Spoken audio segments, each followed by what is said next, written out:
It's Madden NFL 24 on EA Sports. And we'll see the Cowboys' superstar running back. He was terrific a week ago. Well over 100 yards and several stops in the end zone. It's the Cowboys and the Bills. And it's coming up next on Madden Football. Autumn has come to upstate New York. Fall colors abound, and we welcome you inside Highmark Stadium here in Orchard Park. Today, it's week 4, and we've got what should be a great one here, as it'll be the Dallas Cowboys taking on the Buffalo Bills. With Charles Davis, as always, I'm Brandon Gaudin. Charles, you talk about storylines in this one. I think it begins and ends with our two quarterbacks, certainly two of the best in the business. And nowadays, I don't think you can get by for long periods of time without a top-flight quarterback. The way the game is played, with all the responsibility he has and how the game flows through him, if he's not on the top of his game, your team's not going to benefit at all.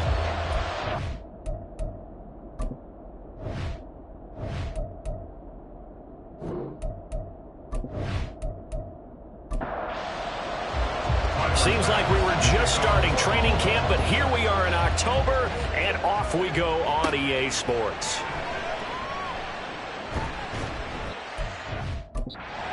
Just past the 20 as his guys will go to work at the 21-yard line. First look at the Cowboys offense as Dak Prescott gets ready to guide them. And he's been playing at an elite level here in this early half of the season. Tops in the league in touchdown passes at this point. This is definitely a wide-open offense, so we'll see if he can keep a string of good games going right here.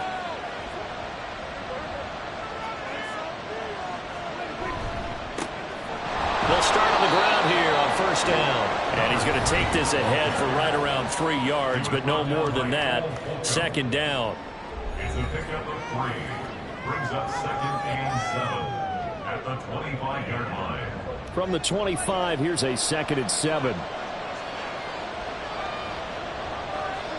Out of the gun, here's Prescott. And that is incomplete. A lot of force bearing down on him there. He could not hang on. It's third down. So 7 yards from the first down here as they come up to the line of scrimmage. On third down, it's Prescott. Working the middle of the field, and he's got a man complete. Still going inside the 20. Touchdown, Cowboys! Puka Nacua. His 6th touchdown of the season. And the Cowboys have taken the early lead on the road here in Buffalo. Boy, Charles, this offense is just so explosive. They lead the league in scoring, and another example of just how good they are right there on that play.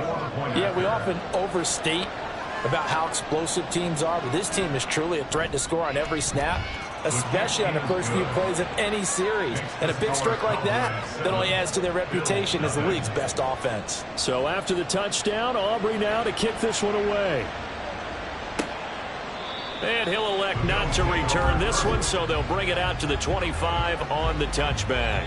Out comes the offense for the Bills, led by their quarterback at 6'5". That's Josh Allen. And I'll bet he's talking to his guys about resisting the temptation to try and turn this into an up-and-down game, almost like basketball, where both teams press and one team gets an advantage, our team's trying to run with them, and they're just not equipped for it.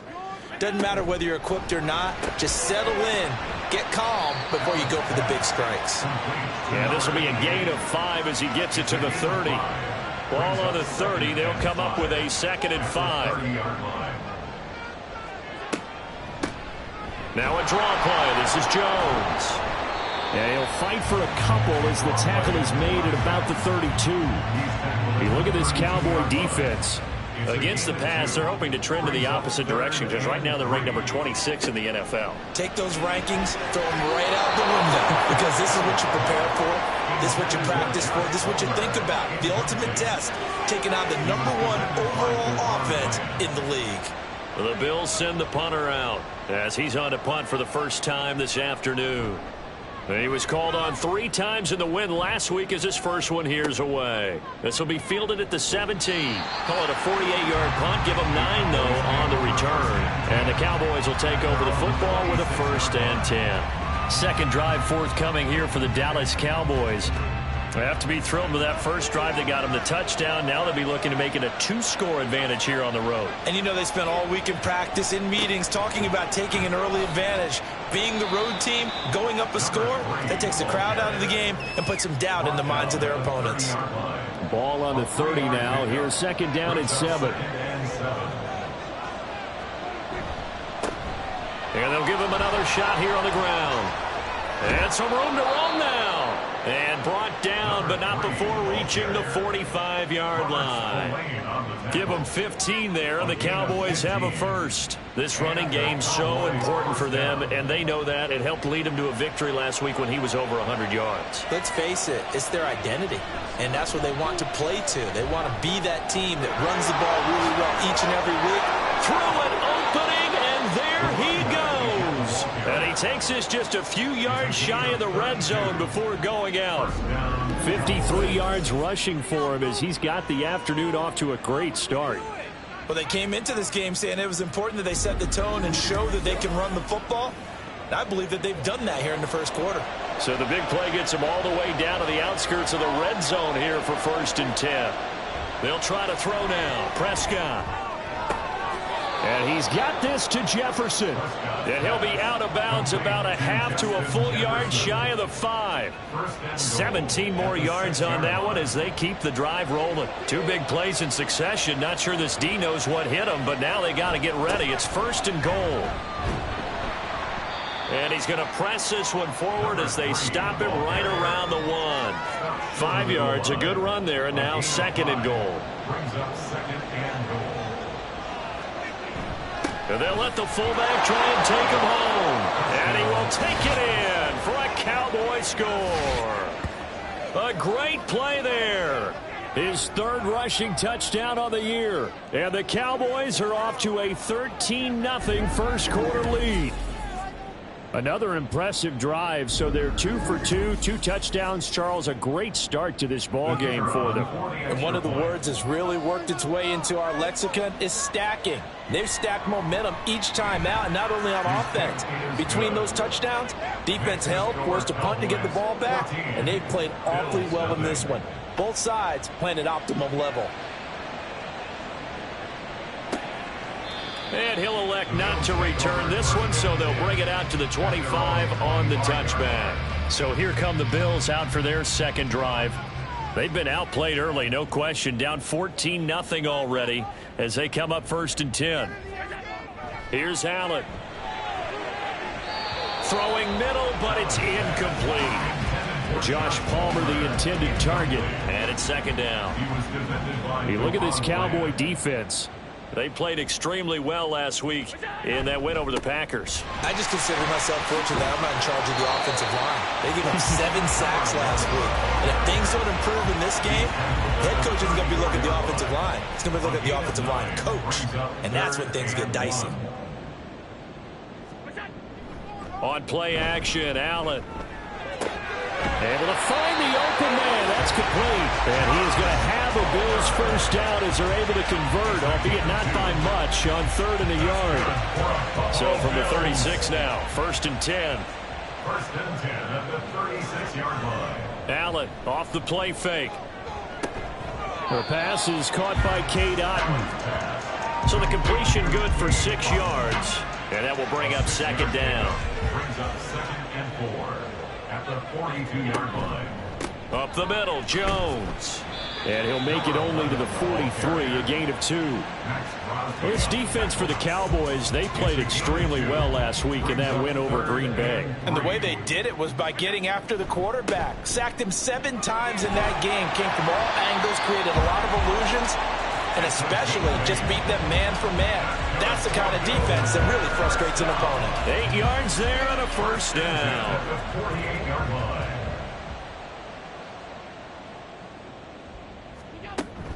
Again, it's Jones. And he's corralled at the 40, but not before picking up 8. The numbers for Jones last week, 18 carries, 85 yards. It's a very nice winning streak that they're on, and they've really seen this offense come into its own as a unit. And one of the keys is that the ground game has been established, and it's keeping the defense honest near the line of scrimmage. Sometimes that leads to huge games for him. Other times, he plays a complementary role to someone else. But however it's getting done, they're winning week after week. 9 yards to pick up there, and it's a first down. 31-yard line.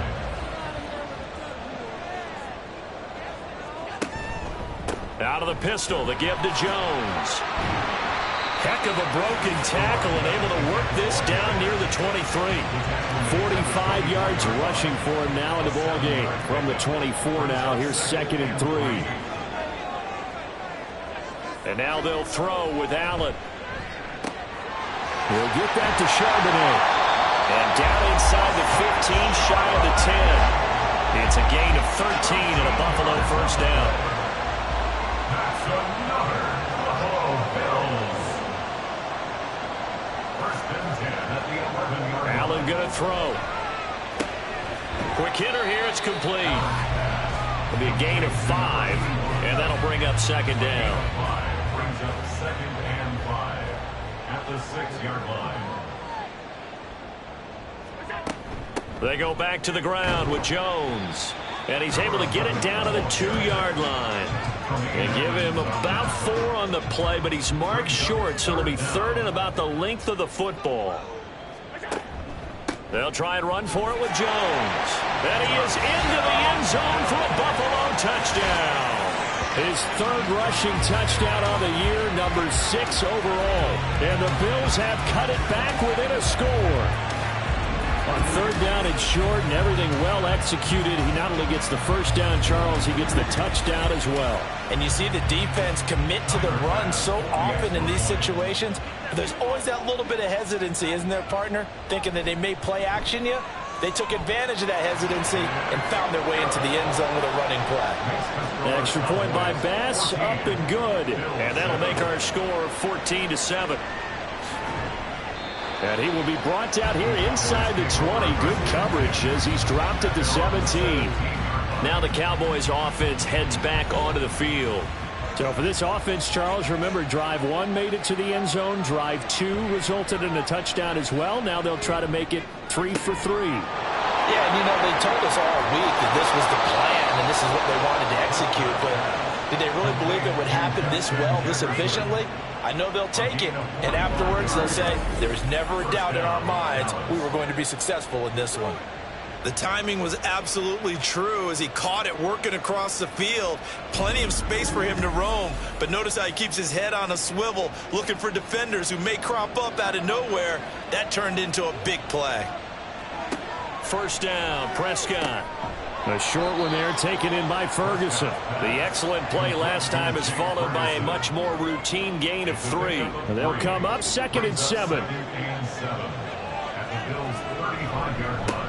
One back in the backfield, he'll get the carry. And he'll be close to a first down as the tackle made at the Bills' 29. An extra defensive back here for the Bills on 3rd down.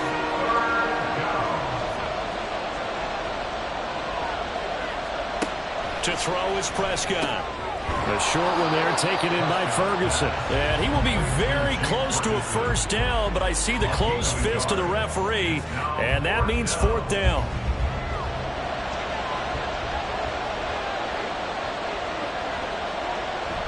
They'll try and run for it. And he's able to pick up the first down here before he goes down at the 26.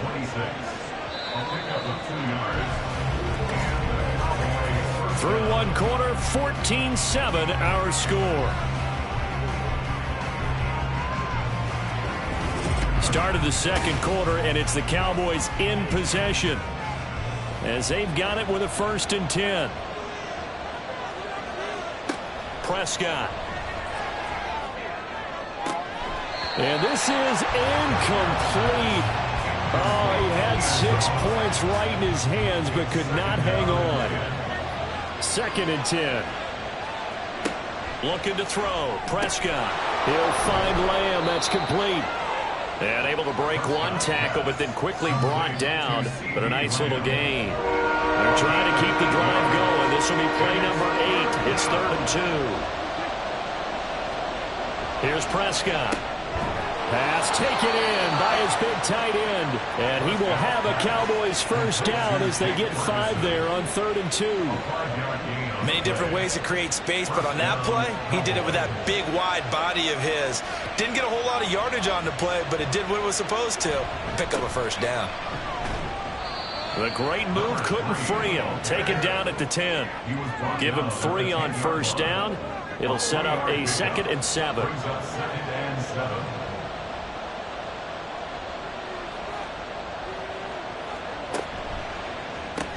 Dak swinging this out quickly to Lamb. And he's brought down. It's a 10-yard gain there, and it sets him up now 1st and goal. 1st and goal, Dallas.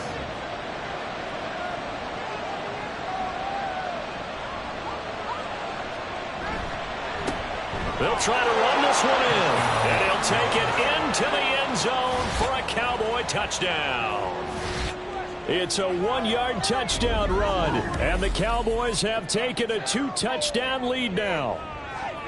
Well, nothing fancy there, Charles. You had 3 tight ends on the field. They were going to run the football. The defense knew it, but the defense couldn't stop them.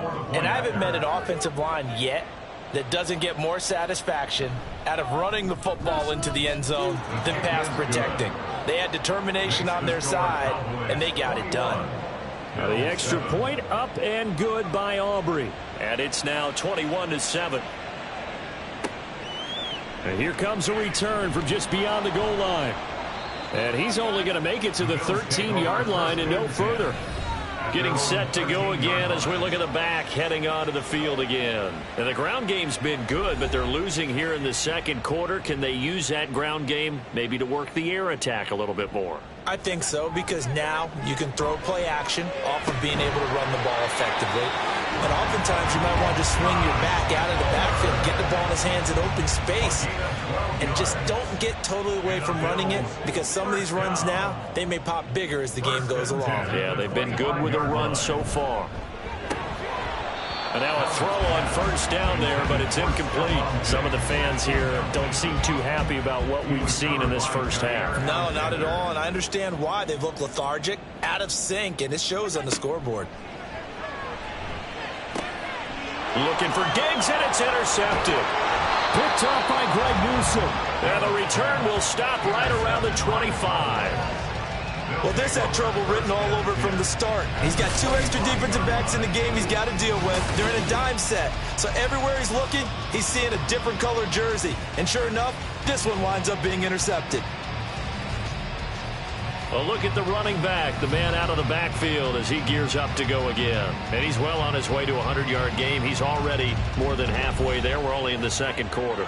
And what I've always loved about running backs is they'll tell you, I had no idea how many yards I had. Right. Those guys have an innate sense of where they are in a ball game and how many yards they've accumulated, because you know they're always working towards 100. He's been working well towards 100 here. At the 16-yard line. Prescott now on 2nd down. And he just chucked that one out of bounds, out of everyone's reach. Maybe a wise call not to take a sack in this part of the field. It brings up 3rd down. Prescott on 3rd and 2. He's got his target. That's complete. And he will have a Cowboys 1st down, and comfortably so, as he gets 5 there on 3rd and a yard. And that one was a lot of fun right there because that was the game within the game. 3rd and short, blitz was on. What's the key for the quarterback? Get out of your hands in a hurry. And that was a quick little completion. Got the job done for a first down. Firing quickly here, and that's complete. Call it a gain of 6 on the play, and it'll be 2nd down. It's a pickup of 6. Brings up 2nd and 4 at the 5-yard line. On the give, this is their fullback. And he'll get blown up behind the line of scrimmage. Back at the 6. Call that a loss of a yard, and things get a little more difficult here. 3rd and 5. We'll need 5 on this play to move the sticks. Throwing. Prescott. And this is caught for a Cowboy touchdown. 2 first-half touchdown passes now for Dak Prescott. And the Cowboys have moved out in front by 3 touchdowns. What a great weapon. So often, such a big mismatch. And there's no route he can't run. You name it, he's going to do it. And he's a matchup nightmare for the defense. No matter who they put on him, he's going to win the battle. Aubrey now for the PAT.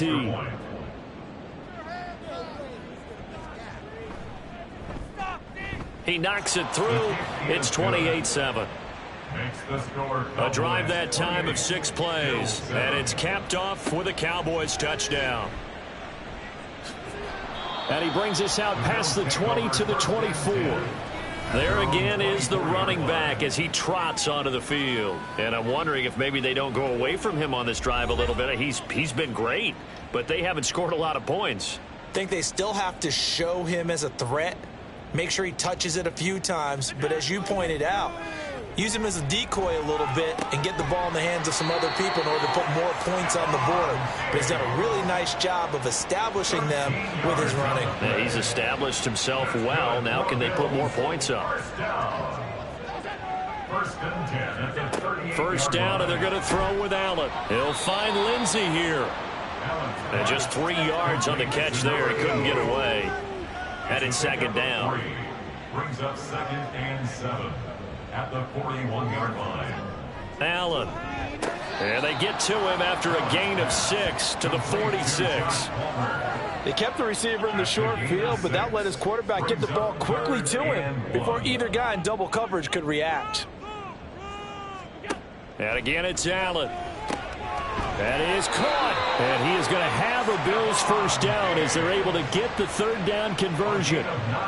Got to say, I was a little surprised to see him, Charles, come out in the shotgun on 3rd and less than a yard. Yeah, but the way the NFL is nowadays, we hardly ever see anyone really run for it on short yardage. So they're going to throw the football more times than not. That was a nice, easy rhythm throw right there, and they pick up the first down. Now a first down carry by Jones. And they will stop him after a fairly minimal pickup. DeMarvion Overshown, the one to bring him down. 2nd and 9 from the 44. Play action. Now it's Allen. That's complete to Palmer.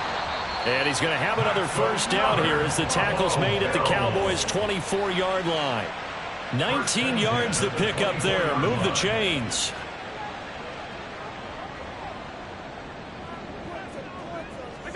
Here's Allen on 1st and 10. He finds his man, complete. That's Lindsey. Short completion, just 4 yards, and it's 2nd down. And when you're playing a quarterback with some experience and some moxie, you enter the danger zone when you decide to blitz him, because if he's able to diagnose as he did on that play, he can hurt you downfield. He reads defenses so well, doesn't he? He really does, and the best part about that play for him, I don't think that was his primary target. I don't think so either. I think he had the read, figured out where the blitz was coming from, and went to a secondary target for a really nice gain. On 3rd down, here's Jones. And all the way down inside the 5 to the 4. 69 yards rushing for him as he has been tough to stop here this first down. Brandon, what were they thinking on defense there? That looked like they were playing for the pass. That was 3rd and short. Yeah, it was an easy pickup because they hit. And this is caught for a Bills touchdown. Josh Palmer, his first touchdown on the year. And the Bills are able to cut into that deficit. There was no going through the progressions on that touchdown pass. Yeah, nor was it necessary. His receiver won that route early, presented himself. No reason to wait. Go ahead and put it on him and score a touchdown. Extra point by Bass, up and good. And that cuts the lead to 28-14. After the touchdown, Bass to kick it away. The return man down to a knee, and this will come out to the 25-yard line. Getting set to go again as we look at the back, heading onto the field again. He's been good. His guys are winning. So far, the recipe working here in the second quarter. And he doesn't like to just tote the rock. He wants to carry his team on his back, and that's what he's done throughout this game. Yeah, he's done that. He'll be hoping to continue that trend. And he's going to be dropped following a pickup of 7 past the 30 to the 32. And we've hit the 2-minute mark in this first half of action. They'll operate from the 32-yard line here, 2nd and 3. Prescott now. A short one there, taken in by Ferguson. They call his number again. It's his 6th catch and a first down. A 5-yard gain on the play. And a Cowboy first down. Here's Prescott. This one brought in by Jefferson. And he's going to get this all the way down inside the 35. Good yardage after the catch as that play good for 30 and a first. Well, he looked his way quite a bit in this first half, and with good reason. You can see it there. He is such a handful defensively. Just too hard to keep him under wraps. It delivers a big play here for this offense. So the big play changes the complexion of things. Here's 1st and 10 just outside the 30. Now Prescott. And that throw behind his man. He missed him. Incomplete. And their back's up against the wall a little bit, and they come through by forcing an incompletion. Now they've got to continue to ratchet up the intensity a couple of more times and get off the field before giving up any more yardage. Now, meanwhile, here's a 2nd down throw that's knocked away and incomplete. This offense was on the move. Now 2 straight incompletions have them looking at 3rd and 10. And again, it's Prescott. Able to find the open man. That's complete. And he's taken down, but not before reaching the 10-yard line. Now the Cowboys going to burn the first of their timeouts as the clock stops here with 46 seconds remaining in the first half. A chance to really cap off a big first half here as they come up on 1st and goal. Prescott to throw it. Got a man, and he hits him in stride. And he gets halfway home from the 10 to the 5 on a pickup of 5. All defenses worry that whenever anyone catches the ball and has a head of steam come out of the backfield, it could turn into a big play with missed tackles or he runs through people. But touchdown, Cowboys! 3 touchdown passes now for Dak Prescott. And the Cowboys will extend their lead in the final minute of the half. And, Charles, they continue to have trouble stopping him as he's into the end zone yet again. Yeah, that's multiple series now that have ended with him in the end zone. A perfect plan on how to utilize him best when they get in close. Aubrey now for the point after.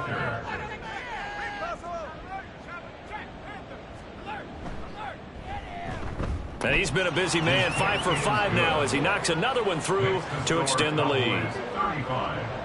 So that one, an 8-play drive. It spans 75 yards. And not wanting to risk anything here late in the half, he'll just take a knee and they'll bring the football out to the 25. A look at the running back, the man out of the backfield as he gears up to go again. They're behind in the first half here, CD, but it's not through any fault of their running back. He's had a strong start to this one. And you're right about that, partner, because watching him play, you would think that his team is in the lead. He has been a lot of fun in this contest. Now let's see if they can actually make something happen and put more points on the board behind his efforts. Yeah, I'm curious to see, Charles, if they can play complementary football and get that passing game going as well. Now the Bills will use the second of their timeouts as they'll stop it with 14 seconds to go in this first half. And that is going to be incomplete as he led him a bit too much. Now a 2nd and 10.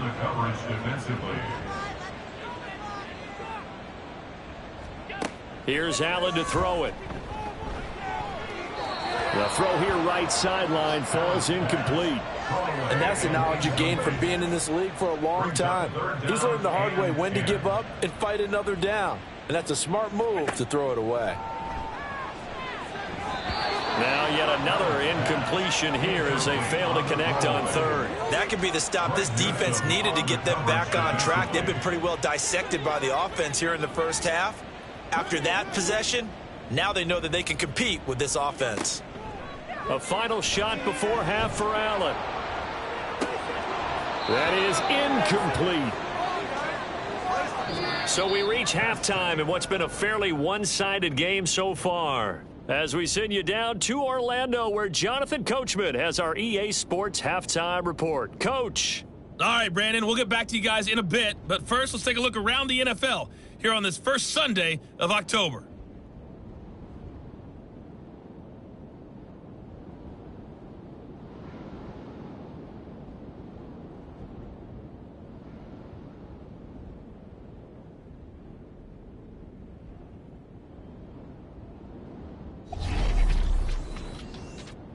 We'll begin up at Bank of America Stadium in Uptown Charlotte. And that's been a back-and-forth game, all tied in the second quarter.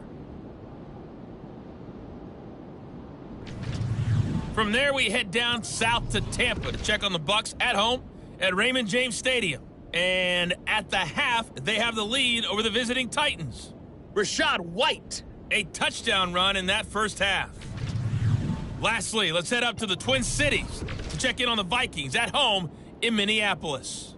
And they were winners in that game over the visiting Detroit Lions.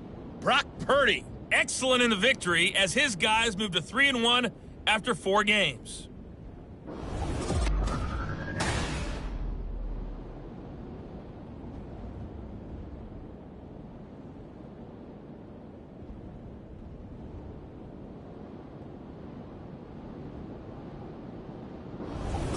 Okay, Coach, thanks as always to you and the gang in Orlando as we welcome everyone back in for quarter number 3. The Bills trail here, but they will get the football first as we are back underway on EA Sports. And the half will begin with a touchback. The Bills offense set to take over to begin quarter number 3. And you have to think, Charles, down 3 scores already. They need to play an almost perfect second half to have a solid chance. And that absolutely starts with finding some way to put together a touchdown drive here. They need to be smart, fast, efficient, get the ball to the end zone, and do it again multiple times in order to have a chance to win this game. Officially, it's a 1-yard loss. That's going to bring up 2nd and 11.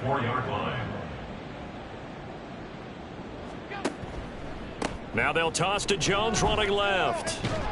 He'll be brought down on the 30-yard line after a gain of 6. I know the toss play begins with the guy taking the snap and turning around and tossing it to the runner. But where the real intrigue is, can they seal the edge? Whether it's an offensive tackle or a tight end in the direction they want to run the football. If they do that, that's the result that you get, that type of a gain. If they don't, oftentimes it's not a very successful play. 1st and 10 at the 39-yard line. On first down, Allen. He'll drop this underneath for Jones.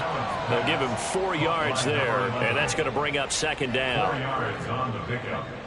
2nd and 6 at the 43-yard line. Throwing now is Allen. It's complete to Diggs. And he's going to have another first down here as the tackle's made at the Cowboys' 45-yard line. And the Bills, first down. 1st and 10 at the 45-yard line. Here's a give to Jones running left. As he's got this down inside the 40 to the 39. 81 yards for him on the ground now as he has been terrific here this afternoon. Brings up 2nd and 3 at the 39-yard line. On 2nd down, here's Allen. That's caught right side by Palmer. 8th catch for him now. He's been a big factor. And it's a first down. Gain on the play. That's good for a Buffalo Bills. An inside give to Jones. And he is swallowed up right at the line of scrimmage. Holding offense. So following the hold, they're in a bit of a hole here with a 1st and 20.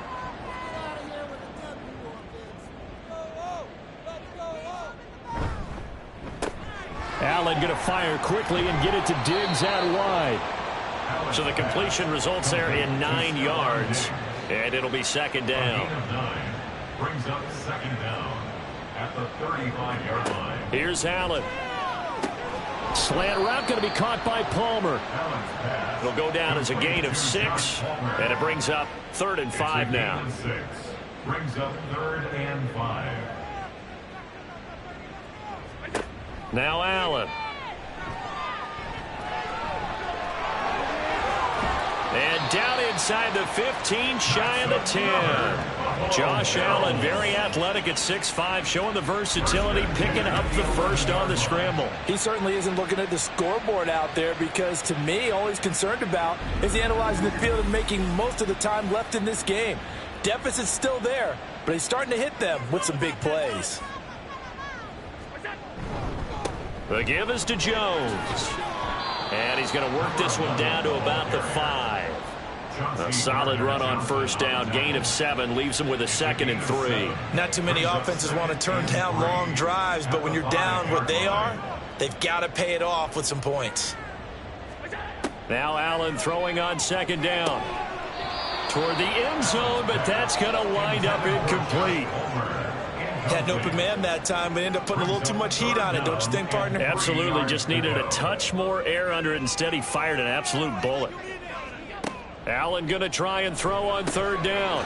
Touchdown! A 5-yard touchdown. And the Bills are able to cut into this lead as they score on the opening drive of the 2nd half. That's a score you felt they had to have here in the 3rd quarter to get back in this game.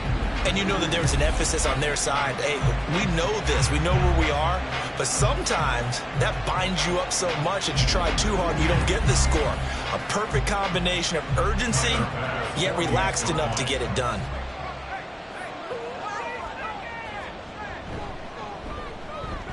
Extra point by Bass, up and good. And the lead will be cut down to 14. After the touchdown, Bass to kick it away.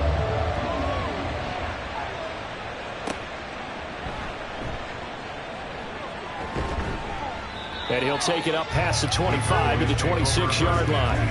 So here are the Cowboys to take over.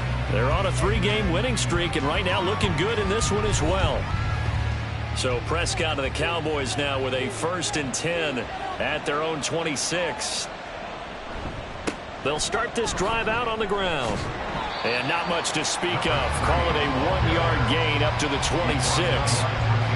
Well, it's time for them to be good teammates right here. And what I mean by that is possess the ball for a little while. Get at least 2 first downs. Give their defense a chance to settle down a little bit after they give up a touchdown. And they get him down, but not before he takes it across the 40-yard line. He had the touchdown earlier. This one's going to get him a 1st down. And he's top 5 in the league in terms of receiving yardage because of plays like that. What have you seen from him on film that you like so much? Well, I'll strip away everything else and get to what we call the moment of truth. When the ball's arriving and there's a defender there, he just comes down with the ball. He competes and takes it away. Great hands, great ability to finish the catch. The result, only 4 yards there on the play. And it'll be 2nd down. It's now 2nd and 6 at the 45-yard line. Prescott. Throw left side, taken in by Jefferson. And he's got a 1st down as the tackle made at the Bills' 41-yard line. A 14-yard gain there as they look to improve this 14-point lead. So 1st and 10 now in Buffalo territory at the 41. To the air again, Prescott. He finds his man, complete. It's Ferguson. And he works it past the 30, almost to the 25. 15 more there, and they're on a roll. It's another 1st down.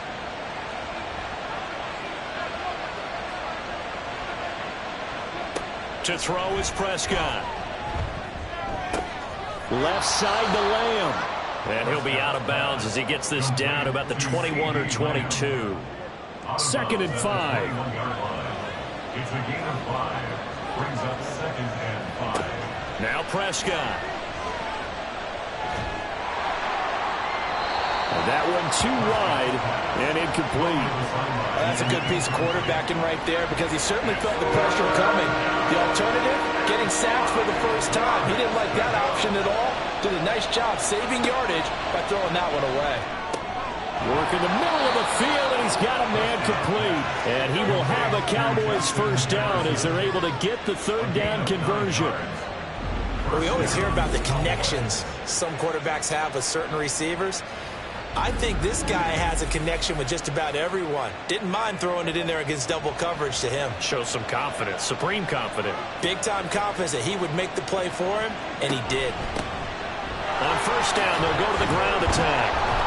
Down to the 6-yard line on a pickup of 6 as he gets halfway to the goal line. 2nd and 4. They could still get a first down without scoring.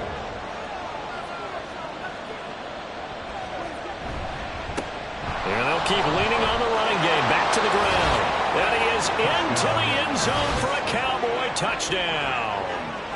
A great effort there with his 2nd touchdown of the afternoon, as his guys have opened up a very comfortable lead. Well, this offensive line has really stepped up to the challenge here because those Mastodons, they've been sensational clearing holes all game long. And this is great work down here near the goal line to give their back the space he needs to work his way into the end zone. Aubrey good with a PAT. And the lead now to 3 touchdowns at 21. So after the touchdown, Aubrey now to kick this one away.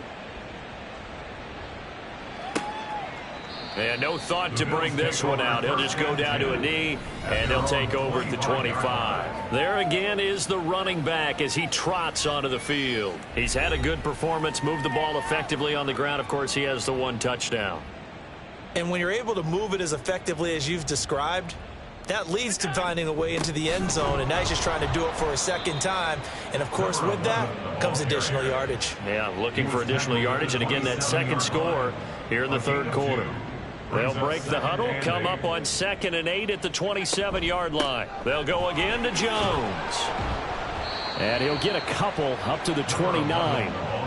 2 yards on the first down carry, and then followed up by 2 yards on the second down carry. Yeah, that's definitely not going to be enough to get the job done. Wasn't the expression 3 yards in a cloud of dust? Now they're going to need 6 on 3rd down to keep the drive going. And he is going to have a Bills first down as they're able to get the 3rd down conversion. Line of scrimmage, the 37 on 1st and 10. Now Allen off the bootleg. And that one complete to his receiver, Palmer. Only able to gain a couple there, and that'll make it 2nd down. It's 2nd and 8 at the 38-yard line. Allen looks to throw on 2nd down. And that one not to be. It's incomplete. So they couldn't hook up as time is now run out on this 3rd quarter of play. So they'll get a little extra time to come up with his 3rd down play as we played 3 quarters. You're watching the NFL on EA Sports. So the failure to connect on 2nd down, that leaves them staring up here at a 3rd and 8. Working out of the shotgun. Here's Allen. That is caught. And he is going to have a Bills first down as they're able to get the 3rd down conversion. So from Cowboy territory now, here's 1st and 10 at the 47. Again, they'll throw with Allen. Here's a diving catch right side. They go right back to him for 20 and a first. A 3-score game here late. You could probably rule out the comeback, but certainly some kind of a moral victory to be had if they can get a few more points to close things out. And to that end, a nice pass play there to push things downfield. Yeah, and we know in this league, a loss is a loss, and no one wants anything to count as a moral victory or, boy, something that feels a little bit cheap.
Lead down to just 2 scores, that's still a benefit to this squad. A really nice gain of 25 yards.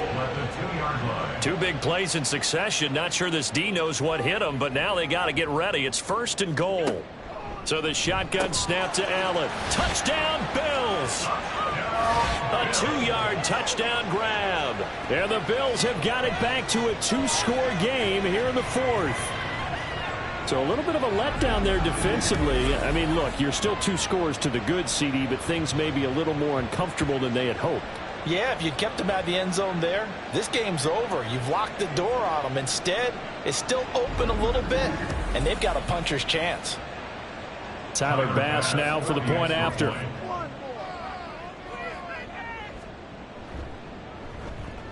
And the lead will be cut down to 14. So a nice drive put together there. They go 75 yards in 9 plays. And it culminates in a Bills touchdown. After the touchdown, Bass to kick it away.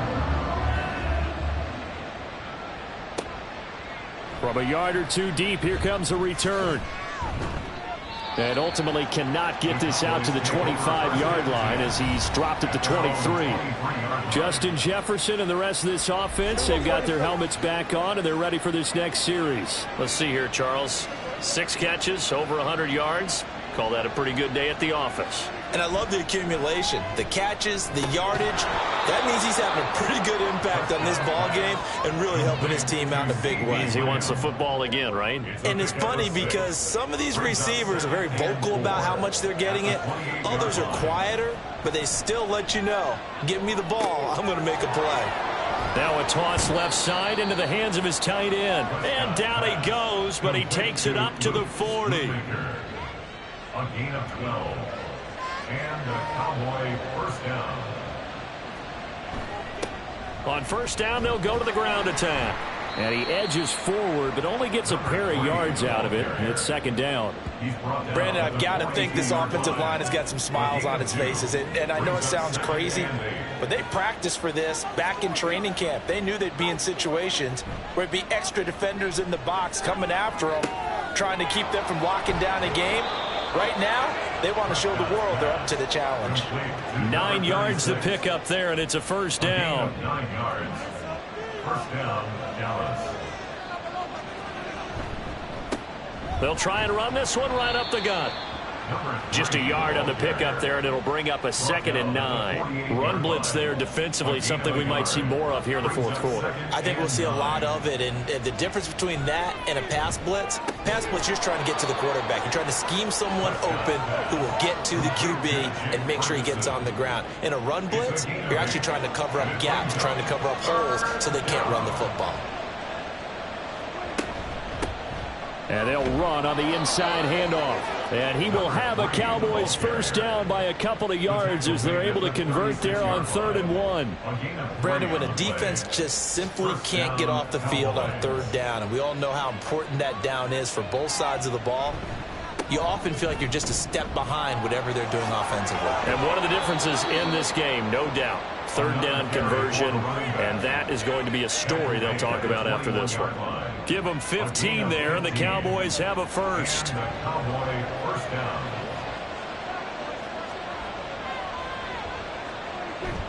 On play action, Prescott. And seeing no options, he just tosses this one away, incomplete. Now that'll bring up 2nd down. At the 21-yard line. Here's Prescott. He finds his man, complete. It's Ferguson. That'll leave him with a 3rd and 2 coming up. They got 8 yards there. They'll come to the line, needing only 2 yards to gain the first here. Prescott on 3rd and 2. Prescott able to get down there at the end on the slide, and he has the first as well. We'll give him 10 yards on that one, and that'll earn him a fresh set of downs. Now they've got 3 tight ends here on 1st and goal to add some extra mass. Prescott now. And that is caught. Touchdown, Cowboys. Dak Prescott now 4 touchdown passes on the afternoon. And the Cowboys are going to be moving to 4-0 as they extend their lead. Boy, he has been fun to watch throwing the football in this one. It's certainly not fun for that defense, though, Charles. Now up to 4 touchdown passes in this ball game. Yeah, we're supposed to be neutral, but I'm feeling their pain right now because he has absolutely carved up this secondary. A clinic on how to attack a defense and take them out of the game.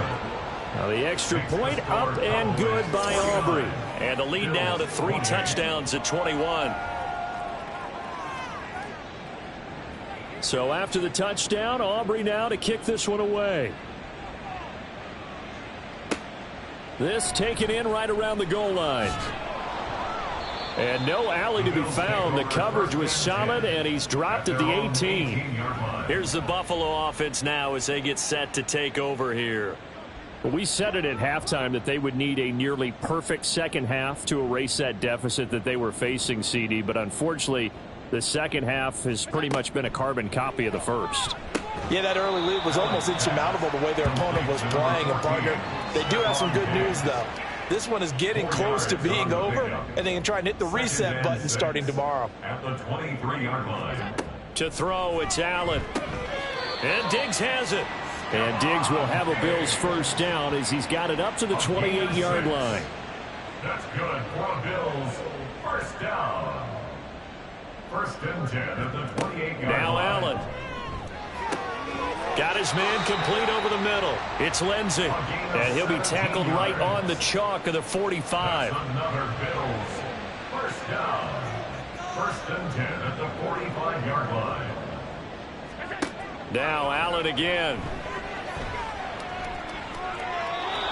And not a common sight, at least on this drive. A momentary setback, though, for this passing game that has been moving well this series. Good thing for them, though. Still 2 more downs to connect and try and pick up another first down. Allen again here on 2nd and 10. And he comes back with one complete. And this will be good for a pickup of 9 to the 46. Allen looks to throw on 3rd and 1. Able to find the open man. That's complete. And he is going to have a Bills first down as they're able to convert by plenty there on 3rd and 1. Allen now on first down. He'll drop this underneath for Jones. And he's going to get it down to the 33-yard line here. And quickly they get to the line. On 2nd down, here's Allen. The left side caught by Diggs. Play number 9 set to come here on the drive on 3rd and 2. Allen going to throw. He's got his target. That's complete. And he's going to have another first down here as the tackle's made at the Cowboys 21. Allen. And he's got his man in stride. Complete. Complete to number 17. Just 2 minutes remaining here in the 4th quarter of what has been a one-sided affair. So it's Bills football here as we get you reset. Now 2nd and 3. They're looking at 2nd down now as they search for a consolation score. Now Allen throwing on 2nd down. He'll get this over the middle here to Palmer. And the Bills are going to have a 1st and goal as he's taken down at about the 8-yard line. Allen to throw once more. And he's going to go down. Sacked back at the 13-yard line. So first down went in the wrong direction. They're at the 13-yard line. Here's 2nd and goal. Now here's a look for the end zone, but that one's going to wind up incomplete. I think this is what this game's become now. You just go deep, see if we can get something to go our way. Yeah, not the most creative or most inventive play call there, but not much has worked for them throughout this game. They're almost at a loss. And that is caught. Touchdown, Buffalo. From 13 yards out. And the Bills get a bit closer. I'm not sure win-win is the proper term here, but it certainly felt like it. They got the touchdown they needed. But if I'm on the defensive side of the ball, okay, you got the touchdown, but it sure took you a long time. Yeah, because offensively there, you're probably hoping for a 1 to 5 play drive. That one ate up a little more time than they were hoping. You're exactly right. And if you have that 1 to 5 play drive, you actually build up momentum and even more hope. When they had to slog their way downfield, they got the touchdown, but it's almost like, yeah, you know, it doesn't feel right. Exactly. And the Cowboys are able to recover. They knew they needed a miracle. They had to have that onside kick. They didn't get it. Well, as we knew, even before they put the toe to the leather on that one, their chances of getting that done, slim and none. And I do believe we saw Slim just leave the door, didn't we? We did indeed. I think we're down to none. And now Dallas gets set to take the field. Now they are really in the driver's seat here, enjoying this lead late in the fourth quarter. The defense does have all 3 timeouts, but at this point, doesn't look like it's going to matter much. We've got to have 2 hands on the football here as they run on first down. And this defense not ready for that one as he'll take this down inside the 25.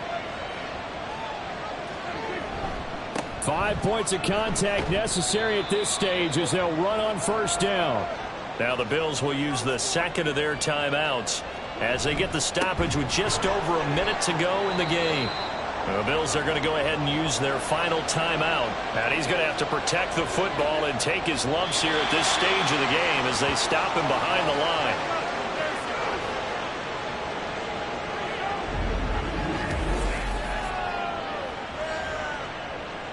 So on fourth down, Prescott off, and on is Aubrey for the Cowboy field goal. This to make it a 3-score game late. And his kick is indeed good, and that will extend their lead even further. Well, he was a spectator for much of this game. This is his first field goal opportunity of the entire contest, but he's able to connect. Yeah, he had a pretty good seat to this one, didn't he? But let's face it, all kickers that you and I know, they want to contribute. They want their opportunity, and he seized his. And he'll get it up past the 20 to about the 22. Buffalo offense ready to go for their next drive. Well, this game, it has had no shortage of offense. They've been able to put up a decent amount of points on this side, Charles. They just have not been able to keep pace with the other offense they're going against here. Yeah, that's a good way of pointing things out because now it's not a total loss because, as you said, they've scored some points, so there's some plays they can build on, moments where the game plan actually worked. But overall, though, they were just out-personnel. They were going up against a team that's playing at an elite level. Throwing again on second down, but this time it's incomplete. At this point, down big, you'd have to imagine this defense are just going to sit back, blanket the field as best they can. Yeah, this is actually the easy part of the game for them because, just as you noted, they can sit back, keep everything in front of them. But they've blanketed the field the entire game using a variety of coverages.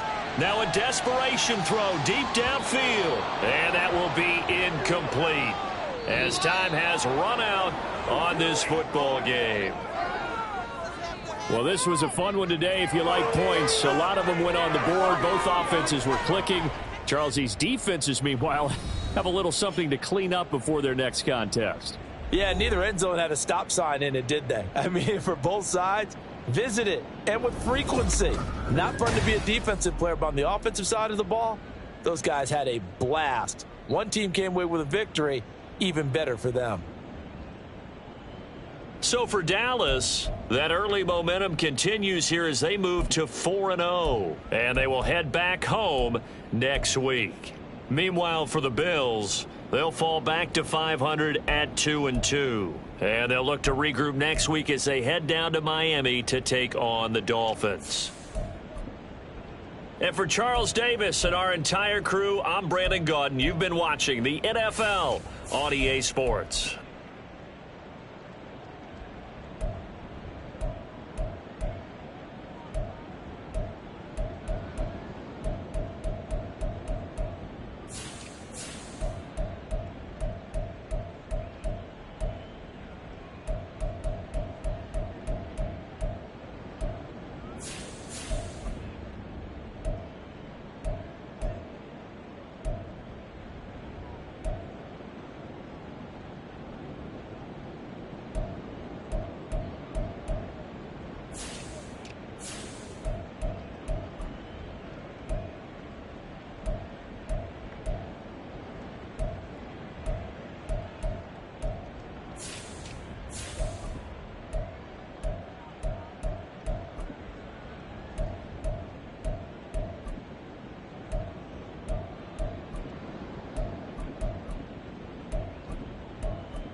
It's Madden NFL 24, and we'll see Bijan Robinson. He's coming off an incredible effort with over 200 yards rushing a week ago. It's the Falcons and the Eagles, and it's kicking off next on Madden NFL 24. It's the NFL on EA Sports as you take a look there at Lincoln Financial Field in Philadelphia, PA. Today it's week 4, and we've got what should be a great one here, as it'll be the Atlanta Falcons taking on the Philadelphia Eagles. With Charles Davis, as always, I'm Brandon Gaudin. Charles, you talk about storylines in this one. I think it begins and ends with our two quarterbacks, certainly two of the best in the business. And nowadays, I don't think you can get by for long periods of time without a top-flight quarterback. The way the game is played, with all the responsibility he has and how the game flows through him, if he's not on the top of his game, your team's not going to benefit at all.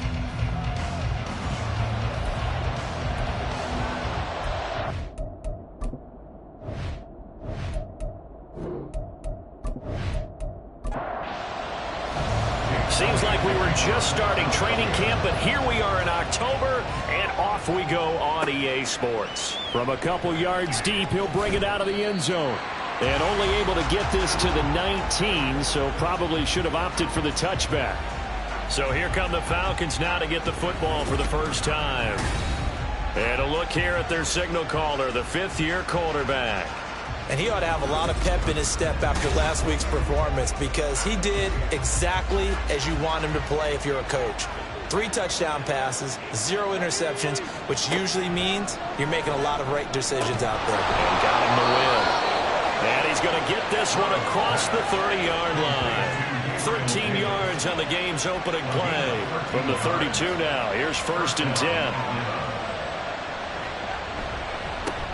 A run for the first time with Bijan Robinson. And able to get this one across the 45 before he's brought down. 14 yards there on a Falcon first down. Well, no slow start here. A couple nice chunk plays back-to-back. I love the momentum that they're showing here early, because they did it both ways, right? Threw the ball on first down for a nice chunk of yardage. Came right back and ran the ball. Looks like they've got the defense set back on their heels. Let's see if they can keep this moving. Check in on the numbers last week for Robinson. There was no answer for him defensively. Over 200 yards, 2 touchdowns to boot. And that was a fun film to watch, because a few of those runs, it was apparent he was just not going to be denied. And his team is hoping that that carries over to this week. Meanwhile, here's a second down throw that's knocked away and incomplete. An incomplete pass on that last play, and that means they'll need to come up with something here on 3rd down. Here's Stroud. Pressure comes, and down he goes. The Eagles get there for the sack. Kenneth Murray drops him for a loss of 14 yards, and it also brings up 4th down. A week ago, they dominated in the trenches. They got in the backfield for 5 sacks, setting the tone there, one on the opening drive. And it sets the tone for the opposing team, doesn't it? Remember when you were a kid and you went to the theater and saw that horror movie and it stuck with you for a while and you were a little bit jumpy? Well, if you saw 5 sacks the previous week and you're the quarterback, you might be a little jumpy as well. It might throw off his timing. Yeah, it'd be jumpy, but sorry, Bob and Linda wouldn't let me see a PG movie until I was 17. Well, that's just good parenting. It's a 45-yard punt, but a decent return there of 9 yards. And the Eagles will have it, taking over 1st and 10.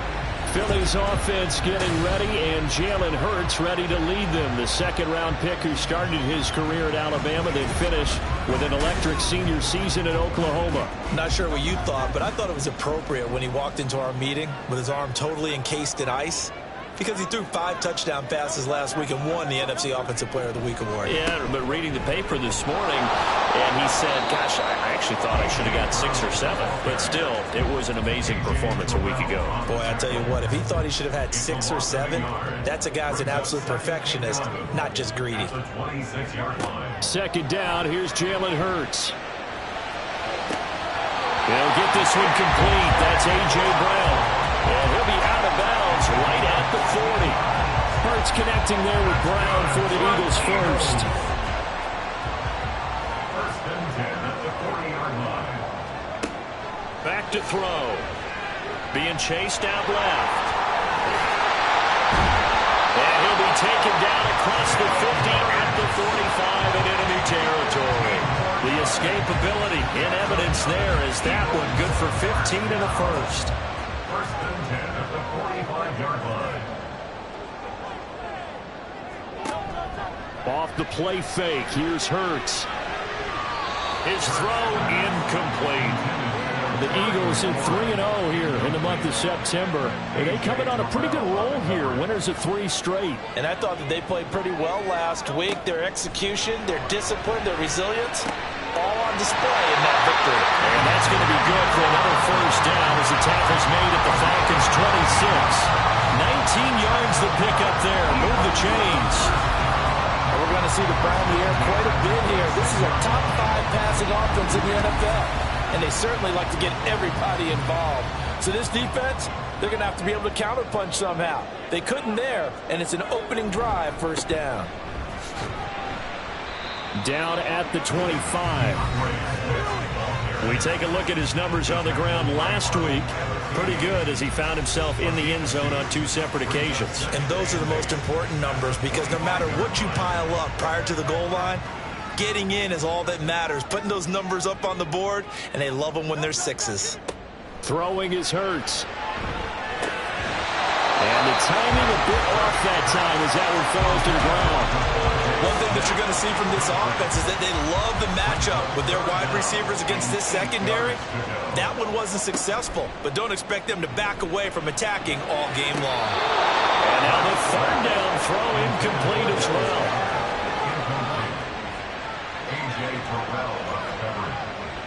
So Hurts is off, and on comes Jake Elliott for the Eagle field goal. Right hash mark, a 42-yard attempt. The kick by Elliott is good. And the Eagles, they take a 3-0 lead. So an opening drive field goal maybe doesn't whip this crowd into a frenzy, but I think that they will take the early lead. There's no doubt about it. They will always take the early lead, and maybe that celebration comes later if they play well and they can break things open. But right now, this is all about letting the offense just get settled in. Bijan Robinson leading the offense out for another drive. First month of the season, those numbers pretty solid. Does he continue that? I think so, because when you come out of the gate this strong, that means that you have planned for it and you like the results that you're getting. So I wouldn't have any doubt that the head coach, offensive coordinator actually called him in and said, look, you're our guy, okay? We're going to continue to stick with this as long as we're winning games. You ready for the challenge? And then they presented it to the rest of the team. And I think we'll see plenty of that as this season moves on. And I'm sure he said challenge accepted.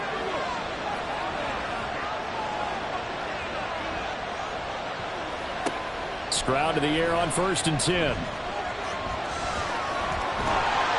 Well, he was hit as he threw it there, and that one winds up incomplete. You look at this Eagle defense. And they were terrific a week ago in that victory over Tampa Bay Sharks. And what I saw on film was nearly an unstoppable pass rush. They had 5 sacks last week, plenty of hurries. So now do you just max protect on offense, keep everyone in, and run, 1 or 2 receiver routes to make sure your quarterback stays up? We'll soon find out. Here's 3rd and 7.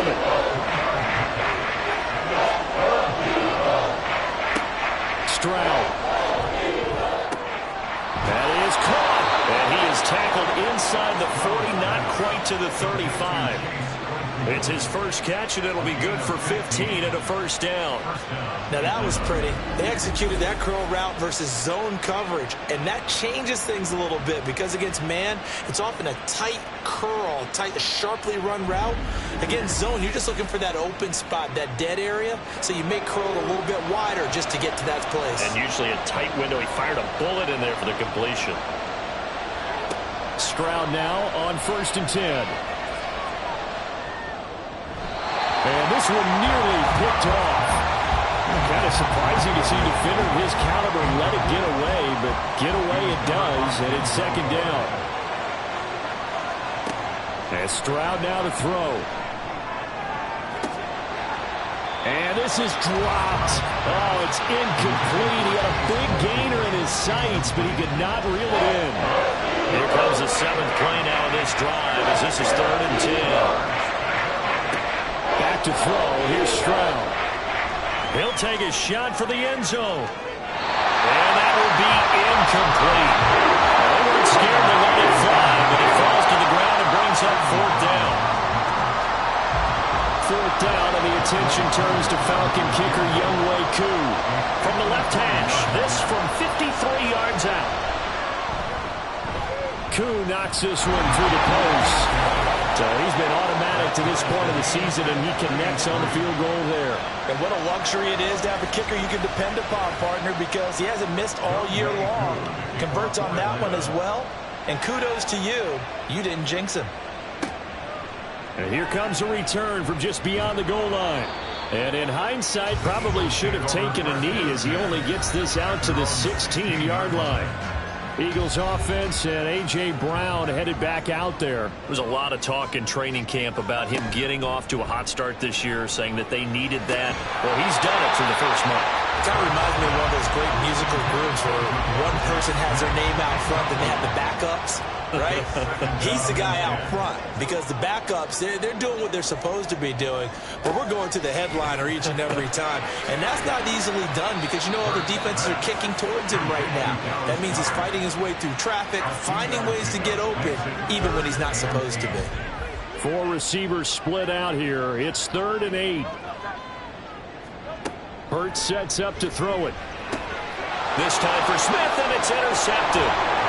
It's Devin Lloyd with a pick. And he's able to get it back to right around the 27. So a first interception thrown for him there, and that really not the best decision either. Not at all, and that's something he did not do in their victory last week. No interceptions in that game, but this defense, they're able to take advantage of an early mistake. Now let's see if they're going to turn it into points. Atlanta prepped and readied for its next possession. They'll have very good starting field position here as they try to break our tie, and they start 1st and 10. Now they'll throw it with Stroud here, 1st and 10. And this one is incomplete. I think he's got to be careful not to force anything into coverage right there. There weren't really any throwing lanes, but the best part for him, he's got 2nd and 3rd down to fall back on. The 2nd down throw now from Stroud. Short throw caught by Pitts. And he'll be out of bounds as he gets this down about the 21 or 22. They had great starting position to begin the drive, and now they look up at a 3rd and 5. Stroud out of the gun here. And they're going to get him.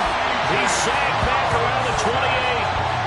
And the defense coming through on 3rd down, a loss of 7 to bring up 4th.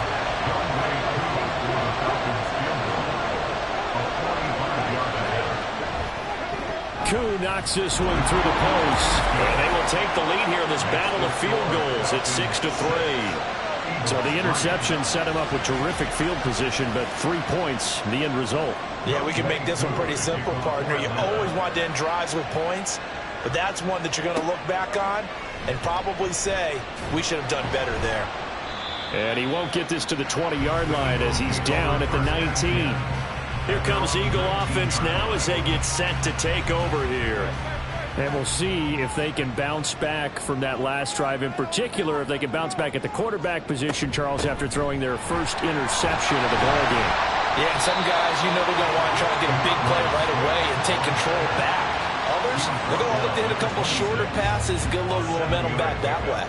But for the defense, that goal's not changing a bit. They want another pick. You're exactly right about that. In fact, you got to watch them a little bit because in coverage, they may cut down their gaps a little bit, maybe their splits a little bit in order to try and get to the ball even faster.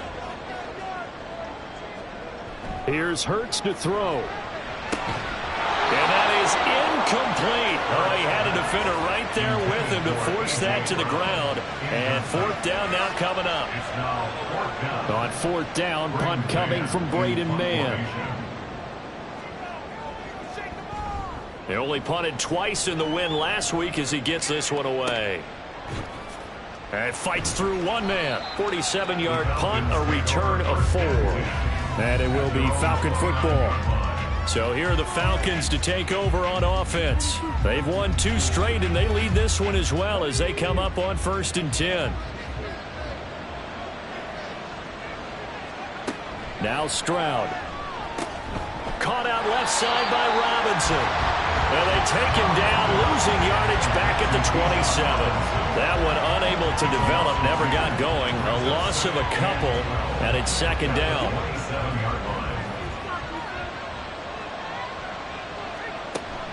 Hand off to Robinson out of the shotgun.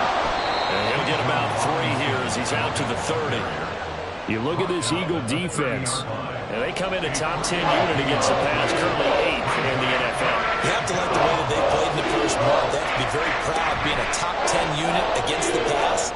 Their goal, though, in this one, see if they can improve that ranking. And the third down throw, and it misses the target, incomplete. Not sure what happened out there, but it looked like the timing was a little off on that throw. Well, you know I'm a defender, so what am I going to say? Great defense. And darn right, they did something to disrupt that timing. Now Brown. That'll go as a 39-yard punt. Give him 9 on the return. And it will be Eagles football, 1st and 10. Here's the Philadelphia offensive unit now as they head out to take over possession. Charles, a very uninspired effort. The last time we saw them out there was a quick 3-and-out, then they punted the football. Yeah, and you never want to get stopped so soundly during a series, but what would be even worse now is letting it happen again right here. They've got to get going. I think defensively you're okay with that. Here in the first quarter, he's going to get some catches, but they rallied to him quickly. And that's what you count on, and I like what you just said. First quarter, can you do it all game long? They catch it, you tackle them, they go down on the spot. Because when you're able to do that and you don't give up big chunks of yardage after the catch, now you put the offense in a position where every series they have to work hard to pick up first downs, and you tend to stall them out when you do that. On 1st and 10, it's Swift. And he can only manage to get a couple. 2nd and 8 coming up. Give him a couple on the carry there. 2nd and 8. 6-3 is our score after 1. It's the NFL on EA Sports. Now 2nd quarter action from Philadelphia, and it's the Eagles in possession as they've got a 2nd and 8 forthcoming. Once again, it's Swift. 2 yards on the carry there, and it's going to lead him to 3rd down. Early down stuff's to put this offense in a precarious position. We know that securing the point of attack, especially against the big-bodied guys in the middle of this D, has got to be priority 1. Work in the middle of the field, and he's got a man complete. And he'll be taken down, but he does have first down yardage. 7 yards there, good enough to move the sticks. So here's a 1st and 10 at the 38. Hurts. This short throw caught by Goddard. He's brought down at the 34. Call it a gain of 4. Line of scrimmage, the 24. This is 2nd and 6. He'll drop to throw. It's caught. Smith. Well, that's good for a gain of 6. And they'll be faced with a 3rd and inches.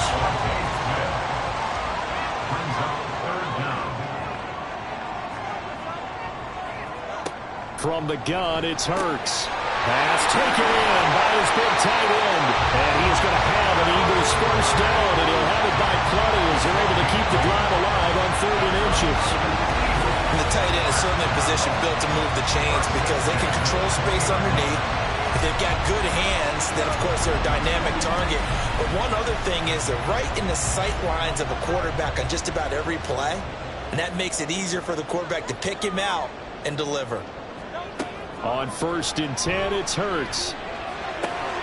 Out route looking for McLaurin. He's got him. And he'll be taken down at the 2-yard line. 18 yards that time to push him up 1st and goal.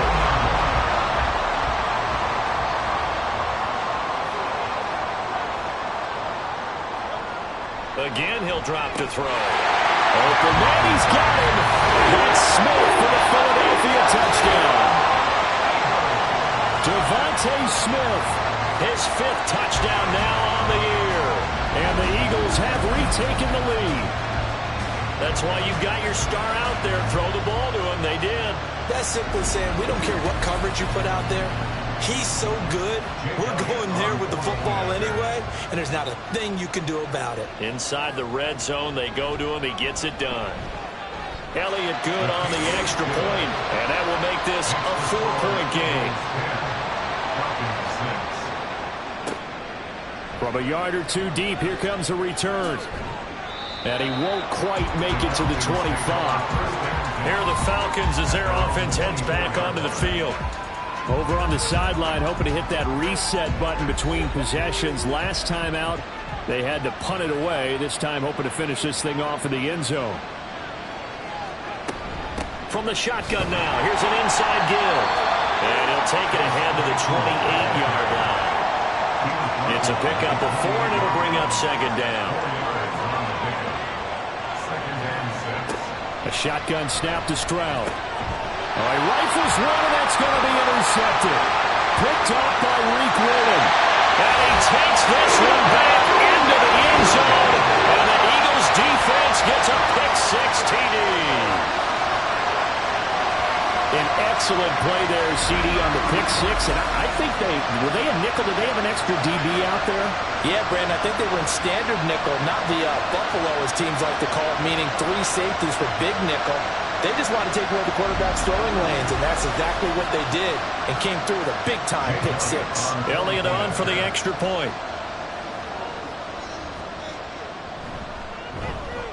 It's good, and now it's an 11-point lead, 17-6. A heck of a play there defensively, getting the interception, navigating his way into the end zone for the touchdown. So they'll get another shot on offense following that pick-6, and now the kick is away. Taken at the goal line. And good coverage there on special teams as they'll get him down shy of the 20. The Falcons ready to take over. Remember, they were just out here a moment ago through the pick-6, so we'll see if they can take better care of the football this go-around. Yeah, and sometimes, partner, I think it's almost better that you just throw the pick-6 and you come right back out on the field. You're not over on the sidelines dwelling for very long. You're not hearing everyone say, hey, you'll get them next time. Hey, don't worry about it. All that stuff just goes right out the window. You're right back out on the field with a chance to atone. How many times do we say in this game that speed kills, and it does it in so many different ways? In this case, you got a back who's quick and shifty, can make moves, make people miss, but also gets to and through a hole before it can close down. That's some of the benefits of that speed, not just outrunning people in the secondary, and that led to a really nice game. Ball on the 36 now. Here's 2nd and 3. On the bootleg, Stroud. That's complete. It's Okuegbunam. And they will only muster a yard here to the 38. The Falcons on 3rd down. Just 1 for 5 to this point. Here it's 3rd and 2. Robinson will try to pick it up. And he will have first down yardage as he's brought down at the 41. They're able to convert with a gain of 4. I don't know about you, but that almost felt like old-time football there. 3rd and 2 is not necessarily just a running down anymore. A lot of times they want to throw the ball. They went back to the roots. And he tried to fit it in on the slant, and it's intercepted. Picked up by Denzel Ward. And the Eagles are going to have the short field here as they'll take over right at the 50. And that now 2 interceptions thrown in the second quarter. And you know, a lot of people look at these guys and they think to themselves that maybe, possibly, they're still thinking about the first one. And they probably are. I think in this case, he's just trying to atone for the first interception. Tried a little bit too hard, maybe forced it a bit, and instead created a second one. Wide receiver A.J. Brown, you see he and the rest of his mates returning to the field here. He's doing what he's capable of, having a solid game. Not the most amazing game. He's not over 100 yards, but a good game so far. And you just know that mentally, he feels like he's one catch away from turning it into a great game and starting on that road. And the defenders are well aware of that, too. They've got to figure out a way to not let that escalate. Keep him right in this zone here and call it a day, because otherwise he can really decimate him. Better believe they are well aware of his playmaking ability. Now he's going to be out of bounds, but not before he takes it inside the 40. So from the 39 now, they'll come up on a 1st and 10. They're going to look to throw. This short throw caught by Goddard. That's good. The completion there for 7 yards, and that will bring up 2nd down. Nice rhythm throw there on 1st down. He located his tight end, made a nice easy pitch and catch. Hoping he can break a tackle or two. Wasn't able to do that there, but still good yardage. And he's able to get it down to the 25-yard line. That one a 1st down pickup of 8. Nice job there finding room to maneuver, and he worked his way into another first down. And look, they had great field position to start, but boy, they've done a nice job taking advantage of it. Now they're just hoping to cap it off. Throwing on first down, but this one winds up to be incomplete. Well, they've been back on their heels a little bit here in this drive, but a chance to exhale just a little bit there with incompletion on first down. Now they have to gear up, try and get 2 more stops, and escape this drive. Now a second down throw for the end zone, but it's incomplete. And I think they'd be well served to take that type of a physical approach against him the rest of the game. He's had his way so far, but on that last one, that worked quite well for the defense. Shifts by him, and they will eventually get him down, but he's inside the 5 all the way to the 3. Oh, it's dangerous when he runs that football. He's got a first. Brandon, that's a gamer move right there. Facing third down, steps up, calls his own number, and nearly makes the house call. If I'm the coach, I'll let him take another one right here. Give him a chance to be the first one to hit the end zone after that effort he just gave him.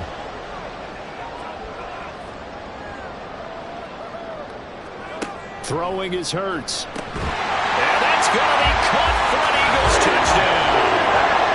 A.J.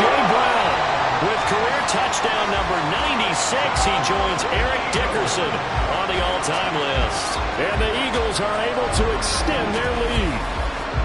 They went empty backfield, all their weapons out wide, so there really was no secret here to what they were going to do. No secret, but they still had to execute it, and they still had to protect the guy throwing the ball, because oftentimes when you empty the backfield, people bring pressure at you. They managed to hold in there and successfully complete the touchdown pass. Elliott good with a PAT, and the lead is up to 18 now.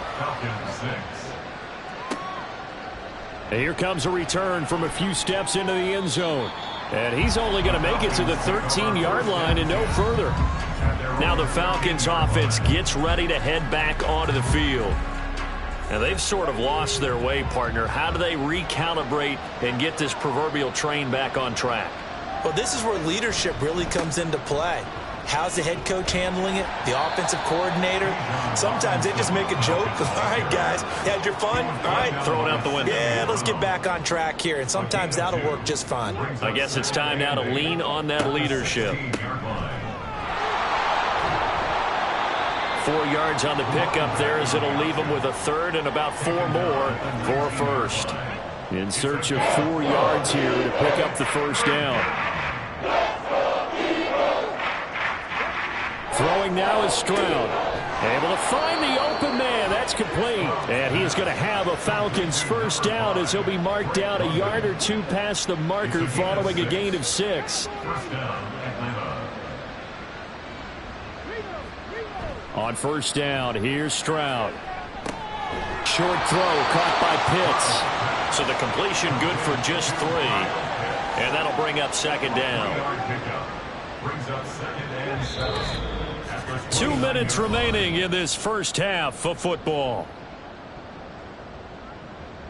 2nd and 7.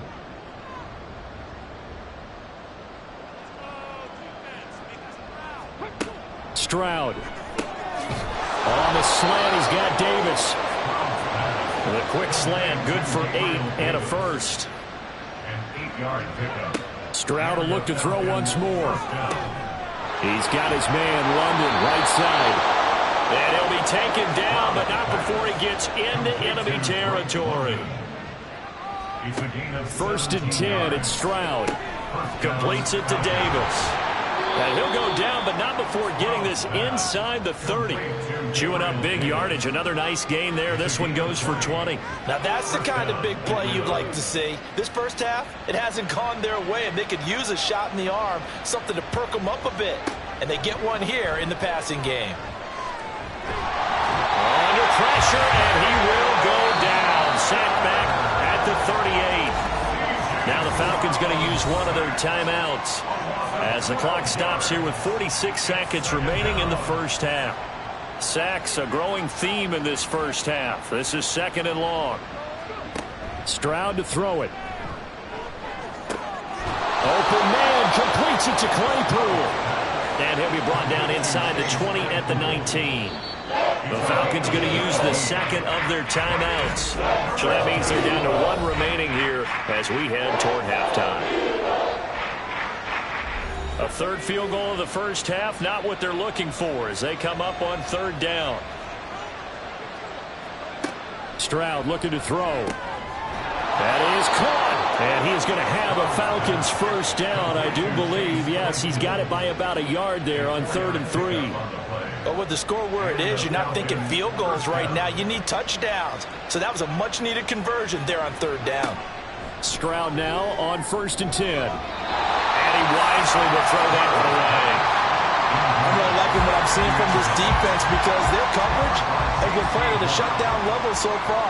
Even backed up late, they're forcing incompletions and fighting to keep them out of the end zone as the first half winds down. Now a timeout signaled for, and they'll get it with 10 seconds to go before halftime. Now they empty the backfield and motion the running back right. The throwing again is Stroud. Back in the end zone. Could he get his feet down? No, it's incomplete.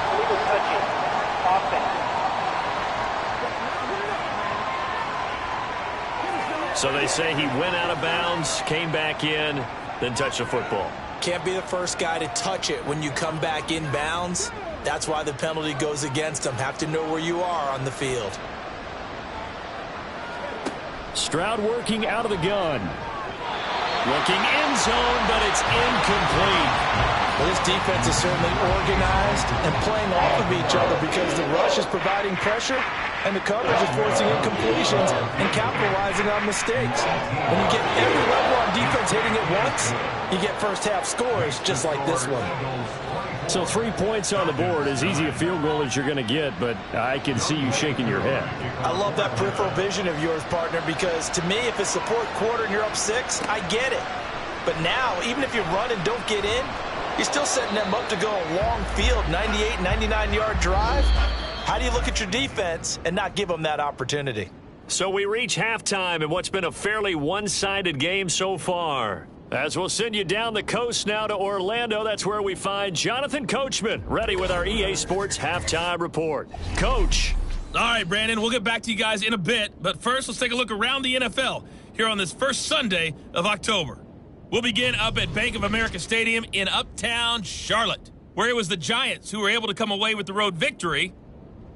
The Giants able to avoid an 0-4 start as they pick up that critical first victory of the year. Next, we'll stay in the NFC South as we head back here to Florida, check on the Bucs at home in Tampa. And they were winners in that one as they defeat the visiting Tennessee Titans. P.J. Walker, excellent in the victory as his guys moved to 3-1 after 4 games. Finally, let's get to the desert. Let's check on the Cardinals at home in Glendale. As you can see, the score there in the second quarter. The Rams locked in a tight one, but this is a game you feel they've got to have.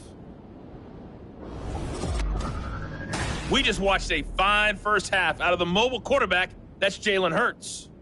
He came on after a slow start to fire 2 second-quarter touchdown passes and give his guys the lead at the intermission. All right, Coach, thanks very much. Fine work as always as we welcome you back for quarter number 3. So the Eagles with the lead, and they're going to get this football first as the third quarter gets underway. And able to get this out to the 25. Out come the Eagles now as they'll go on offense first here in the third quarter.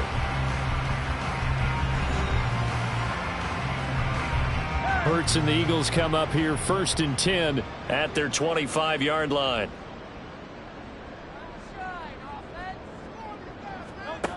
They'll come out throwing here to start the drive. And that's out to the flat for Swift. And he'll be upended at the 28-yard line. Just a 3-yard gain there. Well, offensively, that's the mismatch that you want. You want to force a linebacker to try and cover your back out of the backfield, out in some open space. But linebackers nowadays, they run like backs, and they take a lot of pride in coverage. What a nice play he made there in the open field. And he'll be taken down, but not before they reach the 50. 22 yards there, a first down. Now we get into the psychology of the whole thing because a lot of teams with a 2-score lead in the third quarter, They almost become defensive with their offense, just playing not to lose. I think with this team, you got to figure at this point, this is a great spot for them to go into attack mode, really try and put the hammer down and finish this one off. Now a throw on first down there, but it's incomplete. Well, no one wants to see that drop, but I guarantee it's not going to stop his quarterback from going back to him anytime he has open space. From the midfield stripe, they'll look to throw. And he takes a shot on the release as this will be incomplete. And those two just haven't been in sync thus far. They've done a nice job against him, but still, with his talent, you would expect them to have more completions to him in this game. Oh, the turnover fest continues. Here's another interception. Picked up by Jesse Bates. And the return stops at the 39-yard line. Well, pretty much everything went their way offensively in the first half, but now an interception on the opening drive of the third quarter. As we know, the key to everything here, don't get careless with the football. The problem is you've got to stay aggressive as well. So where's the line between being aggressive and attacking and being overly aggressive? I think they just crossed it on that one. So from the 39 now, they'll come up on a 1st and 10. Stroud off the play fake. And a flag comes in as that one falls incomplete. Well, let's see who this is on.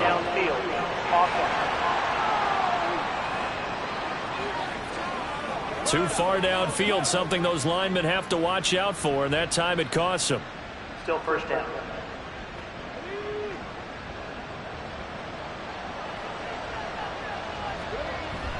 Straight ahead, it's Robinson. And he's going to get stopped up quickly. Give him a yard down to the 43. 2nd and 14. Brings up 2nd and 14. And Stroud now to throw. A quick throw there is incomplete.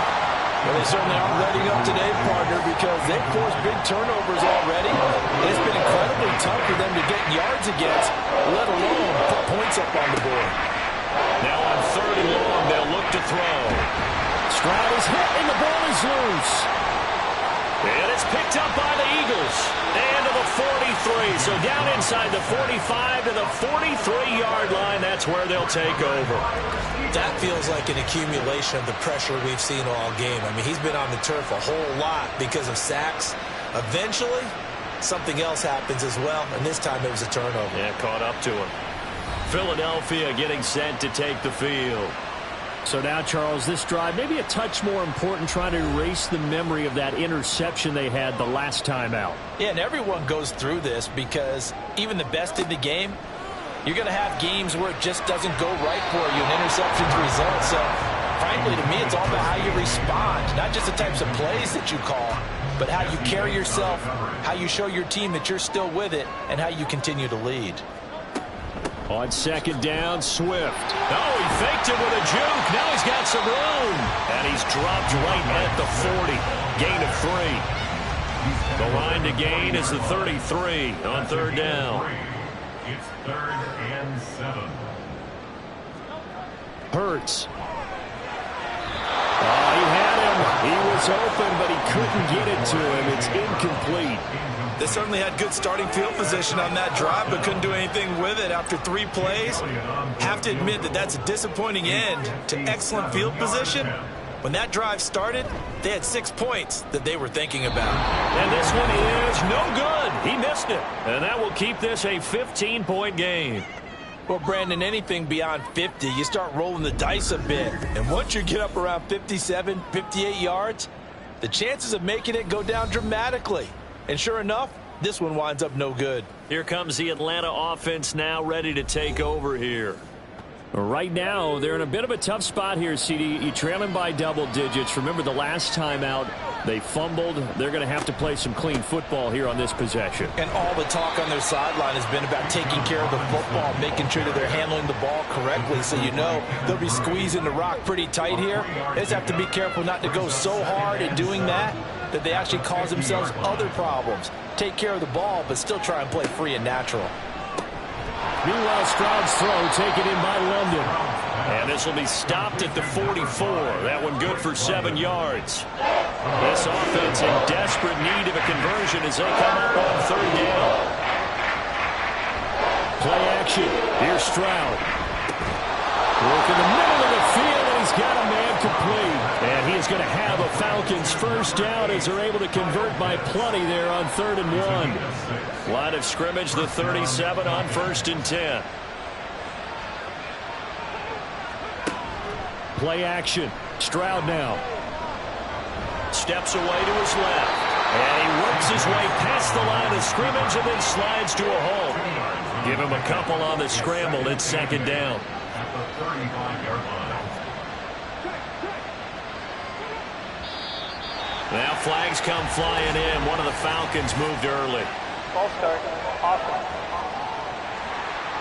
And that false start penalty certainly not helping their cause here. 2nd down and long. Now Stroud. And he's going to be intercepted for the 3rd time thus far. And the Eagles are going to take over at their own 41. Partner's bad enough when you just can't hold on to the football. But when your quarterback's throwing it to the other team, that's 3 interceptions now, 4 turnovers for the game. You really have no chance to win the football game. Eagles set and ready for their next offensive drive. They'll start in excellent field position following the INT. Hurts and the Eagles come up here 1st and 10 at the 41-yard line. They'll try and start this drive in the air. And that one into the hands of Brown downfield. They'll get this one down near the 20-yard line, just shy of the 20. That one good for 37 yards. Like my dad would say sometimes, I'm just scratching my head here trying to figure out what was going on there defensively. How did you lose him in the middle of the field? If you're going to lose a receiver, make sure it's someone on the short side of things, not deep downfield, that can hurt your defense. So the big play gets them all the way down to the outskirts of the red zone here for 1st and 10. Here's Hurts to throw. Out to the left there and complete to the tight end Goddard. So the completion good for 6 yards. And it'll be 2nd down.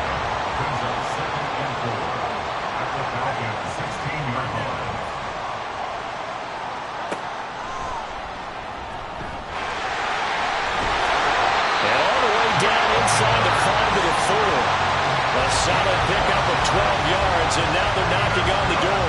How about that there? No frills, no additives, right? Nothing crazy. Just find a way to pick up the first down. A nice run right there. Swift. Going to take this down just short of the goal line. He got 3, but could not get the ball over the chalk. 2nd and goal from the 1. Swift again, but he will lose yardage here. Back to the 4-yard line. That's a big loss of 3, and it brings up 3rd down. I think it's pretty evident. We can say what a difference a week makes. Last week, he ran pretty much wild, didn't he? Did pretty much what he wanted to do. But this one, they've stopped him cold. That, to me, that's good scouting and even better execution. And he is going to go down. Back at the 11-yard line. Finally hauled down for the first time this game. Multiple defenders in there to drop him. So Hurts is off, and on comes Jake Elliott for the Eagle field goal. From the left hash, should be a fairly easy one here. The kick by Elliott is good, and that will extend their lead even further. So the defense able to force the interception, and the offense working their way to field goal range and able to get 3 out of it. Yeah, and give them credit for that. They took the ball, maneuvered it downfield, and while they couldn't get exactly what they wanted, which was a touchdown, they did get 3 points out of it. So they paid off what the defense gave them. Both sides will be thrilled with that. And no chance to get away as they'll get him down at about the 17-yard line.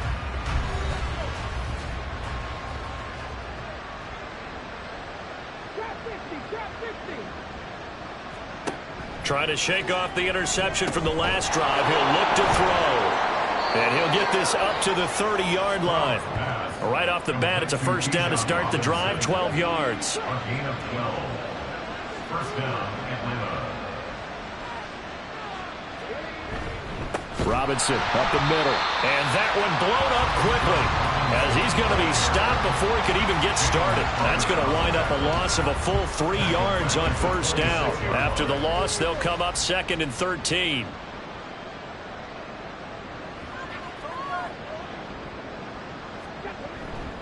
Again, it's Robinson. And a lot of talent on this Eagle defense, and you've seen it on these last 2 plays, both losses. Officially, it will go as a 1-yard loss, and that's going to lead to a 3rd down. Going to need a crafty play call here. 14 yards is what they need to try to convert this thing. And this play going to be stopped in its tracks at the 32, and obviously well short of the 1st down.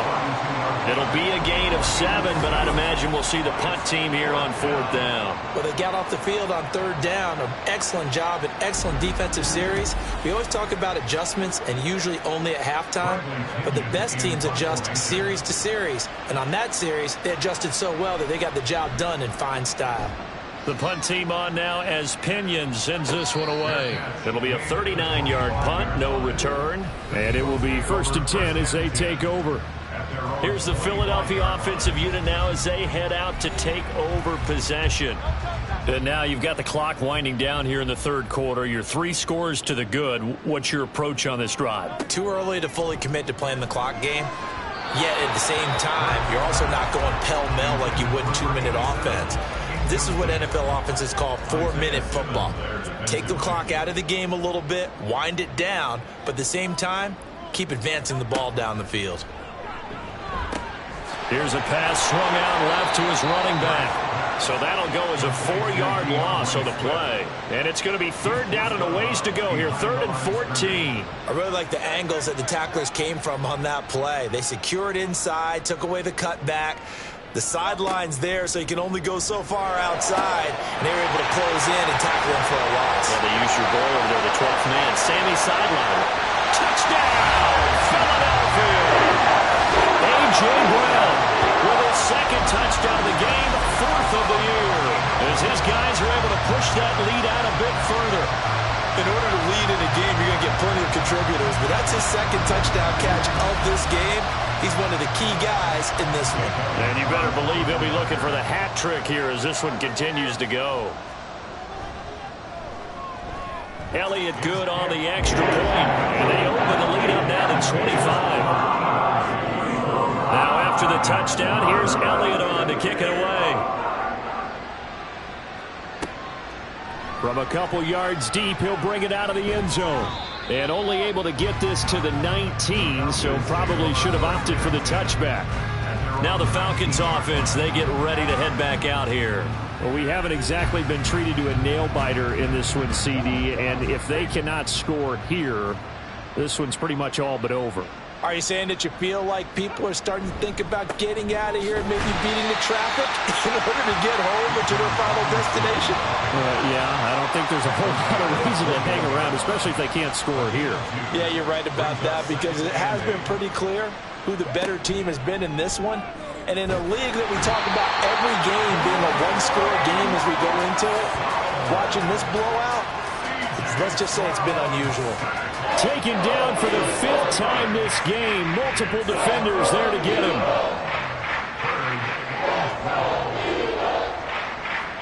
Stroud on 3rd down now.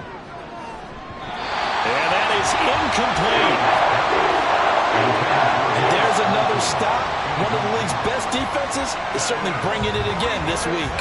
Here's Bradley Pinion now, standing just outside his own goal line. Now fair catch is called for and taken at the, we'll call it the 37-yard line. So possession goes over here on the punt. And out will come the offense as they take over.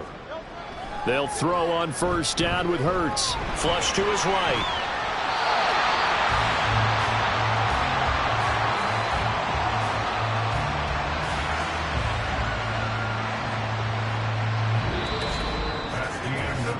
Quarters have come and gone. You are watching the NFL on EA Sports. And welcome back. We are in the city of brotherly love, Philadelphia. A lot of happy faces in the crowd at this point as their guys have a big lead here to start quarter number 4. They will run straight ahead with Swift. And he's over midfield and into Falcon territory. 5 yards is the tally on 1st down. That brings up 2nd and 5. It's a gain of 5. Brings up 2nd and 5. They'll stay on the ground with Swift. Just a couple on the pickup there, and now it's third down. Just not a whole lot of room to operate there on that carry. No, not at all. They did a really nice job staying in their proper places and not allowing any lanes to open up. Throwing is Hurts. He had a man open, but he missed him, and it's incomplete. A CD, they're up big, but they're still passing it. I mean, this is an offense that's had a lot of success in this game, and it seems like they're just having fun out there. And it does feel like there's been a shift out there, doesn't it, partner? Listen, if you're up, you can continue to do what you want to do. It's up to the other team to make you change how you do things. They'll continue to throw it around until stopped. Well, they can probably live with that with this late lead in the fourth quarter. That's one of the few things that's gone wrong. You're exactly right. This one was well in hand. That kick there was more for cosmetics, you know, to add to their score. Not getting it, that shouldn't harm them at all. Well, the Falcons back out, getting set for this next drive. Their mini two-game win streak appears it might be going by the wayside unless they can pull a rabbit out of their hat. Stroud to the air on 1st and 10. And that one incomplete, but now a penalty flag coming in late. That might be PI. So the yellow flag came out, and that leads to a new set of downs for this offense. 1st and 10. Stroud out of the gun here. Open man, complete downfield to Davis. And he gets this one inside the 15, just a yard or two shy of the 10. So how about this for field position after the big play? Inside the 15 now as they come up on 1st and 10. Over the middle, that's caught by Claypool. And he'll be brought down this time at the 5-yard line. Call it a gain of 6 on the play, and it's 2nd down. And 4 at the 5-yard line. Throwing now is Stroud. Back in the end zone. Could he get his feet down? No, it's incomplete. They lead. And now following that last play, I do believe we're going to get a review here. Yes, indeed, the red flag is out. They're taking a peek at whether or not those feet were in bounds, and obviously a big call here in the end zone. And not just the feet.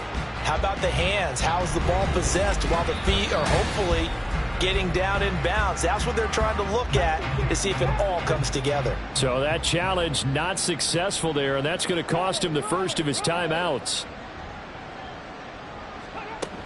On 3rd down, Robinson. He is into the end zone for a Falcon touchdown. Bijan Robinson, his 7th rushing touchdown of the year. And the Falcons are finally into the end zone here in this 4th quarter.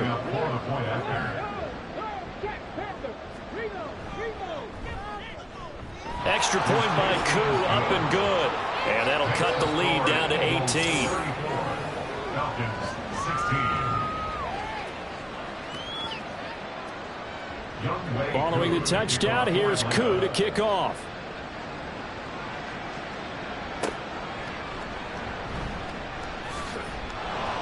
And he's up past the 20 to the 22-yard line. Eagles offense and A.J. Brown headed back out there. And now he's inching closer to a 200-yard game. He's been so solid. And he's really denting the pride of the guys playing defense, too, because there's certain barriers that you just don't want to give up. Never want to give up a 100-yard rusher, a 100-yard receiver. He's closing in on 200 yards. Wow, that's a really big game. 40 yards rushing for him now to this point. 2nd and a couple.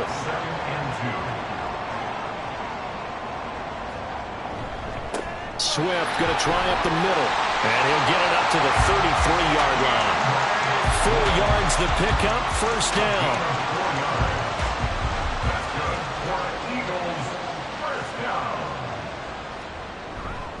Here's a handoff to Swift.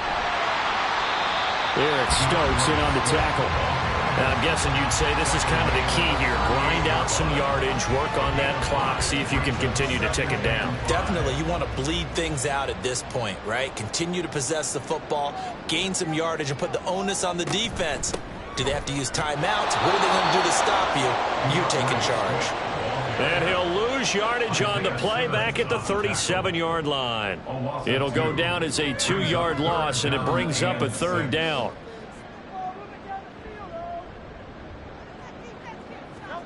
Hurts sets up to throw it. quick slant here to Smith. And he is going to have an Eagles first down as they're able to get the third down conversion. I don't care how many times we say it, I still get a kick out of watching quarterbacks and receivers do the pass tree in pregame warm-up. But I always remember that when we go to practices, we see that after practices as well. They really tune it up, don't they? They tune it up. They know why they do it for these situations. First down. And they built that trust, and that's why they're able to find him in this type of a situation. Second and 8 at the 45-yard line. Right back to Swift again on second down. He had a great strong move, but he'll still be stopped shy of midfield. It's a 4-yard pickup there, and it leaves him with 3rd and 5. That's a gain of 4. Brings up 3rd and 5.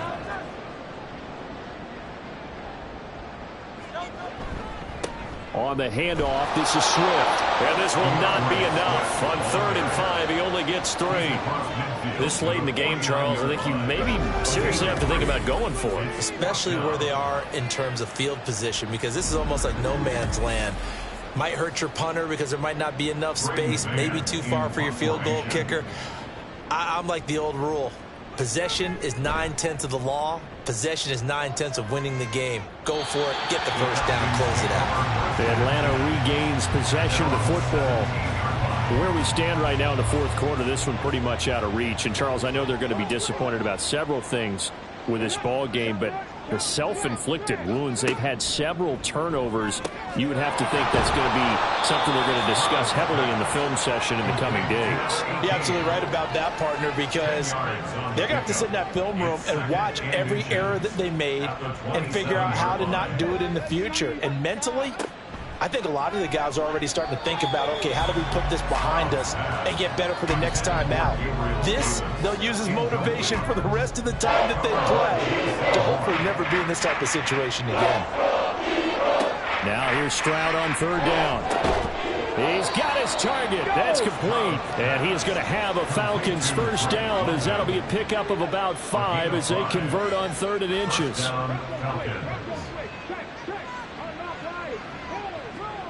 1st and 10, it's Stroud. Able to hit his target, Claypool. And he slips up past the 45 before being tackled.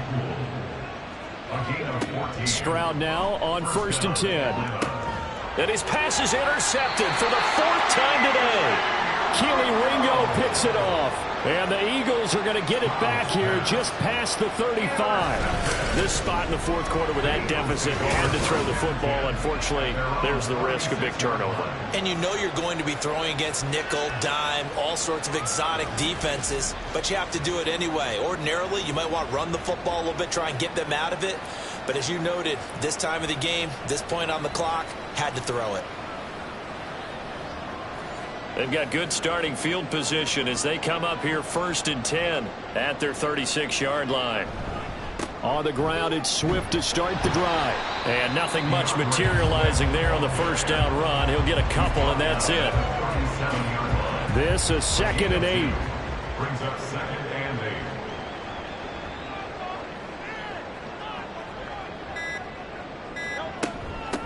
They run out of the gun with Swift.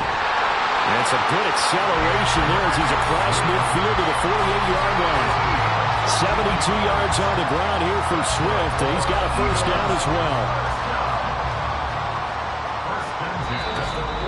well. 2 minutes left to play in this football game here on EA Sports. So it's Eagle football here as we get you reset. And you'd have to figure they're just looking to burn these final 2 minutes away and get out of here with a victory. And he'll be taken down right around the 41-yard line. 7 yards on the pickup there, and it'll leave him with a 2nd and 3. A 7-yard pickup brings up 2nd and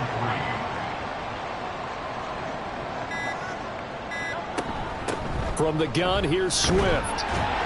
And the stop here will come at the 38-yard line. They'll get 3 as the drive continues. It's a first down. And the Eagles first down. 1st and 10 at the 38-yard line. Now a give right side Swift to the 36-yard line. Stop there.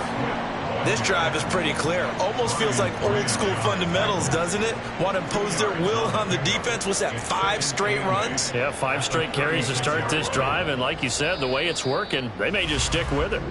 So it's the Eagles who get the win here, and the guy who really led the way was their quarterback, CD, and that's Jalen Hurts. Yeah, you had to like what you saw. He was on point the whole game. Wound up going over 300 yards with 3 touchdown passes. That will definitely get the job done. So for the Eagles, that early momentum continues here as they move to 4-0. And they will hit the road next week to take on the Carolina Panthers. Meanwhile, for Atlanta, they'll fall back to 500 at 2-2. And they'll get a chance to redeem themselves at home next week. So that'll do it for my partner, Charles Davis, and the best darn crew in the industry. I'm Brandon Gaudin. This has been a presentation of the NFL on EA Sports. The Eagles are winners here as we say so long from Philadelphia.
It's week 4 of the NFL, and this one features the Saints' Offensive Player of the Year.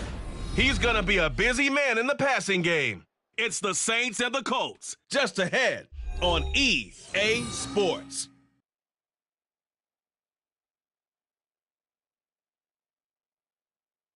Well, first opened back in 1975, there's a look inside the iconic Superdome in downtown New Orleans. Today, it's week 4, and we've got what should be a great one here, as it'll be the Indianapolis Colts taking on the New Orleans Saints.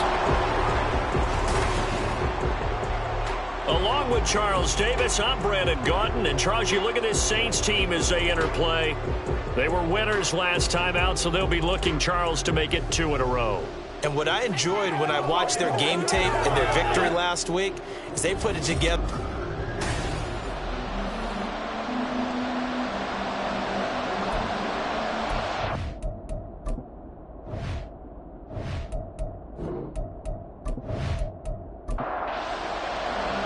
Seems like we were just starting training camp, but here we are in October, and off we go on EA Sport. And we will not get a run back here to start. It's a touchback, and it will come out to the 25. And here come the Saints for their opening drive. As we get a peek at the former Red Raider and 10th pick in the 2017 draft, Patrick Mahomes. I guess we're going to have to nickname him the thrower, aren't we, or something like that. After last week? I mean, man, you're talking about over 400 yards throwing the ball. The running backs and everyone else may be looking at him like, hey, don't forget us. And he'd probably just tell him, listen, you want to get involved? Go out and catch some passes. I'll make sure you touch it. Throwing on first down, but this one winds up to be incomplete. An incomplete pass leads to 2nd and 10 from the 25. Now Mahomes. Olave holds it in. And he'll be upended at the 28-yard line. Just a 3-yard gain there. He has now hit number 500. Charles, that is his 500th NFL career catch. Definitely worthy of applause, but I remember when 500 meant you were going to the Hall of Fame. Nowadays, in today's football, 500 puts you on the path, a significant number. And he's going to come up a bit short. He needed to get to the 35 for the first, but he only makes it to the 34. 4th down, so Jake Camarda is out there.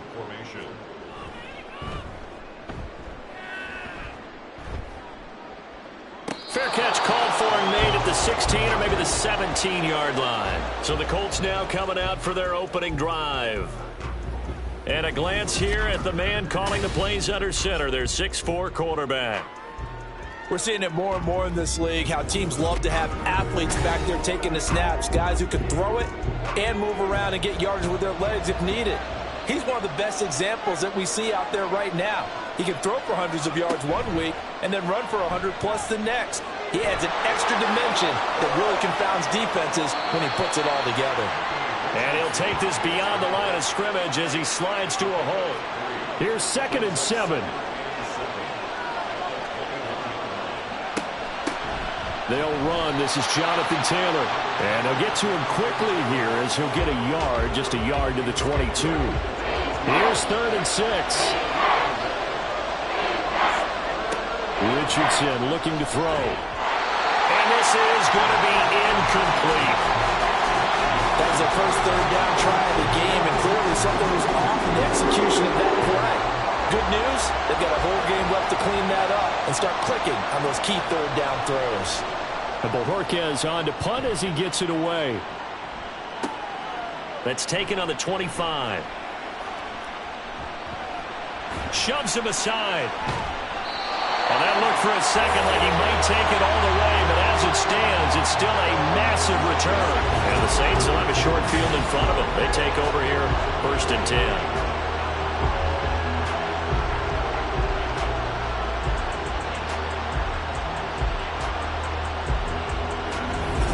New Orleans Saints, they get ready to set up shop for their 2nd drive. They were forced to punt last time, and I doubt sincerely that they'll have to punt here because they're gifted with terrific field position. I don't even want to think about the idea that they would end up punting starting with this type of field position. Neither do they. Great starting spot, great opportunity to run your full playbook. If they want to take a shot here, they can go ahead and do it. A nice burst there as they'll get about 7 that time on the 1st down run. And the numbers for Gibbs from last week: 14 carries, 54 yards, and a touchdown. Just an all-right day from him last week. He really didn't break out for the huge yardage he had hoped going in. I talked with him before the game, though, and he knows this is a new, fresh opportunity. He's put last week behind him, and his focus, getting some extra yardage with every carry he receives this week. Oh, fine work there as he gets this thing down to the 11-yard line. It'll be a Saints first down on a gain of 16 yards. They'll go again with Gibbs. They'll get this down inside the 10 for a pickup of about 3. Some of the most unselfish players on any football team, defensive tackles, because we ask them to just eat up blocks and allow other people to make tackles. But when he can make a play himself. Gibbs gets popped and he loses the football. Could have been a costly mistake, but as it turns out, they keep possession. You can't give away these types of opportunities in the red zone. And I'm sure that was flashing through his brain as the ball. And he's got it. Touchdown, Saints. Michael Mayer, his second touchdown on the season. And the Saints are on the board first here this afternoon. Well, that's just how they drew it up, CD. His first read was there, got it to him quickly, and into the end zone. Absolutely excellent execution by all involved. And the coordinator, gotta give him credit, found the perfect play call. Quarterback let it fly as soon as the target came free, and his guy made a nice catch. Just how you draw it up in practice and then execute it in the game. But a point after, good by Groupie. And it's now a 7-0 game.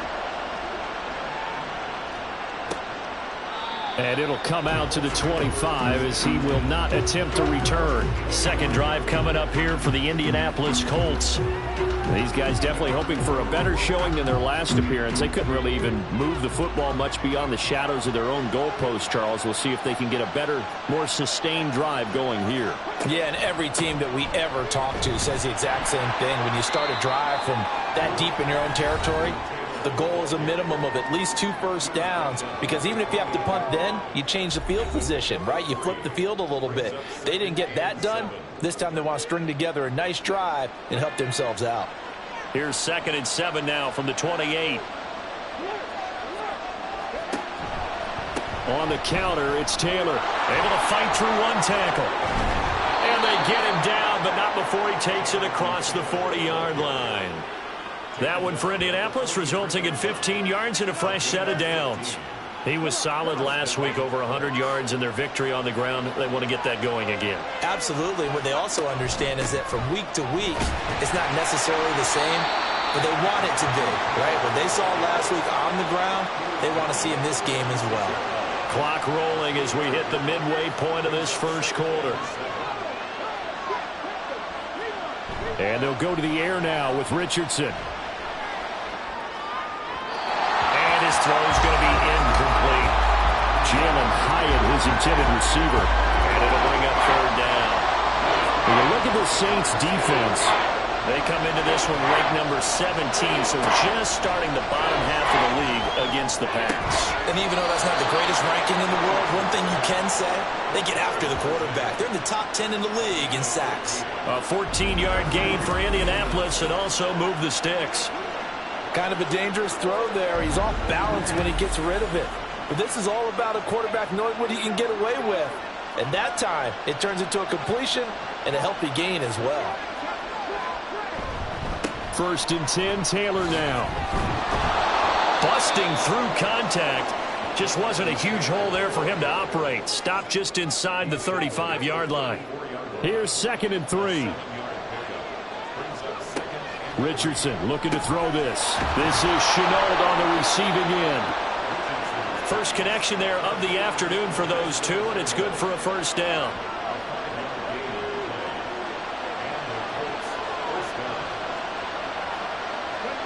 Now it's Richardson.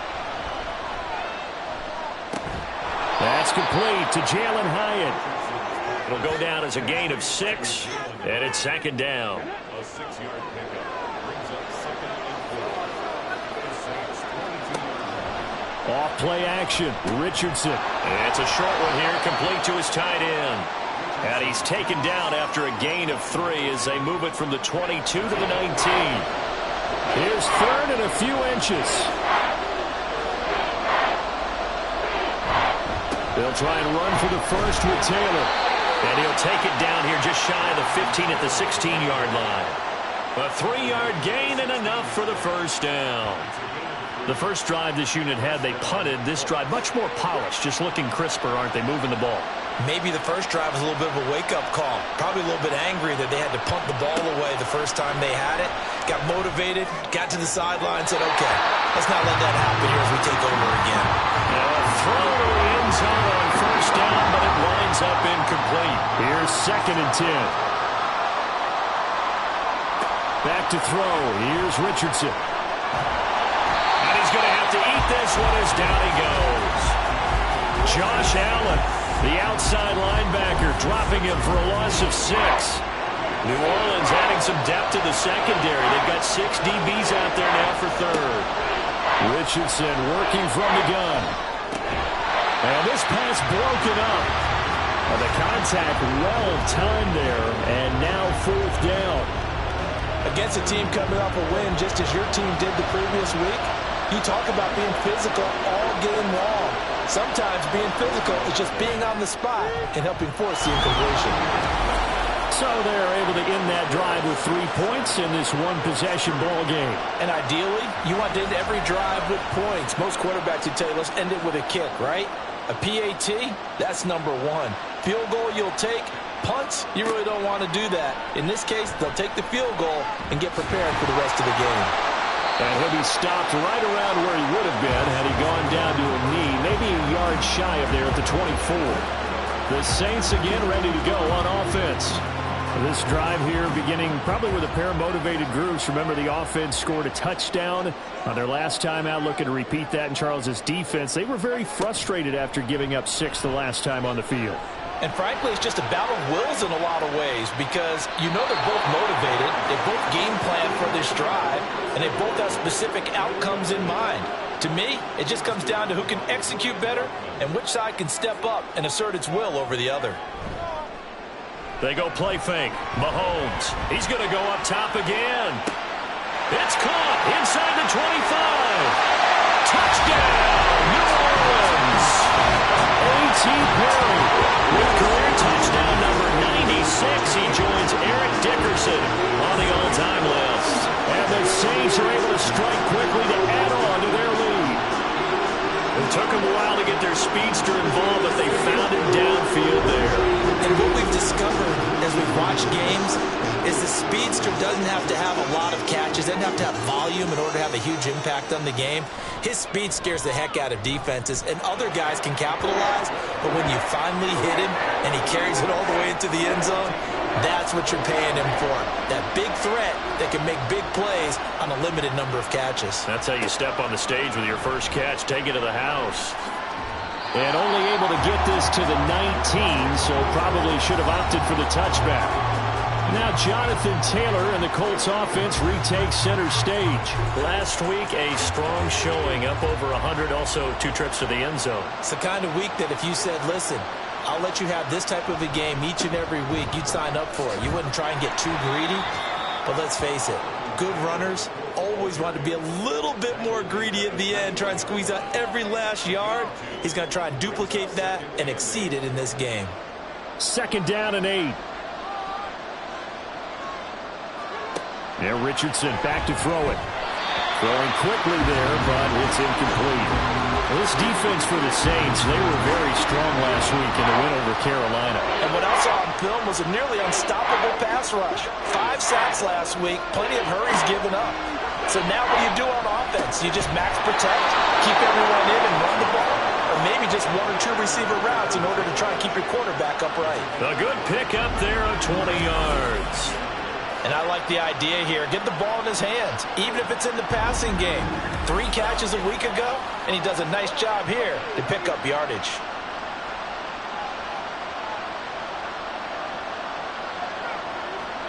First and 10. Here's Richardson with it. He's got his tight end on the corner route. It's complete. And they'll get this well past midfield before being stopped just before the 35. A well-executed 22-yard gain.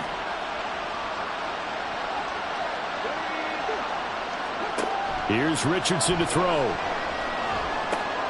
He gets this into the hands of Taylor. And he works it to the 30-yard line here, right at the 30. Personal foul, roughing the passer, defense.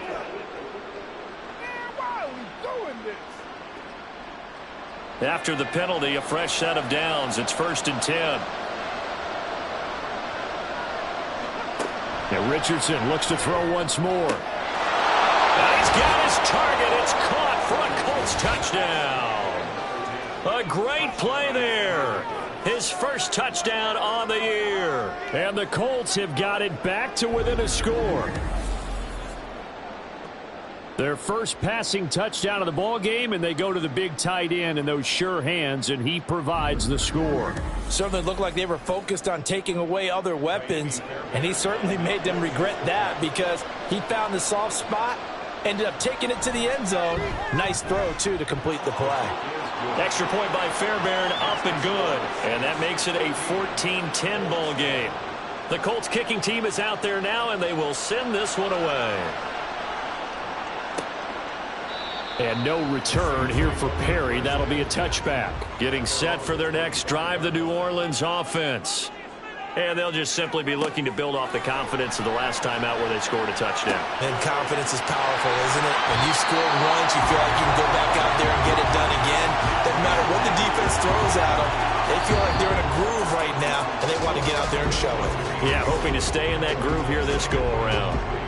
An entertaining start to this one. More to come on EA Sports.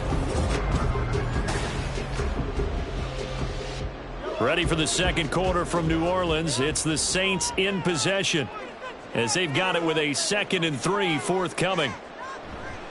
Play action. Now it's Mahomes. Completes it to Perry. And he'll be taken down, but not before they work it across midfield.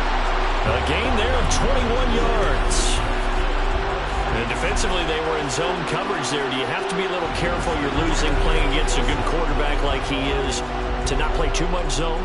Yeah, you have to be careful about how much time you're giving up. I think it's a good point you just brought up. So maybe if you still want to play zone, you go to a zone blitz scheme. And you can drop anyone out of your defensive front. Defensive end, defensive tackle. It doesn't matter. You just exchange someone to bring more pressure towards the quarterback and still try and cover downfield. To throw, it's Mahomes. Into the hands of Perry, complete. And he's got this down a yard or two shy of the 40 before he's out of bounds. Here is 3rd and 5.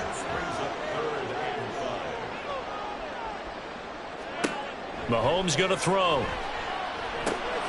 Work in the middle of the field, and he's got a man complete. And he is going to have a Saints first down.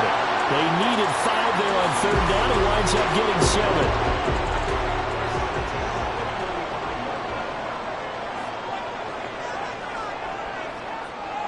Perry on the move to the right. They'll get it forward to him on the touch pass. Oh, he breaks a tackle, and he's got an alley. And a great job there to read that one defensively. They strung him out, would not allow him to cut upfield. Now a 2nd and 2. Again, they'll throw with Mahomes. And this one incomplete. Too much contact to hold on to that one, and it's 3rd down.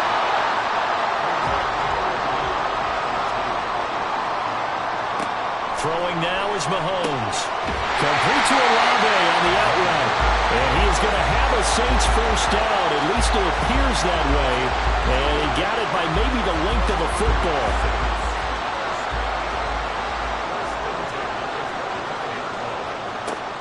They go play action. Now Mahomes. A short throw, and that's hauled in by Mayer. They get him to the ground right on the cusp of the red zone after a pickup of 5 or 6. The Saints at 2-1 now to start the campaign, and they move back above 500 with a victory last week. And you look at their start, a win, a loss, then a win. This might be something we see from them a lot this year because when they're at their best, they can play with anybody. But bringing their best every week, that's been a challenge thus far.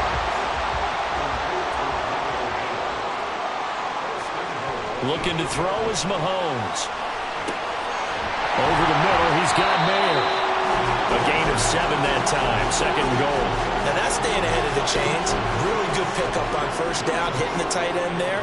Now brings up a second and manageable. Just found a hole in that. And he is in for the score. Touchdown, New Orleans. It's the fullback with his first career NFL touchdown, as his guys are able to extend their lead. And they just powered it in right there, Charles. 3 tight ends out on the field. The fullbacks for the defense, they knew what was coming.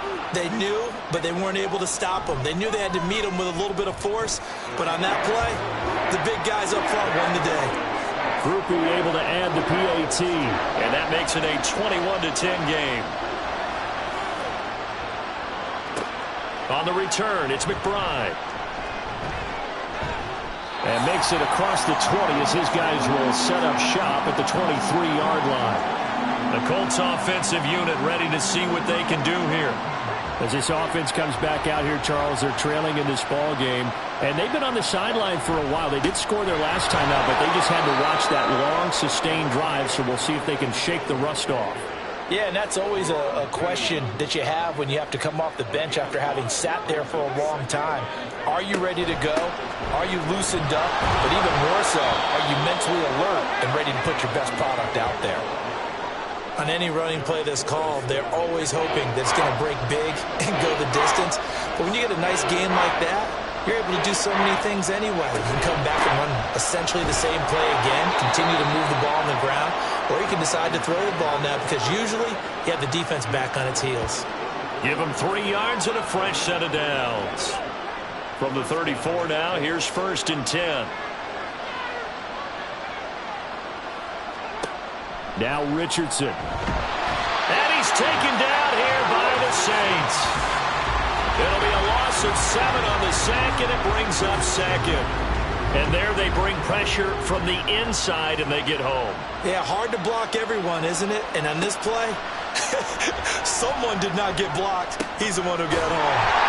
And he's going to lose yards. They take him down at the 26. Just a 1-yard loss that time, but that's not what they needed. Now they're dealing with a 3rd and long. Well, Brandon, we could see that play developing, and they were hoping that he was going to be able to put a move on the first guy and turn it into a big play. But no such luck.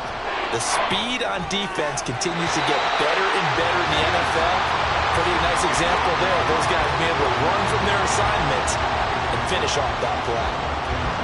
On 4th down, on is Corey Bajorquez to punt.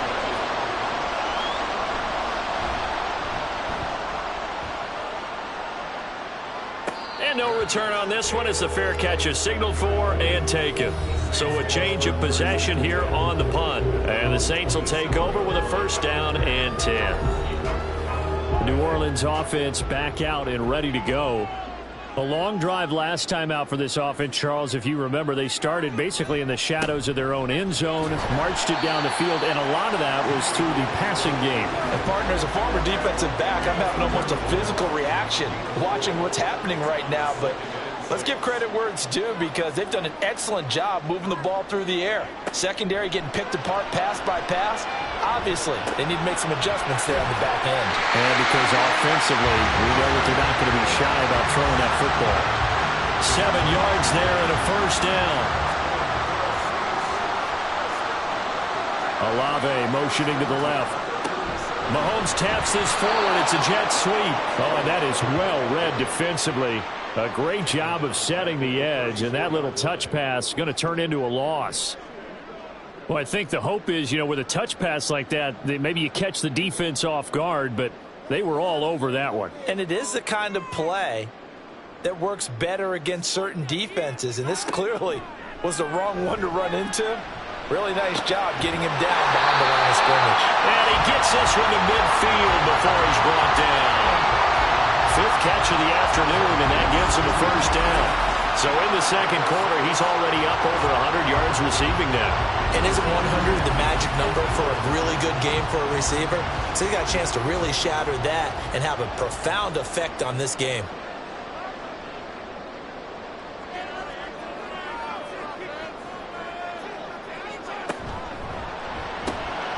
Quick throw to Olave. So give him 5 yards there on the pitch and catch. And that's going to bring up 2nd down. They don't need to run another play here before the 2-minute warning. Let's see if they do it anyway. And again, it's Mahomes. Over the middle, complete. That's Perry. And he will get enough for a first down, and that will lead us to the 2-minute warning. It's a 9-yard gain, and it keeps the drive moving. So from the 36 now, 1st and 10. On play action, it's Mahomes. And just not enough on the throw there. Down around his feet and incomplete. Offense was moving it a little bit, had them back on their heels, but they earned a brief pause by forcing the incompletion. That gives them a quick chance to regroup and try and mount a stand before they're backed up even further. Another throw on 2nd down, and this one incomplete as well. It feels like they're getting caught in between here because they had incompletions on 1st and 2nd down. Now you got to worry a little bit about the clock because you prefer not to give them another shot here in the first half. But if you don't pick up the first down, guess what? You're likely going to have to. That is caught, and he's brought down, but not before he reaches the 8-yard line. They're able to convert on 3rd down, and that sets up a 1st and goal. Everything's going right here in this first half, and they've got a good lead, and part of that can be attributed to their success on 3rd downs. This is another conversion here, and they can look to really open things up now with this 1st and goal. A chance to really cap off a big first half here as they come up on 1st and goal. Now Mahomes. To the end zone, but it's incomplete. That was a touchdown if he could have hung on. Instead, it was a well-timed collision to jar that one free.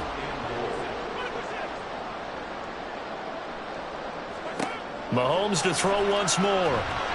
That is incomplete. I see the surprise in your face there, partner. That is a rare incompletion from him. He's been on point this entire game. He has percentage completion-wise way up. Not that time. Here's Mahomes, 3rd and goal. That is caught by Olave. Touchdown, New Orleans. 8 yards on the touchdown pass. As his guys have opened up a very comfortable lead. And in the red zone, I guess this is why you have a guy like that on your roster. Without a doubt, if you have him, you use him because he's a guy who's going to win just about every time. I don't care what the coverage is.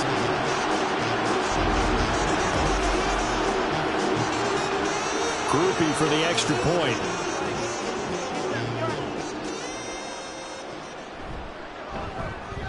And the lead is up to 18 now. So that drive, 12 plays in length. And it was Chris Olave who finished things off with a touchdown. After the touchdown, here's Groupie to kick this one away.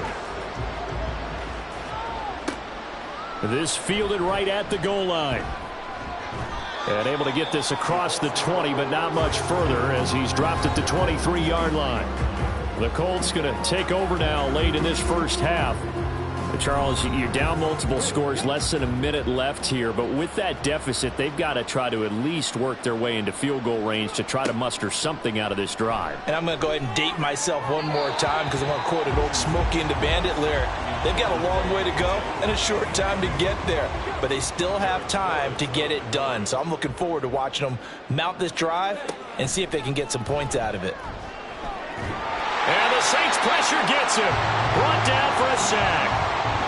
The Saints going to call the first of their timeouts as the clock shows 50 seconds to play here in half number 1. Now we'll get a quick timeout called by New Orleans, number 2. So that means they're down to 1 remaining here as we head toward halftime. And he fields it cleanly. A beautiful fake. The Saints offense going to head out now late in this first half. And with great starting field position and one timeout in their pocket, they could still come away with points here in the late going. Mahomes now on 1st down. Throw caught by Mayer. And he'll be corralled out across midfield down to the 45. 15 yards is the pickup there, and the drive starting very nicely. 1st down. Now the Saints will use their 3rd and final timeout. And with halftime on the horizon, they'll be out of timeouts from here forward.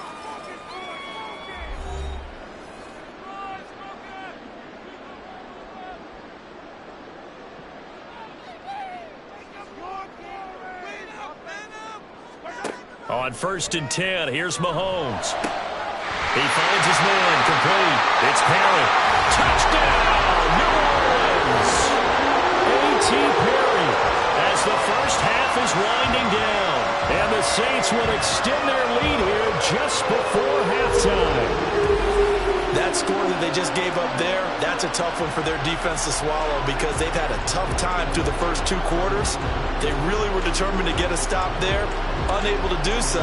That makes their comeback hopes that much more difficult. Here's Groupie for the PAT.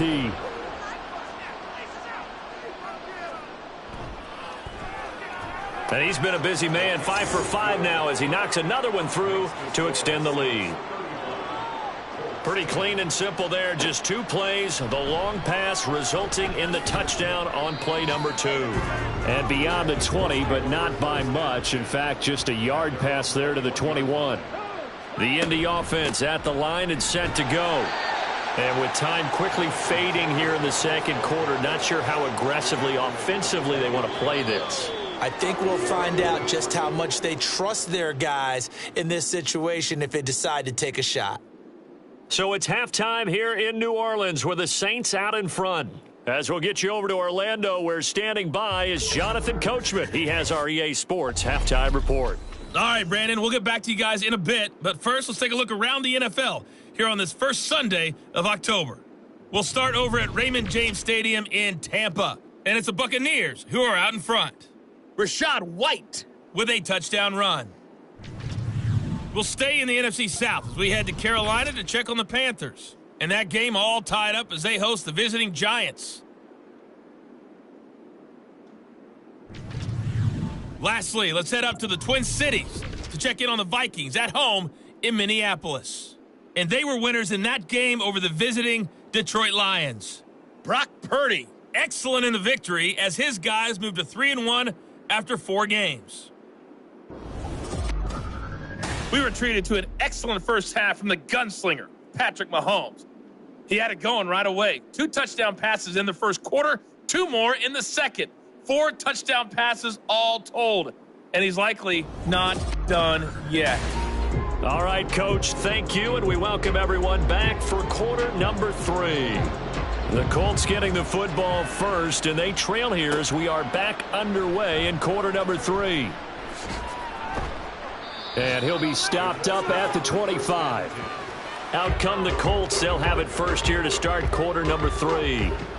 CD, they certainly know the hole that they face as they begin the second half. They have to do what precious few teams have done in NFL history. That's try to come back from a 4-possession deficit. And, partner, you know, as that team gathers, they're saying to each other, you never say never, right? Because if you're on an NFL roster, that's how you have to think. You can always come back and win a ball game.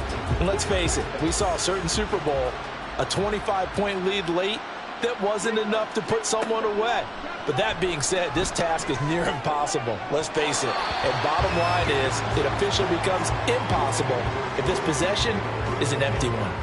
An incomplete pass on that last play, and that means they'll need to come up with something here on 3rd down. Richardson looking to throw. It's incomplete. Took a shot, couldn't connect. Just more frustration here offensively, and you can see it in their play and now in their body language. You know they were hoping to put a drive together to begin this 3rd quarter, but it's just not clicking right now, and it's going to be a quick call to the punt team. Taken from just outside the 30. Oh, look at the juke. And he'll be out of bounds, but able to get it up past the 45. A nice job on the return there, 16 yards. And they will take over 1st and 10.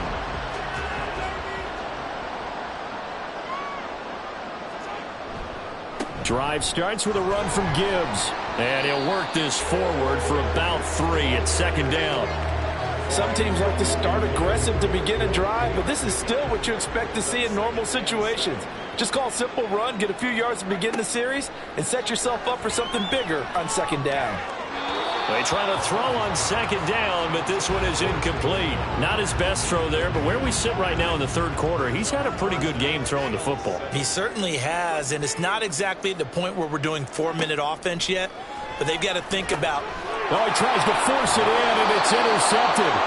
Picked picked off by Julian Blackmon. And the Colts are going to have the football here at their own 35-yard line. Well, to be blunt, not a whole lot has gone right for this defense in this ball game, but that's something right there. Still in the third quarter, it would take something around miracle territory for a comeback, but maybe that's a start, Charles.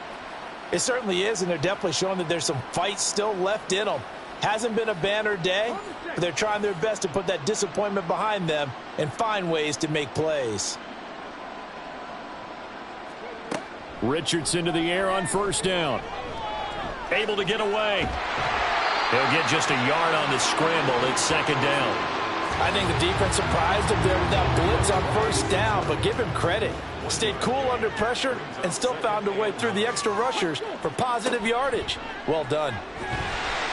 Richardson under pressure, and down he goes. They push him back 8 yards that time on second down. These guys have punted 4 times already, and they're staring at a 5th, barring a conversion here on third down. Now Richardson back to throw it. And he's got his man on the out route. They'll wind up with 17 on that one, but they're still a bit short here for 4th. There's another example what defensive coaches constantly preach, not allowing any run after the catch. They gave up a few more yards than they wanted to, but they were able to get him down quickly and force a 4th down. And no one there to stop it. Hits at the 8, but it carries all the way into the end zone for a touchback. Now the Saints, they trot their offense out here.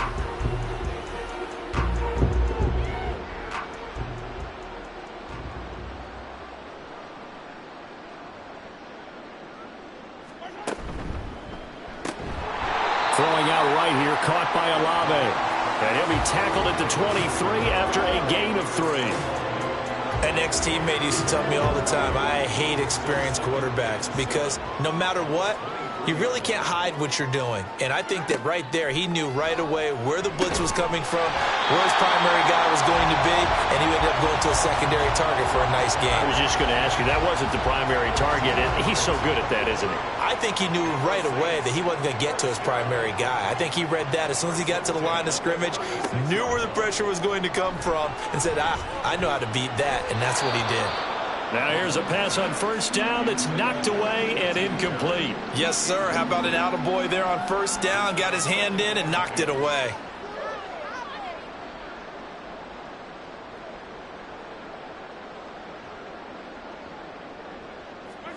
Now it's Mahomes again. Olave over the middle. And getting this just shy of midfield. They'll spot it at the 49. 2 first downs have them up near midfield now on 1st and 10. Straight ahead with Gibbs here. And a pretty little juke move there on a nice game. 43 yards rushing for him now in the ball game. They still need about the length of the football here, maybe a little less as they come up on 2nd and inches. Another run for Gibbs here. And a good job of finding the open space to run as he's down close to the 30 here. The Saints first down there on a gain of 11. Absolutely love the run right there. This guy's known for his quickness, but also for his speed. And he's able to get to the 2nd level almost before you blink if you give him any type of blocking. Always talk about slot receivers, and they're usually known as quicker than fast. In this case, we've got a guy who's quick and fast, and he used it to great advantage. After the incomplete pass, here now is 2nd and 10. Gibbs straight ahead. And he's going to get this one down to the 30. They do get a yard there, but only a yard. Leaves them with 3rd and 9 looming. They'll come to the line here needing 9 yards to pick up the first.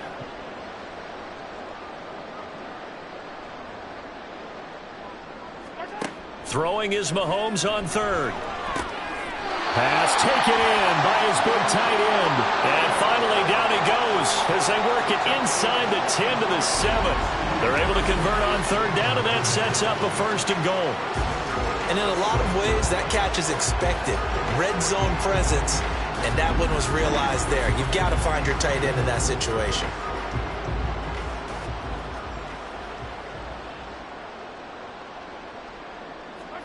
To throw, it's Mahomes. He gets it left side to Johnson. That'll bring up 2nd and goal after the gain of 5. I know sometimes we can get fooled when we watch him make catches, as we just saw him do there, because he really looks like a wide receiver the way he goes about his business. Yeah, 230, 240 range. Yeah, not super huge. Maybe not counted on to be that inline. And he's got him. It's caught in the end zone. Touchdown, New Orleans. Take down. A 2-yard touchdown grab. And the Saints are pouring it on. Boy, another score. This lead gets even bigger. And, Charles, we haven't even hit the 4th quarter yet. Well, forget the deficit. And now, of course, all scoring plays are reviewed, and I think they're going to take an extra long look at this one. They're taking a peek at whether or not those feet were in bounds, and obviously a big call here in the end zone. And not just the feet. How about the hands? How's the ball possessed while the feet are hopefully getting down in bounds? That's what they're trying to look at to see if it all comes together. So they called it a touchdown originally, and this will stay a touchdown after the video review, so they had it right. The point after, good by Groupie. And the lead grows even larger here in the 3rd quarter. After the touchdown, here's Groupie to kick this one away. And they'll put up the stop sign there as his guys will get it at the 25. And now Indianapolis set to take the field. See if they can put this drive in the end zone, Charles, because it's been a little bit of a rough go at times. They've had to punt the football a ton in this ball game because of stalled out drives. So are you saying that you're kind of tired of seeing the punter run out there and do his thing during this game? Is that what you're trying to say? Well, I mean, I'm okay with it. I have a feeling that this offense, they don't want to see the punter again. And frankly, the punter doesn't want to run out there anymore himself. He'd love to see his offense put together a drive and give his leg a rest. They'll wind up losing 3 here on the play, and that'll make it 3rd and 13. Now it's Richardson. The toss here completed to Pittman. And a good job defensively. They stop him short of the 1st at the 32. They pick up 10, but it'll still lead to a 4th down. The Colts send out their punter. He's been one of their few bright spots so far. Averaging 50 yards a boot so far as this one's away. And a fair catch signaled for and taken at about the 18-yard line. Back out onto the field now comes the New Orleans offense. Well, certainly they'd rather have the scenario they had last time out, Charles. Remember, they had the short field. They took it in the end zone. Now this is going to have to be a longer, more sustained drive if they want to get points. Yeah, a little bit more of a quick strike opportunity last time by where they were in the field, and you're exactly right about that. But now, backed up a little bit. What's that old expression we love to use? Time to matriculate the ball down the field and try and do it again. They fake the give. Now Mahomes. A short throw, and that's hauled in by Mayer. 75 yards receiving for him now. And it's a 1st down. That coach is always harped on the quarterback reading the defense and getting it to the open man. That's good recognition there. And how about what he did after the catch? Yeah, hit your tight end. Let him get some rack. Yeah, but when he gets moving, not many guys want to come over and put a hit on him, do they? And he stopped immediately there. A nice play design there with the touch pass. Looked good at the start, but bottom line, the defense was ready. And they did a nice job scouting, didn't they? Not just scouting, but now executing once they saw the play for real after having worked on it all week in practice. They drilled on the play, then they drilled him. Meanwhile, Mahomes throw caught by Olave.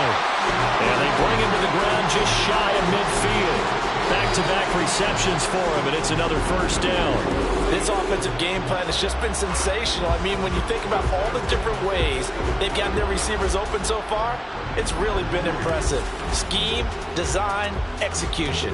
2 1st downs have them up near midfield now on 1st and 10. Hand off now to Gibbs. And he's going to take this one across midfield and into Colts territory. Give him 5 on the carry there, and it'll be 2nd down. Final minute now of the 3rd quarter. Now here's Mahomes. Complete to Olave on the out route. And he's got this down a yard or 2 shy of the 40 before he's out of bounds. Play number 7 coming on this drive. It's 3rd and inches. Gibbs will try and pick it up. And he's going to have the first down at about the 38. Well, this has been a long drive. In fact, it's eaten up a good chunk of the third quarter, which is precisely what you want when you're playing with the lead. You control the football, you control the clock, and impose your will on the defense. Going back to Gibbs on first down. And he'll be taken down after a decent gain, and that will bring us to the end of this third quarter of play. We have played 3 quarters. This is the National Football League on EA Sports. Back now here live in New Orleans.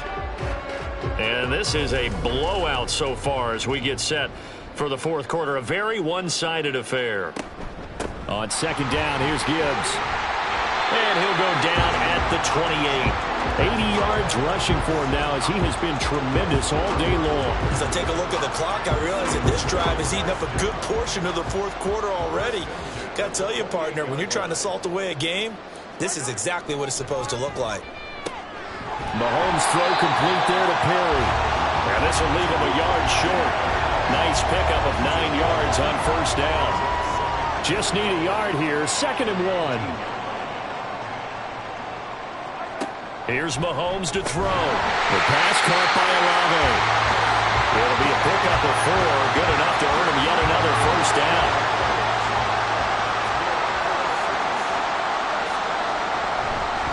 Now back to the ground. Here's Gibbs. And he's brought down just outside of the 10 at the 11. Call it a gain of 4 on first, and that'll make it 2nd down.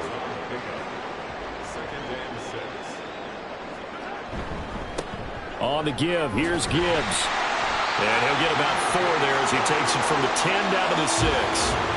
Back-to-back 4-yard runs. Now look, if they just do that all the way downfield, ball ends up in the end zone, but that's a little difficult to do. Yeah, I think now 3rd and 2, that defense ready to stiffen up and stop that. Touchdown, Saints!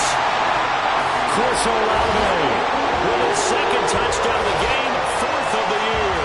And the Saints continue to run up the score. They lead it big here in the 4th. When coaches come into a game preaching total team effort, CD, I think this is the type of ball game that they're dreaming of.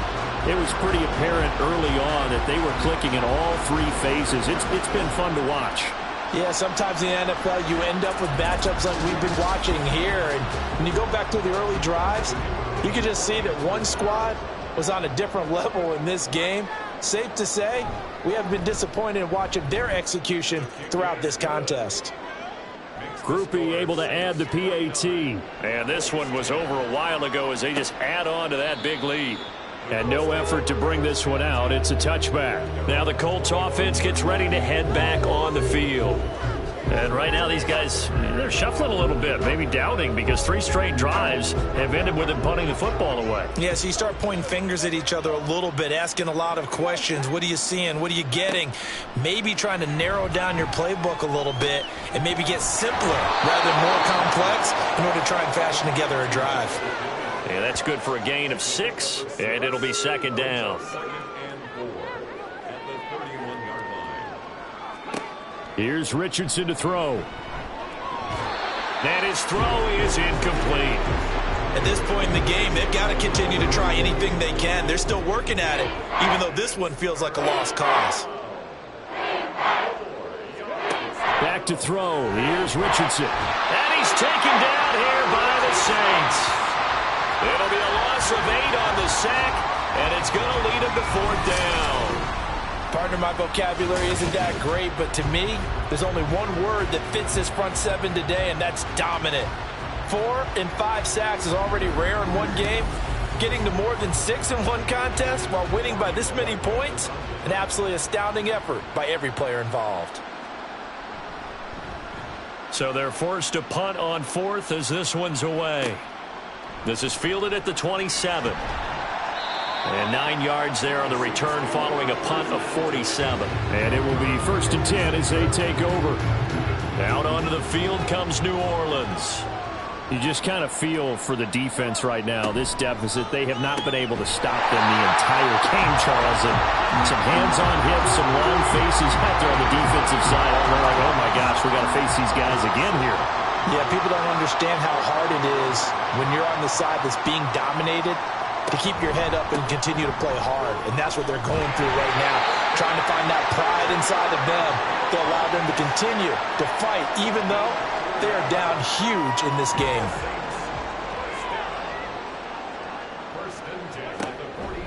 On 1st and 10, here's Gibbs. And a solid run here as he'll pick his way down to the 42-yard line. 103 yards rushing for him now as he's done it on 19 carries.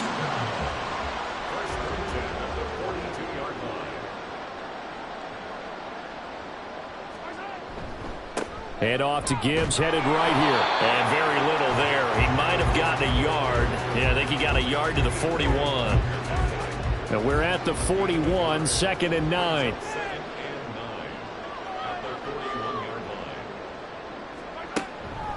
Out of the gun, they'll give to Gibbs.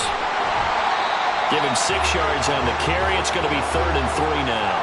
That was a good run, and it got to the 2nd level. And what I mean by that is that's where the linebackers usually play. First level being the defensive front, last level being the secondary. But the strong safety position ended up making the tackle. And oftentimes we call them a hybrid. Combination defensive back, combination linebacker. We saw the linebacker make the stop.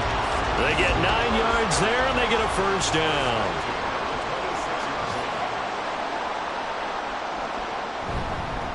And Gibbs has it.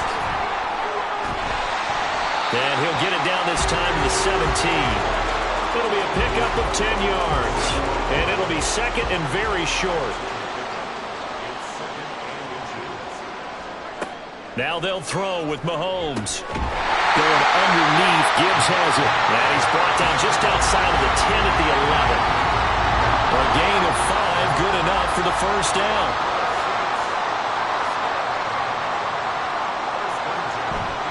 Trying the left side with Gibbs. And here he'll get it down to the 7. And give him 4 yards there. It'll be 2nd and 6.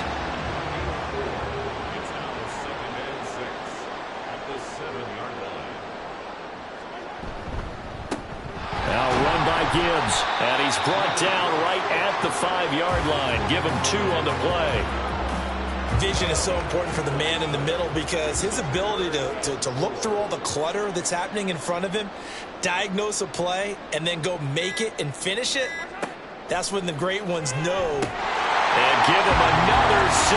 It's caught for a touchdown, and the blowout continues. Well, Charles, just impressive in all 3 phases. Offense, defense, special teams have really done their job. And here the offense doing its part yet again with another score in the 4th quarter. I know it seems like something we shouldn't do because the scoreboard does tell it all. But let's set it aside for a moment. This game was absolutely memorable with how they played it. Really terrific effort. Really well executed. Congratulations to them. The point after, good by Groupie. And this one was over a while ago as they just add on to that big lead. After the touchdown, here's Groupie to kick this one away. And he'll just sit on this one as their drive will start at the 25. And the Colts coming out now. The last series for them, a little disappointing, forced a punt. And now they'll try to do better here and come away with some points as they begin this drive. 1st and 10. 1st and 10. Here's Richardson with it. He'll find a man over the middle. It's Pittman. And they'll get it up just short of the 45 at the 44. A gain of 19 yards. 1st down, Indianapolis. 1st and 10. It's Richardson. And this one is going to be off the mark. Too far out in front.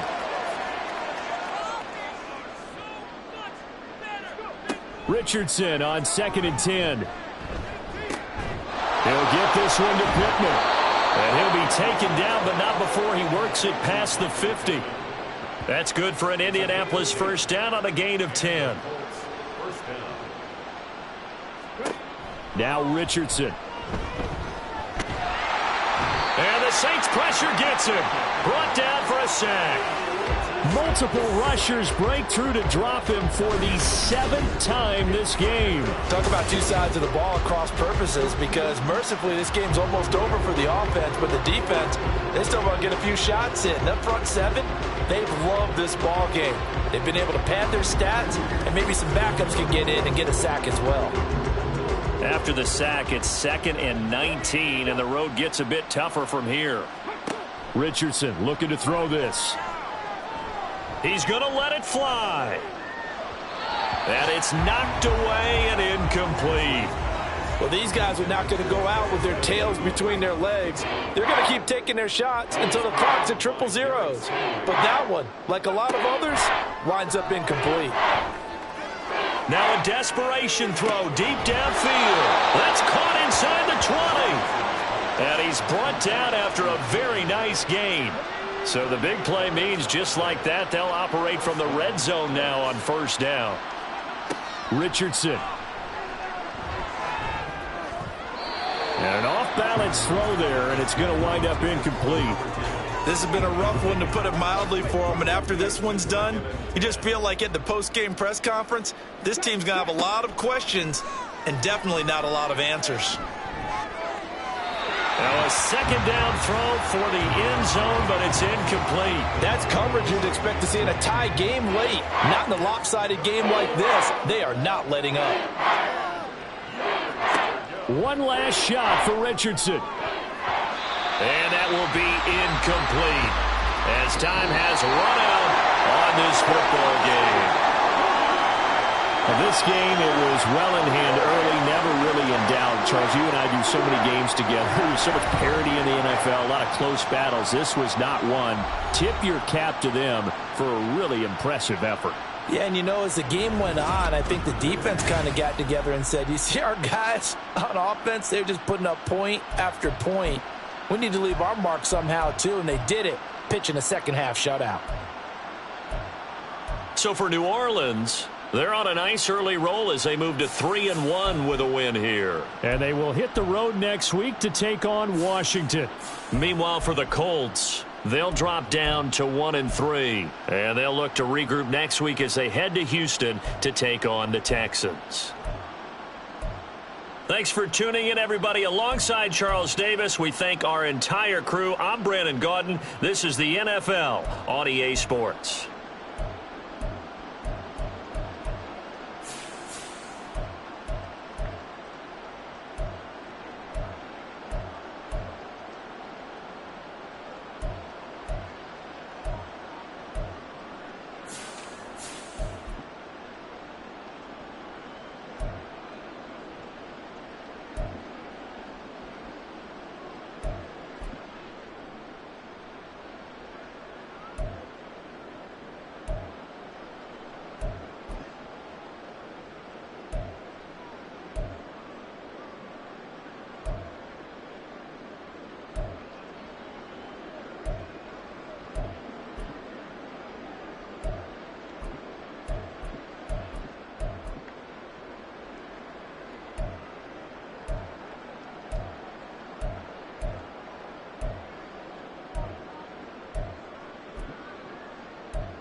It's week 4 of the NFL, and we've got Breece Hall. He was a defense killer a week ago, over 190 yards on the ground.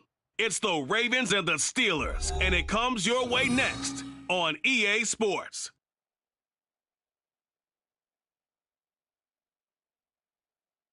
Well, the weather not fully cooperating here in Pittsburgh, but that has not stopped Steeler Nation from filling the stands at a...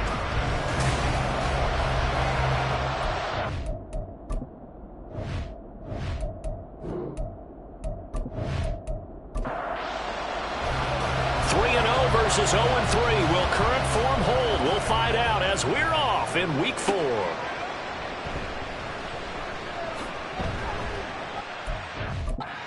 Return, pretty good field position. They'll start at the 32. Here comes the Ravens on offense, and the man in charge from Louisville, the former MVP, Lamar Jackson. After seeing what he did last week, throwing 4 touchdown passes, I had to go to my thesaurus to try and come up with some great words for what he did. I'm still coming up blank. He was scintillating. I'm going simple. I don't have your thesaurus. I'm going dynamite. He was dynamite. I'll take it. They'll start on the ground. Hall. And not a whole lot of room to operate there on the first down run. He gets maybe 3. But taking a look at Hall's numbers from a week ago. 1 rushing touchdown, yes, but look at the rushing yards. He was up near 200. The one phrase I'd use to describe that performance, he carved up that defense.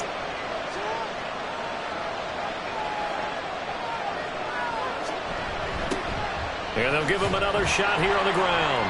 And he'll get this up to about the 38-yard line. You look at this Steeler defense. They enter play 1 from the bottom, number 31 in the league, Charles, against the run. And when people talk about facing a challenge, they are certainly getting one in this ballgame because they're facing the #1 rushing unit in the NFL, which means it's going to be a contest they've got to be prepared for from the first snap. It's a pickup of 11 at a Baltimore first down.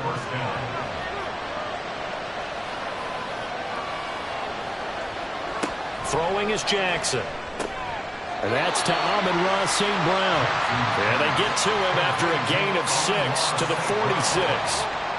Here now, 2nd and 4.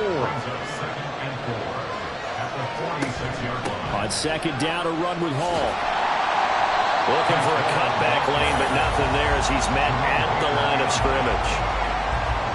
Here's 3rd down and 4. Jackson. Oh, he rifles one, and that's going to be intercepted.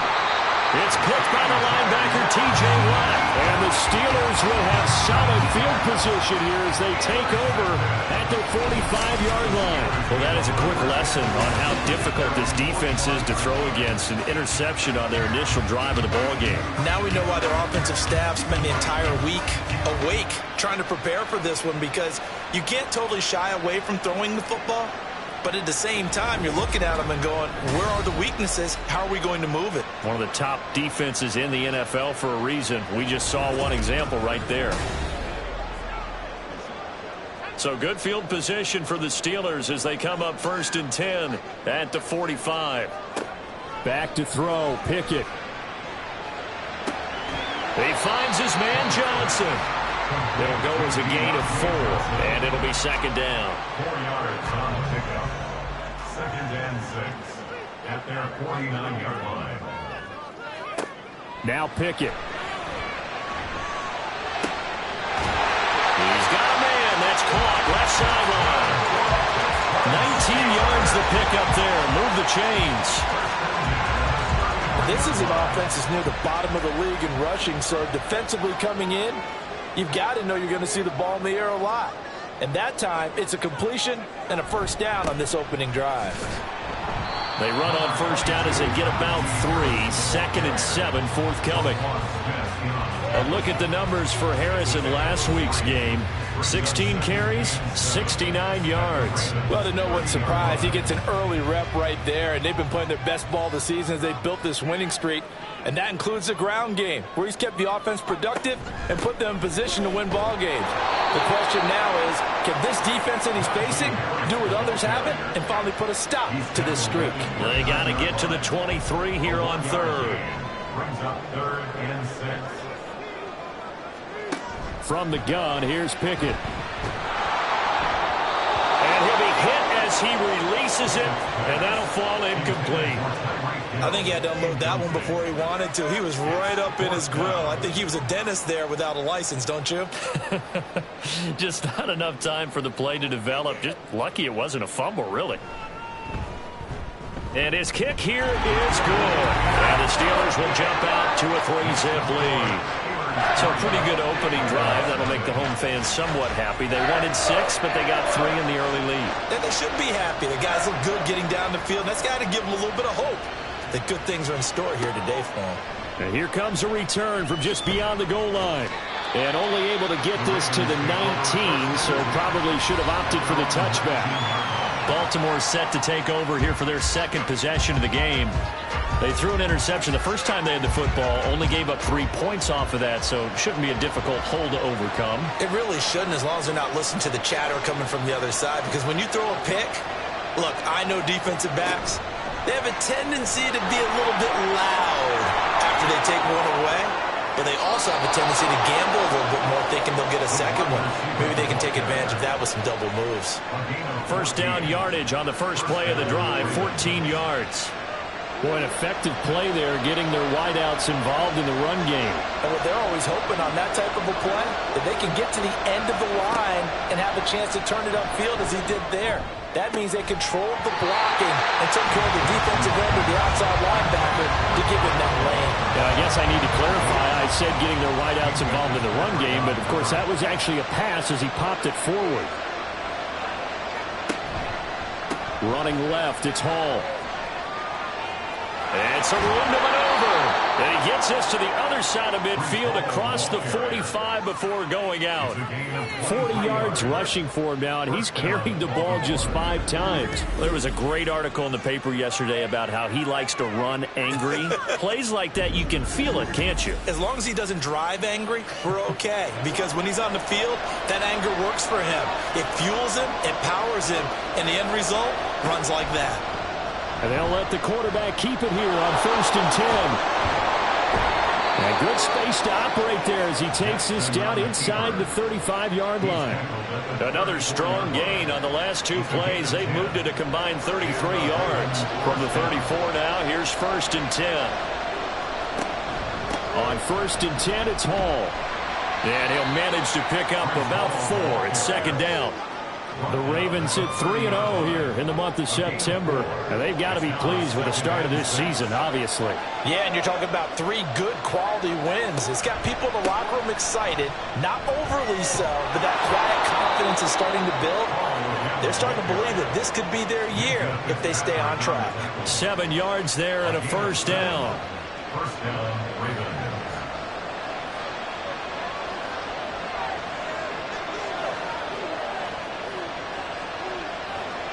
And now Jackson will look to throw it. That one into the hands of Flowers. And down inside the 15 he goes. From the 13 now, they work on 1st and 10. Here's Jackson to throw. Firing quickly, but it's incomplete. They have definitely said that's one he should have held on to. But when you're playing in elements like this, sometimes those bullet passes, those ones with a little bit of pace on them, they can be difficult to hold on to. This is caught. And in for the Ravens touchdown. Tylan Wallace, his 2nd touchdown on the season. And the Ravens have answered that early field goal to take a first-quarter lead. Bouncing back nicely from that bad opening drive where he threw the interception. Drive number 2 leads him right down the field and into the end zone. So obviously his confidence was never lost, and that's a good thing to see. Great quality to have. You absolutely must maintain that as a quarterback. But I have to think that they're probably still on the script that they prepared for this game. Just the 2nd drive. They've worked on these plays all week in practice. Put them to good use on that one. The point after through the raindrops, up and good. And that makes it a 7-3 lead.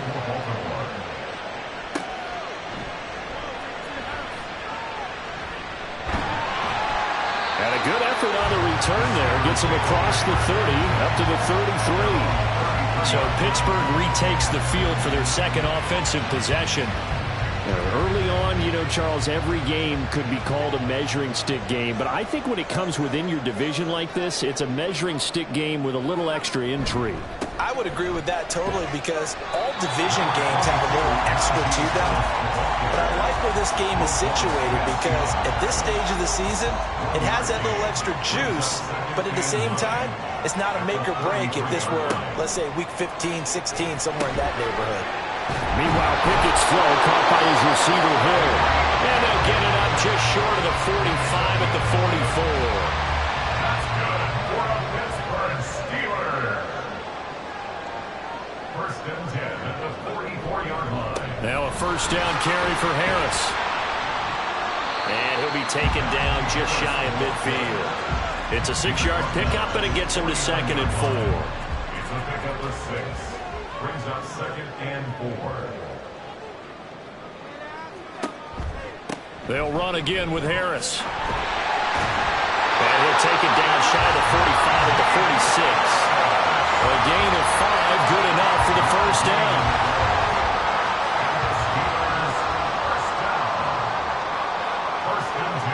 Pickett. There's a short throw taken in by Bryant. And he's got this down a yard or two shy of the 40 before he's out of bounds. 2nd down and 6 now from the 42. 2nd and 6. Here's Pickett. And a hook up over the middle to Pryor. So the completion good for 6 yards. And that'll bring up what looks to be a 3rd and inches. Can't be more than a half a foot. Trying to pick it up on the ground with Harris. And he'll lose yardage on the play back at the 37-yard line. A loss of a yard, and it brings up 4th. This defense is a difficult one to prepare for, one of the best in the league. They'll come at you from all angles, and they did a nice job there stopping him for a loss. So coming on now is the field goal unit. They're going to try for 3, and he'll need all the leg he's got here. This from 54 yards away. And that is no good. And that will keep this a 4-point game. Now, if this was a clear day in September, I'd say this is well within his range. I'd feel very confident about this kick, but let's be honest about it. In these elements, the difficulty level gets ratcheted up by at least a factor of 5. So here are the Ravens to take over on offense. They're on a 3-game winning streak, and right now looking good in this one as well. Baltimore with good starting field position as they come up 1st and 10 at their own 44. And he's across the 45. It'll be 2nd down. These two teams met in Baltimore. You might remember earlier in the year with the Ravens winning that game. So if they can win here in Pittsburgh, they'd be able to claim the season sweep. After one, 7-3 the score on EA Sports. Raven football here as we begin quarter number 2. From the 46, here's the 2nd and 8. As they've got it as we resume action. Now Jackson on 2nd down. And they'll get him down as he's inside the 40. Lamar Jackson, such a threat with those legs, able to improvise and get the first. First down, Baltimore.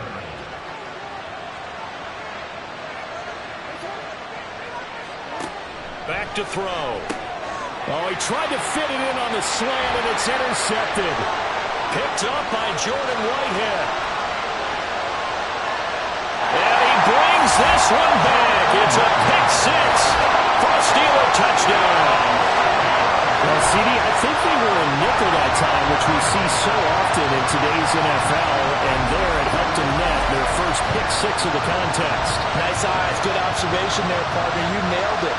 This is a defense that likes to mix up and disguise coverages, but it did end up being one of their main packages, the nickel, that fooled them that time. And they made the most of the miscue with a nice return.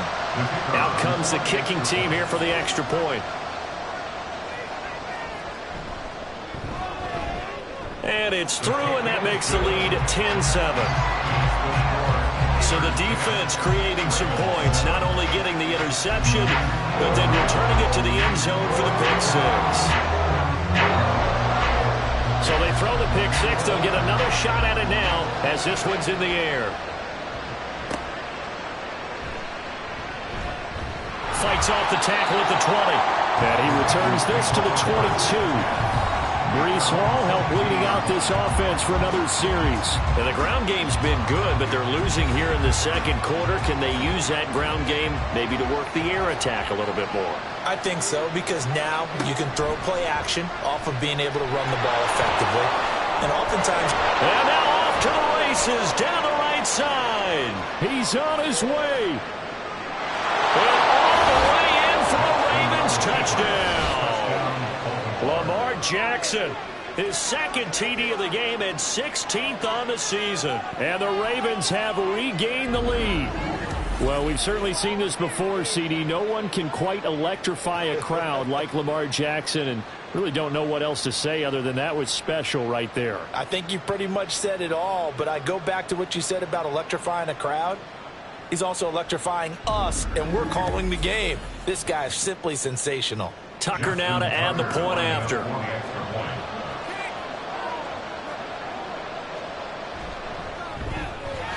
And that makes it 14-10. I'm not sure if they drew that play up to score, but it scored indeed. One play on the ground and into the end zone for 6. And he'll get it up past the 20 to about the 22. Pittsburgh set to take over again on offense. Last time out, they had that long 50-plus yard field goal that they missed. And I'm sure on their sideline they're thinking to themselves, okay, do we still want to try one if we're in that position again? And I would dare say that the answer would be yes. They're going to have a lot of confidence in their kicker. But just to be on the safe side, I'm sure they told their offensive guys, can we get a little bit closer this time? Yeah, you know, I'd rather get in the end zone first and foremost. But if all else fails, less of a field goal attempt for him.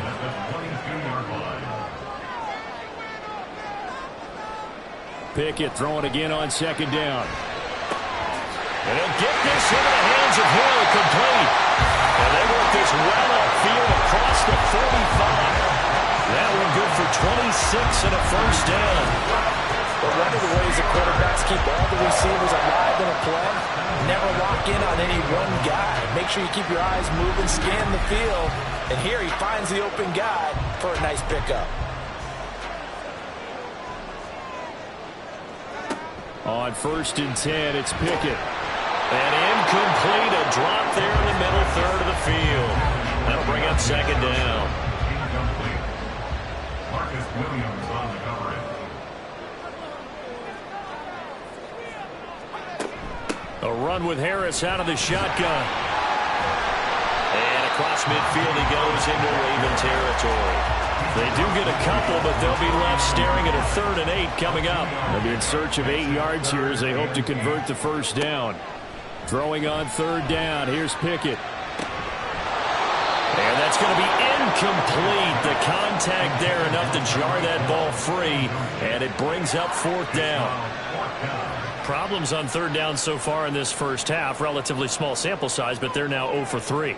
And the average in the league, somewhere around 40% on 3rd down for offenses. So what's the answer to this? Either convert them or don't get the 3rd down in the first place. Get your big chunks of yards on 1st and 2nd down. Only 29 yards on the punt there. Definitely not his best. And the Ravens, they'll take over. The Baltimore offense at the line, set to get going. Well, partner, you know, coaches always say that every play is designed to score a touchdown. Sometimes that's not really true, but last drive, that was the case. One play to get into the end zone, and now they'll try to duplicate that success here. And it's rare for those moments to happen. Incredible when they do. And you saw the celebration.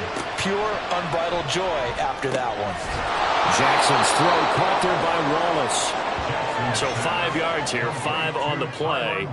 And they'll be facing a 3rd and 12. We'll see what they have drawn up here. A little bit behind the line. 12 yards needed to gain a first down. On 3rd down, Jackson. Throwing left sideline there, but it's incomplete. Like what I see so far out of this defense, because they've been showing their best coverages on 3rd down. So far, only allowed one conversion on a handful of attempts. One area of their game plan that they've executed to perfection.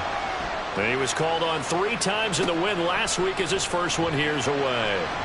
They'll score that a 36-yard punt. And the Steeler offense, they're set up nicely as they take over.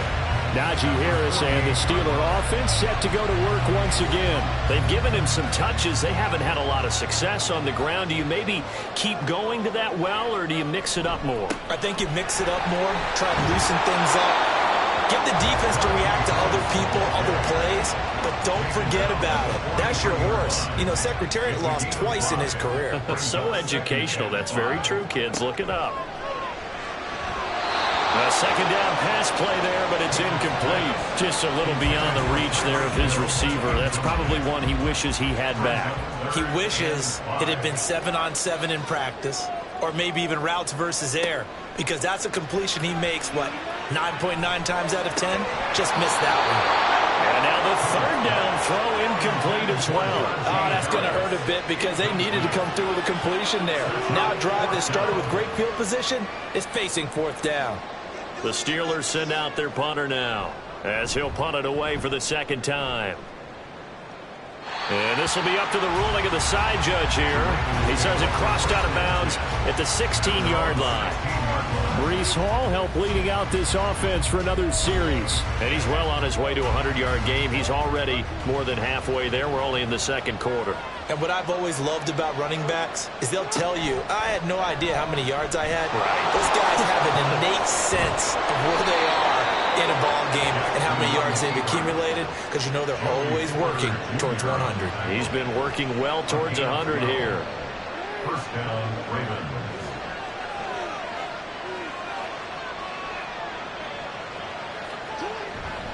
Straight ahead is Hall. And he's going to get a solid gain of 9 before being brought down. Second and right at a yard. Good yardage there on first down. Exactly what you want. Get yourself set up to keep making first downs, keep the clock running. And if they're smart, you're starting to milk the clock. No hurry before you run your second down play. And he'll have it past midfield almost to the 40 before being taken down.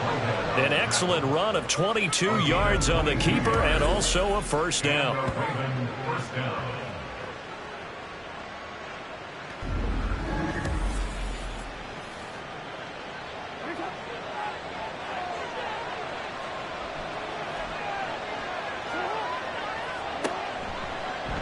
Jackson going to run again. And this one's going to go the wrong way. Losing yardage back at the 42. He'll lose a yard there, and it's 2nd and 11. Now it's Jackson. Throw caught by Flowers. A strong running. Even with the good footwork, he'll be stopped just inside the 35-yard line. The Ravens on third down. Just 1 for 3 thus far. This time it's 3rd and 3. Here's Jackson. And he fires one, but incomplete. The Steeler defense locked in, forcing an upcoming 4th down.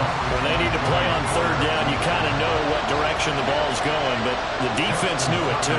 Yeah, it's a good call because they wanted to put 2 men on him, and they did. Dare him to throw into double coverage. Really what you're saying is, let's see if one of the other receivers can beat us.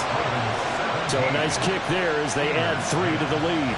And from what I've seen so far, Brandon, I think they've been the better of the 2 teams here in the first half. So even though you want the touchdown, I think that's a nice job there to put 3 points on the board.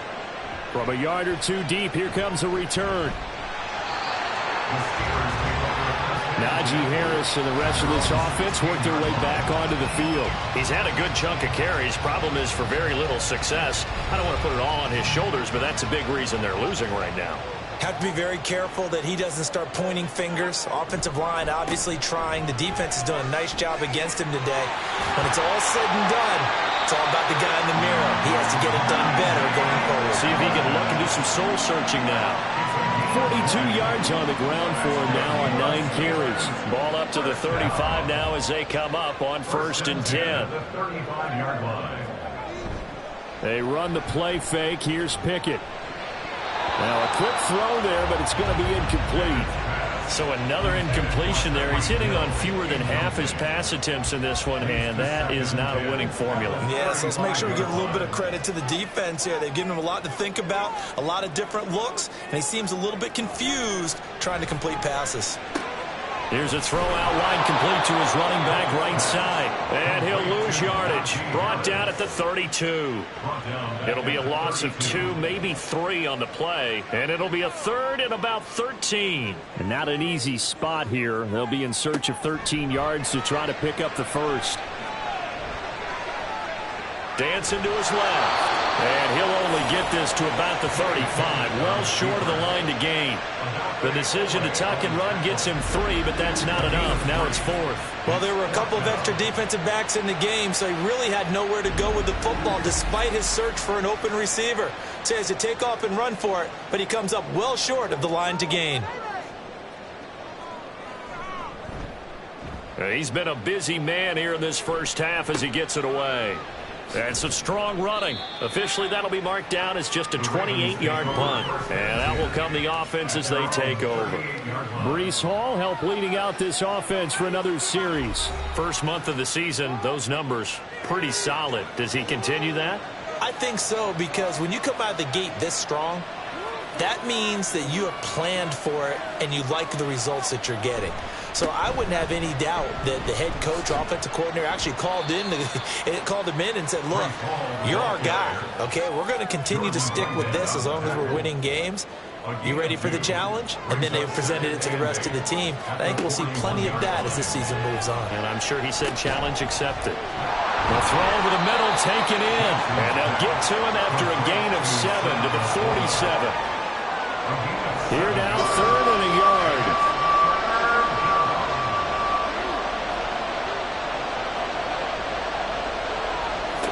Now Jackson.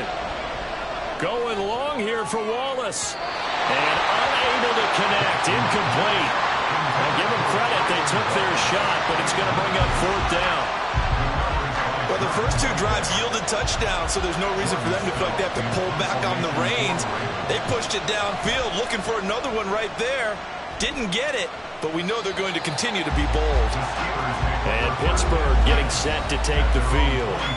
As we eat closer and closer to intermission, Charles, remember last time out they punted. They would love to get points here, especially if this is going to be their final possession of the first half. Yeah, and this is what close games feel like because the pressure is on both sides, but sometimes the pressure is a little bit higher on the team with the slight edge because they're trying to hold on to that, trying to increase it. Let's see how this one continues. Here's Pickett on 2nd down. Here's Johnson with a reception. And he's taken down, but able to slip across the 35. 1st and 10, here's Pickett. Finding Harris over the middle. To the 40 and no further. The broken tackle, but then the hole closed quickly. Pickett, he'll look to throw it. And he will slide to a stop. He does have the 1st down. Now the offense going to use the first of their timeouts as they'll stop it with just over a minute to go before halftime. Certainly not the way they drew it up in the playbook, but that's why they love this guy back there. He sees things breaking down, and he's more than capable of finding an escape route and still getting a decent gain. Pickett now on 1st down. And that is incomplete. This could be the start of a nice stand from this defense now after getting walked backwards on this drive. Come through with another one here, and you have them staring at a 3rd and long, and that puts the defense in a position to dictate to the offense. On target over the middle to Hill, and he's going to be taken down with the 1st down at the Ravens 36.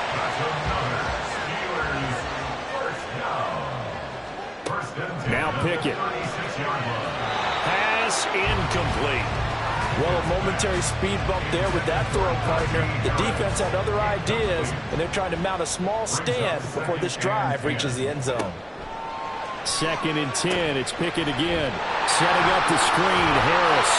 They'll be brought down on the 30-yard line after a gain of 6. The Steelers signal for the 2nd of their timeouts as they'll stop the clock with 24 seconds to go in this first half. And he'll be taken down, but he does have 1st down yardage. It goes as a gain of 8, and it moves the chains.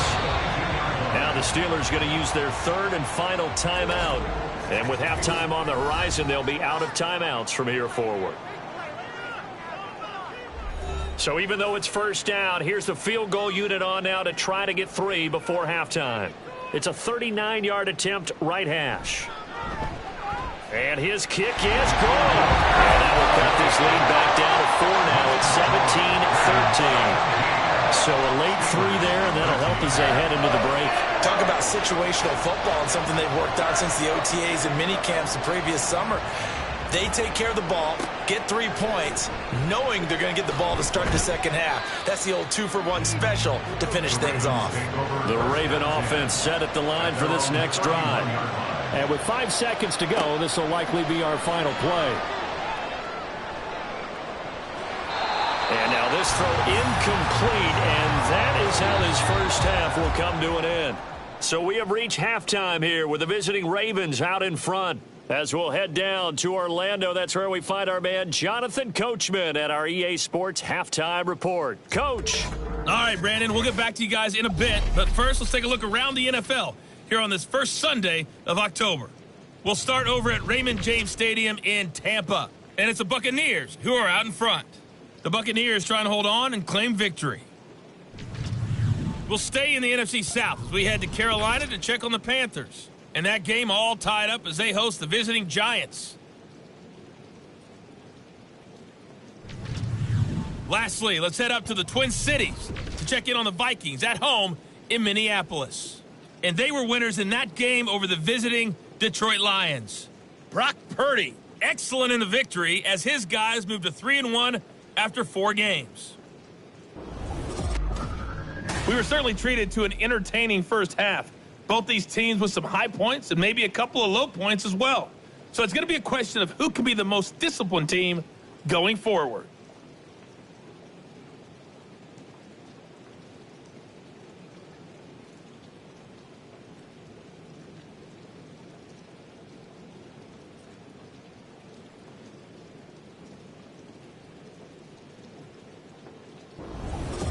Okay, Coach, thanks as always. This one's still anyone's game as we welcome you back for quarter number 3. Forecast calling for more of the same. The rain set to continue as we are underway in the second half. And not much happening on the return as he'll get this to about the 23. The Steeler offense ready to get going to begin this third quarter. And they do trail, but they have a chance to possess the football first to try and do something about it. And that certainly makes it something of an important drive for them because is it going to win the game? No. But you have to do something to bring some hope. Well, now Harris lost it. It's a fumble. Wow. That ball is not free. But a teammate comes along and scoops it up. It's almost like baseball. Guys at bat, people are on base in scoring position. One guy doesn't get him home. The next guy comes through and picks him up. And avoids the turnover. And he'll get about 3 up past the 25.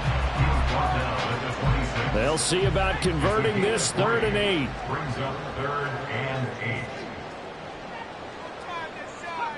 8. Pickett back to throw. Work in the middle of the field, and he's got a man complete. And he'll be taken down, but not before they work it across midfield. That gain on 3rd down, good for 28. He's such a good route runner. Shows it there on 3rd down. Very proficient and a good pass. And you know what I've observed over the years in the NFL? The better a route runner you are, the more confidence your guy's going to have in you to go to you in important times because he can trust you being in the right spot, and they connected there and picked up a 1st down. Pickett to throw on 1st down. And it's a short one here, complete to the tight end. And he is tackled inside the 40, not quite to the 35. So from the 36 now, 1st and 10. Harris running straight ahead. And not a lot of daylight, not really any daylight inside as he's going to be stopped right at the line of scrimmage. Brings up 2nd down.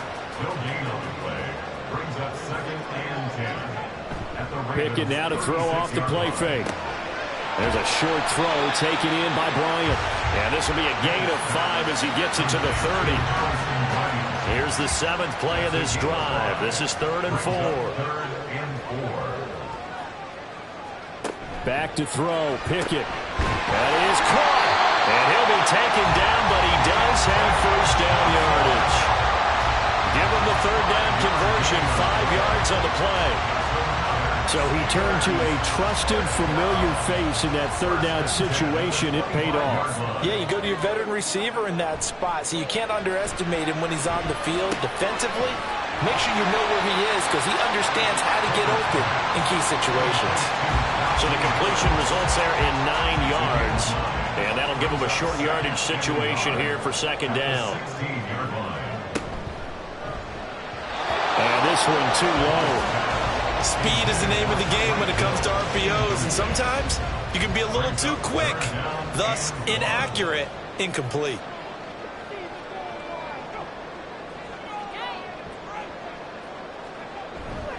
Off the play fake, here's Pickett. He had him. He was open, but he couldn't get it to him. It's incomplete. They converted twice on third down that drive already, but couldn't make it a third. We always talk about in-game adjustments. How about what the defense did there, able to shut them down on that attempt? And his kick is good. And that'll bring him back within a point. So they were facing the deficit coming out of the locker room at intermission, and at least they're able to get the field goal to cut into that deficit. Yeah, now your offense feels pretty good about itself, right? A little bit more up to speed coming out of the break. You turn to your defense now and say, hey, we got 3 there. We're chipping into the lead. Can you help us out? Hold them. Let's get the ball back for us. And up to about the 26-yard line, just across the 25. The Ravens offense getting ready now for their first possession of the second half.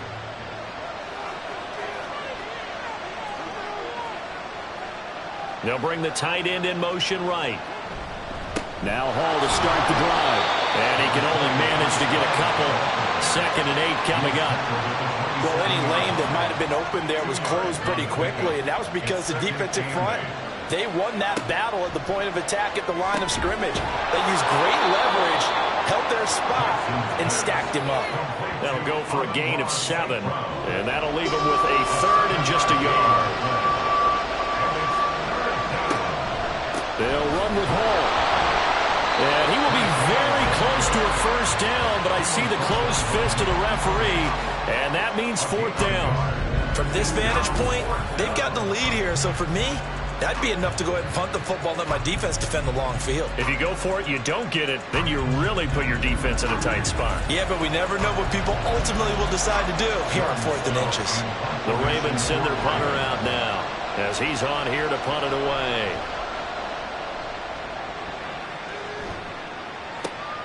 Watch out for Hill on the return. A 39-yard punt, a return of 5. And the Steelers will go on offense here, 1st and 10. And Pittsburgh getting set to take the field. And after the field goal last time, we'll see what they can get here. At least they got points out of the last drive, Charles. I never met an offensive coach that didn't want to drive to end with a kick. Most of them wanted to end with a PAT, right? In this case, a field goal, they'll take it. Way better than the alternative, which is a punt. Yeah, but you met fan bases that wanted that, that weren't happy with that field goal. I haven't met a fan base yet that wants to drive to end with a kick, other than the extra point. That's it. Harris going to get it again on 2nd down. Trying to keep those big legs churning, but he's going to go down in the backfield. He'll wind up losing 3, and now it's 3rd down.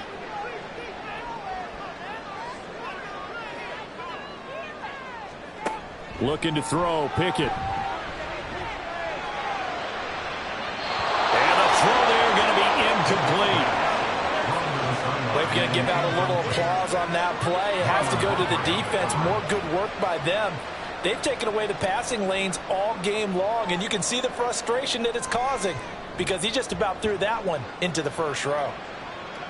Fair catch called for. No gimme in these conditions, but he's able to look this one in. So a change of possession here on the punt.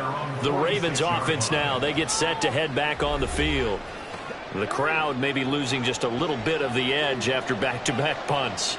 They want some big plays. They want to see some offense. They want to see somebody break away, whether it's through the air or on the ground. Now it'll be interesting to see where the patience is on both sides. Each head coach, can you hang in there and not try and force something that could put your team in some jeopardy? 13 yards. First down, Baltimore. On 1st down, right back to Hall. And he is going to lose yardage here. So a loss of 5, and it'll be second down. An interesting and intriguing decision there defensively because they kept extra DBs on the field despite seeing the multiple tight end look that came out for the offense. I thought they were going to switch out of it. I didn't know if they felt they didn't have time or what the case was. Well, in any event, the extra speed allowed for great penetration as they stuffed that one by the line of scrimmage. That one covers 24 yards. It's a first down. And that was good protection there. No, that was great protection there because it allowed him to lock in on his receiver, although I think he was looking for his tight end on the corner route all the way. Nice connection there for a really nice gain.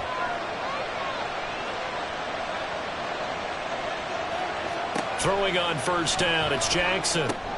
That's into the hands of Wallace over the middle. They'll wind up getting 7 on the play, and that'll make it second down. A 7-yard pickup brings up 2nd and 3 at the 15-yard line. Handoff, running left. Here's Hall. Now he is going to be stopped cold behind the line of scrimmage. It'll be a loss of a couple on the play, so now third down coming up.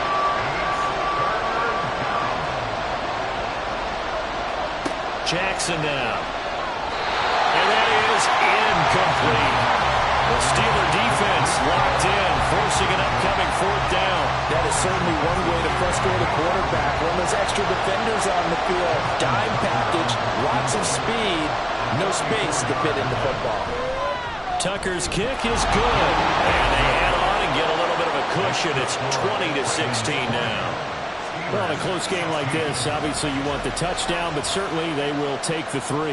And they'll be okay with that, but let's throw a little credit to the defense as well. And I'm just glad this doesn't come down to a debate, right? Which side won, partner? Because the defense, hey, we didn't give up a touchdown. The offense, hey, we put 3 on the board. Either way you look at it, I think both sides gained something out of that drive. And the Steelers set to take the field. Charles, a very uninspired effort the last time we saw them out there was a quick 3-and-out, then they punted the football. Yeah, and you never want to get stopped so soundly during a series, but what would be even worse now is letting it happen again right here. They've got to get going. And he'll power ahead, but only for about 3 yards. Second down coming up. And they'll come up on a 2nd and 7 from the 27. Here's Pickett. Pressure too much. Down he goes. Travis Jones in there to get him, and that is sack number 6 now for him on the year. And no matter what the situation, the O-line just hates that because they feel like they didn't protect little brother back there, right? Man, that's just so difficult for them because just think about every single play. When you decide to throw the football, you're dealing with some of the best athletes on the planet. You talk about guys, if they weren't playing football, they'd be starring in the NBA at power forward. It's a really difficult task.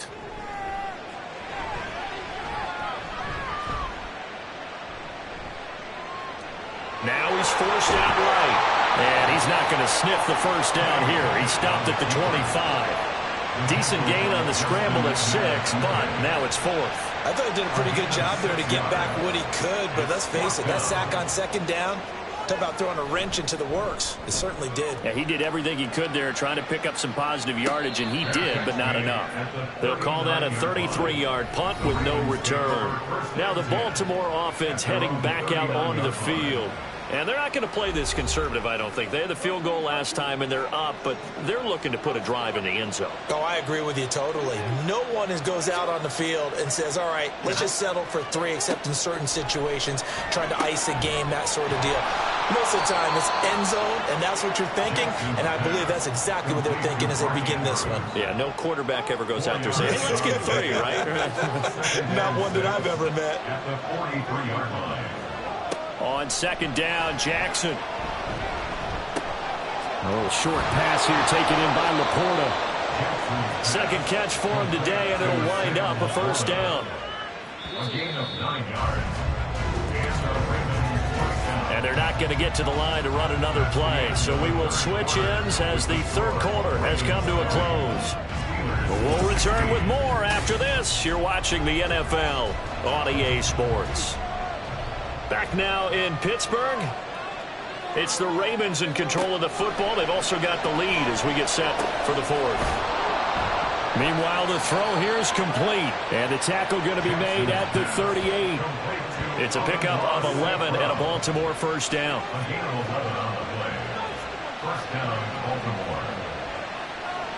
In motion left goes a tight end. Hall on a give up the middle. And he is met in his tracks behind the line of scrimmage. Officially, it's a 1-yard loss. That's going to bring up second and 11. Sometimes you just sit back and marvel at what he can do defensively. Speed, strength, quickness. He's the whole package. And that package just wrapped up the runner for a loss. Now, meanwhile, a pass that should have been intercepted, but it winds up falling incomplete. The Ravens on third down. It's been a problem. Just 1 for 7 thus far. This is 3rd and 11. Now it's Jackson. In trouble, and he's taken down. Firing in that time, it was Nick Herbig. Credit him with a sack.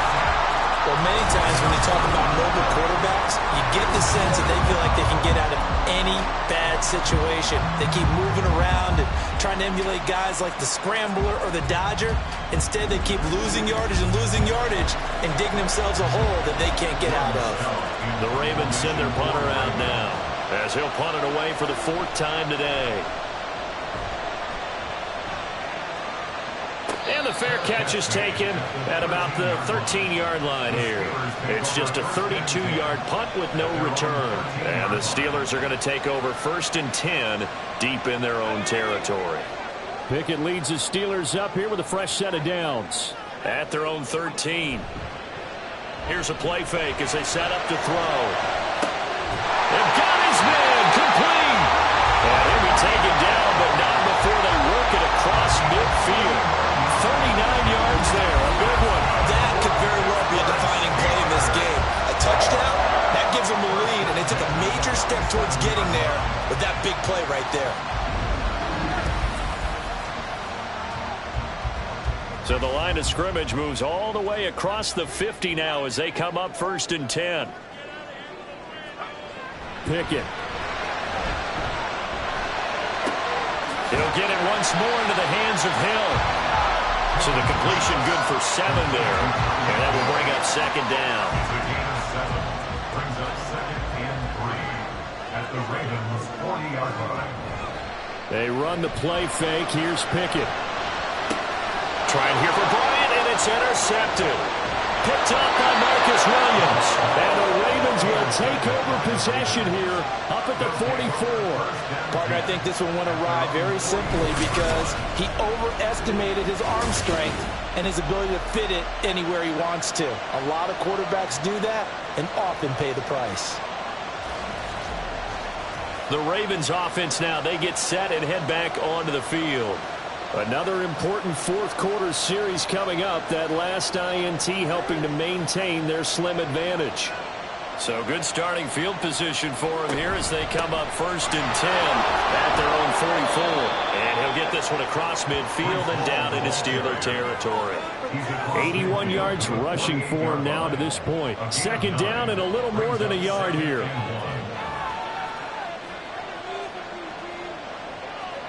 From the gun, Jackson. Oh, the ball comes out on the hit, but they'll say it's incomplete. Really good coverage all over the field. They took away his intended read and almost dared him to try for his guy out of the backfield. No surprise on that one. It doesn't connect. And he will have a 1st down here at about the 40.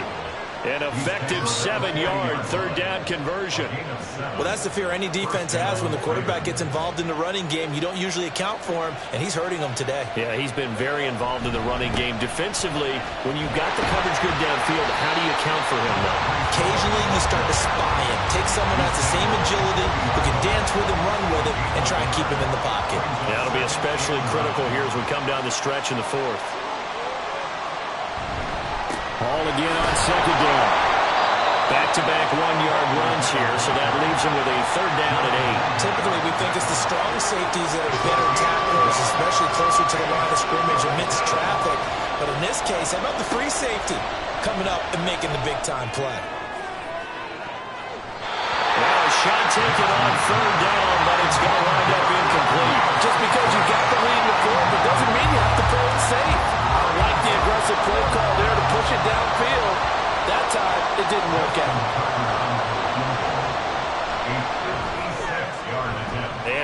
kick is good. He got every bit of that one as it's good from 56 yards out. And that'll make this a 7-point game. From a defensive perspective, though, I think maybe they're saying, hey, we did what we needed to do, kept this a one-score game. Yeah, without a doubt, because they were able to bleed some time off the clock, right? Put themselves in a good position, but it's not out of reach yet, okay? Being able to hold them to a field goal means that they do have a chance to come back and win this game. The Steelers ready to take over on offense. And that last turnover could have proven more costly, but their defense only gave up 3. But now answering with a field goal doesn't do them much on this drive. They need to try and find the end zone. Well, nice throw here right side. He hauls it in. That'll be marked as a 27-yard pickup. Like the design that we're seeing right there. This is what they need. Down by a touchdown here in the 4th. They just need to keep working their way downfield. And when they see openings, take their shots. Pickett in trouble, and down he goes. Justin Madubuike working his way to the quarterback that time. He's known for his legs and his fancy footwork, but he's not getting much of a chance to use it here. The defense continued to hold the upper hand by bringing him down on that play.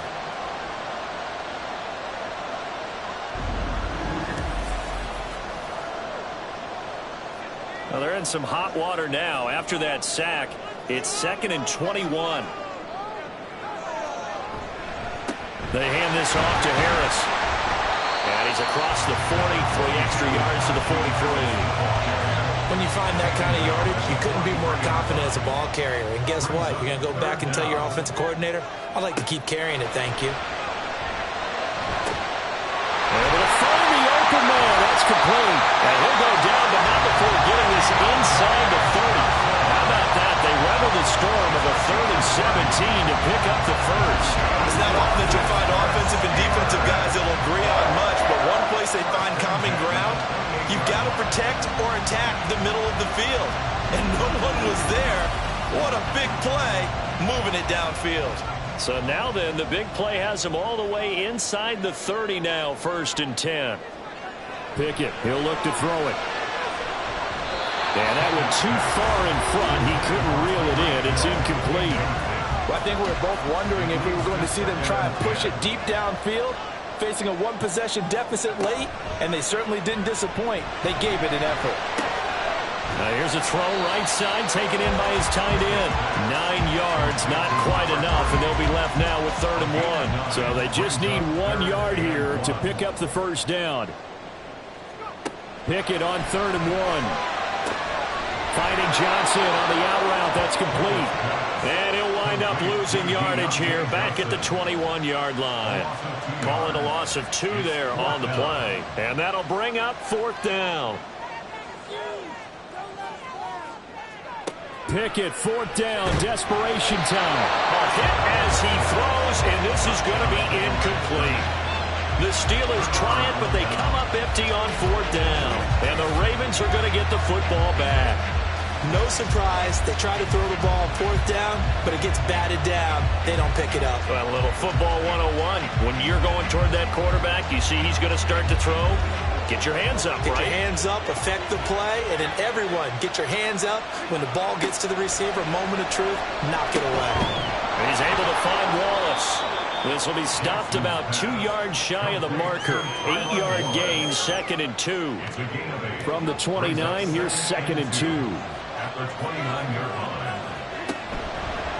A handoff for Hall. And he's stopped after a gain of 1. Not enough. Still a yard to go on 3rd down. Here we go.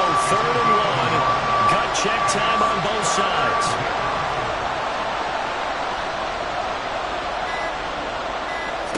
Jackson from the shotgun. He's got his target. That's complete. And he will have a Ravens first down as they're able to get the 3rd down conversion. And that pickup of a first down, that's going to leave a mark because they really needed to stop them there, didn't they? So frustrating. Defensively, you're a play away from getting that football back here. Down late, tough. Now they've got to find a way to create a turnover or takeaway. Otherwise, this one will probably get away from them. So it's Raven football here as we welcome you back. They've got a 1st and 10 as they look to try and finish this one off. 5 points of contact necessary at this stage as they'll run on first down. And now we'll see a timeout used on defense as they stop it right out of the break with 1:57 to go in the ballgame. They run the option on second down. And he's going to have to protect the football and take his lumps here at this stage of the game as they stop him behind the line. On third down, here's Hall. And this won't do it. He needed 6. He only got halfway there. Now the Steelers going to use their third and final timeout as they'll head to the sideline and talk over what to do next.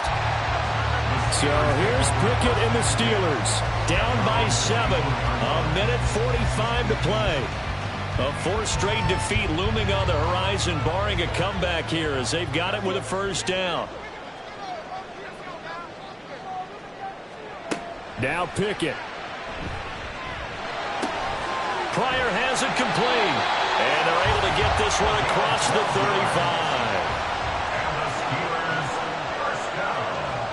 35. Looking to throw here. Pickett. And his throw here is incomplete.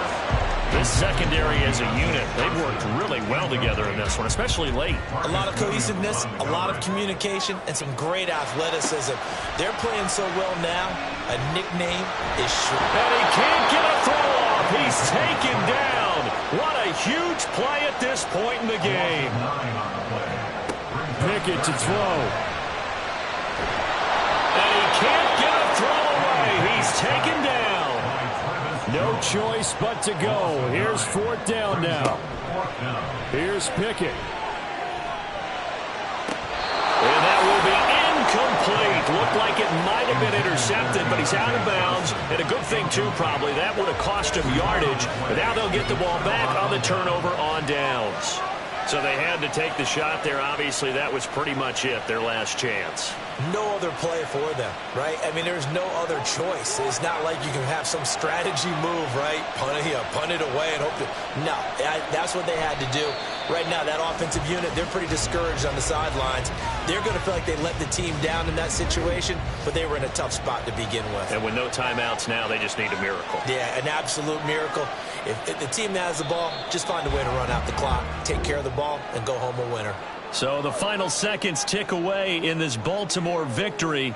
And they were spurred on by a strong performance in that 4th quarter as they held their opponents off the scoreboard. Everyone wants to pitch a shutout for the entire game, but when you throw one in the 4th quarter, that tells everyone that you're getting stronger and dominance is starting to take over, right? The way that you close, the way that you finish, that gets preached to you from the time you're playing Little League football all the way up through. And they closed them out with a big-time performance down the stretch. So for Baltimore, that early momentum continues here as they move to 4-0. And they'll get another road test next week as they head to Cleveland to take on the Browns. Meanwhile, for the Steelers, they'll sink now to 0-4. And they will try to get back in the swing of things next week on the road. So for our entire crew, alongside Charles Davis, I'm Brandon Gaudin. Thanks for watching, everybody. We'll see you next time.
It's Madden NFL 24 on EA Sports, and all eyes are on Saquon Barkley.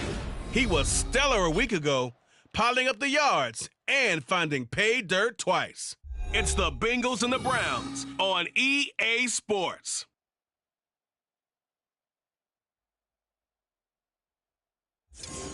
We are just off the shores of Lake Erie in downtown Cleveland, Ohio, as we get set for football here at the always rockin' Cleveland Browns Stadium. Today it's week 4, and we've got what should be a great one here, as it'll be the Cincinnati Bengals taking on the Cleveland Browns. With Charles Davis, as always, I'm Brandon Gaudin. Charles, you talk about storylines in this one. I think it begins and ends with our two quarterbacks.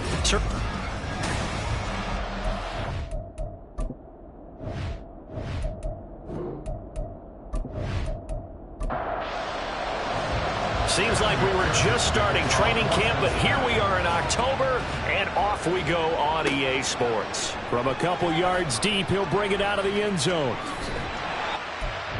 Down inside the 30 at the 27. So here come the Browns for their first drive on offense. They'll be led out by the number 1 overall pick back in 2020 from LSU. It's Joe Burrow. And it's funny how we always talk about how analytics are starting to creep into the game. One analytic that's been there for a long time, teams that start 0-3 usually don't make the playoffs. So we know one quarterback today that's determined to end that slide right now. It's not impossible, but this is a must-win for him and his team. And they'll get it up just short of the 45 at the 44. 17 yards on the game's opening play and a quick first down.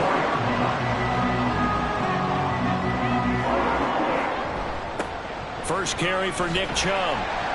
And he'll be taken down at about the 45. A check on the numbers for Chubb from a week ago. 17 carries, 72 yards. It's a very nice winning streak that they're on, and they've really seen this offense come into its own as a unit. And one of the keys is that the ground game has been established, and it's keeping the defense honest near the line of scrimmage. Sometimes at least and he'll be taken down by the Bengal pressure. Multiple players combined for their team's first sack of the game. If you want a lesson on how to defeat an offensive tackle, that was pretty textbook. Is that a clip and save? Yes. That's what's going to go around the league, and people are going to watch that and say, my goodness, that's how you do it? And I feel awful for the offensive tackle because we always talk about the athleticism of that guy who just beat him. Well, you have to be athletic to try and block that guy. Just in this case, the defense won. On 4th down, ready to punt, Michael Dixon. And last week in the loss, 5 punts as he gets this one away. And no one there to stop it. Hits at the 8, but it carries all the way into the end zone for a touchback. Here come the Bengals now to take over. And leading them out is their 5th-year quarterback. His game last week reminded me of the old song, accentuate the positive. Because that's about all he did, right? Yeah. 3 touchdown passes, over 300 yards in the air. Receivers happy. And they got the win. Got the win. If you're running back that likes to catch passes, they're happy as well. Big-time game. And he stopped right at the 25 after a gain of 5. Here's a 2nd and 5 now from the 25. They'll drop to throw. Man open, that's Jamar Chase complete. And he'll be corralled right around the 34. From the 34 now, here's 1st and 10. He'll drop to throw. Here's Higgins out of the right side. And able to get this one across the 45 before he's brought down. 12 more yards there and another first down. First down, Bengals.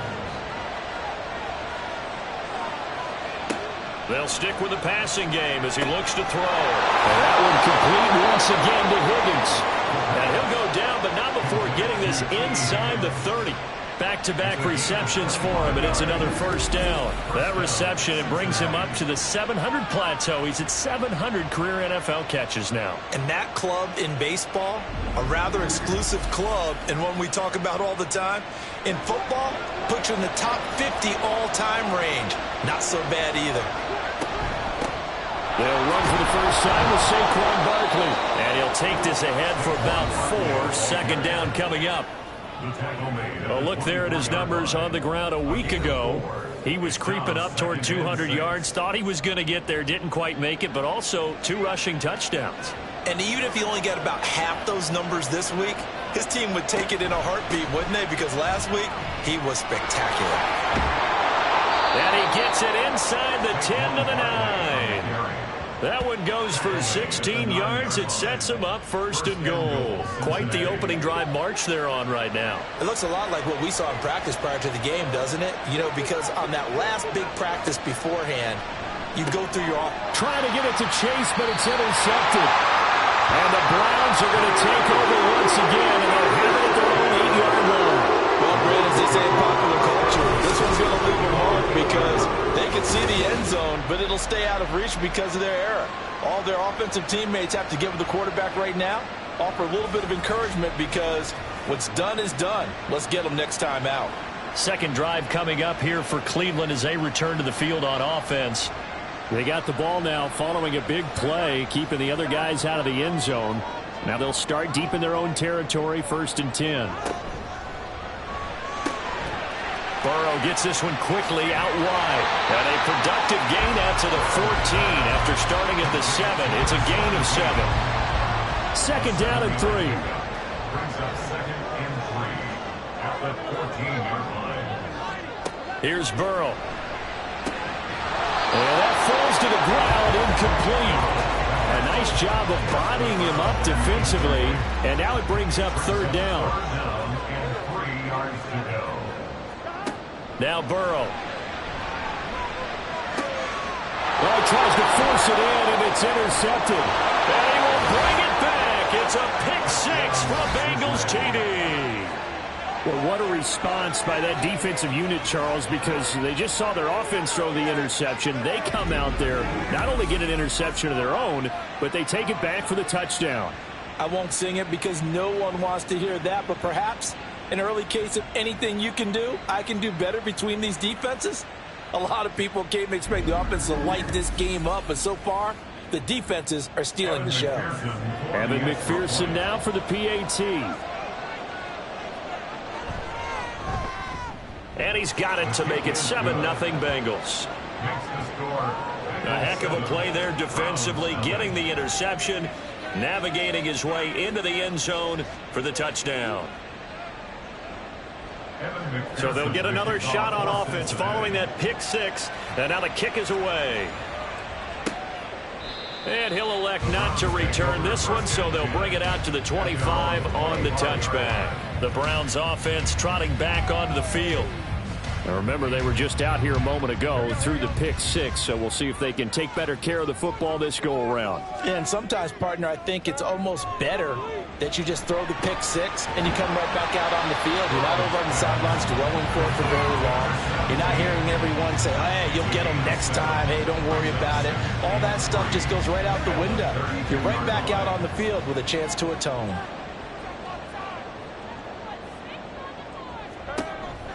They go with Chubb on 2nd down. And he is going to be stopped cold behind the line of scrimmage.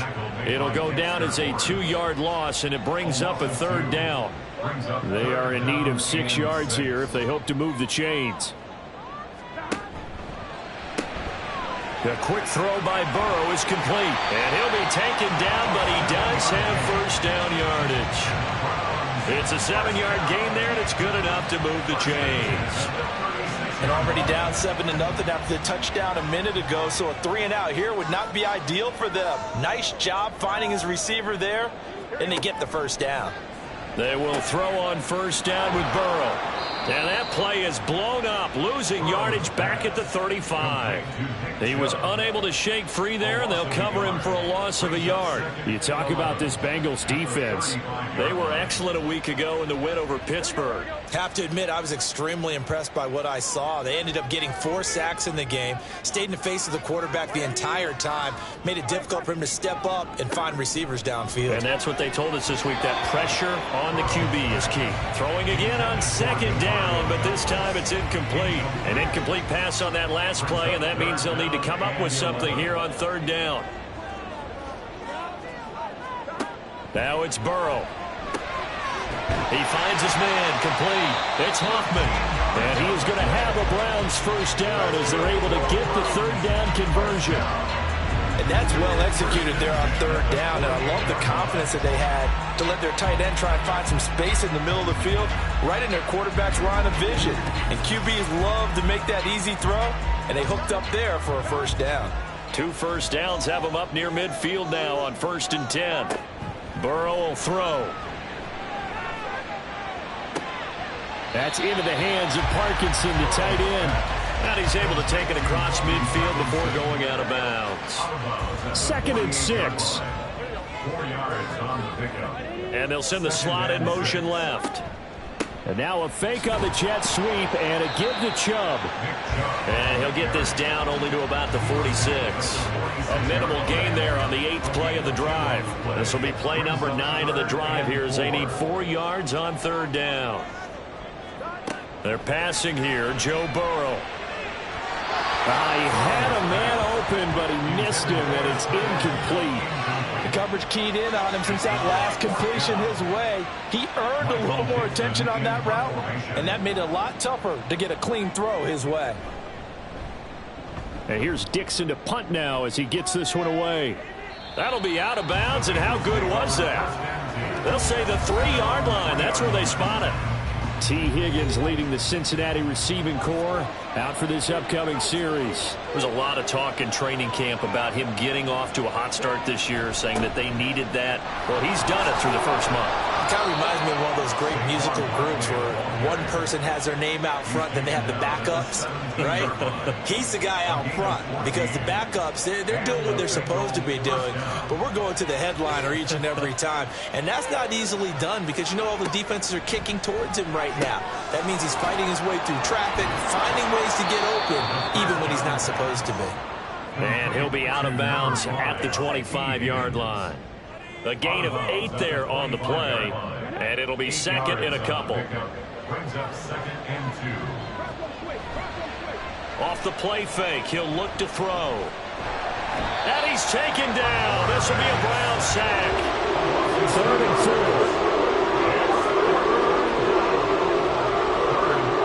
On play action, they'll throw.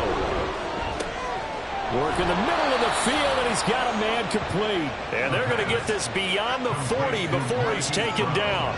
The end result, 21 yards.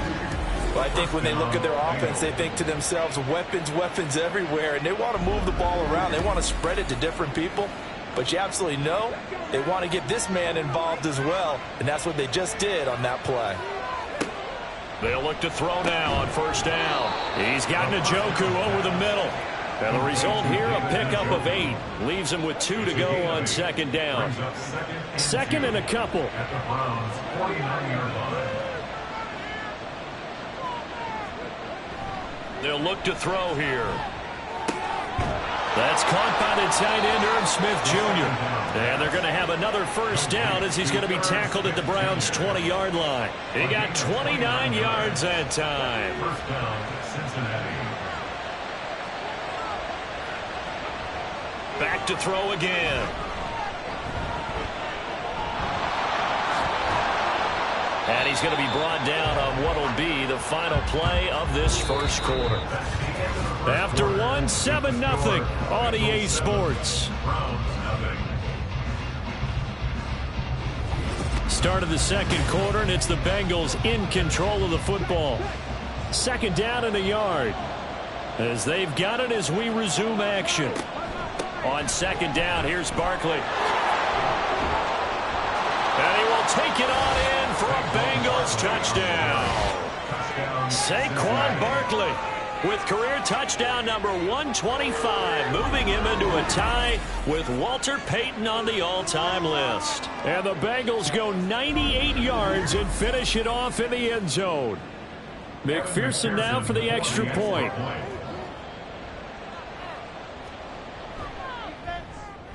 And it's good to make it 14-0.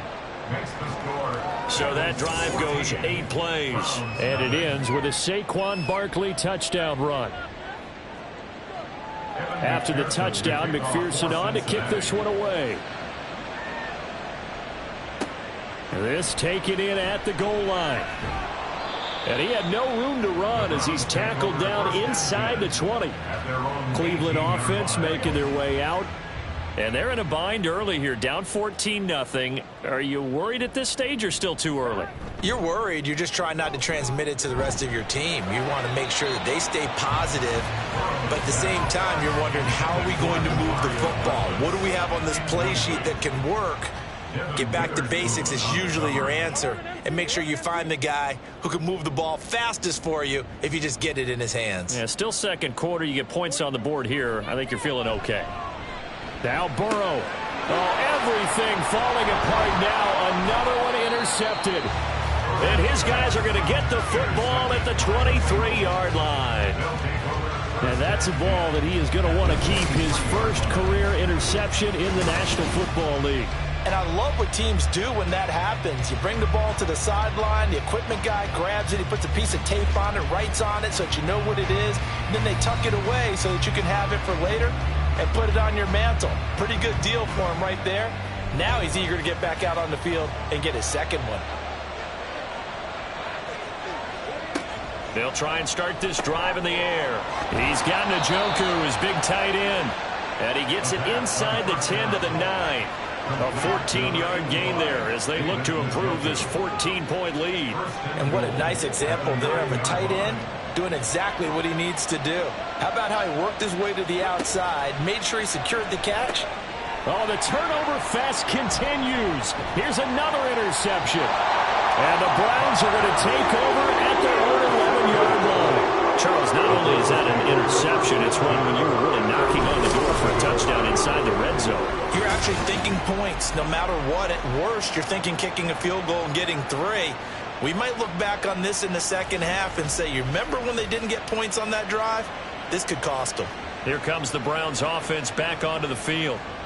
So now, Charles, this drive maybe a touch more important, trying to erase the memory of that interception they had the last time out. Yeah, and everyone goes through this because even the best of the game, you're going to have games where it just doesn't go right for you, and interceptions result. So, frankly, to me, it's all about how you respond, not just the types of plays that you call, but how you carry yourself, how you show your team that you're still with it, and how you continue to lead.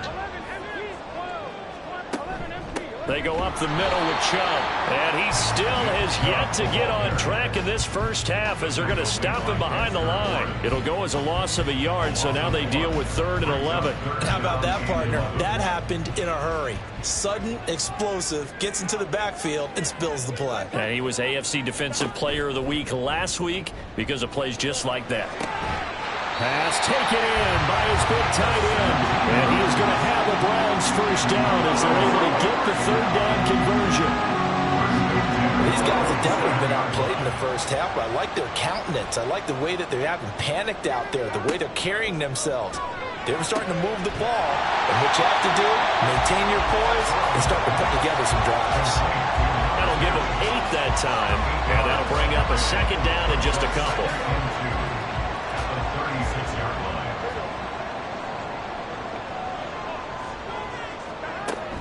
Now Chubb running right. And he'll only get a yard to bring up 3rd and 1.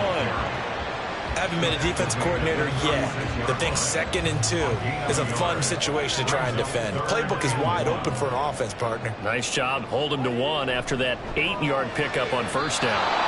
Now a 3rd down throw, but it misses the target, incomplete. Well, based on what we've seen so far, I don't think you can even call this an off day anymore, partner, because this group we're watching, they are totally out of rhythm, trying to get their game plan up and running. That 0 on the scoreboard is glaring down at them with every incompletion. And he couldn't get it to check up. That kicks all the way into the end zone for a touchback. The offense takes the field, and we turn our attention to Saquon Barkley. He's over 40 yards here in the second quarter. Been nice and effective for them, hasn't he? He has definitely been dependable, and really shouldn't underestimate what he's getting done here, because anytime you're on a pace that's going to approach 100 yards, you've really done some damage in an NFL game. And now he's looking just to add to his totals. A really good pickup of 28 yards. And a good quarterback facing zone coverage. If he has just a little bit of time to survey the scene, that's what's going to happen. No doubt about it. If there's no pressure, he's going to continue to pick them apart because he'll have all that time to find someone open downfield. You can only cover for so long. So maybe they want to go to a zone blitz scheme, get a little bit more pressure.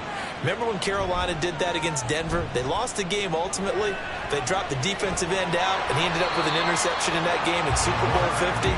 Maybe some sort of scheme like that to try and get more pressure at the passer. Well, just shy of midfield. Here's 2nd and 9. He'll look to throw. They'll get this out to Barkley, complete. And this time he's able to take it down to the 42. 9 yards to pick up there, and it's a first down.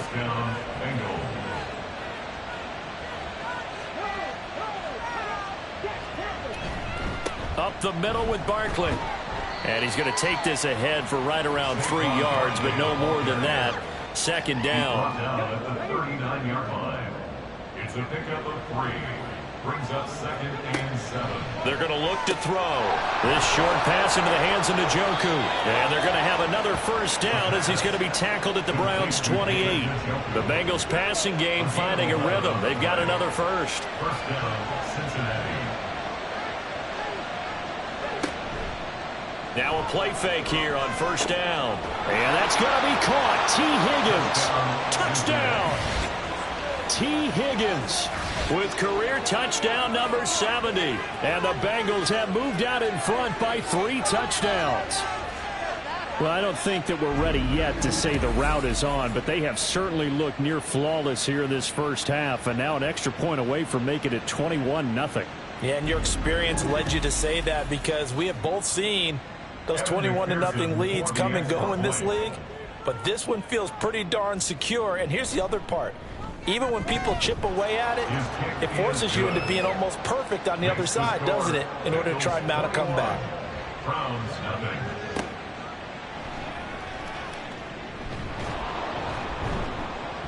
And taken down just past the 20 at about the 21-yard line. And now Cleveland geared up to take the field. Well, CD, you kind of feel like they're in a bit of a danger zone right here because now you're down 3 scores, and I know we're in the first half, but the way this offense hasn't been able to generate anything, you feel like they probably need to get something going on this drive, right? Yeah, and sometimes I overuse if this is an important possession. But I think this has to be the possession where they come up with an answer because only a few teams in league history have ever come back from a 4-score deficit. And if they don't score here, that's what they could be facing the next time they get the ball. And the running lane's non-existent in this first half as they'll stop him behind the line. He'll lose a yard there, and it's 2nd and 11. Brings up 2nd and 11 at the 30-yard line. Burrow looking to pass. Firing quickly here, and that's complete. And he gets this up to the 34 out of bounds there. This offense so far on 3rd down, 3 for 7 so far in this game. This is 3rd and 7. Here's Burrow setting up to throw it. Oh, he had him. He was open, but he couldn't get it to him. It's incomplete. I know this offense was expecting to do big things, but it certainly hasn't turned out that way, at least not through the first 3 drives. They're definitely going to have to put their heads together and start concocting some offense that'll move the ball downfield. Here's Williams to return. A good return there, 17 yards. And the Bengals will take over here 1st and 10. The offense takes the field, and we turn our attention to Saquon Barkley. He's been good. His guys are winning. So far, the recipe working here in the 2nd quarter. He doesn't like to just tote the rock. He wants to carry his team on his back, and that's what he's done throughout this game. Yeah, he's done that. He'll be hoping to continue that trend. And he'll be taken down, but not before they work it across midfield. 23 yards on the play. And now he's really knocking on the door for 700. That is career catch 699.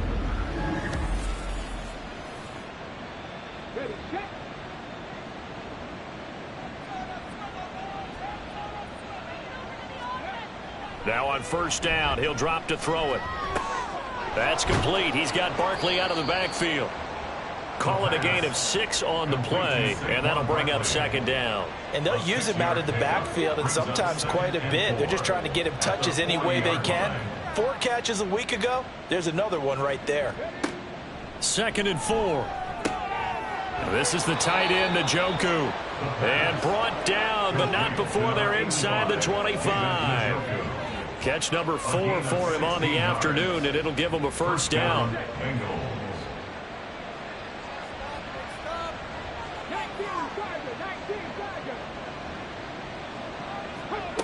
They'll look to throw again. He dumps it off to Barkley. And he's going to lose yardage and be backed up to the 25. He was unable to shake free there, and they'll cover him for a loss of a yard. 2nd and 11 now.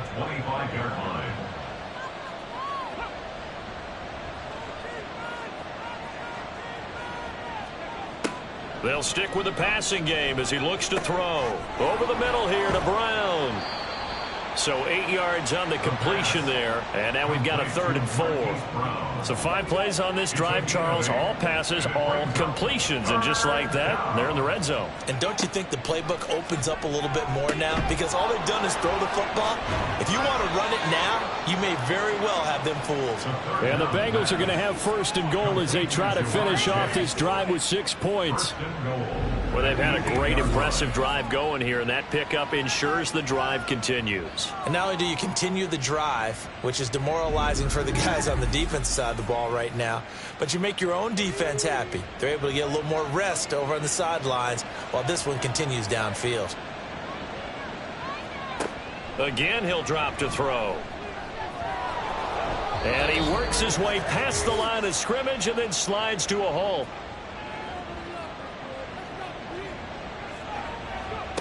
Second and 3. That's to Chase. He's got it. Touchdown, Cincinnati. Jamar Chase, his 3rd touchdown now on the year. And the Bengals are able to widen their lead here in this first half. Well, you talk about a team coming into an opposing stadium and just taking the life right out of a crowd. That's what we're witnessing here. 27-0, Charles. And this defense, they've just looked completely unprepared for what's been thrown at them. And you know they're supposed to adjust series to series. That has not happened for them, so I don't think halftime adjustments are going to help a heck of a lot. They are in major trouble unless they figure out something really fast. After the touchdown, McPherson on to kick this one away.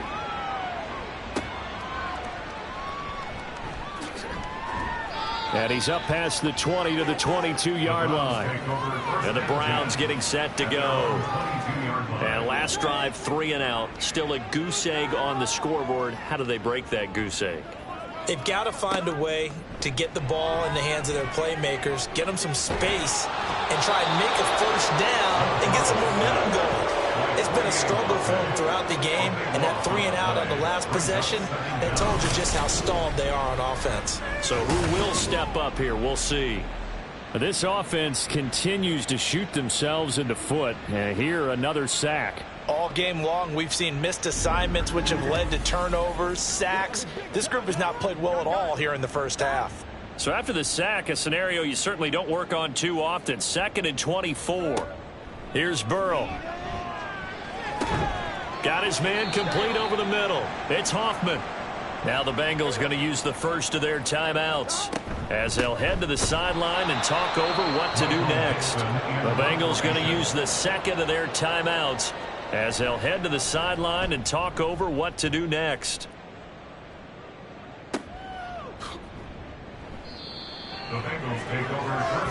Cincinnati now ready to take the field. It was still more than a minute to go in the half. Time to try to mount a drive. And I would think that they would have to. This is today's NFL. You got to push it whenever you get an opportunity. You can never have enough points with the high-powered offenses that you face. And analytics will tell you, try and score when given the opportunity. And they've got it well across midfield down to the 40 before it's all said and done. A very solid gain of 27. Let's just call it what it is. This has been a flat-out struggle for this defense all game long. They've really had a hard time slowing them down. And while I'm not big on speeches and guys jumping up and down, They might need their team leader on defense to get in their face right now and light a fire under these guys. They've got to start playing better assignment football and start getting guys on the ground. And that one into the hands of Brown downfield. And he gets this one inside the 15, just a yard or two shy of the 10. Another big play as they get 28 out of that one. Now the Bengals going to signal for their third and final timeout, as it'll come with 15 seconds to play in the first half. From down at the 12, it's 1st and 10. Back to throw here. That's to Chase. He's got it. Touchdown, Cincinnati. Jamar Chase with career touchdown number 96. He joins Eric Dickerson on the all-time list. And the Bengals will extend their lead here just before halftime. And McPherson on for the extra point.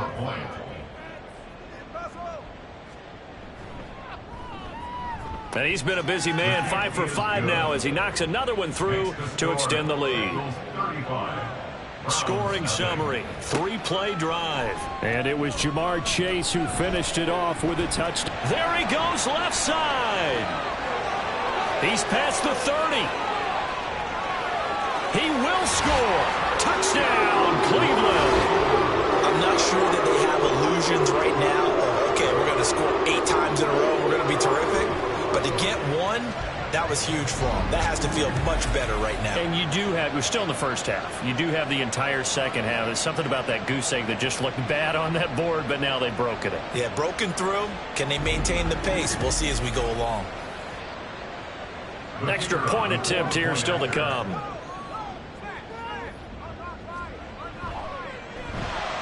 And he converts, and it cuts the lead to 35-7. And no doubt one of the most, if not the most exciting play we'll see in this game. The kick return all the way to the end zone for 6 points. So still time for the kickoff here. 1 second to go in the half as this one is away.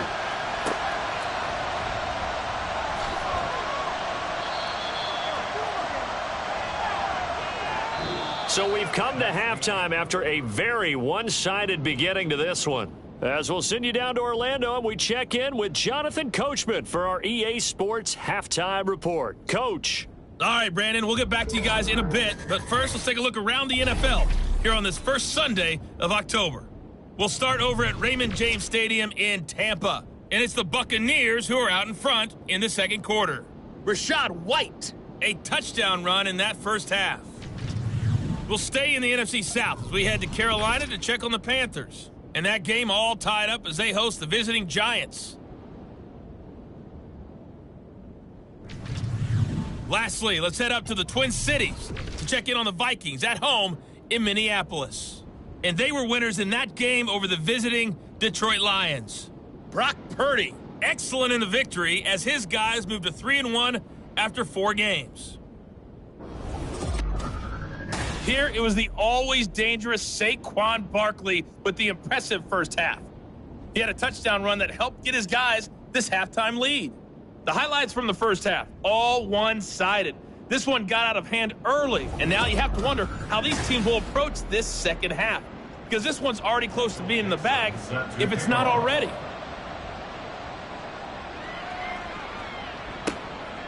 From the end zone, here comes Williams.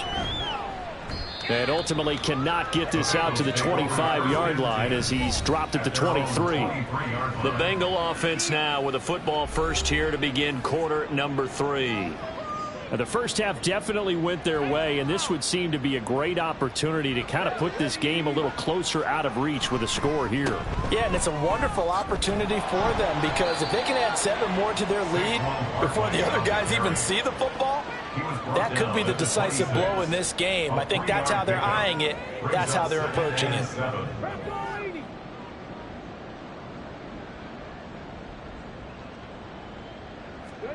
Here's a 2nd and 7.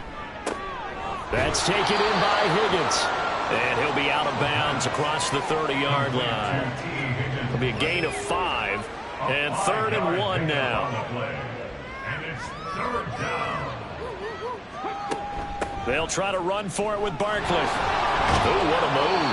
And he's he's got a Bengals first down as the tackle made at about the 43-yard line.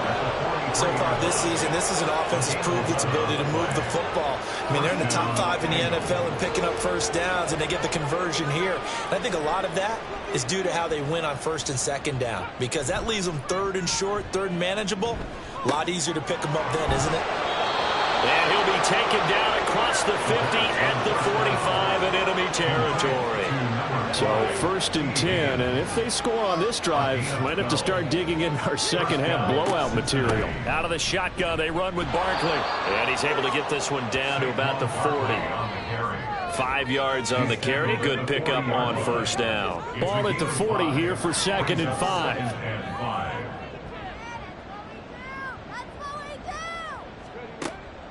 Now a shotgun snap as they'll look to throw. And they're going to have another first down as he's going to be tackled at the Browns' 28. Give him 12 yards on that one. It earns him a fresh set of downs. Back to throw now on first down. And he'll go right back to Chase. That's caught again. It'll go down as a gain of 6, and it'll be 2nd down. Brings up 2nd and 4 at the 22-yard line. The play-action fake. They'll look to throw. Blitz coming, and down he goes. They push him back 8 yards that time on 2nd down. All right, let's give them a little bit of applause here. Good for them, because this has been a defensive nightmare for them thus far. At least they're finally getting a couple of big plays. Won't make the scoreboard of the ride home easier, but one good moment to watch in film next week. 9th play of the drive coming up, and certainly not an easy one on 3rd and long. Now back to throw. And the pressure gets to him again. It'll be a loss of 8 on the sack, and it's going to lead him to 4th down. And it has been a good game for them. They haven't been pressured very much today, but on back-to-back sacks, maybe the defense is starting to figure something out.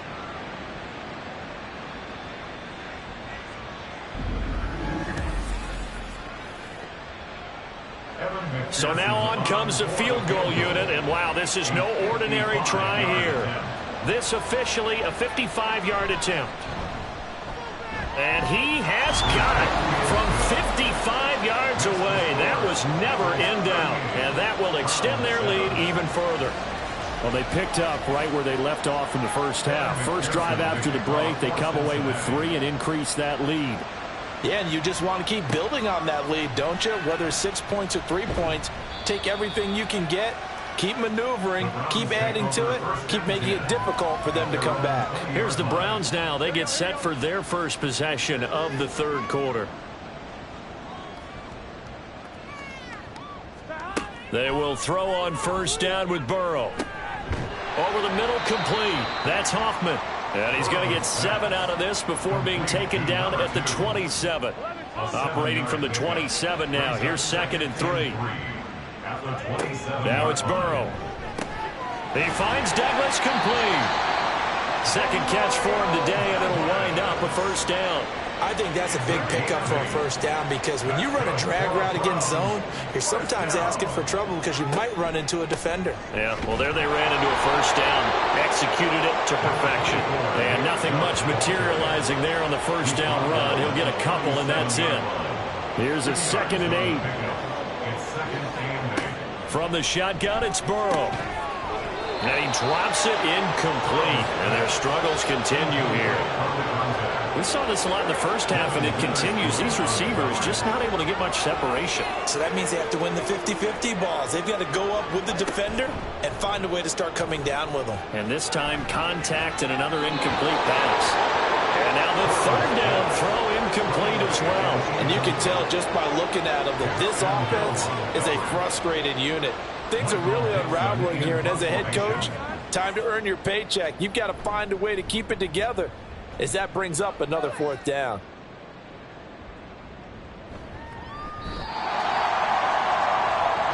So now the Bengal offensive unit back out onto the field. Last time out, you remember their drive stalled, but thanks to their kicker, booted a long field goal to at least get them 3. Now here they'll try to do better and find the end zone. And in our experience, how much fun is it for coaches to know that they've got a kicker who can nail it? There he goes, right side. And they work this well upfield across the 45. A big chunk on the ground there, 27 yards. They just look like they're having fun out there. Big lead. There's another big play on the big run. I mean, they can't be stopped. I'm a little bit older than you, as you well know, partner, and you tend to tell me that all the time. But there used to be a big-time song, and the lyric was, "Summertime and the living is easy." Right now, it's football time, and the running is easy for this crew. They'll look to throw now on first down. This short pass into the hands of Njoku. And taking it across midfield and inside the 45. So a 1st and 10 upcoming from Browns territory now at the 43. Barkley, inside handoff. And he's tackled a yard short of the marker. Good gain of 9 on first down. Yeah, another good run there. He's been such a big part of their success here this afternoon. And that last carry, it puts him over 100 yards now for the day. A throw over the middle, taken in. And they're going to have another first down as he's going to be tackled at the Browns' 22-yard line. A gain of 12. And the Bengal first down. They'll set up to throw. Another one into the hands of Jamar Chase. He's dropped just inside the 20. A little second effort there, but couldn't find a whole lot of space. Now a 2nd and 6. It's now 2nd and 6 at the 18-yard line. From the shotgun, he'll look to throw. Out of his hands quickly to Higgins. And Higgins is going to have a Bengals first down as he's down to the 11. First down, Bengals. Back to throw again. Quick hitter here, it's complete. So give him 5 yards there on the pitch and catch, and it's 2nd down. A gain of 5 brings up 2nd and 5 at the 6-yard line. A give to Barkley out of the gun. He gets him a little bit closer. He takes it from the 6 inside the 5 to the 4. Here comes play number 9 now as they come up on a 3rd and 3. And it's 3rd down. Now they'll throw here out of the gun. And that is caught. He's got it for a Bengal touchdown. Marquise Brown, his first touchdown on the year. And the Bengals have got it on cruise control. On the other sideline right now, it's just absolute dejection. But, Charles, let's focus on the positive. With the lead that they built here, they've done pretty much everything to perfection in this ball game. They certainly have. Makes me think that their week of preparation was excellent. And they flowed into this game, and it carried over. And right now, I don't expect them to back off at all. They're playing so well, they just want to keep it going. Extra point by McPherson, up and good. And the lead grows even larger here in the 3rd quarter. Taking it about the 1.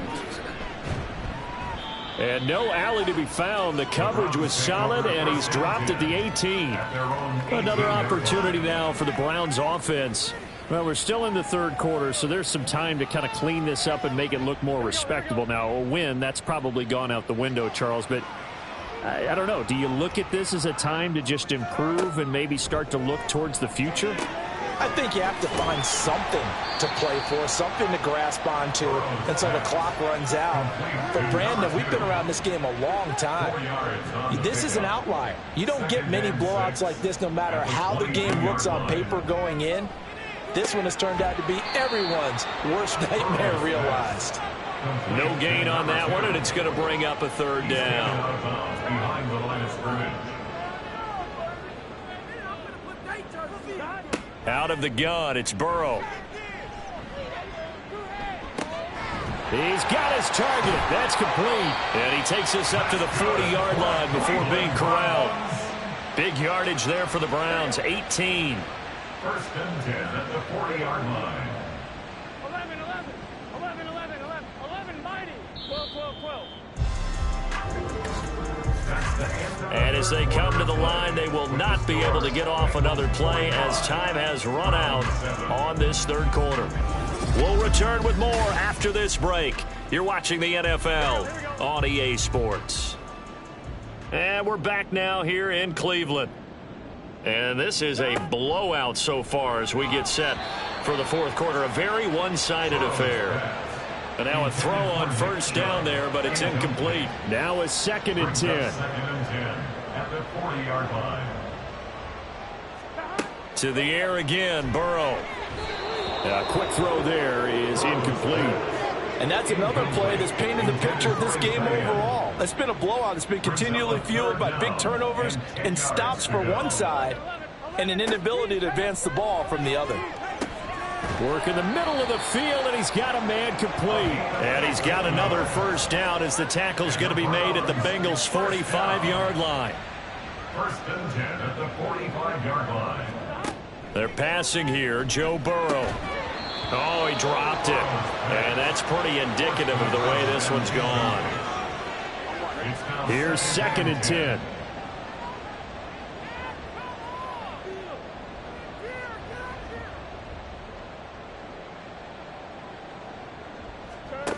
Now Burrow.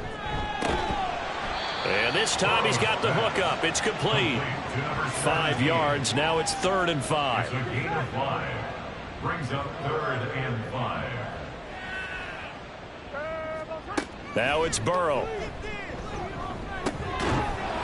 Ball had his hands on it. Couldn't bring it in. Pretty symptomatic of how this game's been going.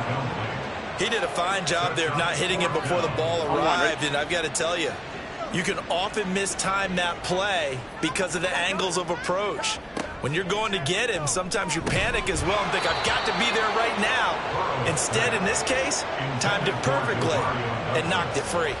The Browns unable to move the chains on 4th down. And this 10-play drive winds up yielding nothing. Well, that's another mistake there on the drop pass on 4th. And we've seen him do things like this all game. It's not hard to figure out why they're down by that deficit. They haven't made plays that are going to keep them in the game or win the game all game long. That's another example right there. It all boils down at the end of it to execution. Either you make the play or you don't. Officially, it's a 1-yard loss. That's going to bring up 2nd and 11. Well, that was one of the few times they've been able to contain him thus far. He's over 100 yards for the game, but he lost a bit off his total on that carry. 2nd and 11. Throwing over the middle, and it's incomplete. As a defensive back, you have some weapons at your disposal that we don't often talk about, and you can read the receiver's eyes, you can read his hands, and you know that the arrival of the ball is imminent, and that allows you to make a play on it, and oftentimes... And he's going to be intercepted a 3rd time. And a great return as he gets this all the way down close to the 30-yard line. And they get a 4th quarter pick. A little something to hang their hat on, I guess. Okay, so let's face it, though. Who's happy about this play? Fantasy guys, right? Yeah.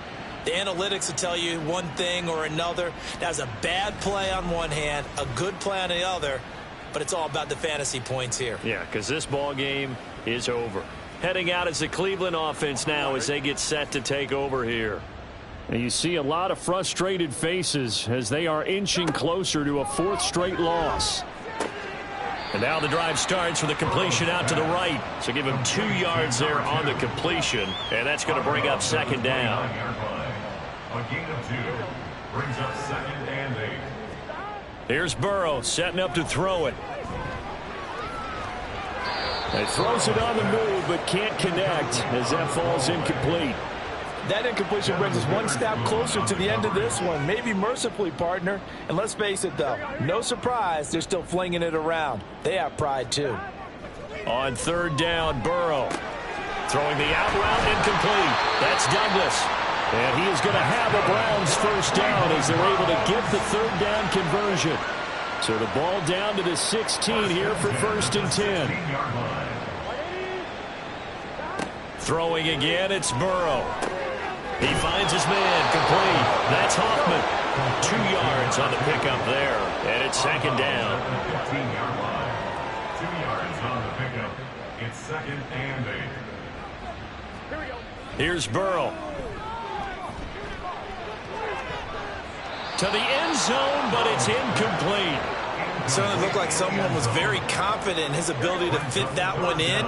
I would say he was overconfident because there wasn't a whole lot of separation there. Had that one covered pretty well downfield and knocked it away. And a third down throw, but it misses the target, incomplete. We've seen this quite a few times in this game. Offensive line unable to keep leverage, unable to keep people away, facing a lot of pressure. Fortunate just to get rid of it. One of the reasons they're down is that inability, though, to stop the pressure. We saw another example of it there. Well, in the grand scheme of things, those 3 points likely not going to matter much, but I guess they get a little closer, a little more respectability. Yeah, you're exactly right. They've been outplayed all game long, but like my mom used to tell me all the time before I went out, dress up a little bit, son. Make yourself respectable. And that's what they're doing here. They're just dressing up the final score. And Williams going to sit on this one. It'll be a touchback. The Bengals getting set to go. And it would seem as if their 3-game winning streak is about to go to 4, but still a little work to do as they start 1st and 10. They'll start out on the ground, and Saquon Barkley breaks the tackle. Now an alley. Still going. Saquon Barkley. And all the way in for a Cincinnati score.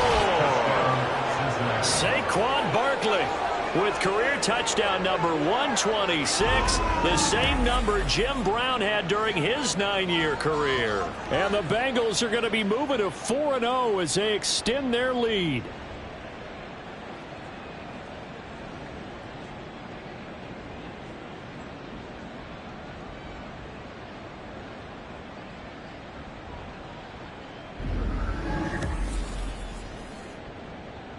McPherson on for the point after.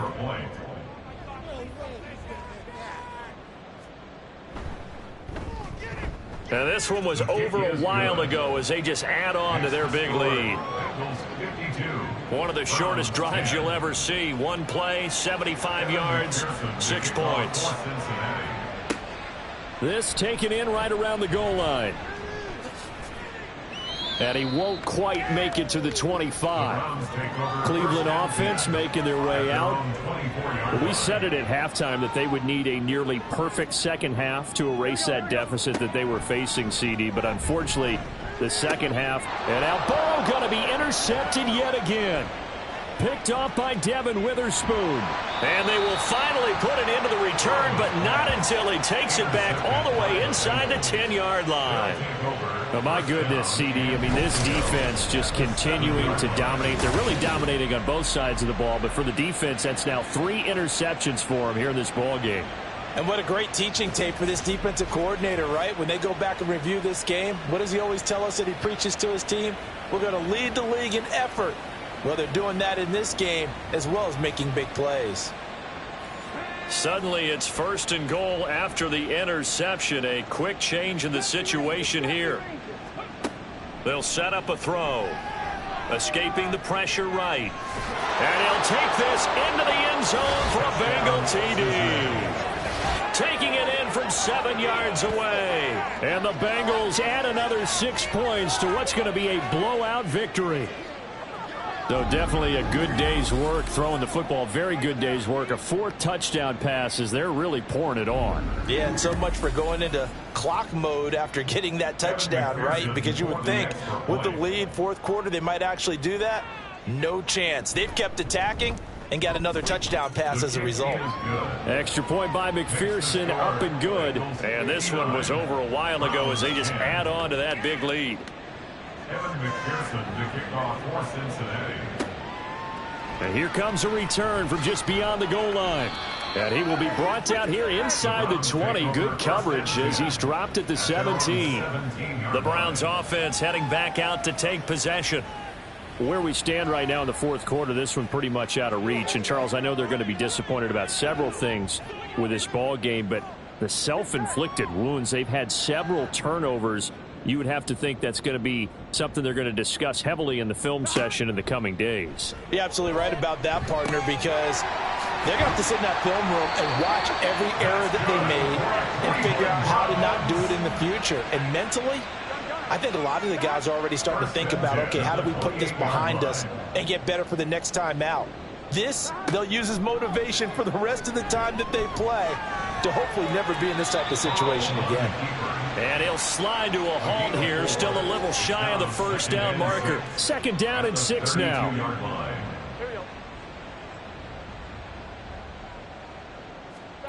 Burrow looking to pass. The throw out wide going to be incomplete. That incompletion is not a surprise with the way that this one has gone, and the frustration, the body language is evident everywhere. This team, they've really been put through the ringer in this one. Burrow will throw. And that will be incomplete as well. Defensively, you look at the numbers. Another incomplete pass that we just saw, and they're under 200 yards passing for the game, so they've done their job on that side of the ball. Yeah, recently I was actually working a game where a quarterback had a streak of 5 straight games without a 200-yard game. And that was a big talk, both in his town and amongst his team. How do we get the passing game going? So big credit to them, holding them under 200 today.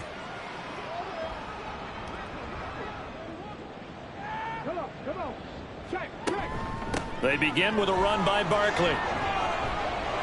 And he's taken down, but able to slip across the 35. 195 yards rushing for him now in the afternoon as he continues to put a hurt on this defense. So from the 36 now, 1st and 10.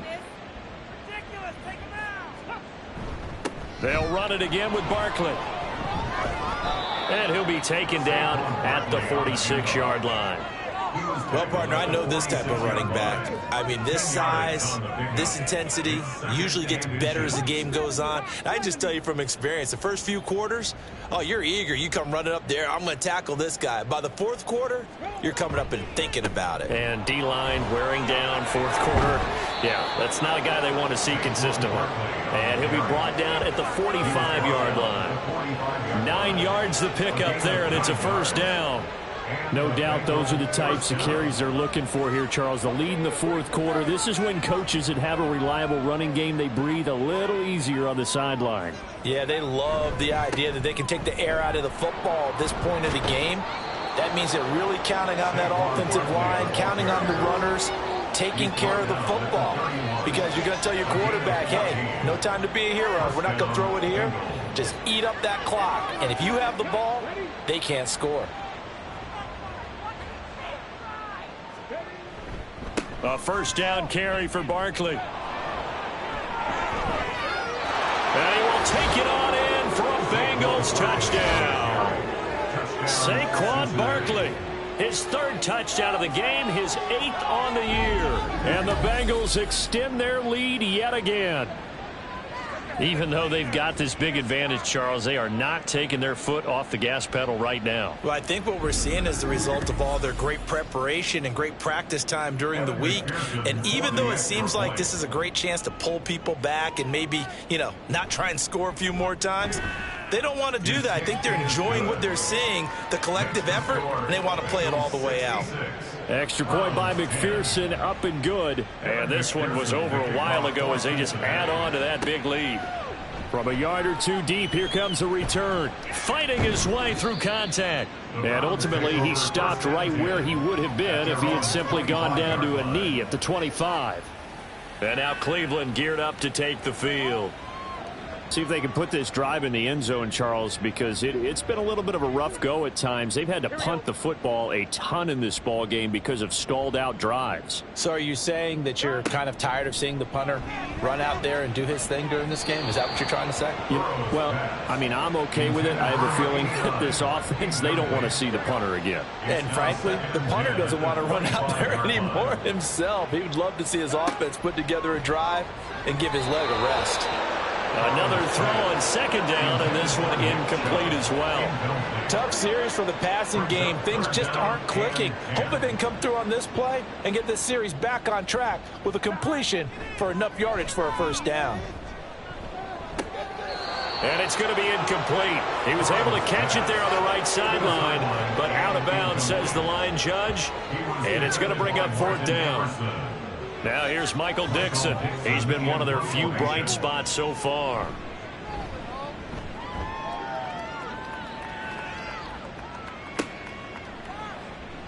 That'll be put in the books as a 53-yard punt. And the Bengals take over 1st and 10.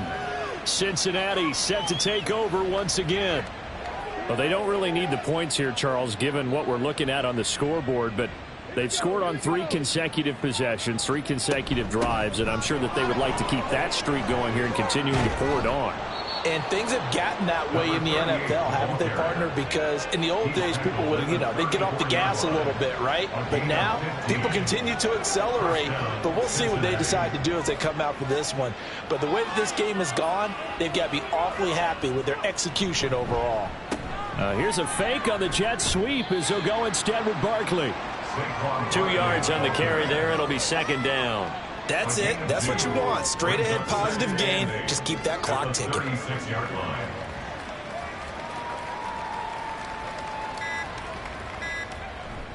Running again with Barkley on second down. And he'll get about 3 out of that up to the 39-yard line.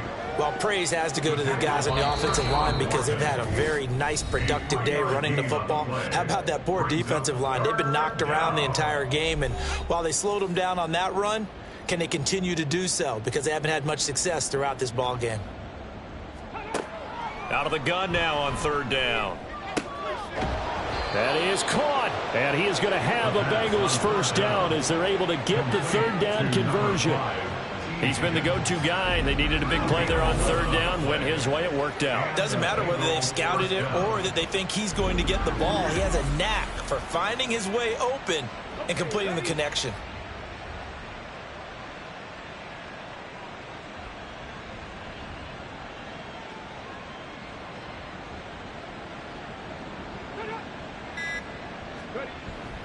A handoff to Barkley.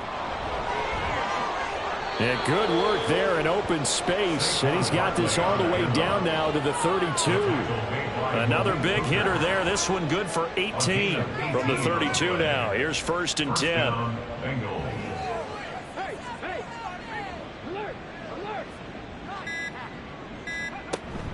Again, it's Barkley. They're going to snuff this play out behind the line. We have not seen that much today. 2 yards the loss, second and 12. On this day, the ground has been his, but at least on that individual play, we just saw the defense finally with a win. Yeah, they finally got one, and that's a win for them, but all game long, he's seen the holes, and they've been huge for him. Kind of like a baseball hitter in the zone. The ball seems bigger, and he's just whacking it. These guys, they've got it going today. Well, fans usually love to see scoring, and there was no shortage of it today. What a dominant showing from an offense that was truly playing at an elite level in this contest. Partner, this game was over a long time ago, and you noticed they did not want to slow down anything. Absolutely a dream scenario for everyone on that offense, and they took advantage of every second. Guaranteed popcorn for everyone in their film session. So for the Bengals, that early momentum continues here as they move to 4-0. And they'll get another road test next week as they have to go to Santa Clara to take on the 49ers. Meanwhile, for the Browns, they'll sink now to 0-4. And they'll get a chance to redeem themselves at home next week. And for Charles Davis and our entire crew here at EA Sports, I'm Brandon Gaudin saying so long, everybody.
It's Madden NFL 24, and we've got the Dolphins' versatile running back. He was steady for him on the ground a week ago, reaching the century mark and adding a score. It's the Dolphins and the Commanders, and it's coming up next on EA Sports. We are technically 5 miles east of Washington, D.C., and that's where you find this place, FedEx Field in Landover, Maryland. Today, it's week 4, and we've got what should be a great one here, as it'll be the Miami Dolphins taking on the Washington Commanders. Alongside Charles Davis, I'm Brandon Gaudin, and Charles...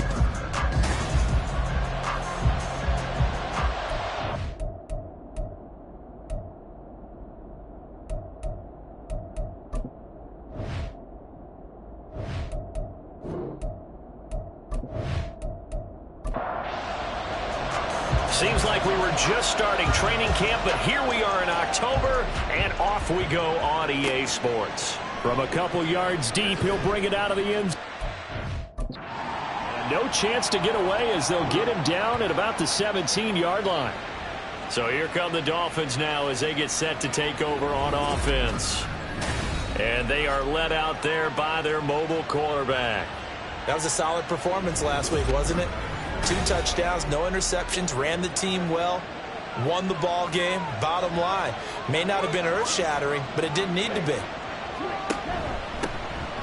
The drive starts with a run from Achane. And they'll get him down after a pickup of 8, 2nd and 2.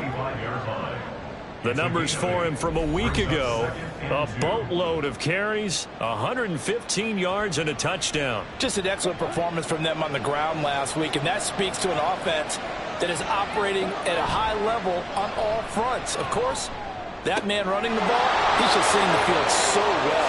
But don't forget about his offensive line. They've really asserted their will out there and are confident they can repeat it again this week. It's a big play there for Miami. 45 yards. Brandon, we've both been around the game long enough that we know that in pregame, defenses are pretty amped up, aren't they? I mean, they're pounding lockers, and they can't wait to get out there. But when you hit them with some big pass plays early, it takes the starch right out of them.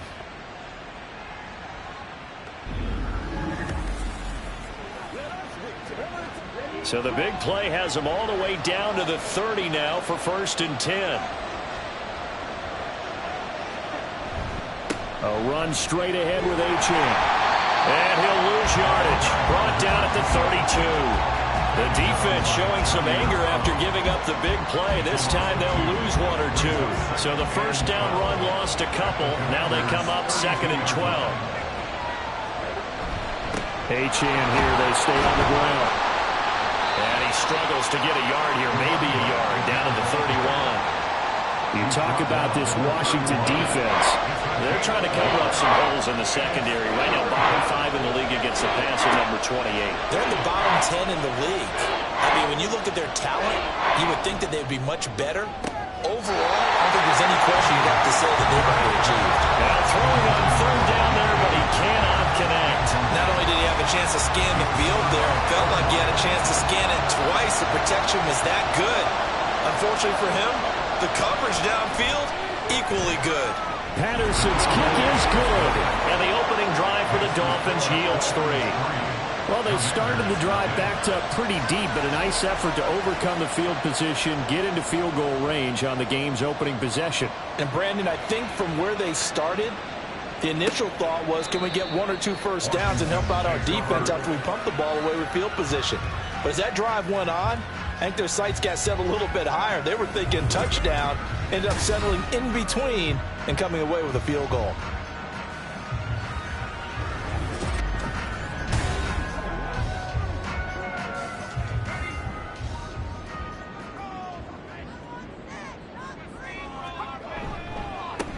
Now a first carry here for Robinson. And this will be a gain of 5 as he gets it to the 30. The numbers in last week's bowl game for Robinson: 15 carries, 53 yards, and a touchdown. They're coming off of back-to-back wins, and I think a lot of credit belongs to this guy right here because, to me, he's not only carried his weight, he's carried a few other guys along as well.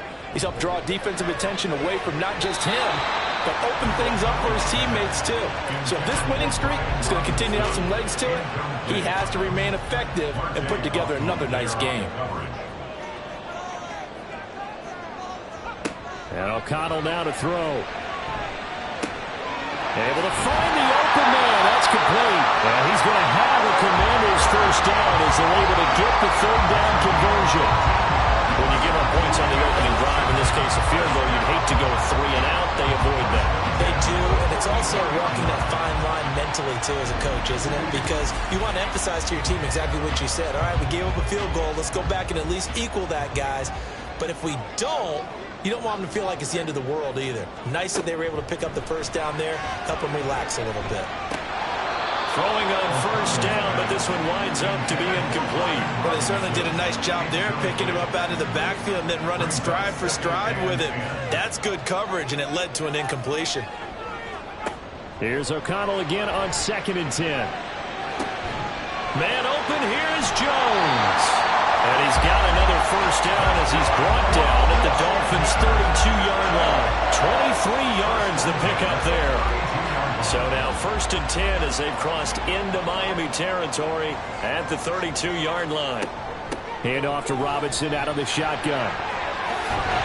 And a strong run there as he'll maneuver his way down inside the 15. That's over 40 yards of movement with those last 2 plays. So back-to-back big runs, picking apart this defense on the opening drive. I thought this was a passing league. I thought this was the era we were in where the ball was always in the air, right? They didn't get the memo. They didn't get the memo, and I know this to be true. Offensive linemen still, to this day, they want to run the football. They want to fire out and hit people across the line of scrimmage, and they're clearing space. Here's 2nd and 7. At the Dolphins' 11-yard line. Here's O'Connell. This will be caught at about the 6. Give him a gain of 5 on the completion. And that'll leave him with a 3rd and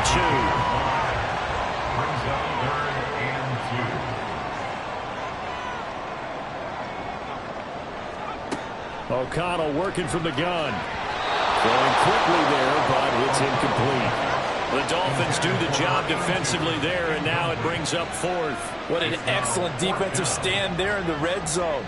Nice tight coverage. They certainly recognized how important it was to bring up 4th down here. They'll go for it. O'Connell. Pass taken in by his big tight end. And the Commanders are going to have 1st and goal as they try to finish off this drive with 6 points.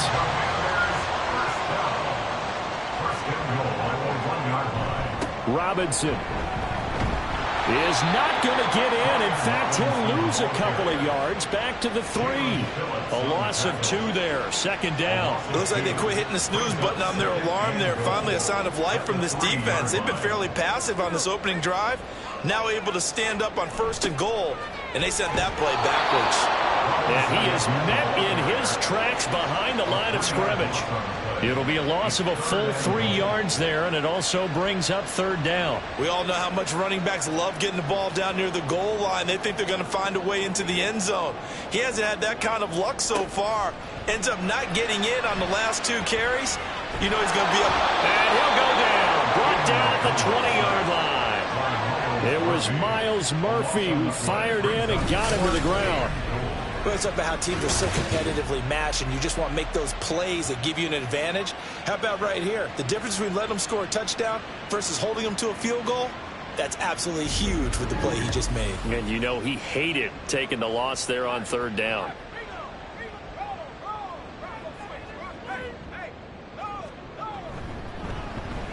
And his kick is right there. It's good, and that will tie us at 3-3.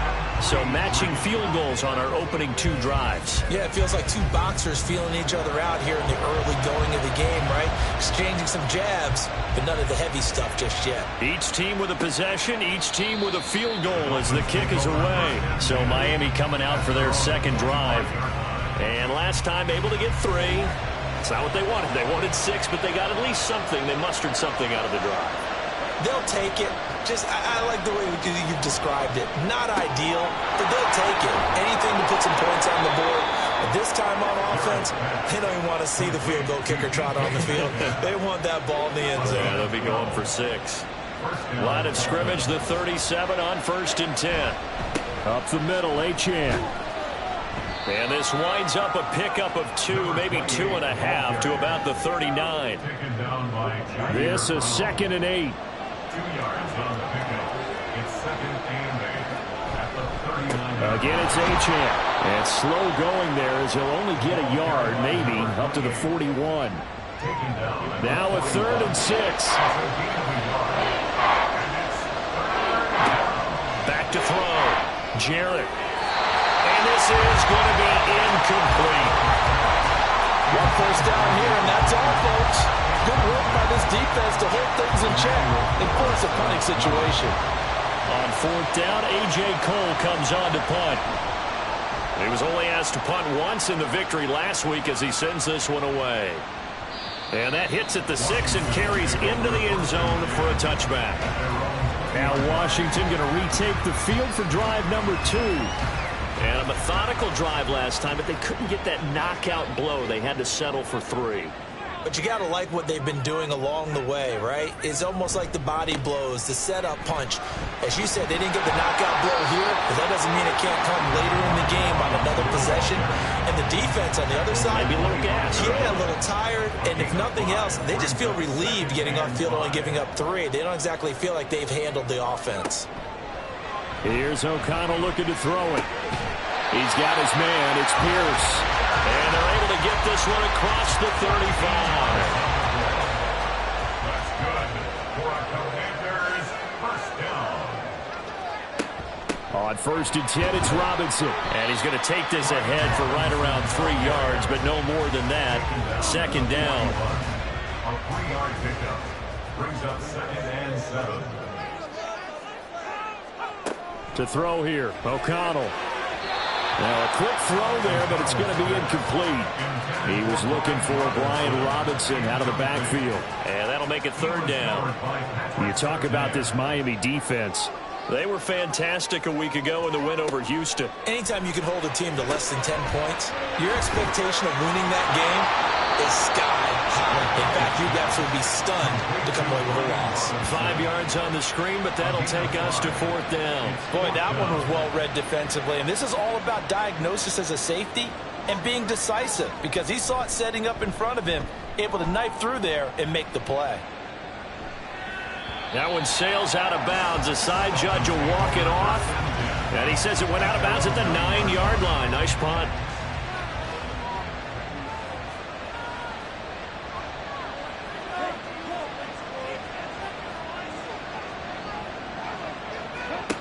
Throwing on 1st down. Jarrett. Catch is made by Metcalf. And he's able to get this one all the way past the 30. A good pickup there at 22. I don't care who you put on him. He's going to be a handful in one-on-one throws. Yeah, right now, you're right. They're in man-to-man. Maybe needs some safety help. I would say that'd be a good idea. Double team him somehow. I'm going to have to make someone else beat me rather than let him shred my defense. They go play action here on 1st down. Man open downfield. It's Metcalf. And they're going to have this across midfield and inside the 45. Back-to-back receptions for him, and it's another 1st down. These two teams all tied after one. It's Dolphins football here as we begin the 2nd quarter. As they've got it with a 1st and 10.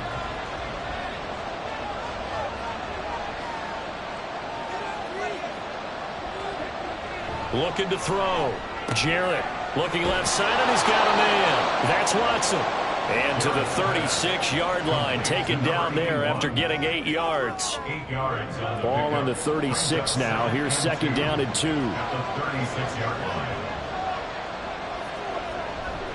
A give, running right, Achane. And he still has yet to get on track in this first half as they're going to stop him behind the line. This will be a loss of 3, and now a much tougher third down looming. Operating from the gun, Jarrett. Working the middle of the field, and he's got a man complete. And they're going to have another first down here as the tackle's made at Washington's 29-yard line. Give them 10 yards there as this offense is on a roll. This drive continues to plunge forward. The Dolphins at 2-1 now to start the campaign. And they took the tough loss in the opener, CD, but since then they've rebounded to win 2 straight. And that's exactly what you want to see from your team early on, how they can bounce back from adversity. The Week 1 loss, that absolutely stung. But how about how hard they've worked in the couple of weeks since? And now they're moving back in the right direction. And he'll be brought down inside the 20 at the 19. Give him 10 yards on the pickup, and that'll make it second and a foot or so.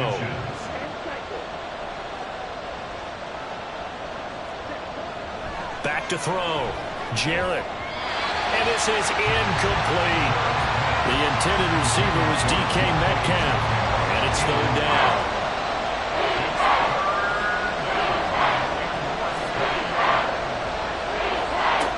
Looking to throw. Jarrett. He's got his target. That's complete. And he is going to have the Dolphins first down as he's able to get about 3 that time on 3rd and inches. That was a route run not just with dexterity, but with intelligence. Found the hole in the zone, made sure the quarterback saw him, and was able to make the sure catch and flip the down marker back to 1. Now Achane on 1st and 10. Able to fight for about 4 yards there to the 13. Not a run that you're going to write home about, but still a good first down run. That's what an offense calls staying on schedule. 3 to 4 yards on first down, you're set up very well for the rest of the drive. To throw on second down, Jarrett. And he's got his man in stride, complete. And the Dolphins are going to be set up with a 1st and goal coming up as they get him down at the 6-yard line. A kicker fest so far, all points via field goals. They're hoping to change that right here. They'll run, Achane. And he will take it in for a Dolphins touchdown. Devon Achane. His 2nd rushing touchdown on the year. And the Dolphins go nearly the length of the field and finish it off with 6 points.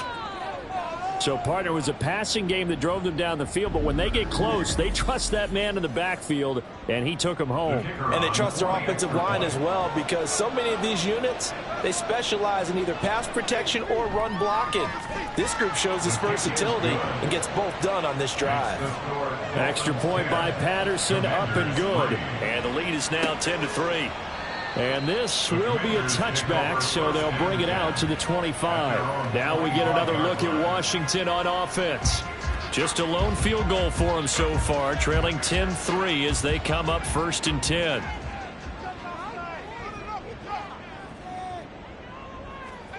Now O'Connell. A quick throw there is incomplete. Brian Robinson, his intended target, and that'll bring up 2nd down. Now it's O'Connell. And his throw is incomplete. A couple of quick incompletions, and now they're just one more away from getting off the field. They've got options now. Could they dial up a blitz here or just drop everyone into coverage to crowd the throwing lanes? Back to throw, O'Connell. That one downfield for Dotson. And he bats it away, and it falls down incomplete. Zone coverage there, and they were playing deep. That makes it obviously a little bit harder to run by guys. And that time, there's not much of a window to get the ball in there, and it winds up incomplete. His first punt, 45 yards. This looks good as well. And here's a fair catch taken at about the 24-yard line. So possession goes over here on the punt, and it'll be Dolphin football. First down Miami as they get set to start the drive. This drive here beginning probably with a pair of motivated groups. Remember, the offense scored a touchdown on their last time out, looking to repeat that in Charles' defense. They were very frustrated after giving up 6 the last time on the field. And frankly, it's just a battle of wills in a lot of ways because you know they're both motivated. They both game plan for this drive, and they both have specific outcomes in mind. To me, it just comes down to who can execute better and which side can step up and assert its will over the other. Now a throw here, hauled in. And he's able to get this one out closer to midfield across the 45. Just need a yard here, 2nd and 1. The 47-yard line. A gain of 9 brings up 2nd and 1. Back to throw. Jarrett to the right side and complete to Metcalf. And he'll go down inside the 45 before going out of bounds. From Commanders territory now, it's 1st and 10 at the 44-yard line. Now a diving effort right sideline. He's got it. And he'll get this one down near the 20-yard line, just shy of the 20. 23 yards, the final tally. Hey, did you have one of those backyards that you had one of those, like, mats or pits like you have for high jumpers? And, you know, you had your friends throw the ball and you tried to make the spectacular catches? I didn't need a mat. you just did it with the ground? Absolutely. That explains your concrete. Toughness. That explains your toughness right there because... Touchdown, Dolphins! Jalen Waddle, his first touchdown on the year. And the Dolphins go up by 2 touchdowns. A nice throw there by the second-year quarterback. And I don't believe that was the kind of play he would have made as a rookie, because usually your rookie season is a continuation of your college days. A lot of one read, and if you don't have it, you just take off and go. Now he's settled in the pocket a little bit more, reading the field and getting to his second and sometimes third progression. That was a nice play. Extra point by Patterson, up and good. And the lead is now 17-3. The kicking team out for Miami as they will send this one away. No run back here, down to a knee, and this drive will start at the 25. The Washington offense set to take over. It's been very much a slow start for them. 3 drives and just the 3 points, CD. Yeah, if you're into the points per drive ratio, that answer is 1. And that's not going to get it done in a ball game. They've got to find a way to finish these drives in end zones, not having balls go through goalposts. An incomplete pass leads to 2nd and 10 from the 25. Quick throw out wide, and Pierce has got it. And he'll maybe get back to the line of scrimmage, but no more than that. And this offense on 3rd down today, just 1 for 5 to this point. This is 3rd and 10. Throwing, O'Connell. He finds Pierce. It's complete. And he's going to have a Commander's first down as they're able to get the 3rd down conversion. Yeah, these are the types of plays they're going to need to hit on if they're going to get back into this game. It hasn't been the greatest of first halves, but this is a nice throw here on 3rd down, and they keep the drive going.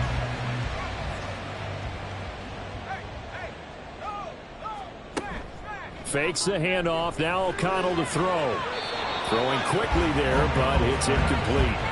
A misconnection there. He's hit on just 50% of his passes thus far. That's not where you want to be. Now you see the evolution of the game. You go back to the quarterbacks of old, 50% would be terrific because they threw the ball downfield almost every time they threw it. Now with the short passing game, you should be above 60% just to be in the average range. 3rd catch of this first half for him, and this one is a first down.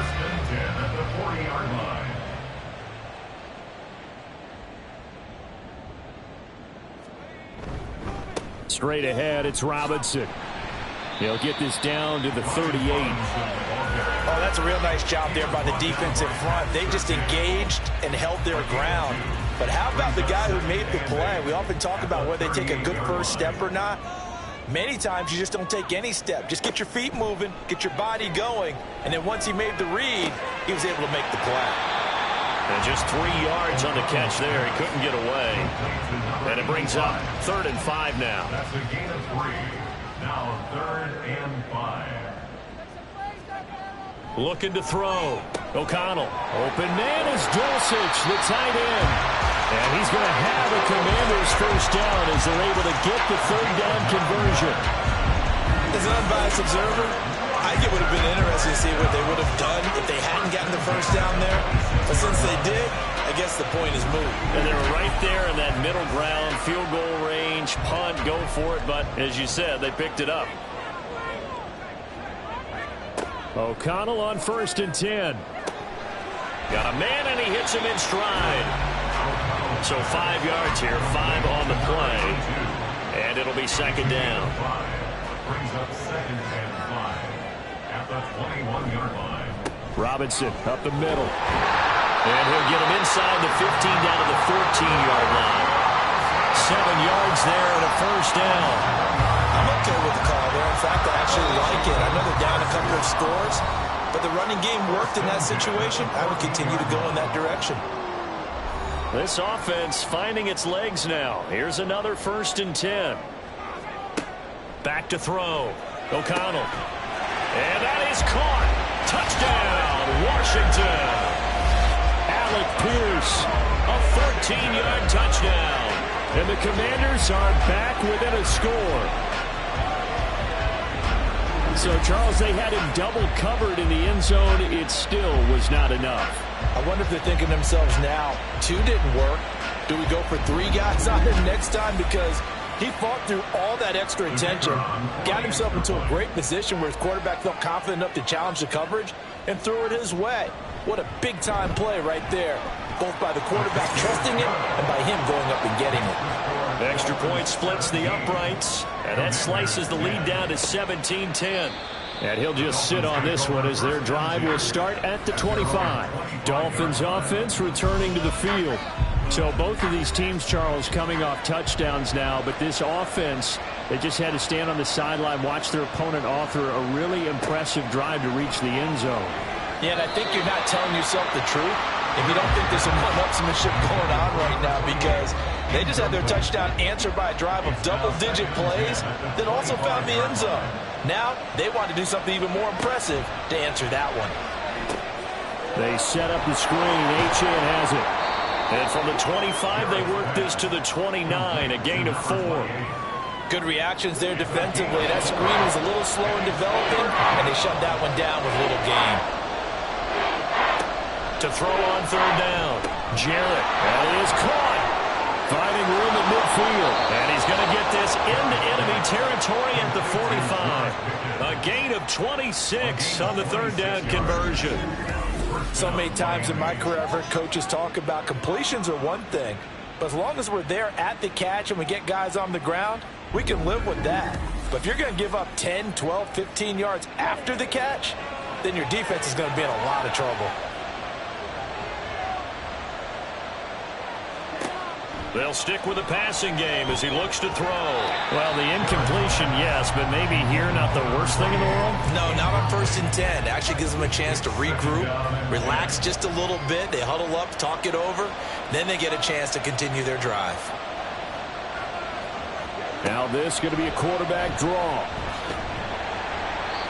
And nothing doing. He's immediately taken down at the line of scrimmage. Now the Dolphins going to burn the first of their timeouts, as the clock's going to stop with 47 seconds to go in half number 1. And they're going to have another first down here as the tackle's made at Washington's 28. That's a play that will likely be forgotten when you talk about big moments in this game. But plays like this are critical to keep drives going. And if points result, we'll call this play significant. On 1st down, Jarrett. He's got this to Pickens. The Dolphins going to take their 2nd timeout. So that means they're down to 1 remaining here as we head toward halftime. Out of the gun, they'll look to throw. He'll dump this off to Achane. And he'll be brought down here at the 3-yard line. And they'll burn the timeout with 5 seconds left. A chance to try to add 3 points before heading to the locker room. Now with 5 seconds left, not really enough time to run another play and then stop it. So on comes the field goal unit.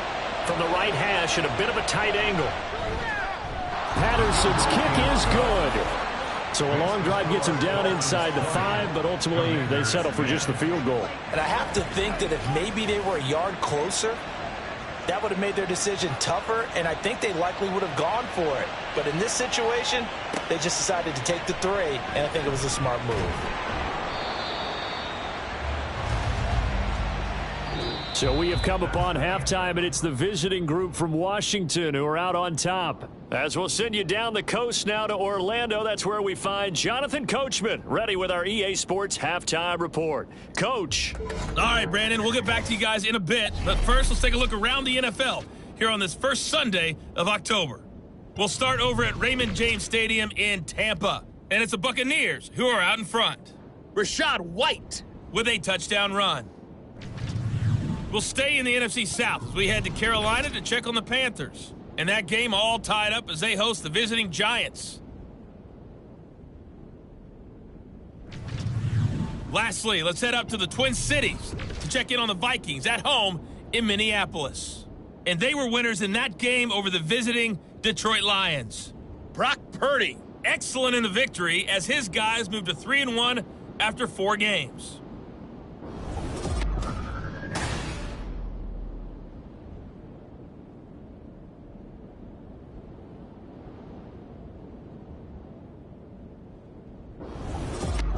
All right, Coach, thank you, and we welcome everyone back for quarter number 3. Washington down on the scoreboard, but they are getting the football first here, and we are back underway on EA Sports.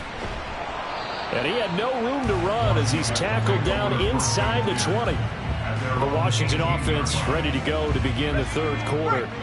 By no means certainly are they out of this contest. 2-score game start of the third quarter, but you feel like if they don't get points and then they give up points, then it can become a slippery slope. This feels like an important possession. Yeah, that slope becomes even more slick if you come away empty-handed on this drive, because then you give them a chance to extend their lead.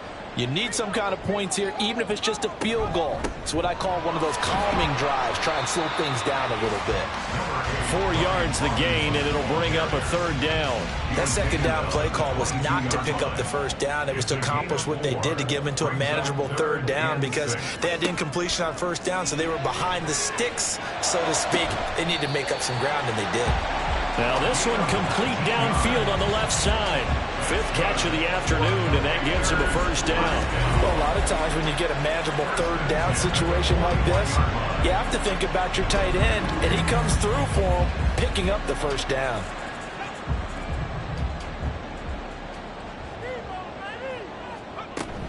Out of the gun, they give to Robinson. Yeah, boy, this defense again really making things tough on him as they stop him for no gain. 2nd and 10. No gain on the play. 2nd and 10 at the 41-yard line. And O'Connell now to throw. His throw incomplete. Another attempt, another incompletion, and when I look at the scoreboard and where we are in this game, it comes to mind that they have to start getting the ball in the hands of their playmakers. Throw it to the guys that maybe can take a short pass and turn it into a long gain or make people miss downfield. They've got to have points, and the guys who can put the ball in the end zone, they're the ones that need to touch the ball. Washington going to send out their punter as he'll come on to kick this one away. And this is going to hit the goal line and continue on into the end zone for a touchback. So now the Dolphins set to take over on offense. They've won 2 straight, and they lead this one as well as they come up on 1st and 10. Here's Achane to start the drive. And he's going to get this one across the 30-yard line. 54 yards rushing for him now as he's run it 11 times. Although his reputation as a speedy runner precedes him, it's always fun to watch him work. It is eye-opening, isn't it? Because when you see him get the ball and just go, in addition to that speed. Look at this, middle of the field, a breakaway. It's a big play there for Miami. 48 yards. Another big play right there, and this is where, as an offense, you can really put the hammer down. You've got a double-digit lead, but those other guys, they've been hanging around. A touchdown here could put this game out of reach, and that's a strong step towards getting it done. So the big play means just like that, they'll operate from the red zone now on first down. A give left side. Here's Achane. And they've got it inside the 10 at the 8. A gain of 10 as they look to add on to this 10-point lead. Would you say this offense is locked in right now? They're having no trouble on this drive. What is it, 3 plays, 3 first downs? Yeah, you talk about on the march. They keep this up, they'll get to that end zone real fast. Now a throw to the end zone on first down, but it winds up incomplete. I know every offense wants to start their snaps closer to the goal line, but it's actually harder to throw the ball in those situations. You throw into that tight coverage, you see what happens. Hard to get the ball in there. Not enough space there. Lucky maybe that it wasn't intercepted. That catch good for 8, but still, it's 3rd and goal now. And they'll turn to the power game to try to get in. Then he takes it into the end zone for the Dolphin touchdown. Taking it in from a yard out. And the Dolphins are able to add on to that lead. Always important to get the first score of the second half. Now you start to pull away a little bit and get some breathing room going. And now we find out about the fortitude of the group that's behind, because they were counting on getting into the game a little bit more, right? Maybe they get the first score. That doesn't happen. It looks almost insurmountable, but it's not. Let's see how hard they play the rest of the game.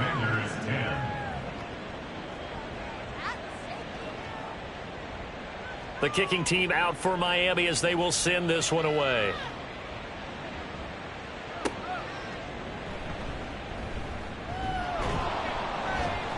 And he returns this to the 22. The Commanders' offense set to take over. I kind of feel like they've reached a do-or-die point in this game, Charles. If they're going to try to pull off an impressive comeback, it has to start right here, right now. Yeah, now they've got a final chance to get out of this situation, but they also understand they've got to move the ball and move it fast. In addition, they need to save as much time so they can get 2 more possessions. First and 10 at the 34-yard line. And they'll let the quarterback keep it here on 1st and 10. And unable to get downhill there as he'll take this up to about the 37. Give him 3 on the keeper there, and it is 2nd down. Brings up 2nd and 7. From the shotgun, O'Connell. That's out wide here for Robinson. Oh, he pulls over it. And they're going to get this up to midfield. It's a pickup of 12 and a Commander's first down.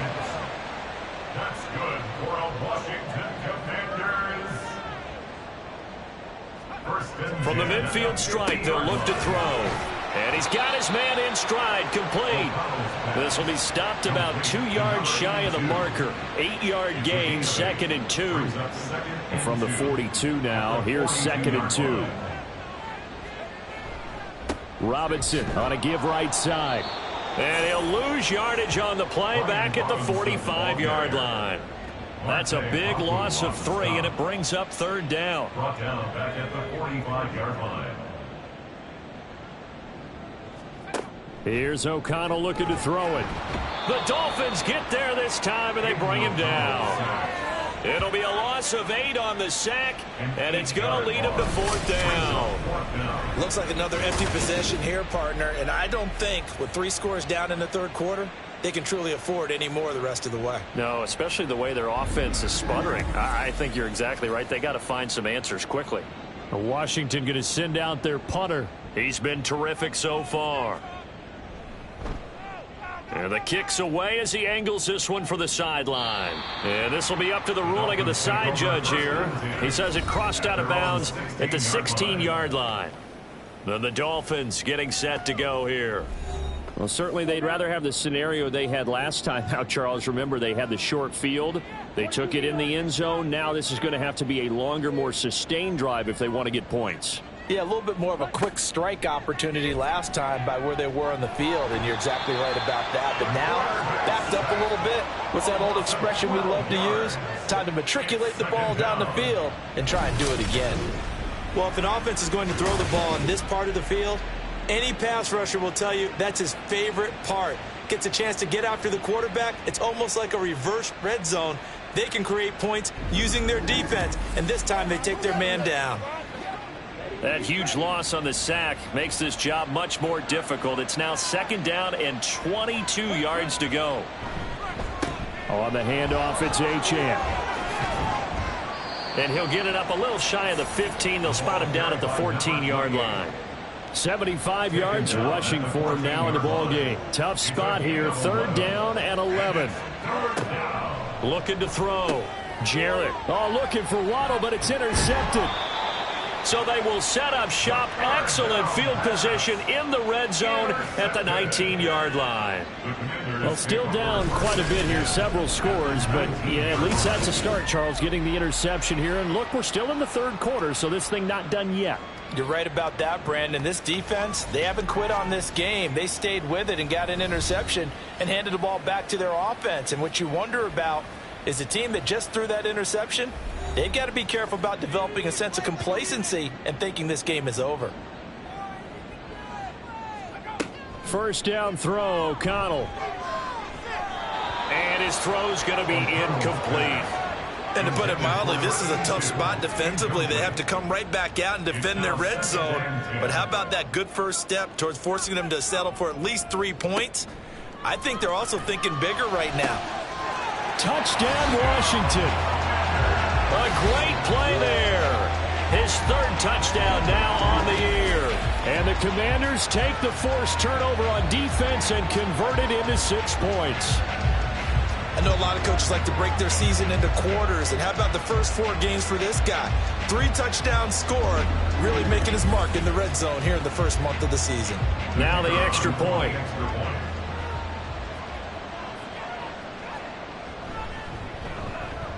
And the lead is trimmed down to 10. They had the short field, and they made quick work of it. Just 2 plays to get into the end zone. Kick team out there for the Commanders as they send this one away. And here comes a return from just beyond the goal line. And a good effort on the return there. Gets him across the 30, up to the 33. Devon Achane to the offense, ready to go once again. He's had a good performance, moved the ball effectively on the ground. Of course, he has the 1 touchdown.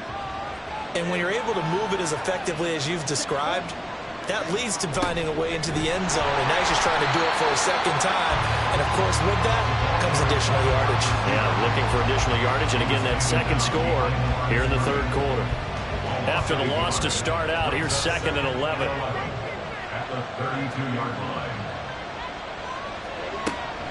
Back to throw. Jarrett completes this one to Pickens. And he'll be taken down, but not before they work it across midfield.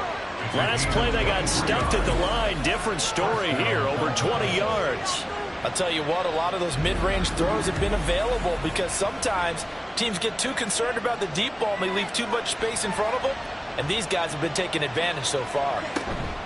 A run straight ahead with Achane. And he'll manage to pick up about 4. It's 2nd down. And that was a quality play to start a new set of downs. That was simply an offensive line winning the battle up front and winning in a big way and giving their guy in the backfield a nice lane to hit. The throw on the quick slant going to be complete. And they're going to have another 1st down here as the tackle's made at Washington's 31-yard line. And the Dolphin 1st down. And they'll give this to Achane. And he is met at the line of scrimmage, and he goes down right there. Call it no gain on the play, and it'll be 2nd down. Brings up 2nd and 10 at the 30-yard line. Off the play fake. Jarrett. Caught by the tight end Watson. So the completion results there in 9 yards. And it'll leave him with 3rd and a full yard to go.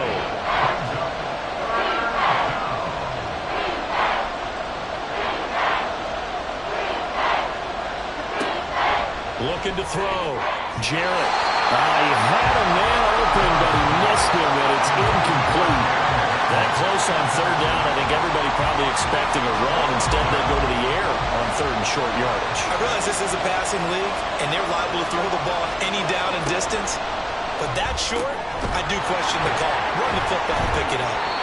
And he will have a Dolphins 1st down. Good work there on 4th and 1. They get 7 to move the chains. 1st down, Miami. back to throw again. Open man is Waddle, complete.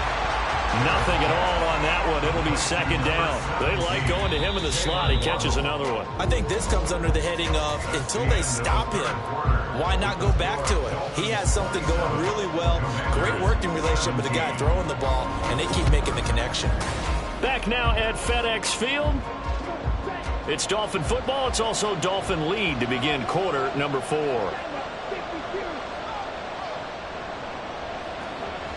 They'll look to throw again. That is caught by Waddle. Touchdown, Miami. Jalen Waddle, his second touchdown of the afternoon. And the Dolphins are closing in on a third straight win as they widen the gap further here in the fourth quarter. Well, Charles, he's still a young signal caller in this league, second year in the NFL. I don't know if last year as a rookie if he would have worked through his progressions like he did on that touchdown pass. I think you're right about that. We're seeing him grow up right in front of our eyes because when he went to his primary read, he recognized that they were all over that. So he continued to survey the field, picked up another target, delivered a pass exactly where it needed to be. A very mature play for the second-year quarterback.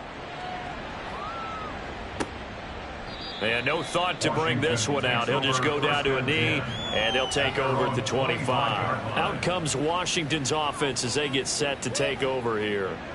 Well, this game, it has had no shortage of offense. They've been able to put up a decent amount of points on this side, Charles. They just have not been able to keep pace with the other offense they're going against here. Yeah, that's a good way of pointing things out because now it's not a total loss because, as you said, they've scored some points, so there's some plays they can build on, moments where the game plan actually worked. But overall, though, they were just out-personnel. They were going up against a team that's playing at an elite level. Off the play fake, here's O'Connell. Looking for Dotson, and he's got him. And they'll get this well past midfield before being stopped just before the 35. That one covers 29 yards, first down. Well, I can put my defensive cap on right now, and I know they're saying don't give up any big plays now. They've controlled this game throughout, and all they want to do is see it through to the end. I think they let their guard down a little bit with that last completion. Sometimes when you're trying not to give up bigger plays, you don't react as fast as you should on other throws. Throwing on first down, but this one winds up to be incomplete. Tell you what, partner, after he ices down, he's going to need a nice long soak in a hot tub after this one. He's been under duress the entire game. Yeah, once again, hit as he throws. Fortunate that one wound up incomplete.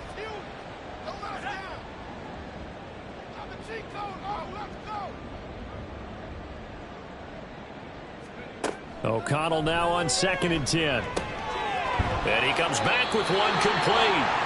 And he's got another first down as he's brought down at the Dolphins' 27-yard line. First and 10 at the 27-yard line. And once again, O'Connell back to throw. And he's got Pierce. And they will eventually get him down, but he's inside the 5 all the way to the 3. Call that a very strong gain of 24. Well, those are the types of plays they probably wish they had made more of in the first 3 quarters. And this deficit going to be tough to overcome here in the fourth. But a nice first down and a pickup on that throw. Yeah, and this is where as coaches, you're looking for effort and execution, even though the scoreboard is going against you. You want to find out who's going to fight, who's going to scrap, who's going to keep their heads up and continue to play. They'll go again from the 3 here on 2nd and goal. Second and goal. Robinson. There's the stiff arm. And he will fight his way into the end zone for a touchdown. Brian Robinson Jr. A 3-yard touchdown run. And the Commanders have got it back to a 2-score game here in the fourth. Well, they move the ball down the field through the air, Charles, and then finally they get the running game involved, and it works to perfection. Touchdown. And, partner, I kept waiting for that running game to come into play and actually saved it until the very end. Touchdown goes on his stat sheet, but you and I both know, and he knows as well, his teammates airing it out made this a successful drive.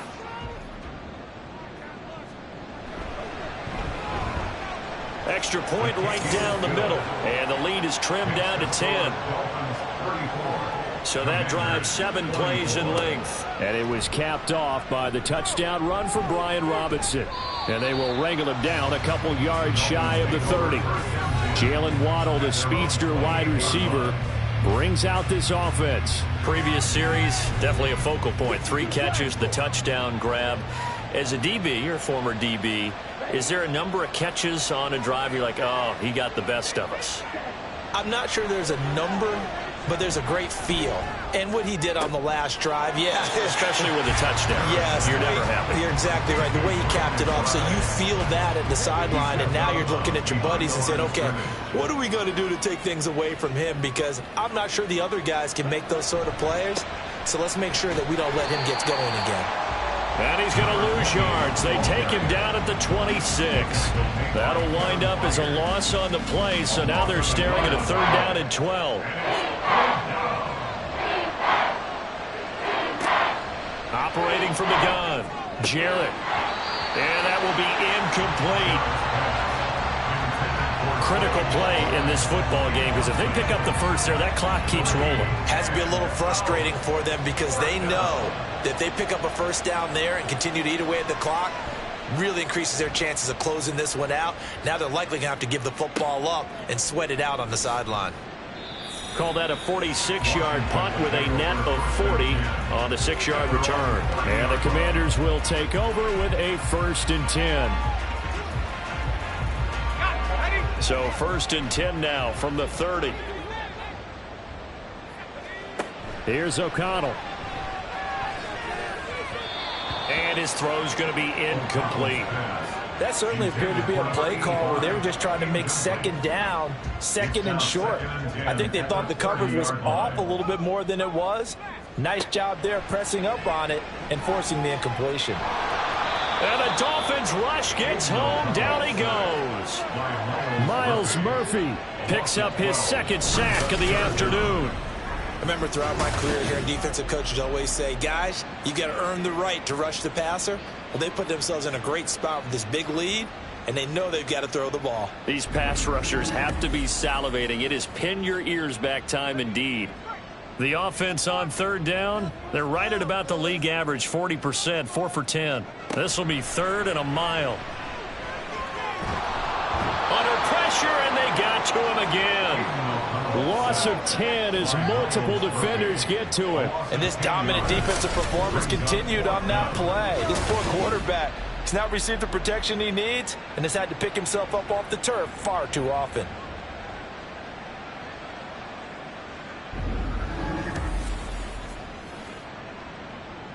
Washington going to send out their punter as the drive goes backwards, so he's on to punt it away.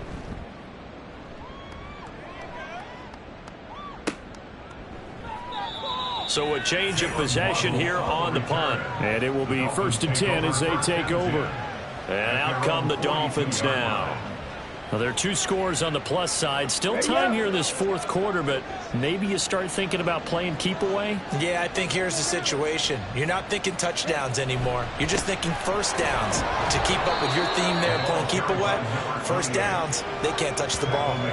Divine Diablo there to make the stop. So 4th quarter, a nice run there to start this drive. Charles, what do you think the split will be here between run and pass? Well, partner, I think it'll lean towards the run, but this is also not a time where you just totally do that. You still have to possess the ball, move the sticks, and keep the clock moving as well. So they'll run their offense, but yeah, when they have a chance to run it, they'll do that a little bit more. A run now from Achane. And he'll take this ahead for about 4. 2nd down coming up. The recipe's pretty simple, I think, right? Just give your superstar the ball, continue to feed him. Yeah, don't overthink this one, right? Make sure he's touching the football, but you're also counting on his intelligence and playing the game as well. If it's not there, don't force the run. Just make sure you hang on to the football and keep the clock ticking. 3rd down and 1. They'll run for it with Achane. And this defense not ready for that one as he'll take this down inside the 25. Give him 12 yards there, and the Dolphins have a 1st down. First down, Dolphins.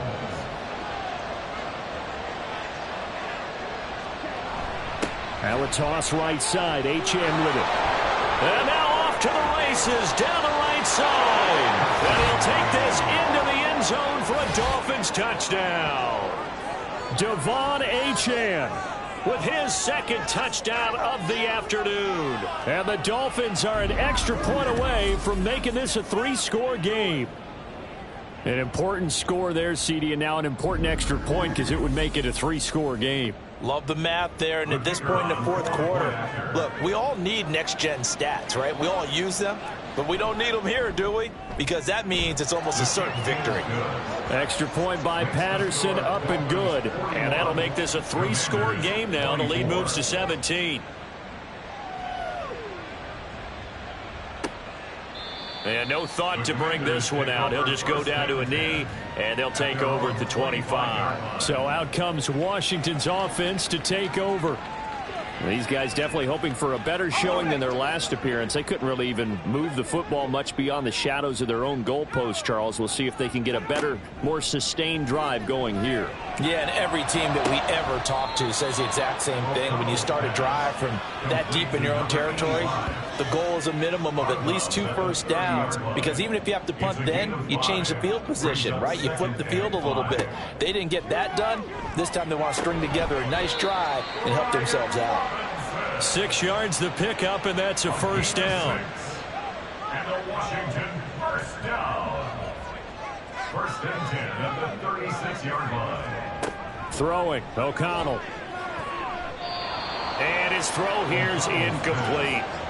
He already came through for them on this drive. No surprise that they were hoping he could do it again.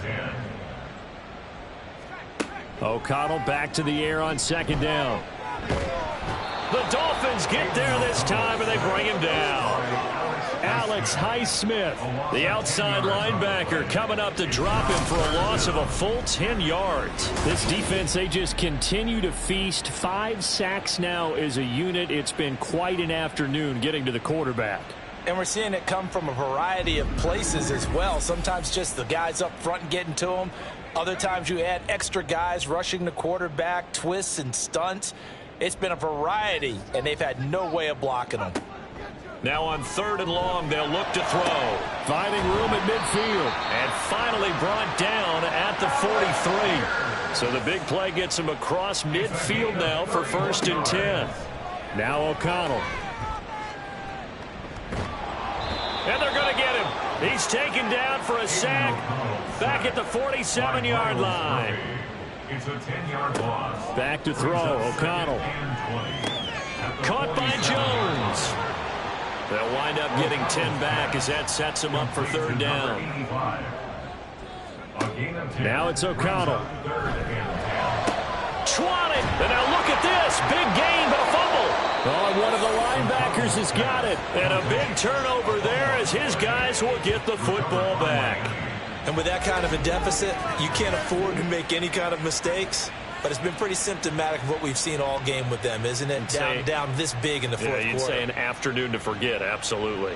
Out comes the Miami offensive unit now. They get set to take over.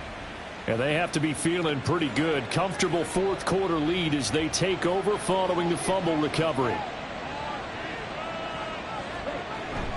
The drive starts with a run from Achane. And they'll be stopped at the 28 on a play that started at the 14. They pick up 14.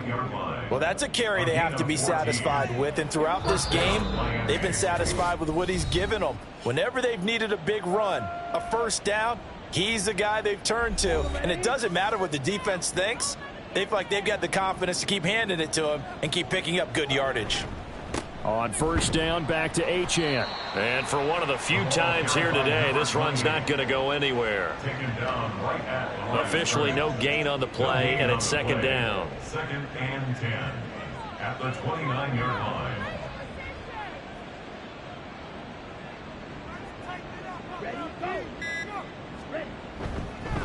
Now they show jet sweep, but instead a run up the middle here. And once again, he'll get possibly back to the line of scrimmage, but no more than that. 3rd and 9 here. Brings up 3rd down.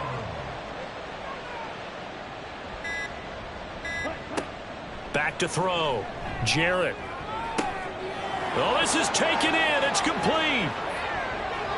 And all the way in for a Miami touchdown. DK Metcalf, 71 yards, as his guys have opened up a very comfortable lead. And this win now going to look a little more lopsided on the scoreboard, CD. Now, some may have run out the clock in that scenario, but they wanted to put their foot on the gas, get one more touchdown, and they did just that. Well, partner, I would say the traditionalists not overly excited about that score. They'd like to see the game played a little bit differently. But what you can't argue with is their execution of that play, because it played out exactly as it was drawn up. It almost would have been a shame not to finish with such a well-run play.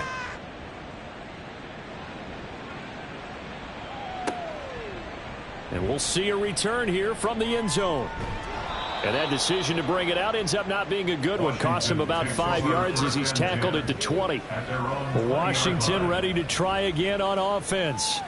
What do you do here down like this in this situation? Do you maybe just pick something out of the playbook you haven't called in a while, or you call it a day? You can do that, or you pick something that's a staple for you and should work better and try and execute that on the way out the door and maybe get back to base and feel a little bit better as you end a ball game that's been a frustrating one for you. We'll see if they go back to base. And now a throw on first down there, but it's incomplete. Well, that's a defensive coordinator's got to be happy with that result. They took away all options downfield and forced the incompletion. On second down, O'Connell. And that is incomplete. 16 seconds now on the clock. So back-to-back incompletions, and that has him staring at a 3rd and 10. To throw here, O'Connell. The ball popped in the air and intercepted. Picked off by Pat Surtain. And he's able to take this one back to the 36-yard line. Well, it wasn't always pretty, but the interception there, that means that they should get out of here with a victory. Yeah, this is not a game that they're going to preserve for posterity on defense, but they did finish it off, didn't they? They did make the winning play to close things out. They'll take that one and head to the locker room.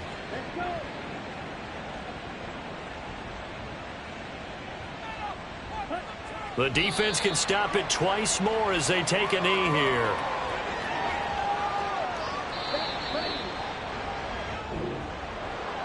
Charles, a lot of happy faces heading into the tunnel as this one ends, and understandably so. Not only did they get the win, but boy, their offense was on fire in this ball game. And partner, I have no idea what the top speed is on one of those high-end sports cars. What's the top gear you can get into? This offense, they certainly were there in this one, huh? Everything clicking for them in this contest, the kind of performance that they're going to cherish. So for the Dolphins, they're on a nice early roll as they move to 3-1 with a win here. And they will head back home next week. Meanwhile, for Washington, they'll sink now to 0-4. And they'll get a chance to redeem themselves at home next week. And for Charles Davis and our entire crew, I'm Brandon Gaudin. You've been watching the NFL on EA Sports.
It's Madden NFL 24 on EA Sports. And coming up next, we'll see Kenneth Walker. He's coming off a track meet kind of week. Just a bunch of yards and frequent trips to the end zone.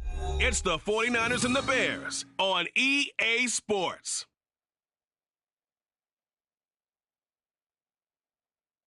They say summer is the time to live in Chicago. Well, that's extended into autumn as we are...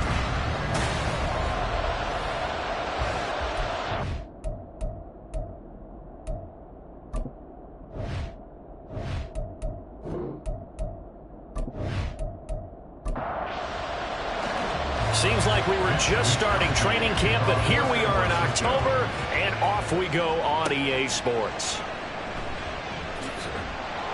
And no alley to be found. The coverage was solid, and he's dropped at the 18. So here are the Bears now for their opening drive.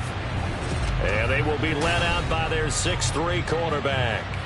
And you know how scouts always talk about checking all the boxes?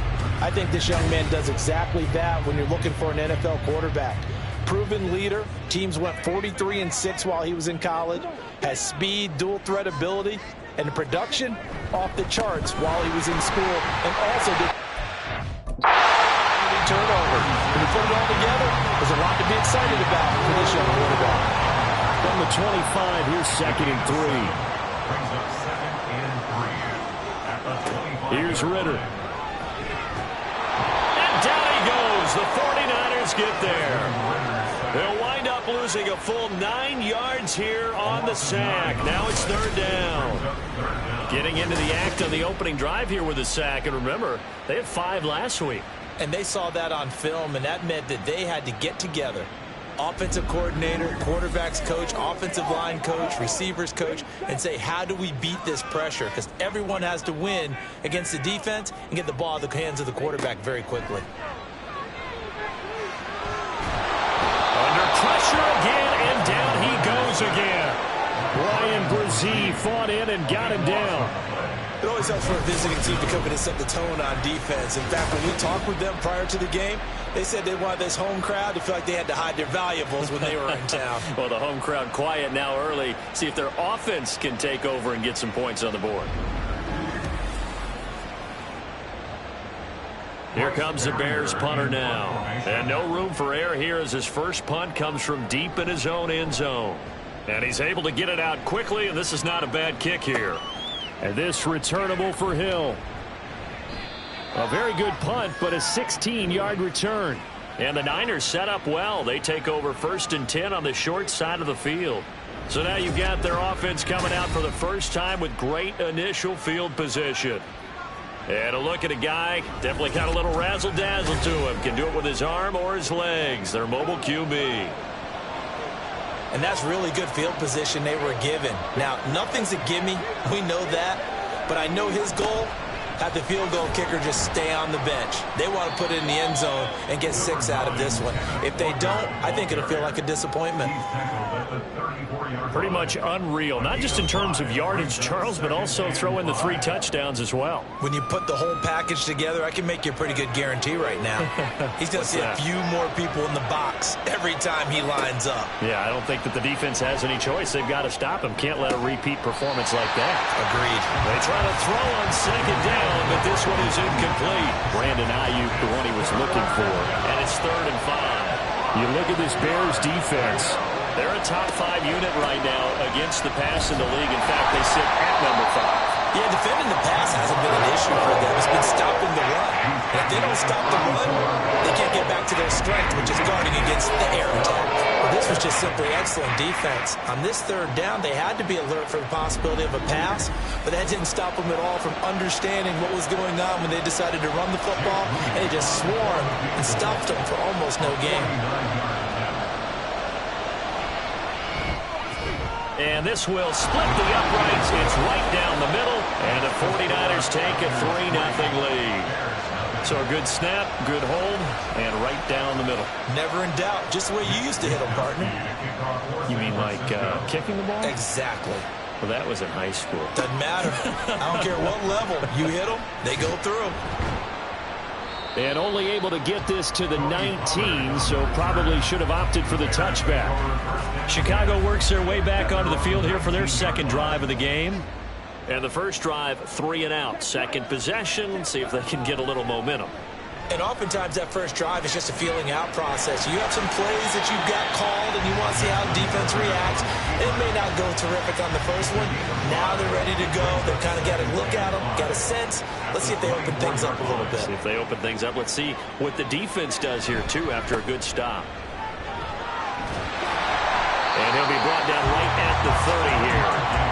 7 yards there and a first down. That was a good, nice, crisp run for a first down. I wonder if the defense might have been loosened up a little bit, maybe anticipating a pass instead of the run that they got. The first carry now for Tony Pollard. And he showed off the athletic juke. Good little gain there. Not a whole lot of real estate, but a nice carry. Options galore here. Second and a few inches. Ritter now looking to throw it this time. That's complete to Mooney. That one a first down pickup of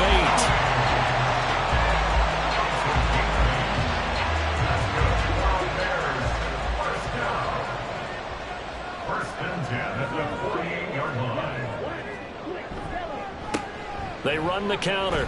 It's Alexander, and he can only manage to get a couple. 2nd and 8 coming up. This defense for the Niners, they were excellent a week ago in the victory over Arizona. It was a little bit enlightening talking with the defense coordinator about their performance last week because the feeling was that it was a good, solid performance. They did what they needed to do to get the job done and get the win, but definitely a few lapses that they're looking to correct. 7th play of the drive, forthcoming on 3rd and 8. Out of the gun, here's Ritter. And that is incomplete. I think the punter might start to get into a pretty good rhythm here if he keeps getting opportunities. But that's the last thing his team wants to have happen, right? The last thing you want to see is your punter feeling pretty good because he's out there all the time. Yeah, first quarter only, but they're 0 for 2 on 3rd down conversions to start this thing. Back out there comes the 49ers offense ready for their second drive. They've got a 3-0 lead and the football as they start 1st and 10.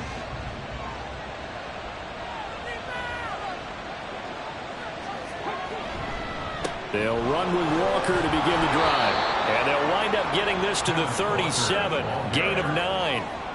He was well over 100 yards last week. He told us this week, a little ambitious, said he wants to hit that 200 mark. We'll see. Makes sense, though, doesn't it? Have we ever run into a running back that had a great game the week before that didn't think that's just going to naturally continue? Just make sure you feed me the football. And that's what they're all about. Continuity, rhythm, number of carries. Just keep giving it to him. 48 yards rushing for him now. And he's only carried the ball 4 times. Now that's a big-time run. Lightning in a bottle, forget it. He exploded out of the bottle for that type of a pickup. So the big play has him all the way down to the 30 now for 1st and 10. Walker with another carry. And he's able to get it to the edge of the red zone at the 20-yard line. The Niners at 3-0 here in the month of September. And they coming on a pretty good roll here. Winners of 3 straight. And the offense last week, they certainly have things humming because if you can run up 40-plus points. That is caught by the tight end, Kittle. Touchdown, 49ers. A great effort there. His 3rd touchdown now on the year. And they are able to add on to their advantage. Well, he's regarded as one of the best athletes among NFL tight ends, Charles, and it certainly was on display right there. And as we've seen this league continue to grow and develop, I think the tight end position is becoming harder and harder to defend because now it's elite athletes playing that position, not just the big guys who can block. How about his ability to get downfield and make plays against any defense? Moody good with the extra point, and the lead grows to 10-0. So an early 10-0 lead for them now as they kick it away. This is Tony Pollard. Oh, good return up past the 30. And a pretty slick return there. Almost got it to the 45. Officially, they'll call him down at the 44. And now Chicago getting ready to go as they take the field. They'll look to get something started. They need to, down 10-0 early as they've got it 1st and 10. And he'll be brought down, losing yardage back at the 40. That's going to go as a loss of 4, and it'll be 2nd down. That was well played there defensively. 2 tight ends in the formation, which essentially gave them 7 blockers up front. Hard to imagine with all that size and beef that they could let a tackler through. But that's exactly what happened. A loss resulted. It'll be a gain of 5, and that's going to set up a tough 3rd and 9. That's a gain of 5. Brings up 3rd and 9. Ritter now. That is caught, and he will have the Bears 1st down as they're able to get the 3rd down conversion. But that last throw, Charles, puts him over 15,000 yards passing now for his career. And Brandon, they're not going to stop the game and give him the game ball here, but that's still a pretty impressive number, and he's got plenty of more good football ahead of him. Although I would say the team should give him a game ball after it's all over. Ritter on 1st and 10. Oh, he tried to fit it in on the slant, and it's intercepted. Picked up by Diamador Lenore. And the Niners are going to take possession here at their own 47-yard line. So this is something we didn't see at all from this offense in the victory last week. That's a turnover. They didn't have any, but giving the ball away here in the opening quarter. I love the surprise in your voice because it's exactly what you stated. Didn't see it last week, but it's a key to their win. And it'll be a key to this game as well, protecting the football. Didn't get it done there. The 49er offense set to get this drive underway. They start near midfield following the interception as they begin 1st and 10. And a good push there defensively as they stop him at the 48. Gain of just 1. From the 48-yard line, here's the 2nd and 9. Brings up 2nd and 9. From the shotgun, he'll look to throw. Oh, he'll want that one back. Incomplete. He doesn't drop too many in that department. 3rd down.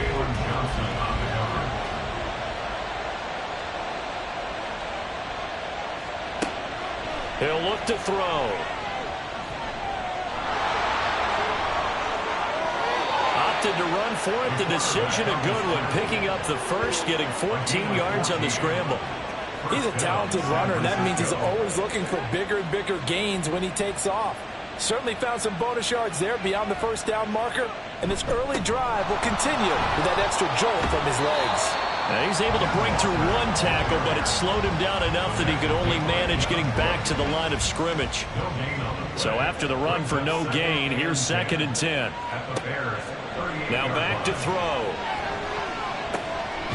This one goes underneath to Walker. So the completion good for 6 yards. And now we've got a 3rd and 3. Coming up here looking for 3 yards to pick up the 1st.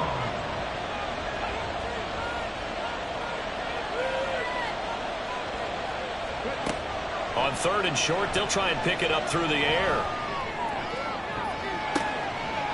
And he knocks the ball away, and it falls incomplete. They decided the opportunity was there and launched a deep ball, but he's unable to get away from the defender. Couldn't create space, couldn't uncover at the end of the route, and that one winds up incomplete. A 49-yard attempt. And this one is right down Broadway, and that will extend their lead even further. So, Charles, they get to them with their 1st turnover of the game and then make it hurt a little bit extra with a field goal. And anytime you give the ball up, what's the first thing a coach tells his defense? Don't let them score off of this. You've got to put out the fire. In fact, in 2021, that's what one NFL coach turned his defense. The firemen, go out there, guys, and don't let them put some points on the board. The Chicago offense set to get started. They find themselves in a good-sized hole here, and a good-sized hole early on in this game as they come up on first down.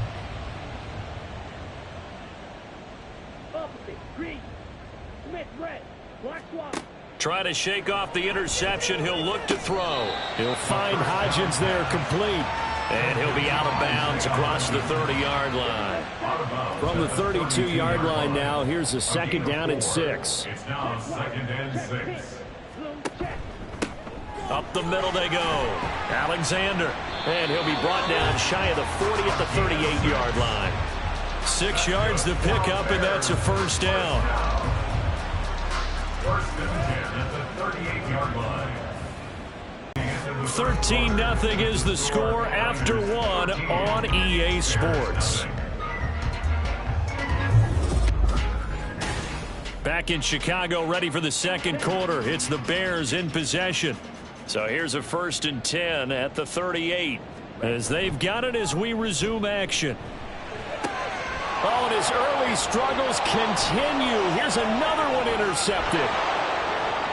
Inside the 10 and into the end zone. A pick 6 for the 49er D as they score the touchdown. There's a reason they call him a ball-hawking safety. It looked like he read that, Charles, and he wasn't stopping there. After he got it, he took it all the way to the house to widen their lead. And what's interesting to me, Brandon, is that our spotter, Bruce Murray, right before that snap, pointed to his number on my play sheet. Got to see him a little bit as a ball hawk and a return man that time, didn't we? That's just the type of play they expect from him, and he delivers in a big way. Nice call, Bruce. Moody good with the extra point, and that pushes the lead up to an even 20. A heck of a play there defensively, getting the interception, navigating his way into the end zone for the touchdown. So they'll get another shot on offense following that pick 6, and now the kick is away.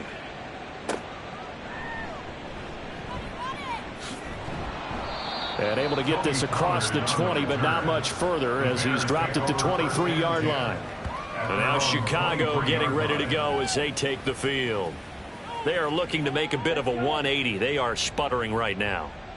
And frankly, I think it's time to call your playmakers together and say, all right, guys, we're going to lean on you through this patch. We need you to get us back on track and get us going in the right direction. So you're calling plays geared to them. Not necessarily when you look at your plays, oh, this hurts the defense. I want the ball in the hands of X, Y, and Z and see if we can move forward. So don't get too cute. Go to the playmakers. A 2nd down pass play there, but it's incomplete. The Bears on 3rd down, just 1 for 3 thus far. This is 3rd and 8. Looking to throw it here. Ritter. He finds his man, complete. That's Alexander. That's going to bring up 4th down, only a gain of 2 there. We can make this one pretty simple. Locked up all of his progressions downfield, forced to get it to his running back. But how about the way they ran to the football and knocked him down to force a 4th down? He's been a busy man here in this first half as he gets it away. And he'll get credit for putting him inside the 20 as the fair catch is made right at about the 19-yard line. Kenneth Walker headed back out there. First month of the season, those numbers pretty solid. Does he continue that? I think so, because when you come out of the gate this strong, that means that you have planned for it and you like the results that you're getting. So I wouldn't have any doubt that the head coach, offensive coordinator actually called him in and said, look, you're our guy, okay? We're going to continue to stick with this as long as we're winning games. You ready for the challenge? And then they presented it to the rest of the team. I think we'll see plenty of that as this season moves on. And I'm sure he said challenge accepted. No, and he's free going down the left side. It's a foot race. And they nearly get this all the way to midfield. Mark him down at the 49. 82 yards rushing now on 8 carries for him so far. Well, he's broken off some big-time runs here in this first half. Yeah, and let's just face it. When you go into a game, you think you've got the plays that are going to work, but when you actually get out there and they're starting to happen, your confidence rises, and he's running with terrific ability right now.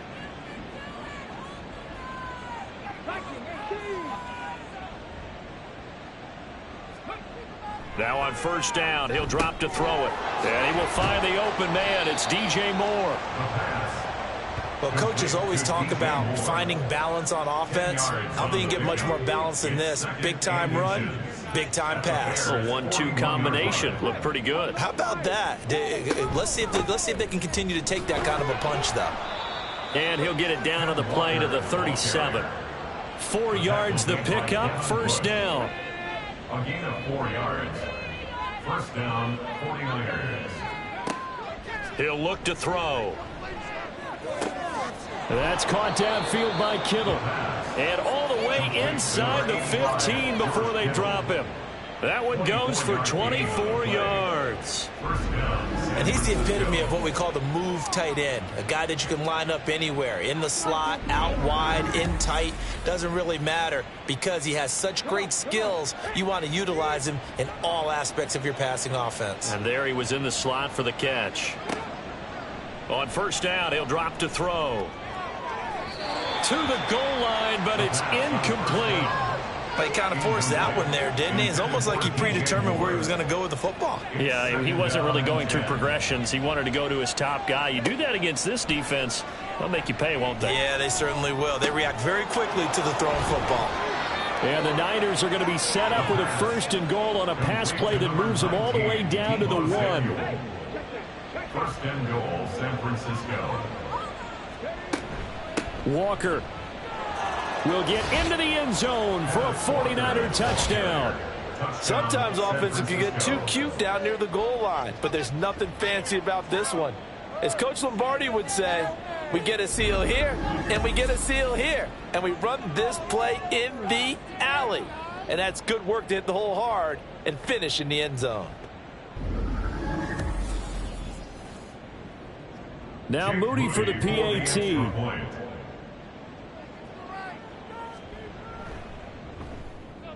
And that stretches the lead to 27. So an 8-play drive covering 80 yards. And it was Kenneth Walker finishing things off with a touchdown run. Fights forward at the 20. And beyond the 20, but not by much. In fact, just a yard pass there to the 21. And now the Bears coming out as they get ready. And still no points on the scoreboard. You're coming off of the 3 and out. They're just looking for anything to grab onto right now, aren't they? I'm wondering if someone's going to take charge in the huddle. You know, we always look to the quarterback, but sometimes it's another player on the team, a star, a veteran, someone with some excitement and energy. It's like, all right, guys, let's shake things up and let's go, because they still have an opportunity to make things happen. Shake it off.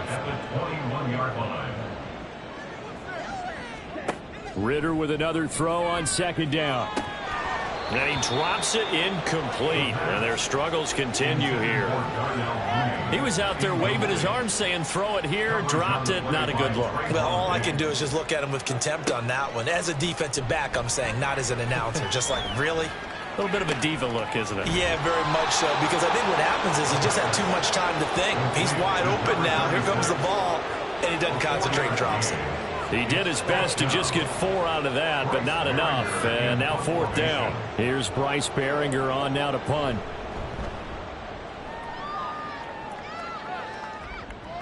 Fair catch called for and made right at the 25-yard line.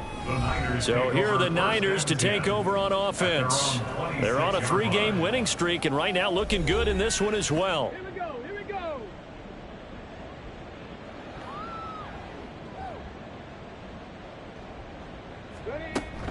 Here's Walker to start the drive. And he maneuvers up the middle for 3. And it's second down.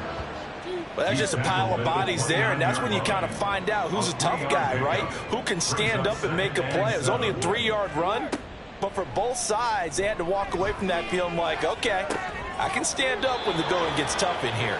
And he'll be taken down, but not before they work it across midfield. That one covers 24 yards. It's a first down. Well, that certainly has to feel good. It's not all the time that the play caller should get all the credit. Sometimes I think in the huddle, the quarterback just says, hey, who's going to make a play for me? I just need something right here.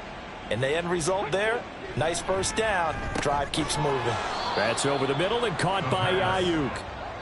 So give him 5 yards there on the pitch and catch, and that'll bring up second down. Second and 5 at the 43-yard line. Trying the left side with Walker. And he'll be brought down at about the 42. 5 yards on first down, but now just a 1-yard pickup there on second. It's a gain of a yard, and it's third down. Out of the gun now on third down.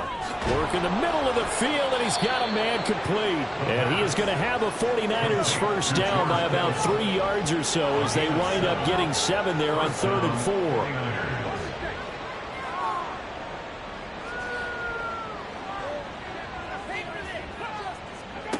Back to throw now on first down. Throw right side is going to be caught by Samuel. And he's got this down almost to the 20 before he's dropped.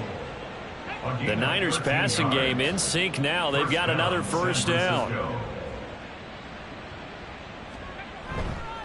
Here's a play fake as they set up to throw. And a quick throw here that's complete. And this will be a gain of 6 when it's all said and done. Down to the 15 from the 21. Here now, 2nd and 4. To the right side, this is Walker. Shreds the tackle. And the 49ers are going to be set up with a 1st and goal. It's a nice run there. Gets him down to the 6-yard line. This guy's well on his way now to a big game on the ground. It's another good run there. Puts him over the century mark in yardage, and we're still in the 2nd quarter. Looking to throw. Got a man, and he hits him in stride. Touchdown, 49ers. Cameron Latu, his first touchdown on the year. And the Niners continue to pull away here in this first half. That's a good read of the situation by a quarterback. It's a sprint out to the flat, so after he fakes the handoff, he's going to give the impression this is going to be thrown to the back. Instead, he goes to the next level, and it pays off with a touchdown. The extra point try now for Moody.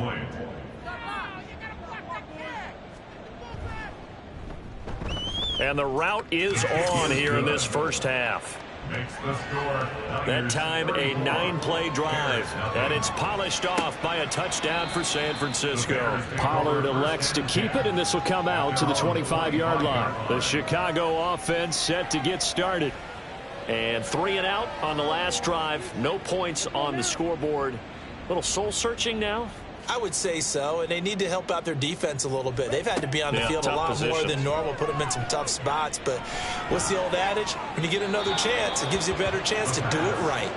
Throwing on first down, but this one winds up to be incomplete. So following the incompletion, here's 2nd and 10 from the 25. Back to throw, Ritter. He finds his man, Pollard. He's to the 15, and finally wrestled down at the 8-yard line. A big play there on the catch and run. 67 yards. 1st and goal at the 8-yard line. They'll try and run for it on 1st and goal. And that play going absolutely nowhere as he's belted before he could get out of the backfield. Ritter off the play fake. Looking end zone, but it's incomplete. This defense is going to have to finish the job. There's still a second half that they have to play. But so far, an absolute total effort. They've disrupted the passing game, stressed the pocket for the quarterback. They forced him into errant throws. Everything they're doing has been executed well. They wind up with 6 on the hook up there, but it's not enough. 4th and goal. He wasn't the primary target, but I think it was almost like a check down situation, wasn't it? Yeah, hoping he can break some tackles, a big tight end, but he couldn't do it. Yeah, get it to that big frame and hope he can scatter some bodies, unable to get it done. And his kick here is good. And they'll get back 3, but this remains a large deficit. Well, still trailing here, but they do get the late field goal. Now their defense will try to keep this score right where it is heading into the locker room. Yeah, and trailing it to break, you obviously don't want to go in off of a negative play. Give them credit for that one. Finding a way to put points on the board, give them any type of a spark, anything to build off of, as they try and plan a comeback. Kenneth Walker headed back out there. He's already cruised past the 100-yard mark. We haven't even gone away for halftime yet. He might not want halftime. All right, why cool off? Keep everybody here. Let's stay out on the field and keep going. But all that being said, everything is really working well for them. The play calling's been excellent. The blocking's been terrific. And obviously his vision and legs have hurdled him to this big number so far. We could be seeing something really special here. And we'll see how much they give him the ball here.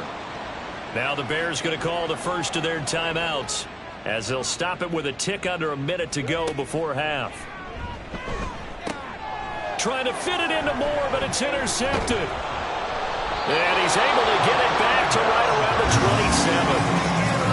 So first thing that crossed my mind is why didn't they just sit on the lead and take it to the locker room? They're in good shape. Absolutely. And from this spot on the field, now you've given the other side a chance for points here going into intermission. Yeah, you changed the momentum of the game, and it's something you did not need to do.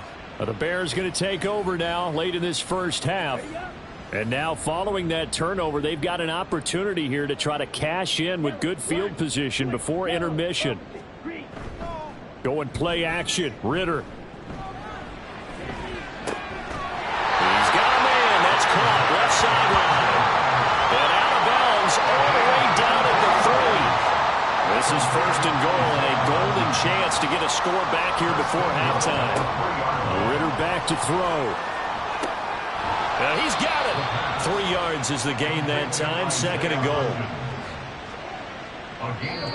Now another timeout called for by the offense as the clock will stop with 35 seconds to go in quarter number 2. Here we go. Here we go. Commit, red. Black block. They'll try to run this one in. And he takes this one in for a Bears touchdown. A great play there. His second rushing touchdown on the year. And the Bears get a late score here in the final minute of the first half. So the toss play effective, even down here near the goal line. Yeah, and you're hoping the defense commits too many men to stop the run in the middle of the field and that your blockers can gain a little bit of an advantage. And when they do, foot race to the pylon, and this time, he had the speed to win that race. Point after, right down the middle. And the lead is down to 24. The Bears send the kicking team out there, and they will send this one away. Hill going to think better of bringing this one out, and the drive will start at the 25. Kenneth Walker headed back out there. He's been good. His guys are winning. So far, the recipe working here in the second quarter. And he doesn't like to just tote the rock. He wants to carry his team on his back, and that's what he's done throughout this game. Yeah, he's done that. He'll be hoping to continue that trend. And that one will fall incomplete. Clock here now just under 30 seconds to go in this first half. An incomplete pass leads to 2nd and 10 from the 25. Got a man. That's Ayuk. And he's going to be taken to the ground right there at the 35-yard line. A gain of 10 brings up 3rd and inches. They'll throw now on the final play. And his throw is incomplete. So we have reached halftime here with the visiting 49ers on top. As we'll head down to Orlando, that's where we find our man Jonathan Coachman at our EA Sports Halftime Report. Coach. All right, Brandon, we'll get back to you guys in a bit. But first, let's take a look around the NFL here on this first Sunday of October. We'll start over at Raymond James Stadium in Tampa. And it's the Buccaneers who are out in front in the second quarter. The Bucs trying to gut this one out as it would be a good victory for them if they could get it. We'll stay in the NFC South as we head to Carolina to check on the Panthers. And that game all tied up as they host the visiting Giants. Lastly, let's head up to the Twin Cities to check in on the Vikings at home in Minneapolis. And they were winners in that game over the visiting Detroit Lions. Brock Purdy, excellent in the victory as his guys moved to 3-1 after 4 games. It was a strong first half for the former Spartan, Kenneth Walker. He's already over 100 yards rushing for the game and has a touchdown run as well. This was an extremely one-sided first half. One team showed up, ready to go. The other's been in a daze thus far, but there's still plenty of time left for this one to tighten up significantly.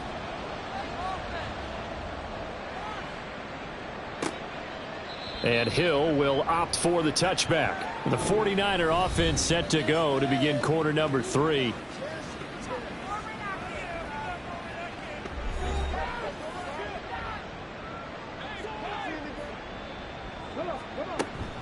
Third quarter begins with a run by Walker. And a short pickup to about the 27. It'll be second down.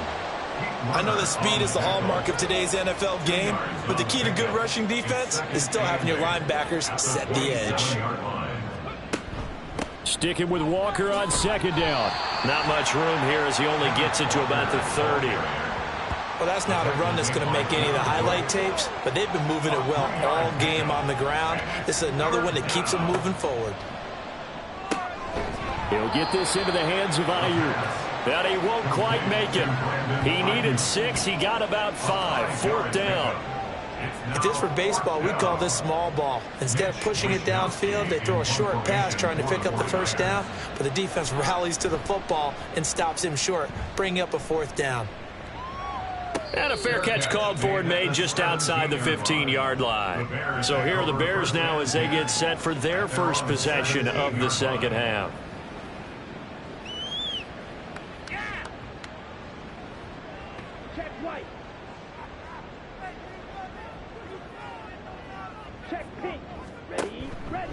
They'll start on the ground here on first down. And he's going to take this ahead for right around 3 yards, but no more than that.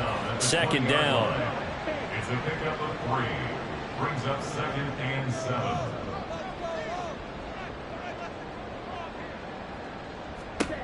Ritter now.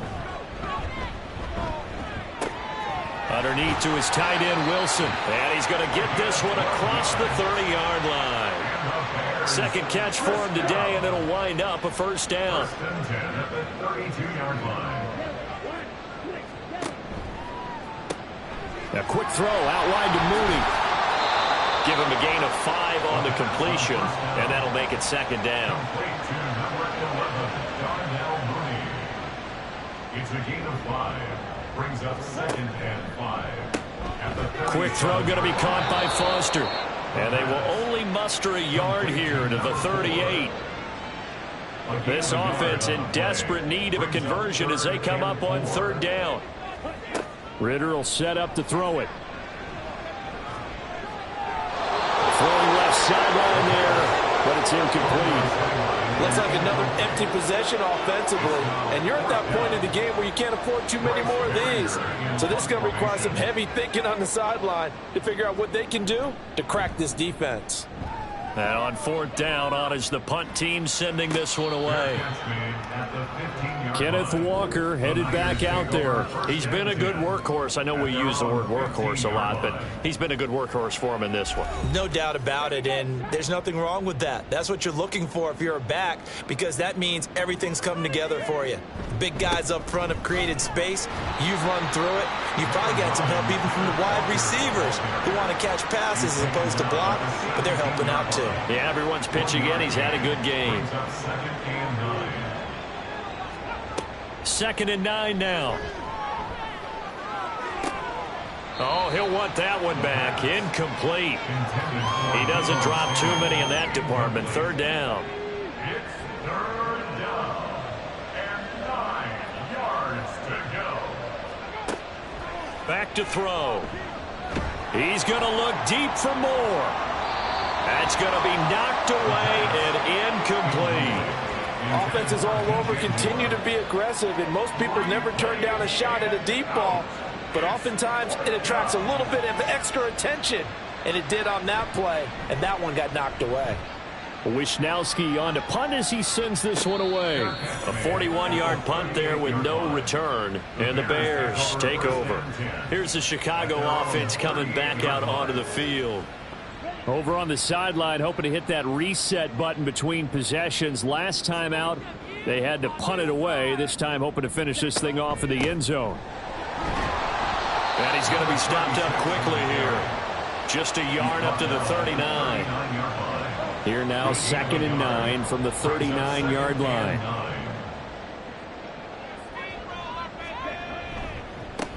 They'll keep it on the ground. It's Alexander, and there just continues to be nowhere to run. He's bottled up again at the line of scrimmage.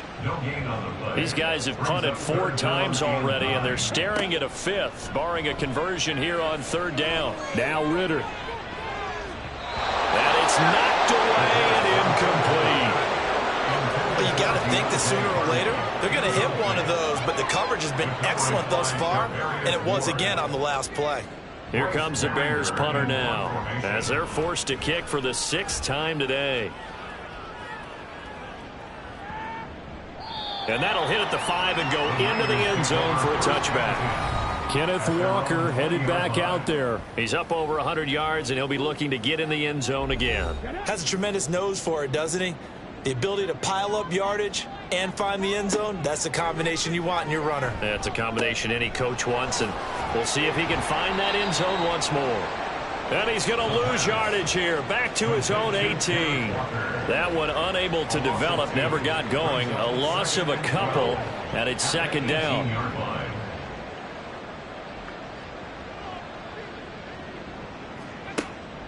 They'll set up a throw. Completes it to the tight end, Kittle. And he's got it past the 30 before he's hit and dropped. That catch puts him over 70 yards receiving now as he's got a 1st down.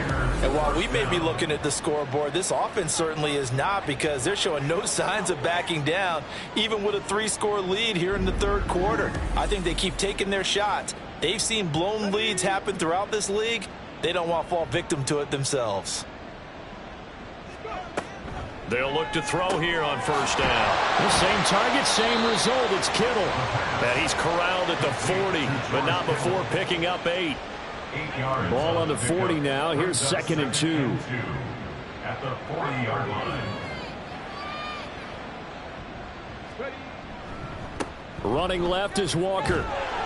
And for one of the few times here today, this run's not going to go anywhere. He got maybe a half yard at most, but officially they'll be left with a 3rd and 2. They'll go to the air here on 3rd and 2. He's got his target. That's complete. And he is going to have a Niners 1st down as they're able to get the 3rd down conversion. But whenever you call and run the hitch route, a lot of times that ball's got to be in the air before the receiver even turns around. That's the result of throwing it so many times in practice. Is really a timing route. Make sure that ball's out of your hands, and oftentimes the receiver turns around, and there's the ball. Nice completion there. They work now on 2nd and 9. He'll drop to throw. On the move past the 40, and he'll get this down to the 39-yard line. That's a staple in this offense. Drag route to the tight end. Yeah, he's unable to use his size to break off much more yardage after the catch, but still an effective gain nonetheless. Yeah, this is not going to be enough. Was in search of 2 yards and only got halfway there. Well, it looks like they got what they wanted. They got the completion, but they weren't able to break any tackles or gain nearly enough yardage to pick up the 1st down. Now to be 4th and short.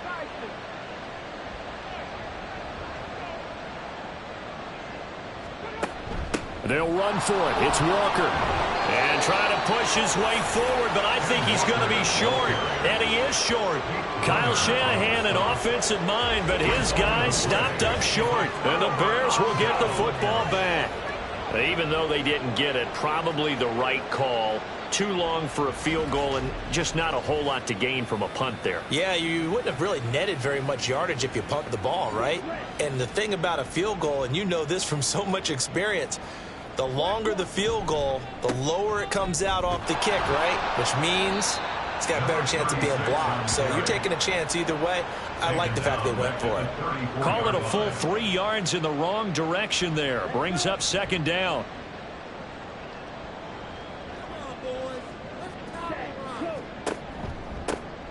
They'll keep it on the ground. It's Alexander. And he'll get about 2 there to the 36. Another modest gain there on that one. And I think, Charles, you can probably pin part of the deficit on a failure on their part to really get this ground game established. Yeah, and they've really struggled to be multidimensional in this one, haven't they, partner? Because they have to be extremely one-dimensional now if they hope to get back into this game. They'll have to do it by throwing the football and hope to have success through the air. Here comes the Bears punter now as he's on to kick it away.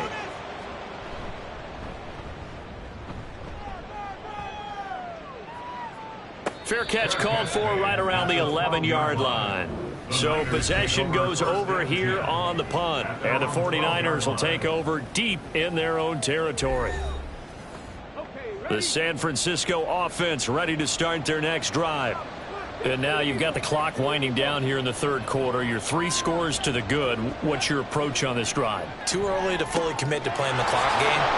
Yet at the same time, you're also not going pell-mell like you would in 2-minute offense. This is what NFL offenses call 4-minute football. Take the clock out of the game a little bit, wind it down, but at the same time, keep advancing the ball down the field. And he's going to be met at the line of scrimmage and taken down. He got maybe a half yard at most, but officially they'll be left with a 3rd and 2. And it brings up 3rd down.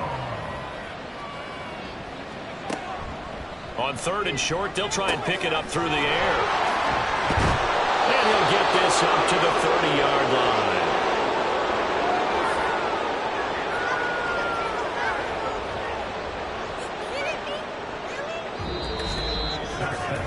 And that is going to do it for this third quarter of action. You're watching the NFL on EA Sports. Back now at Soldier Field. So signs of life in what's been a dormant offense in this second half. Here's 1st and 10. On the counter, it's Walker. Now a loose football. The ball comes out. And it looks like one of the DBs has it. And they're going to set up shop at the 32-yard line. But he has been a workhorse for them in this game, and ball security hasn't been an issue until that point. Yeah, and let's face it, when he's going to carry the ball that many times, he becomes more and more of a target for the defense, knowing that he's going to be the primary guy. They'll just send more and more players towards him, trying to make. And now before the ball changes hands, they're going to take a look at this just to make sure that they have it right. Now the question, was the knee in fact down before this ball comes loose? And is the video convincing enough to overturn it? A lot of factors here. Remember, you also need clear possession of the football afterwards. This is a tough one to overturn. So that one overturned. They say the knee was down, and that will not be ruled a fumble. On 2nd down, it's Walker. And he'll get this one up to about the 39 here. 115 yards rushing for him now to this point. Heavy set out there on 3rd and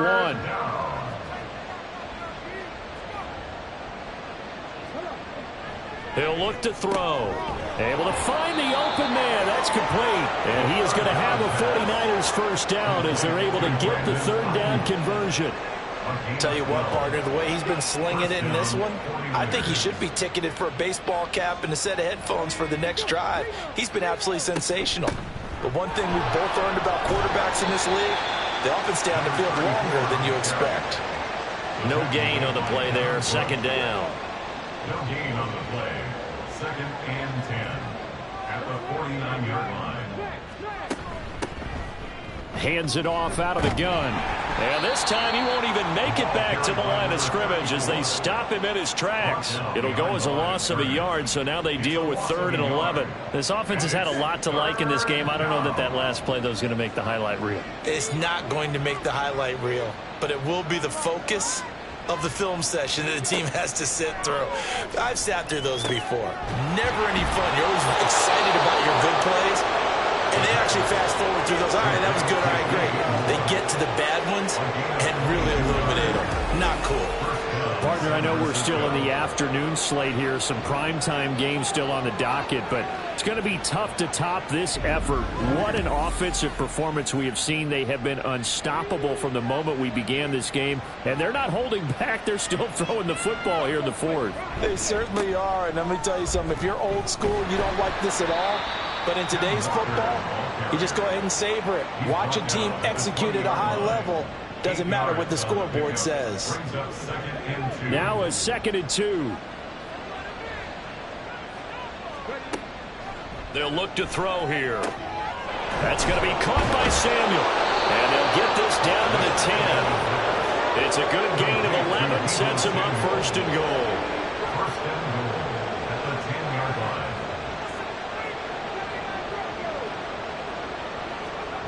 Back to throw here. Firing quickly here, and that's complete. Nice gain of 8 that time, and it's 2nd and goal. It's a game of matchups, and that's why you take your receivers and move them around a bunch, especially your best guys. And when they work out of the slot, you often hear the coaches talk about how That'll be caught by Ayuk. Touchdown, 49ers. 2 yards on the touchdown there. And the 49ers are going to be moving to 4-0 as they extend their lead. They seemingly just continue to score at will, and as great as it's been for the offense, you got to feel for that defense down there. I love how you use the word will, because both teams came into the game with the will to win, but one team has obviously imposed its will on the other and broken them, because what we're seeing right now, wow, that's a defense that's in tatters after what they faced in this ball game. Moody good with the extra point. And this one was over a while ago as they just add on to that big lead. Taken at the goal line. And he'll be stopped up at the 25. The Bears offense now getting ready to take over. Their mini 2-game win streak appears it might be going by the wayside unless they can pull a rabbit out of their hat.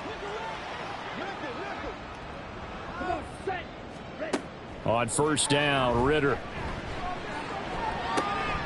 That's Foster hauling it in over the middle. A huge play there for Chicago. 54 yards. And the offense is saying to itself right now, only they were all this easy because he was wide open. And once he made the catch, plenty of room to work his way downfield. That was a breakdown on the defensive side of the ball, one that they want to fix immediately. So barely time to catch our breath. Here's 1st and 10 just outside the red zone. Here's Ritter. And he's got Moody in the end zone. Touchdown, Chicago. Darnell Mooney from 21 yards away. And the Bears get a small measure of revenge as they cut into this 4th quarter deficit. They went 5 wide in that offensive set, and racing going 3 wide is a big deal. To go 5, how about the way that they finish things off? Did you just fit a race car reference into the game? Zoom, zoom. How about the way that you play? When you go 5 wide, that means you're going fast now. Zoom, zoom indeed. The extra point splits the uprights, and the lead is down to 24. The kickoff unit is out on the field, and they will send this one away. Hill is going to take it out of the end zone. And only able to get this to the 19, so probably should have opted for the touchback. San Francisco set to go on offense once more. Well, the win for them at this point seems pretty assured. I mean, still a decent amount of time left here in the 4th quarter, Charles, but you got the football, you're up 3 scores.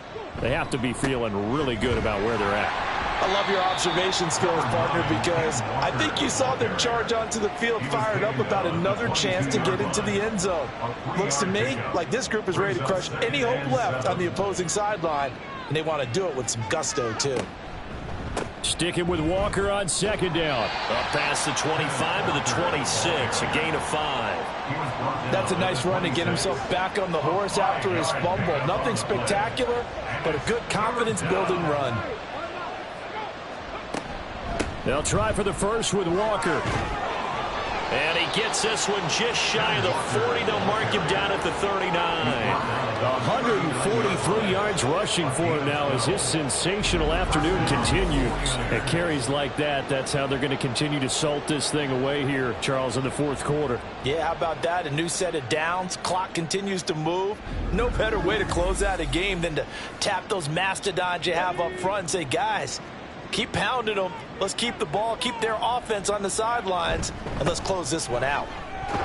And just no chance of turning the corner. He can only get back to the line of scrimmage. 2nd and 10 coming up. Brings up 2nd and 10 at the 39-yard line. Off the option, he'll try and run with it.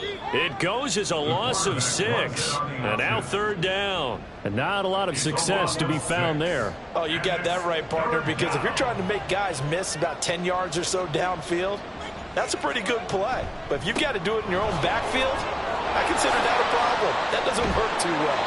And getting this just shy of midfield, they'll spot it at the 49. Holding.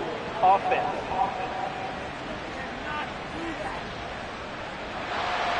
So following the holding call, what can they do here on 3rd and long? They're going to look to throw. And that one to the right side and incomplete. Well, their passing attack, even though that one was incomplete, has been really sharp in this one. It's resulted in a lot of touchdowns, and it looks like they're not going to stop throwing the football until the very end of this one. Well, that will certainly make everyone involved on offense pretty happy, because that gives them all a chance to pad their stats a bit. But as far as the actual need, you and I both know they can just run this clock out, because this one, it was over a long time ago. Good starting field position for them as they come up 1st and 10 at their own 42. Ritter. He finds his man complete. That's Alexander. So 5 yards here, 5 on the play. And that will bring up 2nd down. Brings up 2nd and 5 at their 48-yard line. Looking to throw it here. Ritter.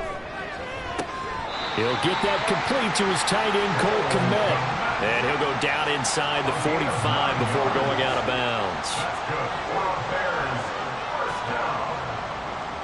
1st and 10 at the 40. Ritter on 1st and 10. He finds his man complete. It's Alexander. And he's going to get it down to the 33-yard line here. Well, they certainly had their share of troubles running the football in this one, but this play is almost an extension of the running game right here. They set up the screen, let him work out in space on the perimeter, and he turns it into a big pickup.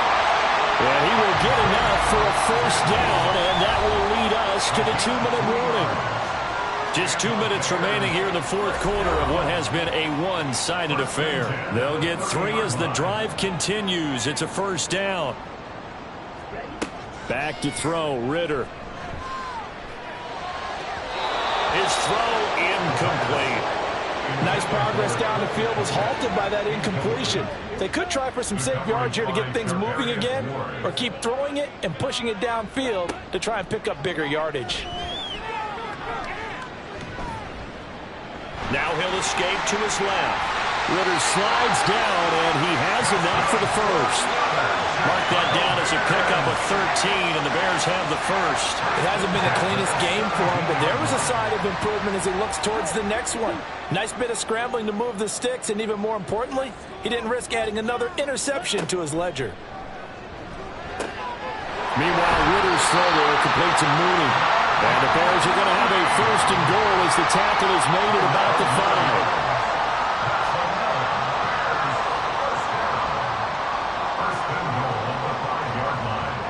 Out of the gun, here's Ritter. And that is caught. Touchdown, Bears.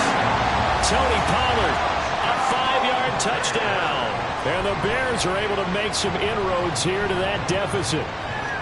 And yeah, that touchdown counts for their team, but I think it counts more for the fantasy guys, doesn't it?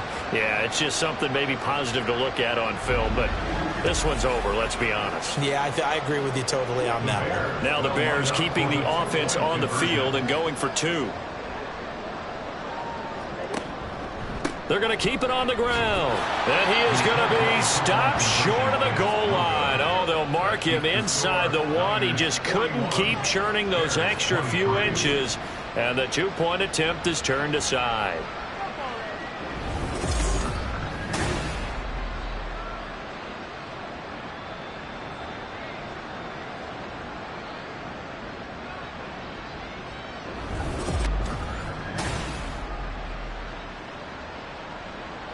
The Bears send the kicking team out there, and they will send this one away.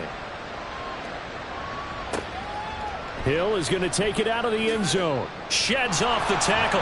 Another miss. Still on his feet. And he'll be stopped right around where he would have been had he gone down to a knee, maybe a yard shy of there at the 24.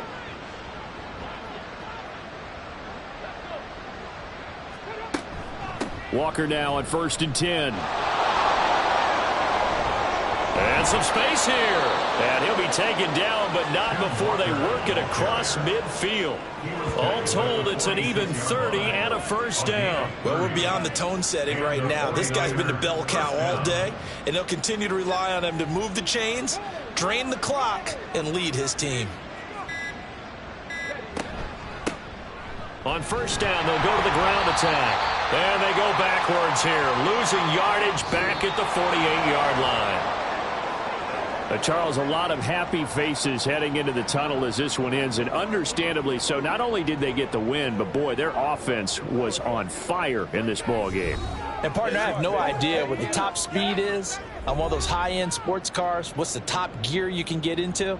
This offense, they certainly were there in this one, huh? Everything clicking for them in this contest, the kind of performance that they're going to cherish. So for San Francisco, that early momentum continues here as they move to 4-0. And they will head back home next week. Meanwhile, for the Bears, they'll fall back to 500 at 2-2. And they'll get a chance to redeem themselves at home next week. I'm Brandon Gaudin. Certainly have to thank Charles Davis, my broadcast partner, and our entire crew. We'll catch you next time right here. It's the NFL on EA Sports.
It's week 4 of the National Football League, and we've got the Chargers leader at quarterback.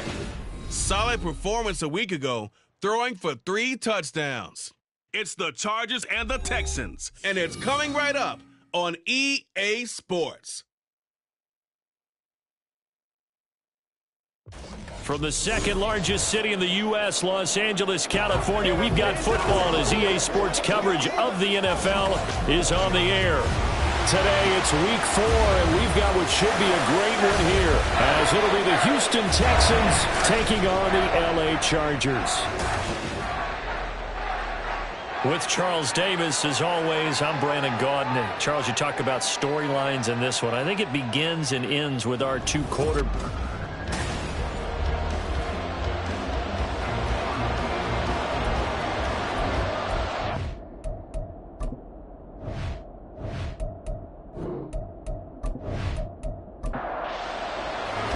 Seems like we were just starting training camp, but here we are in October, and off we go on EA Sports. From a yard or 2 deep, here comes a return. Stopped right around where he would have been had he gone down to a knee, maybe a yard shy of there at the 24. So here's the Charger offense making their way out. And a glance here at their shifty mobile signal caller. And I thought it was a really nice performance last week by him. 3 touchdown passes. I think that signifies exactly what he was getting done. He did have the 1 interception. But that's the ratio you say you're okay with, right? If you go 3-1, you're going to be pretty happy over the course of the season. And let's face it, he'll never blame the receiver publicly. But behind closed doors, he probably told his agent, hey, what's the deal? I should have had a perfect game. The numbers on the ground for Etienne last week. 19 carries, 72 yards. Nice solid showing from him last week. Didn't blow the roof off with his numbers, but he certainly had a quality day and produced when called upon. He completes that to Garrett Wilson. And down he goes, but he takes it up to the 40. Give him 12 yards there, and the Chargers have a first down.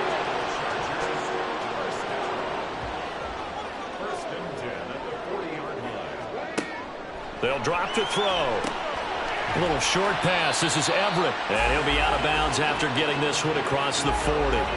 Call it a gain of 3 on the play. And it'll be second down. He'll look to throw. Short pass caught by the tight end Gentry. Good cover defensively as they get to him just beyond the 45 after the broken tackle. 3rd and 4.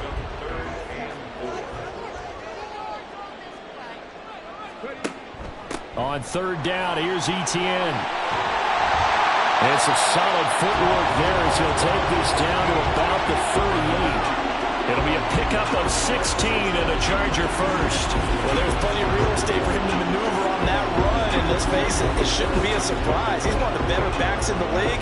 Had to come into this game with the idea, slow him down, otherwise it's going to be a long afternoon. They'll look to throw now on 1st down.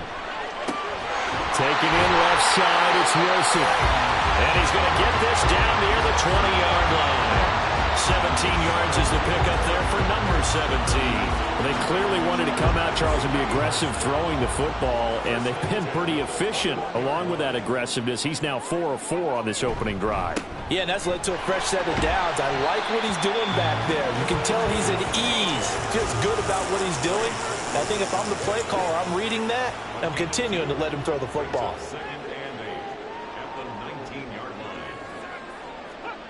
Here's 2nd and 8. Oh, he'll want that one back. Incomplete.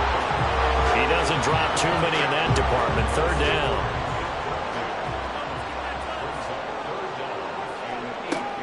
Looking to throw. And he can't find a receiver, and he's brought down. And that'll bring up 4th down on the big sack with a loss of 5. Cameron Dicker on now to try the field goal. This a 40-yard attempt from the left hash. And his kick is good. And the Chargers grab themselves a 3-0 lead. All in all, a pretty decent opening drive, Charles. Pretty balanced. They had the passing game going and the rushing attack, too. I would think they have to be happy with that start because you get your ground game going, which means your offensive line and your runners are pretty happy, and then you get your aerial attack going as well, so your quarterback and receivers have smiles on their faces. Now both up to speed, awaiting their next possessions for this game. They can't wait to get started again. So out come the Texans for their opening drive. They'll be led out by a first-round pick back in 2021 from Ohio State. It's Justin Fields. And no excitement unless you're on the defensive team of last week in his numbers, because the only excitement he really generated was the one interception he threw. Yeah, no touchdown pass. Yeah, and his team wasn't real thrilled about that. And they lost the game. So I know this week has been tough on him because he's been working hard. Fundamentals, footwork, finding the right targets. And bottom line, how do they get a win? Got to assume this defense will be charging again here. It's 2nd and 15. They'll run it for the first time with Dameon Pierce. And he is going to lose yardage here. Just a 1-yard loss that time, but that's not what they needed. Now they're dealing with a 3rd and long. Well, this defense for the Chargers, they played really well in the win over the Raiders a week ago. I have to admit, I was extremely impressed by what I saw on tape because they stayed in the face of the quarterback the entire game, ended up getting 4 sacks total, and made it difficult for him to step up and find receivers downfield. Also made it hard for him to escape the pocket and run. How about that? They weathered the storm of a 3rd and 17 to pick up the first.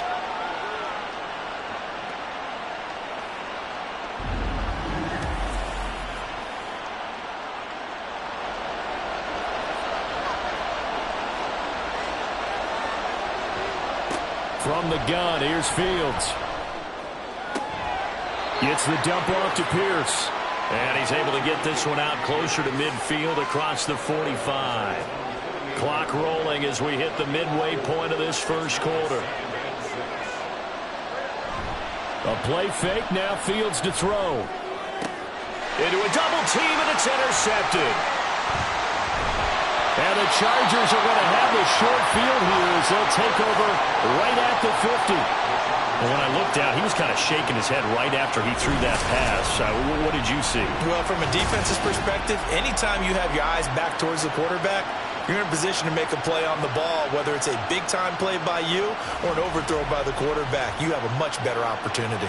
The Chargers get set to go here for their second drive. They'll have good field position at midfield following the turnover as they start with a first down here. From the midfield stripe, they'll look to throw. And his throw is going to be incomplete. Trying to find Jamison Williams, but it's going to be second down. You look at the defense for these Texans. They've been pretty good against the pass. Not amazing, but good. Number 13 in the league. I think if you talk to their head coach, you'll get a nice answer about how much he likes his team and what they're doing.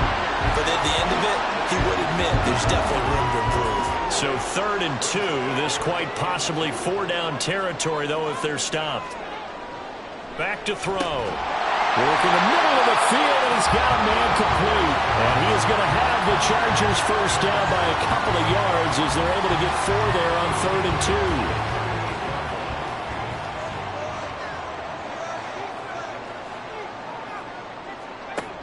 2. He'll drop to throw.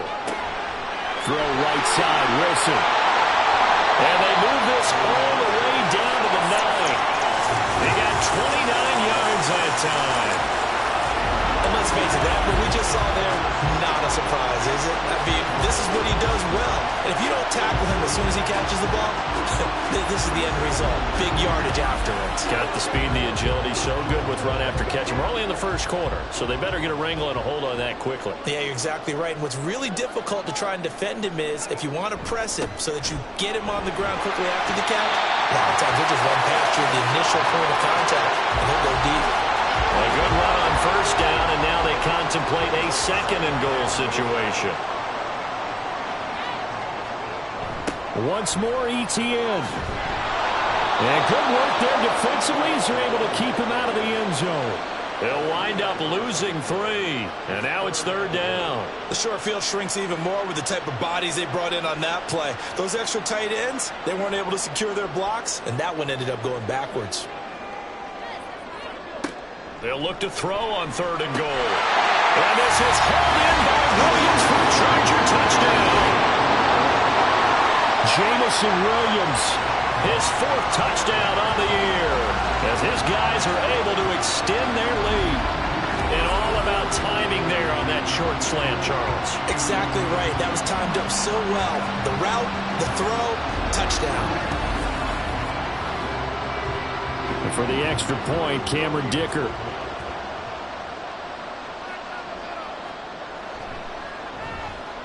He's got it, and now it's a 10-0 lead here in the opening quarter.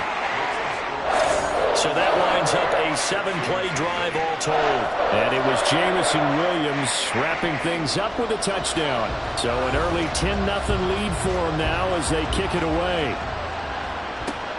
This taken in at the goal line.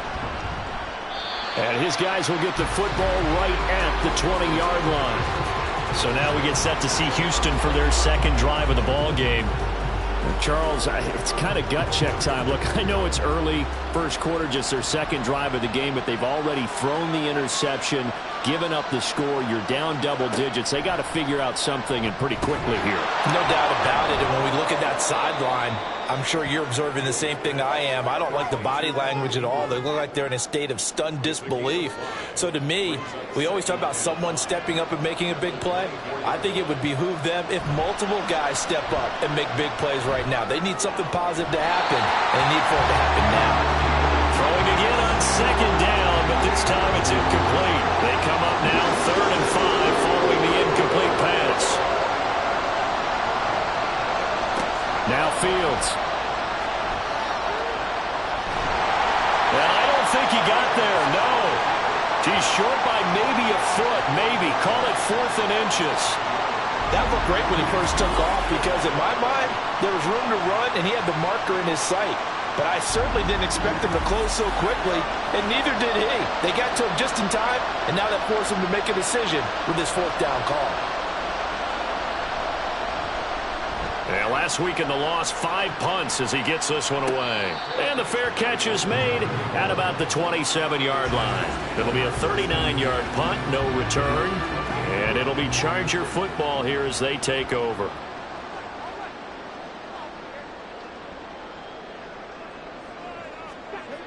They'll come out throwing here on 1st down.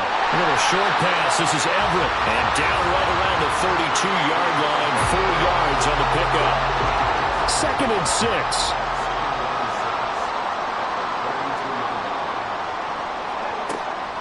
They'll set up a throw. Open man here is Gentry. A busy first quarter. His 3rd catch of the afternoon is a 1st down.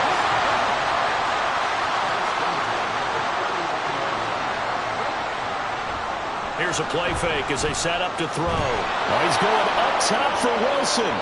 And he bats it away, and it falls down incomplete. The Chargers are 1-2 through the first 3 weeks of the season. And they got off to the tough 0-2 start, but come off a very important first win of the season last time out. And it's tough when you find yourself at an early season crossroads, but that's exactly where they were. At 0-2, they were thinking if we fall to 0-3, things can spin out of control. But now at 1-2, they shouldn't feel the need to press out there. They're now back in a good spot, find a way to win some games, and keep moving forward. Again, he'll drop to throw. And they're able to work this across midfield to the 48. He had the touchdown earlier. This one's going to get him a 1st down. A pretty sizable deficit here in the first quarter. This defense will probably need to get off the field in those situations on 3rd down. And you and I both know in this huddle before that last 3rd down play, that's exactly what they talked about. Let's make a play. Let's get off the field. Let's reverse the momentum. Instead, they got hit with another 1st down, almost back to the drawing board. Now this one complete downfield on the left side. And he'll get this one down near the 20-yard line, just shy of the 20. That'll be marked as a 27-yard pickup. 10-0 the score after 1 on EA Sports. Charger football to start quarter number 2. As they've got it with a 1st and 10. Running out of the gun with ETN. And he doesn't quite make it, taking it within an eyelash. Dropped at the 1. 55 yards now on the ground on just 7 carries. 2 big plays in succession. Not sure this D knows what hit him, but now they got to get ready. It's 1st and goal. Etienne.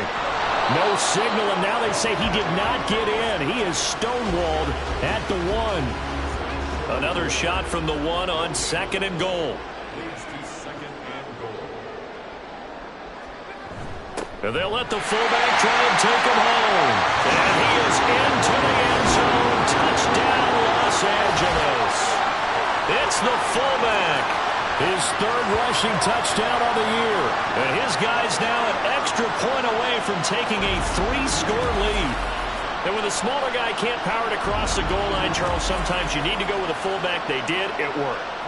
What's that thing about force and mass? How's that? Oh, yeah. Force equals mass times acceleration. Oh, that's big-time stuff. That's from the same guy the apple dropped on his head.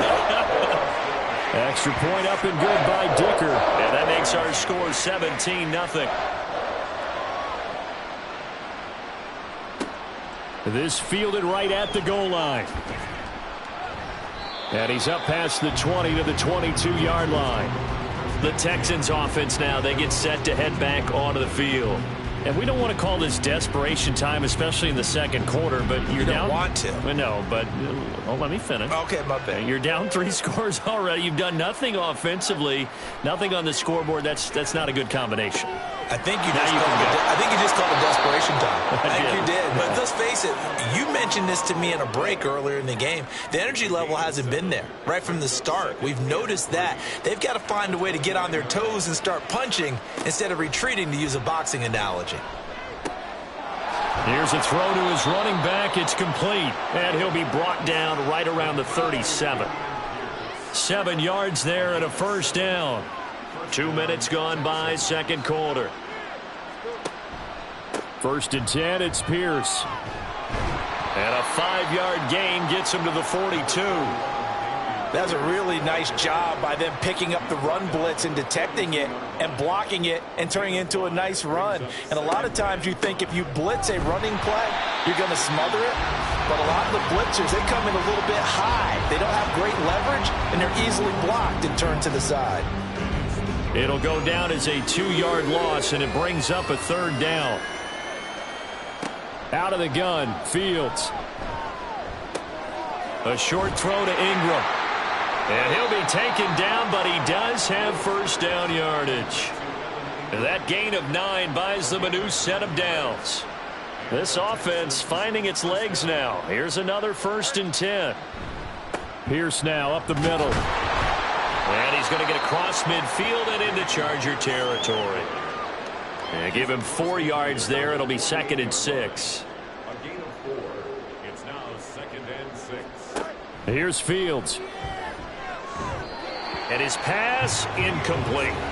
I like the call. It looked like the right time to dial up a running back screen. But this one got disrupted right from the start and ends up falling incomplete.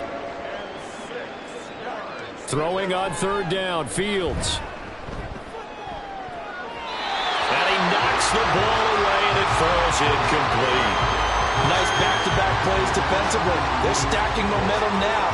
1 incompletion, 2 incompletion. They're going for more. The Texans send the punter out as he'll kick it away for the 2nd time. And this one will not be returnable as it sails out of bounds. As the offense returns, let's take a look at running back Travis Etienne. And he's well on his way to a 100-yard game. He's already more than halfway there. We're only in the 2nd quarter. And what I've always loved about running backs is they'll tell you, I had no idea how many yards I had. Right. Those guys have an innate sense of where they are in a ball game and how many yards they've accumulated, because you know they're always working towards 100. He's been working well towards 100 here. 2nd and 10. The play-action fake. They'll look to throw. Over the middle and complete to Wilson. And they'll get to him right away at the 40. Over 70 yards receiving now for him in this first half alone, as he's got a 1st down on that last catch. A give running right, Etienne. And the play goes nowhere. Losing yardage back near the 40 at the 39. He'll lose a yard there, and it's 2nd and 11. And that's what I'd like to see out of this defense, a little fire, a little toughness. It hasn't been the best first half for them, but they did do a nice job there, forcing a loss on that play. 2nd and 11. Got his man. It's Williams. And he'll be taken down, but not before he works it past the 50.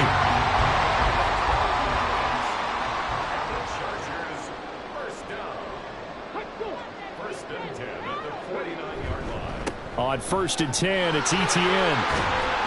Taken down at the 47-yard line. That's a good play by the guys on the defensive side of the ball. Held him to a gain of 2. And that changes the playbook a little bit now for the guy calling plays. 2nd and 8. Now he's got to probably think about going to the air instead of maybe staying with the ground game. And the stop here will come at the 38-yard line. 9 yards to pick up there, and it's a first down. Now this is an example of breaking down a defense, because on a lot of these runs, he's getting past the point of attack, and guess what he's doing? Forcing the secondary guys to have to make a lot of tackles. Now on 1st down, he'll drop to throw it. And it's incomplete. Took a shot, couldn't connect. Tremendous field position there and a perfect time to do exactly what they did. Take a shot at the end zone. And they went for the big play, just unable to complete it. That's into a crowd and intercepted. And the Texans are going to take over at their own 28-yard line. So really the first speed bump that this offense has encountered. They'd had the rule of the roost here in this first half, but now slowed up just a bit by the interception. And there's a chance that that's a wake-up call for them, because you don't want to go on autopilot too early. That team on defense is capable of making some plays similar to the one they made right there. Houston's offense taking over again. Defense got the better of them last series, forcing a punt. See if they make a few changes in the game plan here and try to get points out of this drive. 1st and 10. And this is dropped. Oh, it's incomplete. He had a big gainer in his sights, but he could not reel it in. Now a 2nd and 10. Fields. He'll get this into the hands of Nico Collins. And able to get this one across the 45 before he's brought down. First time these two have hooked up this afternoon, and it's a first down.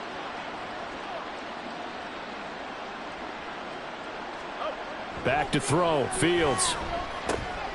He's got the connection to Moore.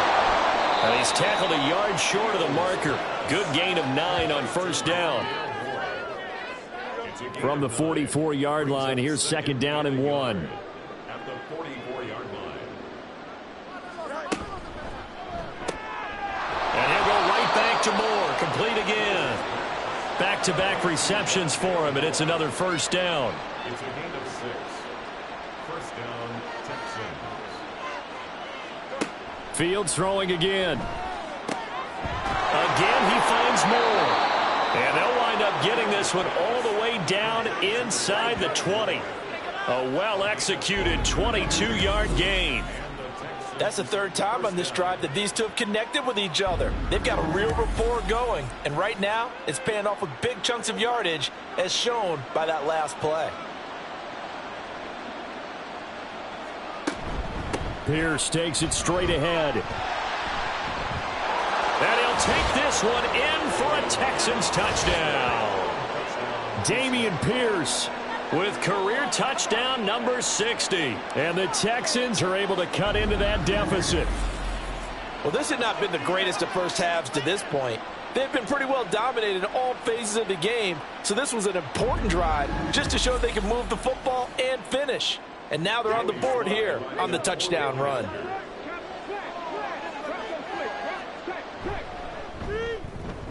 Extra point by Sly is up and good, and that'll cut the lead to 17-7. This taken in right around the goal line. And he'll take it a yard or so past the 20, call it the 21. this offense, and Garrett Wilson headed back out. There was a lot of talk in training camp about him getting off to a hot start this year, saying that they needed that. Well, he's done it through the first month. It kind of reminds me of one of those great musical groups where one person has their name out front, then they have the backups, right? He's the guy out front because the backups, they're doing what they're supposed to be doing, but we're going to the headliner each and every time. And that's not easily done because, you know, all the defenses are kicking towards him right now. That means he's fighting his way through traffic, finding ways to get open, even when he's not supposed to be.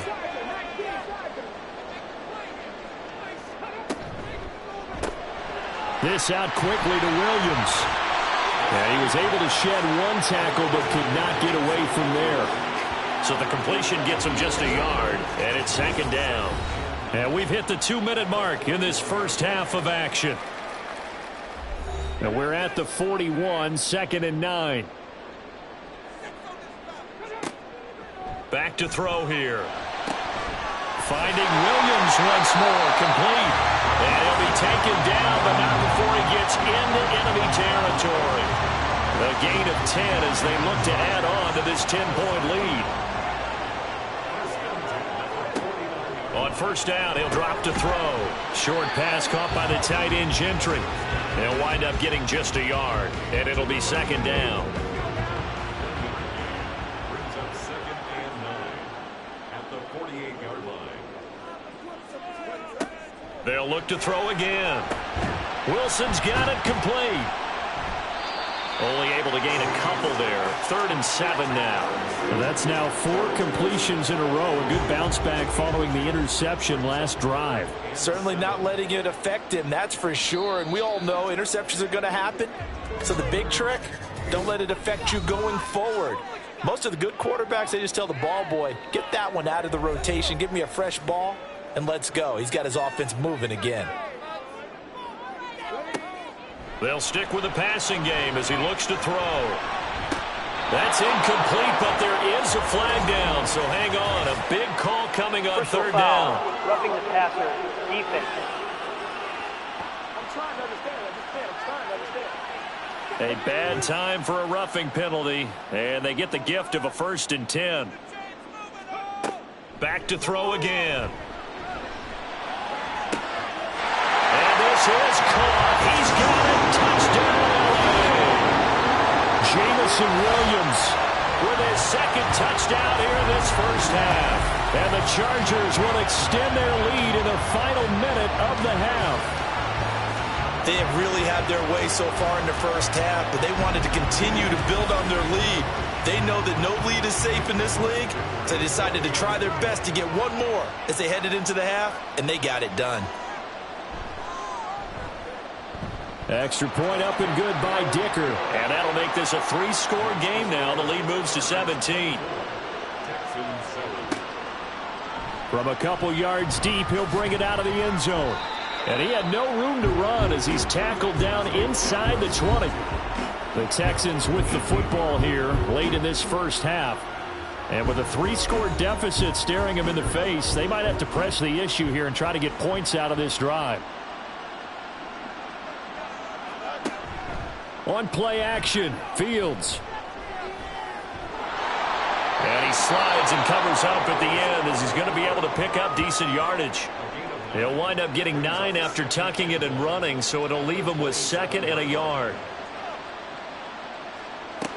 A final shot before the break. Fields. That is incomplete. So we reach halftime in what's been a fairly one-sided game so far. As we send you cross-country to Orlando, Jonathan Coachman is there and has our EA Sports halftime report. All right, Brandon, we'll get back to you guys in a bit. But first, let's take a look around the NFL here on this first Sunday of October. We'll start up at MetLife Stadium in New Jersey. And those two are tied up as they play the second quarter. From there, we head down south to Tampa to check on the Bucs at home at Raymond James Stadium. And they were winners in that one as they defeat the visiting Tennessee Titans. P.J. Walker, excellent in the victory as his guys moved to 3-1 after 4 games. Finally, let's get to the desert to check on the Cardinals at home in Glendale. As you can see, the score there in the second quarter. The Rams still in a dogfight, but this would be a good victory for them if they could get it.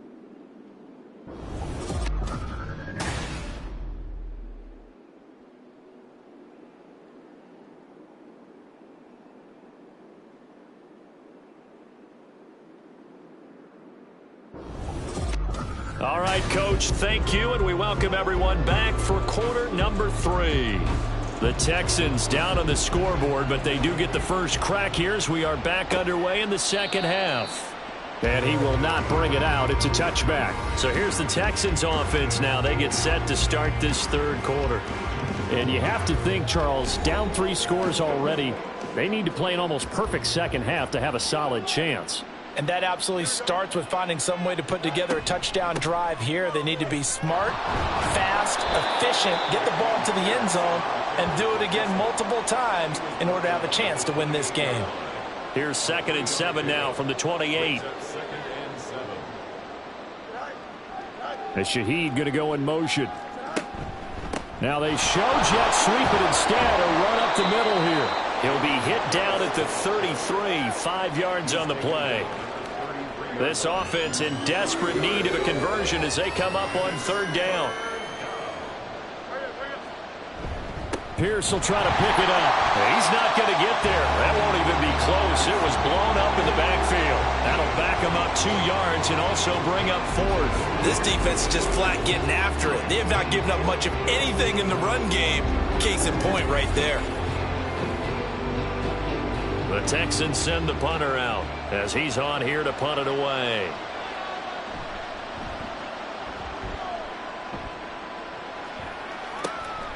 Fielded just inside the 30. There'll be 37 yards there on the punt, and that will come the offense as they take over. Jamison Williams out onto the field as his guys take over on offense. He's been his typical solid and reliable self, hasn't he, Charles? When you have that go-to receiver that you can count on in the situation where you absolutely have to have him, there's nothing better for anybody who's throwing the football. But the best part is the payoff. 2 touchdowns already. That's the bottom line when you throw the ball to a guy. Absolutely. Not over 100 yards right now, but he does have the 2 touchdown catches. Off the play fake, he'll look to throw. And he can't find anywhere to go with it, and he goes down. Multiple defenders there to drop him for a loss of 4. But you could almost see his eyes light up defensively. I mean, as a linebacker, that's about as quick as you can get to a quarterback. So what did your 3rd grade teacher teach you about straight lines, right? As soon as you have those, you take full advantage of them. He found a gap in the offensive line, got to the quarterback, and put him on the deck. And able to get this one across the 45 before he's brought down. Nothing open downfield. He keeps it himself for 11 and a first down.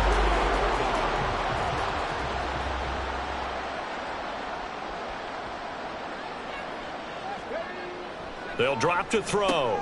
Short pass caught by the tight end Gentry. It'll go down as a gain of 6, and it's 2nd down. One thing you're hoping for when you run drag routes, you're able to hit a receiver in stride, and he can pick up a lot of yardage after the catch. But in this situation, the defense was effective, able to stop him before he could get a good head of steam going. Now, meanwhile, a pass that should have been intercepted, but it winds up falling incomplete. Now they face a 3rd down and 4 after that incompletion on 2nd down. They'll look to throw. And that is incomplete. Oh, he had a defender right there with him to force that to the ground. And 4th down now coming up. So look at this. Here's the field goal unit coming out. And he is going to need to bomb this one.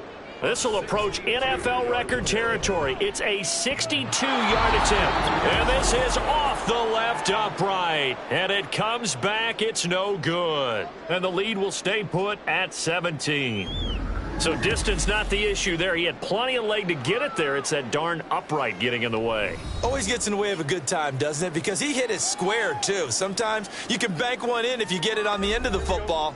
No such luck there for him. 2 sides to every coin. This is the bad side of missing the 58-yarder. Now they start at the 48. Now a 1st down throw. Fields. He'll wind up getting right about 4 there on the scramble, and it's 2nd down. Only a short game there, but that's okay if you're the offense. They brought a lot of pressure at him, and he uses athleticism to at least get back to the line and make second down a lot shorter than it was looking for a moment. And he'll be close to a first down at the Chargers' 38. Getting had a ton of success here so far, but you get the feeling that he might be on the verge of popping one. Yeah, even on that one, there was a little bit of a hole, but it closed there quickly at the end. And he is caught, and he is going to have a Texans first down, as that'll be a pickup of about 5 as they convert on 3rd and inches.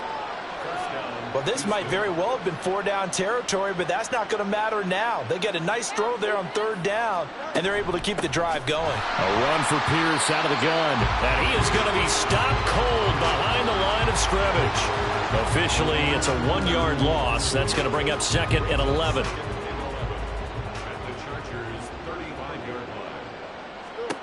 Now Fields. He'll dump that one off to Mitchell. And he is out of bounds inside the 30. This offense in desperate need of a conversion as they come up on 3rd down. To throw is Fields. Over the middle and complete to Shaheed. And oh, he's just going to be short here, barely. Maybe by a half a foot. It'll be 4th and inches. Field goal unit and Joey Sly now. From the right hash, this from an even 40 yards out. Sly able to put this one through, and that will close the gap down to 14. So that maybe not exactly what they were hoping for, but it does get them back within a couple of scores. And at this point in the 3rd quarter, you don't have much margin for error, and that means you can't have drives that end with nothing. Whether it's a punt, a turnover on downs, those have to go away. You have to end with a kick, either a field goal or an extra point after a touchdown. And they'll get him down right around the 25, actually the 26 officially, so a net gain of 1 there. So here are the Chargers to take over. They were winners last week, defeating the Raiders, and right now they're in the driver's seat here as they start off 1st and 10. They'll come out throwing here to start the drive. A quick throw, but incomplete. Nowadays, quarterbacks don't mind throwing into coverage because of the confidence they have in their receivers to come down with the ball. But sometimes you have to be careful you don't get too confident and throw an interception. On 2nd down, a run with Etienne. Oh, fighting off the defender. And he'll take this up to the 30, a gain of 4. But really, that was no surprise there. They've been running it well all game. And I know goals change all the time, but any team will take that type of run each and every time. Screenplay, here's Etienne. And he takes this up to the 40-yard line before being corralled. A 10-yard pickup, and it's enough for a Charger first down. And when you have success throwing the football, the old cliche becomes true. The playbook opens up wide, and these screen passes, they become even more difficult to stop.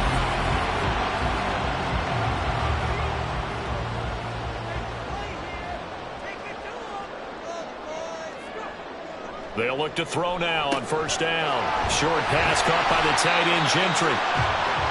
And let's face it, you can put any Halloween costume on him. You're not going to be able to disguise him because for a tight end of his size, difficult to sneak him anywhere, but that's what they tried to do. Lined up on his right, tried to work his way back to his left, but just a minimal gain as the defense was able to react quickly. They got 5 through the air last play, now 5 on the ground. 1st and 10. Well, you know they had a 3rd down play on standby just in case, but he says no need with that carry. Runs like that will continually earn him more work in this and future contests. From the midfield stripe, they'll look to throw. Open man here is Gentry. Touchdown, Allen! A big play there. 50 yards. And the Chargers take a 3-touchdown lead. That drive that really increased their cushion felt very military to me. Very precise, methodical, that's one of the words you've taught me. And they just got it done. And slowly but surely now starting to pull away a little bit. Things looking good for them here in the 3rd quarter. Not only pulling away, but you mentioned that slowly but surely. You also drain clock, too, with a drive like that. So you really give yourself an advantage. Extra point up and good by Dicker. And the lead now to 3 touchdowns at 21. Taken at the goal line. And he'll get it up past the 20 to about the 22. Now the Texans offense, they head back out to do battle here. They're down 3 touchdowns to this point, needing to put something together as they have it 1st and 10.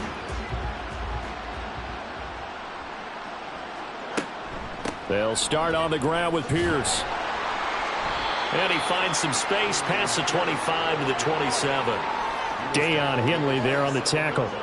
Here's a 2nd and 5. Brings up 2nd and 5.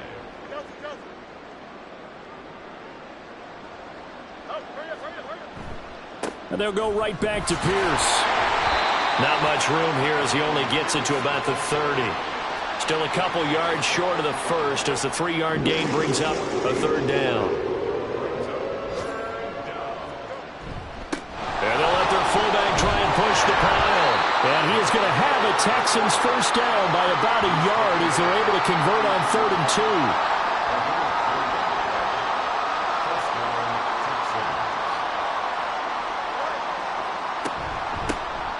From the gun, a give to Mitchell. And this will be a Texans 1st down as the tackle made it about the 43-yard line. Under a minute to go in this 3rd quarter as they come up 1st and 10. Out of the gun, Fields. He'll find Shaheed out to the right. So the completion good for 7 there. And that's going to bring up 2nd down. A 7-yard pickup brings up 2nd and 3 at the 50-yard line. From the 50, here's Fields. And he's got the hook up to Moore. And they call his number again. It's his 6th catch and a 1st down. And they're not going to get to the line to run another play. So we will switch ends as the 3rd quarter has come to a close. You are watching the NFL on EA Sports.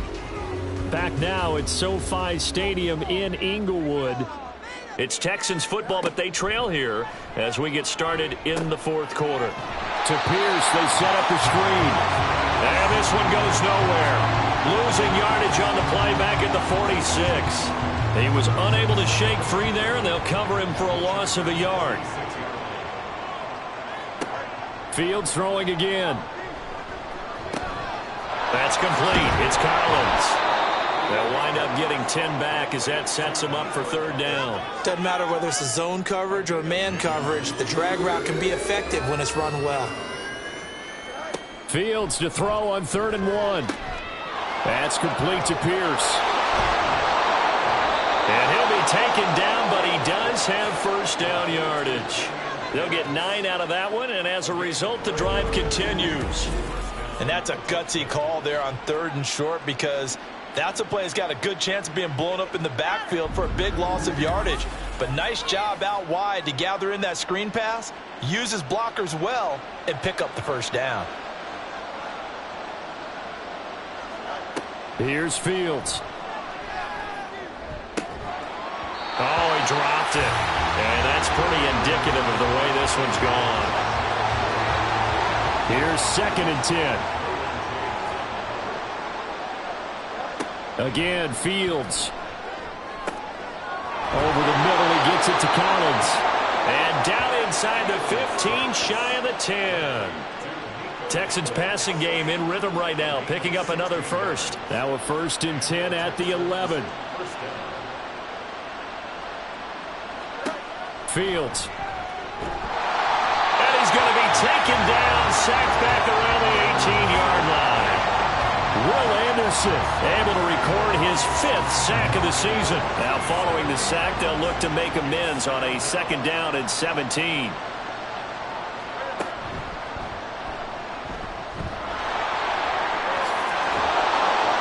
And the stop will come inside the 5 at the 4.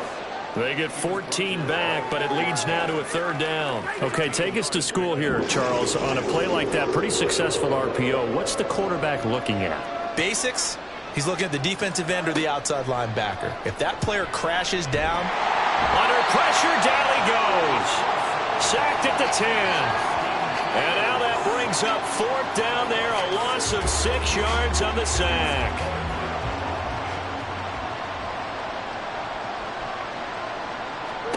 They snap it to Fields.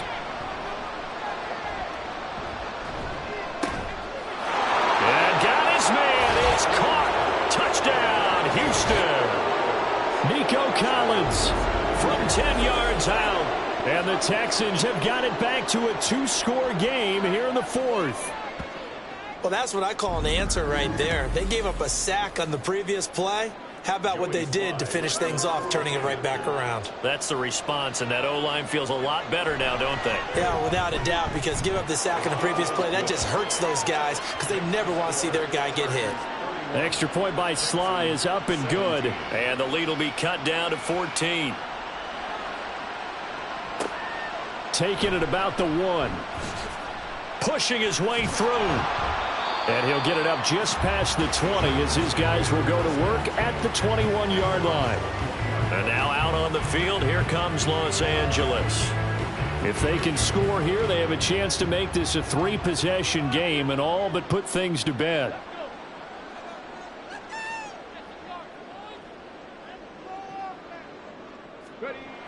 They'll try and start this drive in the air.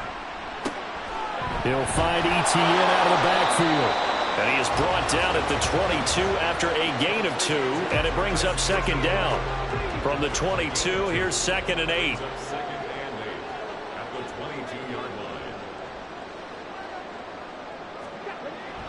They're going to look to throw. And he's going to get this one across the 30-yard line. Nothing open downfield. He keeps it himself for 11 and a first down.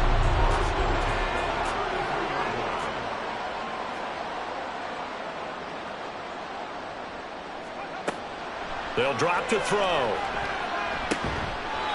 Quick hitter here. It's complete. Call it a gain of 6 on the play, and it'll be second down. 6-yard pickup brings up 2nd and 4 at the 39-yard line. They'll set up a throw. Oh, he'll want that one back. Incomplete. He doesn't drop too many in that department. Third down.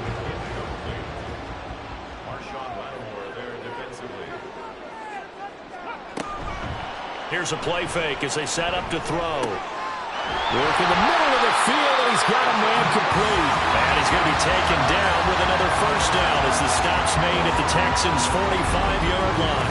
It'll be a pickup of 16 and a Charger first. Now that's a big pickup right there, and so often we focus on how the quarterback's faking on play action.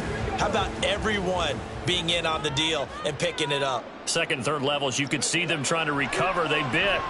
Worked out offensively. A man over the middle, and it's complete. It's another first down as they look his way again, this time 19 yards.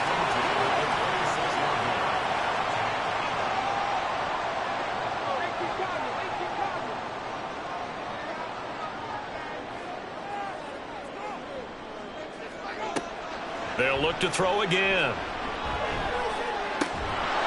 And that is incomplete. Now the coverage a little too good there, and it's second down.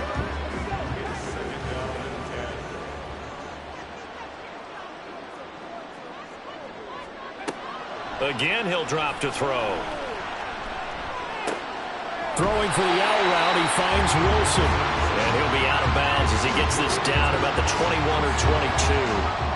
They'll break the huddle and come up on the 9th play of this drive, needing 5 yards on third down. Etienne up the middle. A little juke. And he picks up the first down yardage as he takes it down to the 16. Give him the third down conversion, 5 yards on the play. So the ball down to the 16 here for 1st and 10. First and 10 at the 16-yard line. They'll set up to throw. He'll be hit and taken down at the 21. The sack recorded. It's a loss of 5, and now it's second down. It's interesting, partner, that most defenses try and guard the 35-yard line actively because they think the way kickers are nowadays, about a 52-yard field goal, they're kind of giving up points. But you get even deeper into territory, you get into the red zone, they're going to guard it even more, which means more pressure, more blitzing. So after a rare misstep on this drive, they'll try to make amends on 2nd and 15. They'll look to throw here. Oh, and a heck of an effort there as he'll make the diving catch. He's been big. 2 touchdowns earlier. Now he's got a first down here. The passing game continues to be their friend. Even with a stable lead here in the fourth, Charles, they're going back to that well. Yeah, with their overall philosophy, you know that they trust their quarterback. He's been able to throw it well. They continue to throw these safe passes. Who can blame them? He'll get only 2 there, and it's 2nd and goal.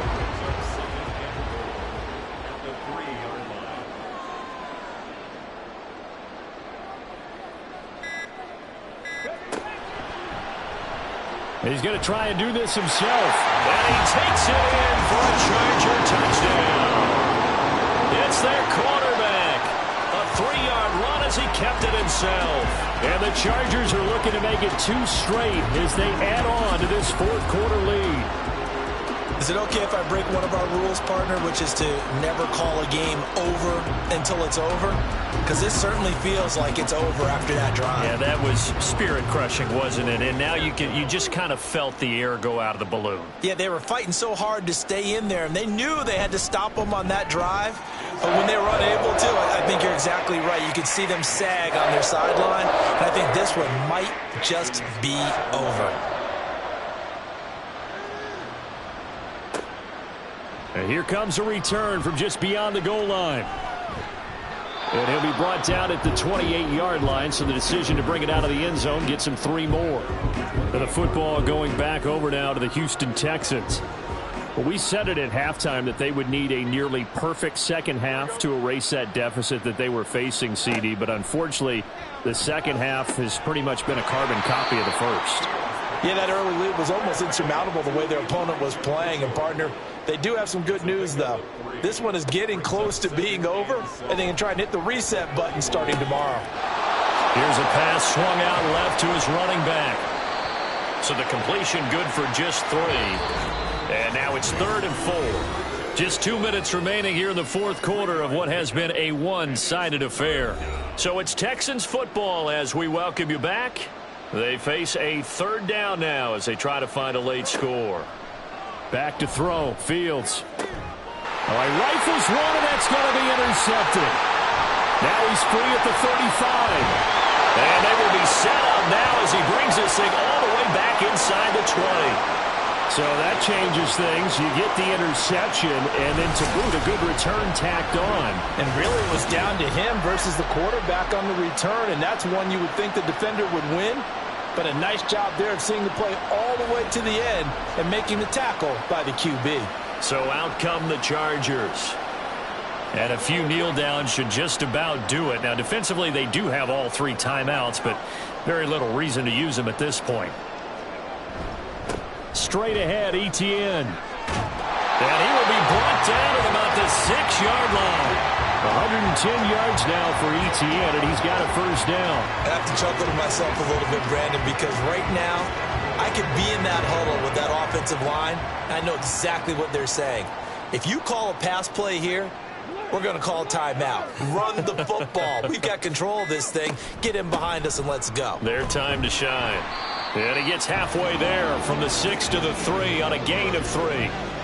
Let's give a lot of credit to the offensive line. They've been able to move the ball really well on the ground the entire game. And while that wasn't a huge one, that's okay. They'll take them in short, steady bursts.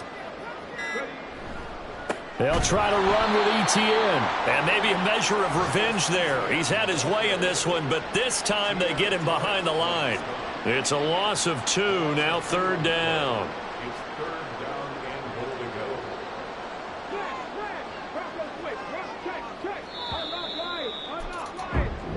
So it's a win here for the LA Chargers, and it was thanks in part to their man under center, their veteran quarterback. Yeah, he was definitely the X factor. He had 3 touchdown passes, ran for another, and really had this defense grasping for straws throughout much of this ball game. So for the Chargers, it'll be a .500 start as the win gets them back to 2-2.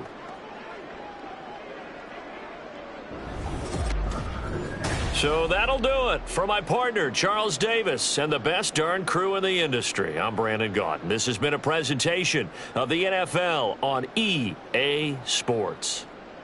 With that, we say so long from Southern California.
It's the NFL on EA Sports, and the spotlight is on these Chiefs, reigning league MVP.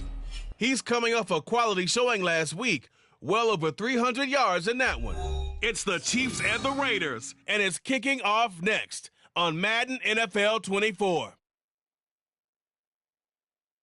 EA Sports coverage of the NFL brings us to Las Vegas, Nevada. Today it's week 4, and we've got what should be a great one here, as it'll be the Kansas City Chiefs taking on the Las Vegas Raiders.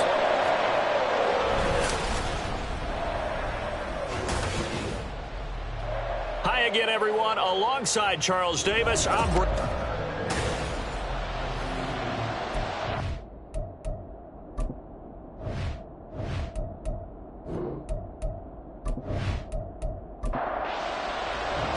Seems like we were just starting training camp, but here we are in October, and off we go on EA Sports. This taken in right around the goal line.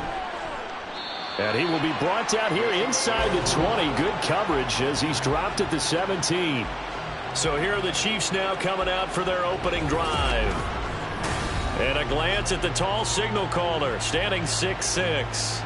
Would you say that last week's performance by him, workmanlike in terms of numbers? 1 touchdown, 1 pick, but obviously a loss. Yeah, that's the bottom line for him. All he cares about is how do we find a way to win the game. Maybe leans on a few other parts of the offense, and hopefully springs a receiver or two free. And always sheds a tackle. Now he's got... And he'll take this across the 25 before going out of bounds.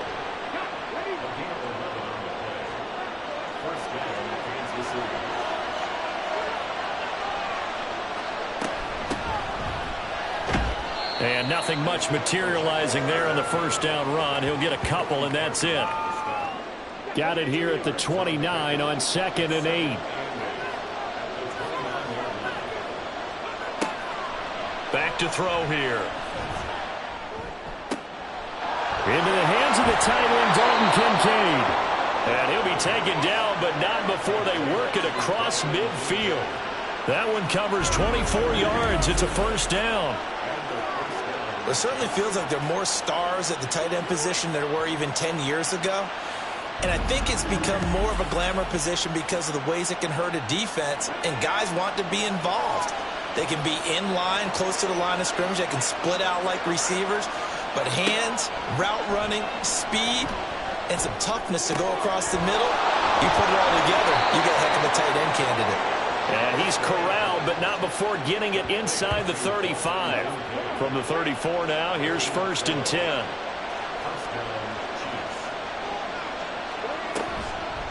On play action, they'll throw. Well, this one complete. It's Rashee Rice. The output from Rice in last week's game, 9 catches, 66 yards. And that was a nice job there pulling that one in. Now, this is an offense that will certainly spread the ball around a bit, and this is a guy that defenses had better focus on. They'll stick with the passing game as he looks to throw. And this throw incomplete. Well, the defender all over him that time, and it's going to lead to 3rd down.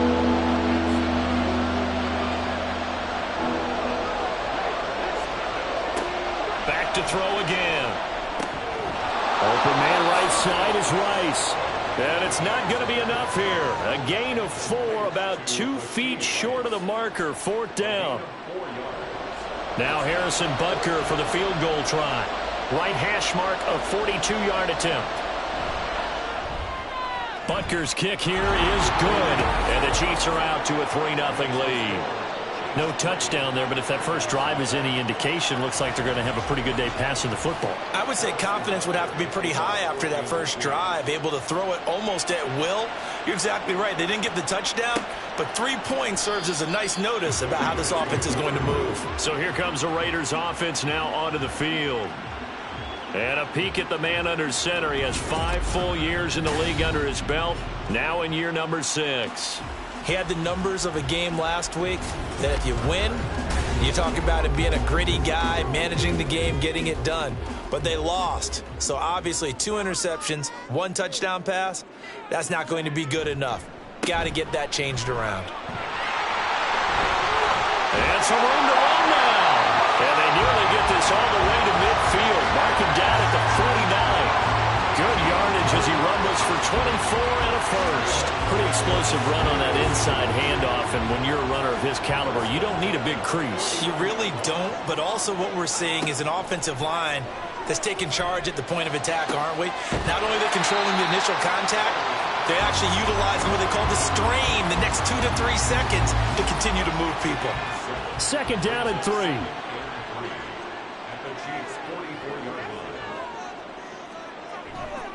Here's a handoff to Jacobs running left. And he'll lose yardage on the play back at the 45-yard line. It'll be a loss of a yard, and that's going to lead to a 3rd and 4 coming up. And Howe will throw it. And this pass broken up. Excellent coverage there on 3rd down, as that was not an easy one to hold on to. It's easy to see when we review this that the ball needs to come out quicker, because if you don't throw it right on the break, you bring a crowd of people into the equation. And that's why it got knocked away there. And no return here. Where will they spot it? They say just outside the 20-yard line. Kansas City taking the field for their 2nd drive. Early on, you know, Charles, every game could be called a measuring stick game. But I think when it comes within your division like this, it's a measuring stick game with a little extra intrigue. I would agree with that totally, because all division games have a little extra to them. But I like where this game is situated, because at this stage of the season, it has that little extra juice. But at the same time, it's not a make or break if this were, let's say, week 15, 16, somewhere in that neighborhood. They follow up the gain of 5 by only getting 1 there on 2nd down. You look at this Raiders defense. They find themselves just a couple of spots outside of the top 10 defending the pass, number 12 in the league. So prepping for this game, I kept asking myself the question, what's keeping this group from being top 10 in the league against the pass? And too many mistakes, especially little mistakes. And those add up into big mistakes. Big mistakes add up into points against you. From the 34 now, here's 1st and 10. Off the play fake, he'll look to throw. Rolling to his right. And he'll protect himself at the end here as he winds up getting pretty decent yardage. The improv on the scramble there gets him 6, and it'll be 2nd down.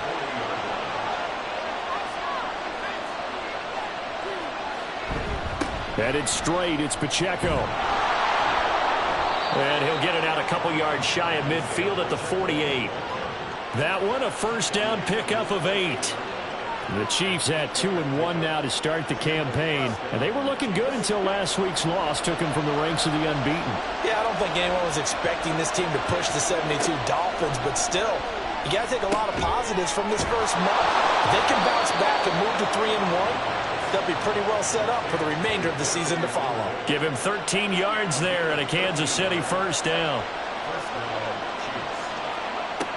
Out of the gun, they'll look to throw. And his throw's going to be incomplete. Oh, I like the calmness of how he played the ball here. No panic in his eyes as that throw arrived. Tracked it from the moment it left the quarterback's hand, and that's just where he needed to be to knock it away. The throw over the middle, taken in. And he's going to have another first down as the tackle comes at the Raiders' 21. Nice play for Kansas City, picking up the first 18 yards that time.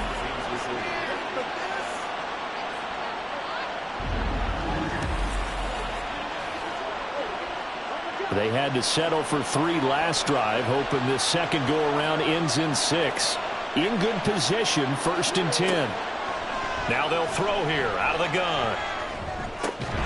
Throw left side, complete. That's Rice. Short completion, just 4 yards, and that'll bring up second down.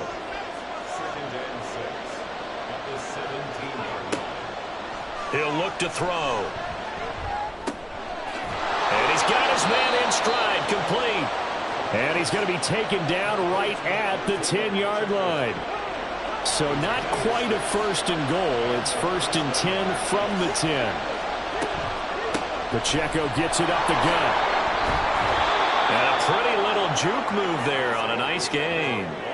A solid run on first down. Gain of 7 leaves him with a 2nd and 3.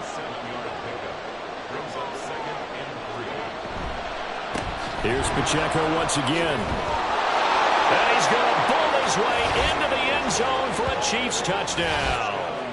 Isaiah Pacheco with career touchdown number 96. He joins Eric Dickerson on the all-time list. And they are able to add on to their advantage.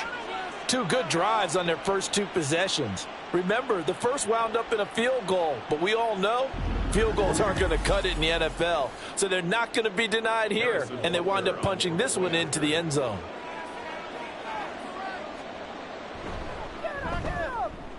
Extra point by Butker is on target, and the lead grows to 10-0. So that drive, 12 plays in length, and it ends with a 3-yard scoring run. So an early 10-0 lead for them now as they kick it away. And he'll just take a seat, and the drive will begin at the 25-yard line. Second drive of the game coming up for this Las Vegas offense. The last series for them, a little disappointing, forced a punt. And now they'll try to do better here and come away with some points as they begin this drive, 1st and 10. First down, Howell to throw. And he takes a shot on the release as this will be incomplete. He was trying to find Jelani Woods, and now it's 2nd down. You talk about this Chiefs defense. Currently number 1 in the NFL against the run. Most of their challenges have come in the passing game because against the run, they've been pretty darn good. Now you got to figure out a way to slow down those receivers before they get downfield and maybe make a few more plays on the ball when it's in the air. Ball up to the 35 now as they come up on 1st and 10. Out of the gun, it's Howell. That's going to be caught. It's Jacoby Myers. This will be stopped about 2 yards shy of the marker. 8-yard gain, 2nd and 2.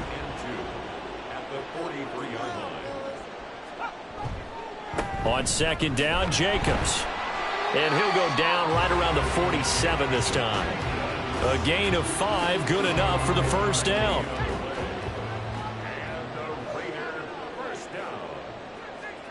Now Howell. And his throw here is incomplete. There are a good number of coaches that any time they call an in route are really worried about the play because there's so much traffic ordinarily that the ball has to get through to get to the receiver. And on that play, it was batted down. Jacobs going to try the middle. And he's fortunate to get anything from that. Give him a yard up to the 49. Now play number 7 of this drive, but it's a tough 3rd and 9. Here's Howell. That's complete into the hands of Myers. And they're going to mark him down short, maybe by about a yard, if that. 10-0 the score after one on EA Sports. Second quarter from Vegas. The homestanding Raiders with a football here, as they've got it with 4th down and 1. So they're forced to punt on 4th as this one's away. That one sails out of bounds. A side judge will walk it off. And he says it went out of bounds at the 9-yard line. Nice punt. The Chiefs offense now making their way back onto the field. This drive here beginning probably with a pair of motivated groups. Remember, the offense scored a touchdown on their last time out, looking to repeat that in Charles's defense. They were very frustrated after giving up 6 the last time on the field.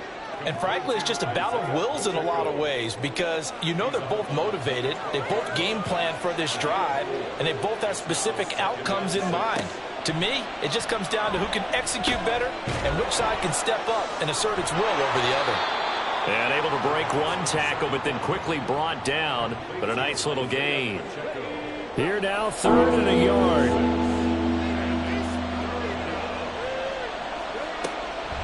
Now back to throw. Able to find the open man. That's complete. And he will have a Chiefs first down as they're able to convert by plenty there on 3rd and 1.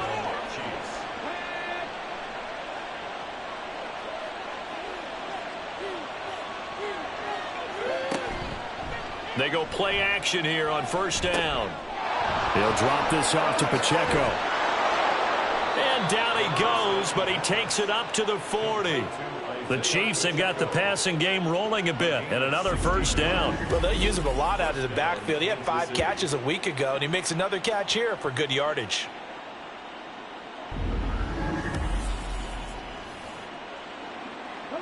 A couple of 1st downs have him to the 40 now on 1st and 10. They'll look to throw again. He's going to find his tight end, Gray, complete. And he'll be taken down, but not before he works it past the 50. Another nice gain. That's now 30 yards between those last 2 plays. So here's a 1st and 10 now in Raider territory at the 47. On the handoff, it's Pacheco. Oh, that one well designed as he'll take this down to the 30-yard line. A good gain again. That's now 31 yards combined on those last 2 plays. So 1st and 10 now from the 30. He'll look to throw. Over the middle, complete. That's Blake. Stopped at the 24-yard line after a gain of 5. 2nd and 5.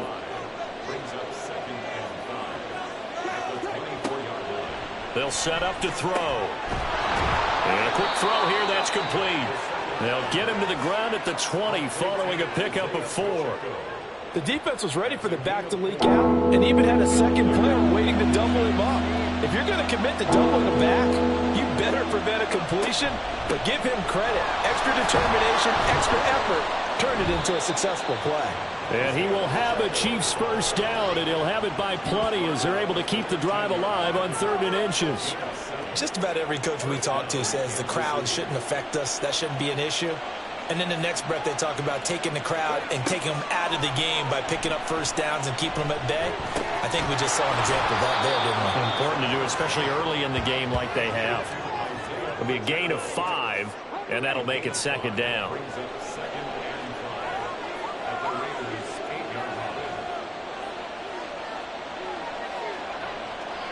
Back to throw. Toward the pylon, caught. And he is out of bounds here. 2nd catch for him today, and it'll wind up a 1st down.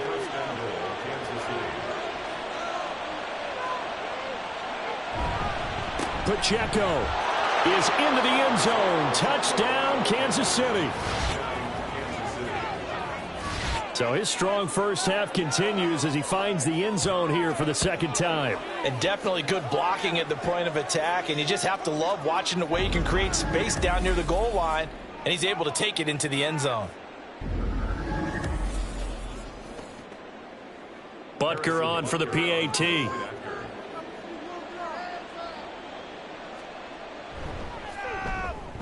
He's got it, and it's 17-0. That one in the books as a 12-play drive. And it's capped off with a Kansas City touchdown. Now after the touchdown, here's Butker on to kick it away. And this will not be returned. It's a touchback, and they'll begin at the 25. Las Vegas' offense back out there ready to go. They're down 17-0, really needing to find that offensive spark on this drive as they have it with a 1st and 10. Throwing here, Howell. That to the sideline, and it's intercepted. And they will take over at the 26-yard line. Boy, we've seen a lot of mistakes here in this first half, and another there on the interception. Yeah, they're certainly starting to pile up, aren't they? Because, let's face it, we expect a miscue here and there, but they're already down 3 scores and still giving the ball away. If they want to get back into this one, they've got to take care of the ball, because right now the way they're playing doesn't say a whole lot for their chances. The ball back to the Chiefs and Isaiah Pacheco. He's over 40 yards here in the second quarter. Been nice and effective for them, hasn't he? He has definitely been dependable, and really shouldn't underestimate what he's getting done here, because anytime you're on a pace that's going to approach 100 yards, you've really done some damage in an NFL game. And now he's looking just to add to his totals. They'll look to throw here on 1st down. And in for the Chiefs touchdown. Dalton Kincaid, his first touchdown on the year. And the Chiefs are able to add on to their first half lead. For good reason, quarterbacks want to get the ball to the perimeter to their wide receivers for big plays. But in this situation, it felt like, based on coverage, he knew that he wanted his tight end to have the football, and for good reason.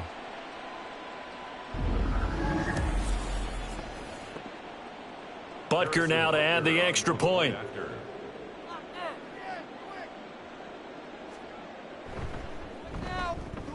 And the lead is now 24.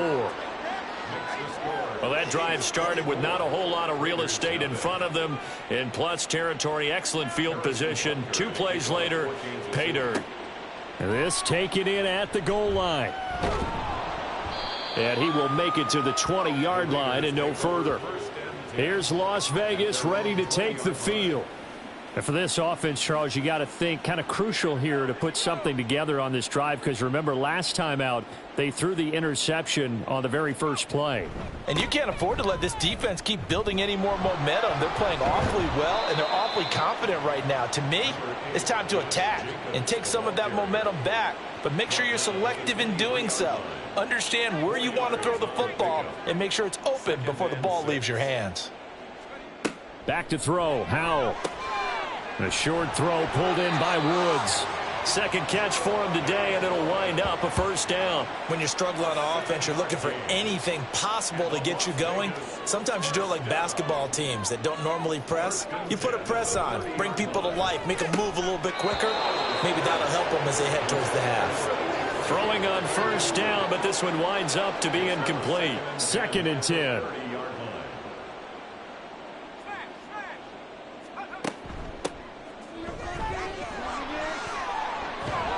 And he'll be upended at the 33 following a gain of 3. And guess what? It brings up 3rd down.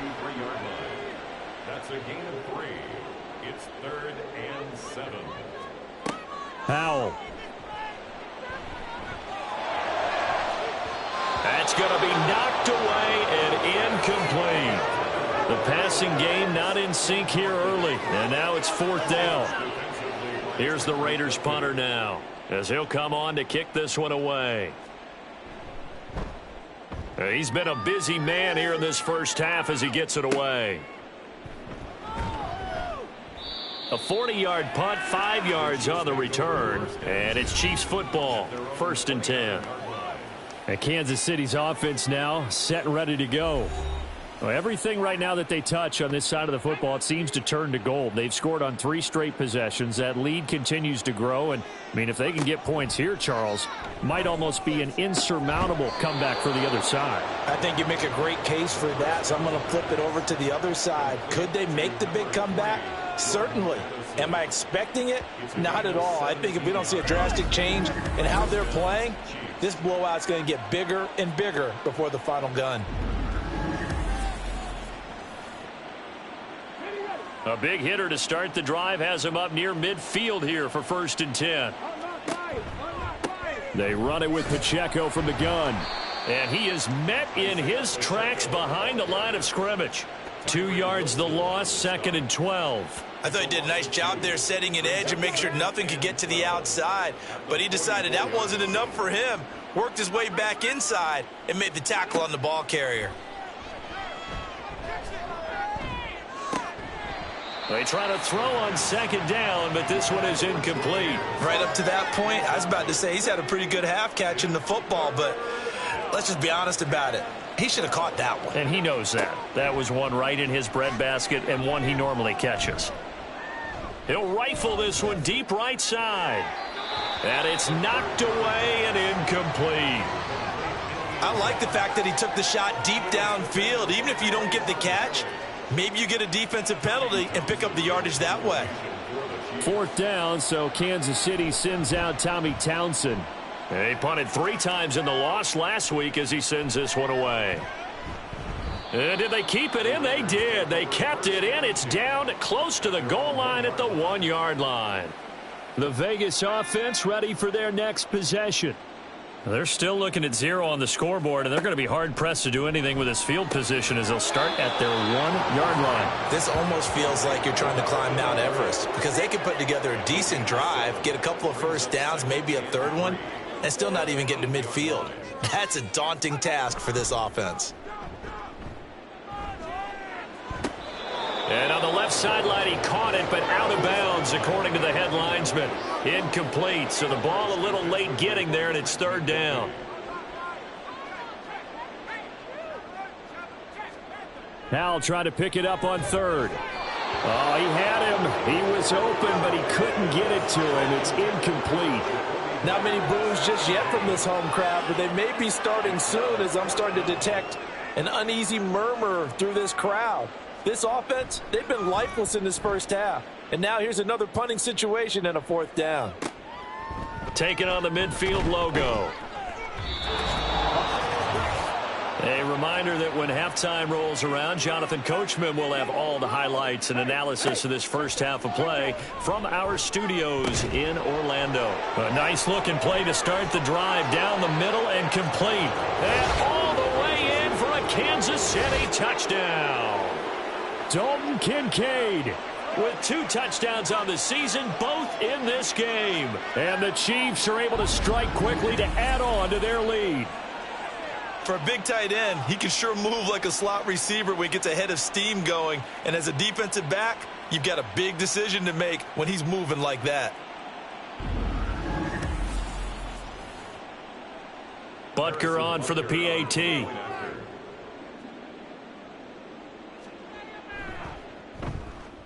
And the route is on here in this first half. Those are the kind of drives they like on offense, from the coordinator to the quarterback, the line, everybody. 1-play drive and into the end zone for 6. The Raiders heading out to take over. See if they can put this drive in the end zone, Charles, because it's been a little bit of a rough go at times. They've had to punt the football a ton in this ball game because of stalled-out drives. So are you saying that you're kind of tired of seeing the punter run out there and do his thing during this game? Is that what you're trying to say? Well, I mean, I'm okay with it. I have a feeling that this offense, they don't want to see the punter again. And frankly, the punter doesn't want to run out there anymore himself. He would love to see his offense put together a drive and give his leg a rest. The Chiefs will use the first of their timeouts as they'll head to the sideline and talk over what to do next. Howell throwing on 3rd down here. Now they set up the screen. That's complete. Room past the 35. And he'll take this all the way up to the 38-yard line.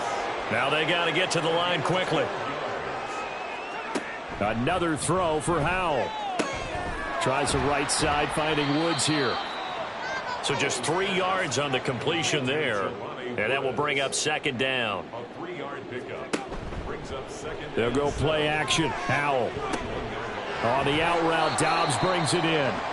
The Raiders going to use one of their timeouts as the clock will stop with 55 seconds to go until halftime. Howell's throw pulled in by Woods. And they get to him after a gain of 6 to the 46. Howell from the gun. And that one going to come up short. Low throw. They're putting together a drive here in the final minutes of the half, but the coverage has been tight all game long, and they certainly want to keep them off the scoreboard here. From the gun on third down, Howell. Work in the middle of the field, and he's got a man complete.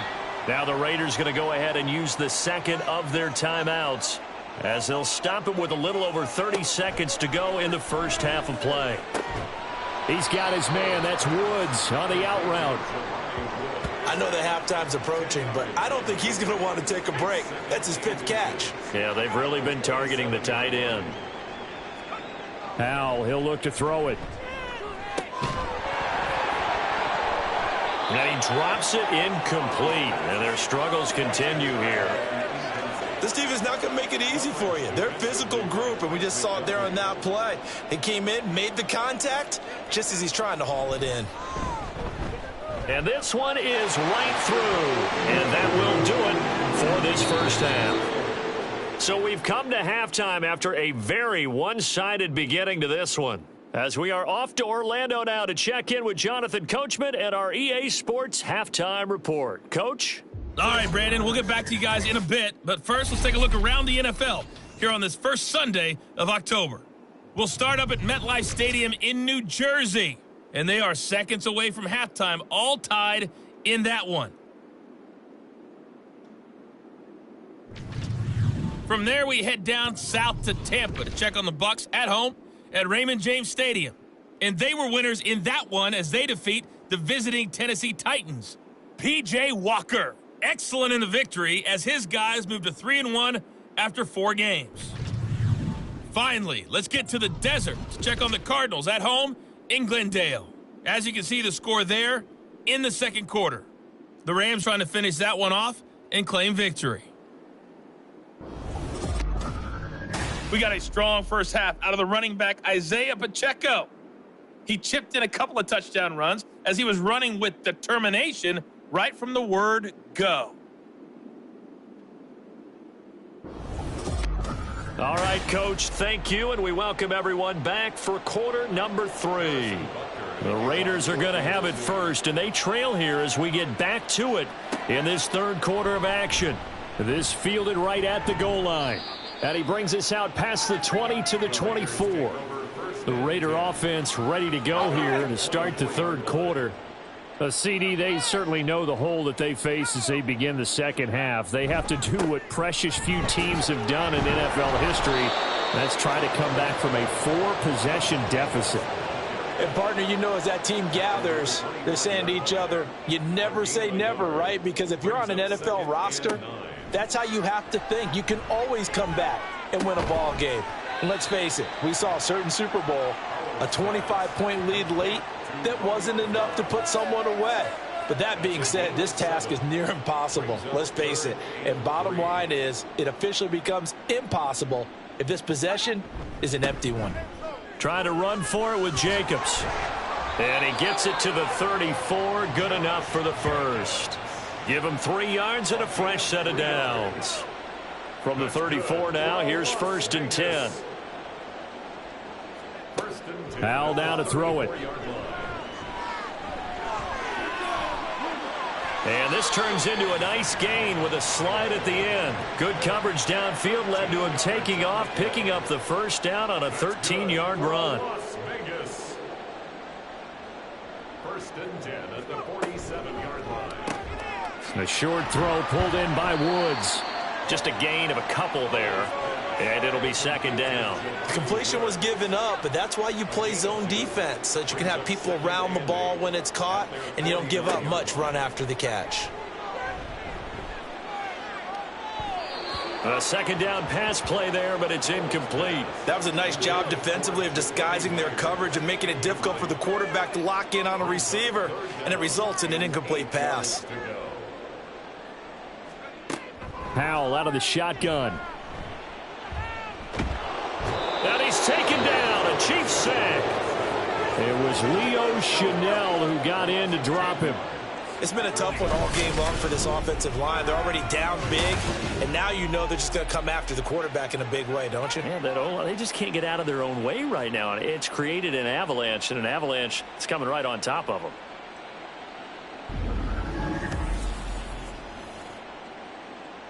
Las Vegas sending out their punter now as he's on for the 5th time here today.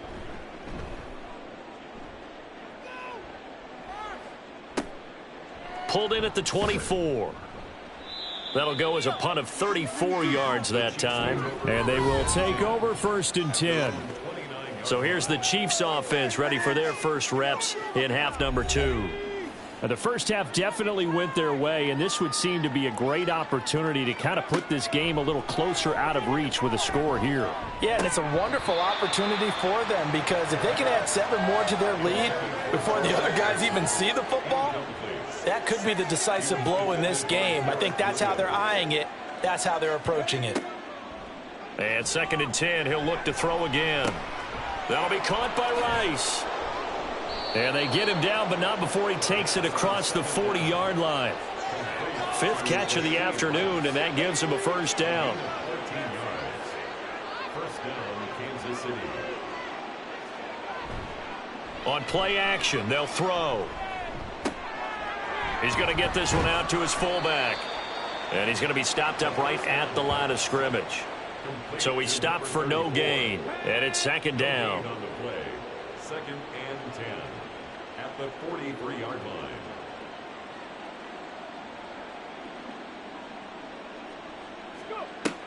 Back to throw again. Oh, he tries to force it in, and it's intercepted. And the Raiders are going to take over a couple of yards shy of midfield.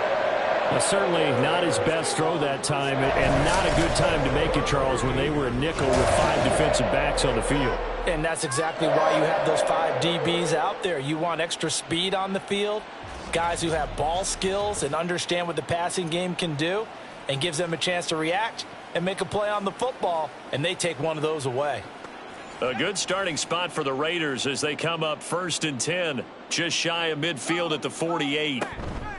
They'll start this drive out on the ground, and he is going to be stopped cold behind the line of scrimmage.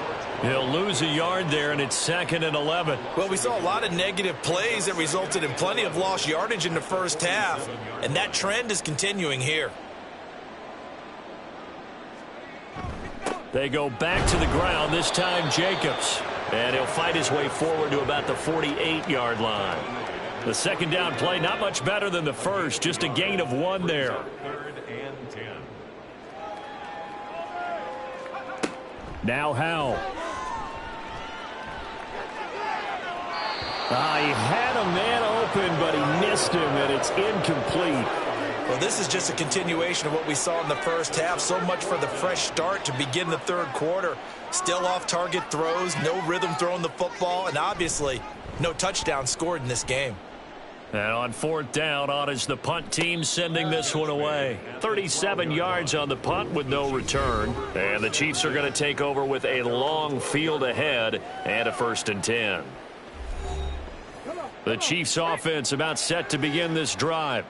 And we'll see if they can bounce back from that last drive, in particular if they can bounce back at the quarterback position, Charles, after throwing their first interception of the ball game. Yeah, and some guys, you know, they're going to want to try and get a big play right away and take control back. Others, they're going to look to hit a couple shorter passes, get a little momentum back that way. But for the defense, that goal's not changing a bit. They want another pick. You're exactly right about that. In fact, you've got to watch them a little bit because in coverage, they may cut down their gaps a little bit, maybe their splits a little bit in order to try and get to the ball even faster.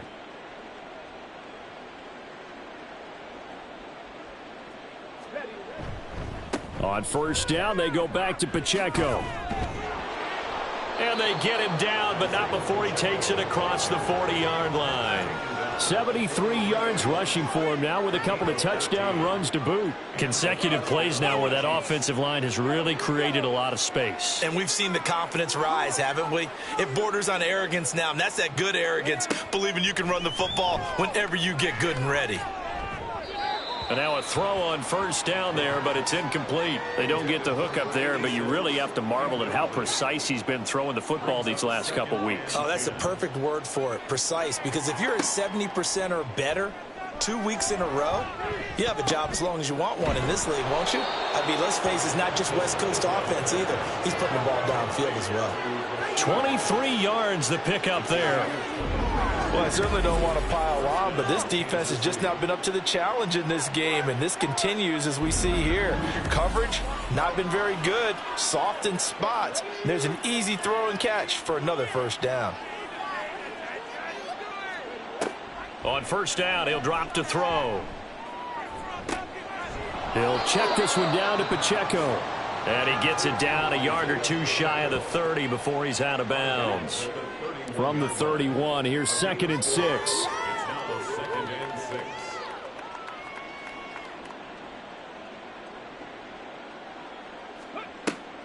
They'll look to throw again.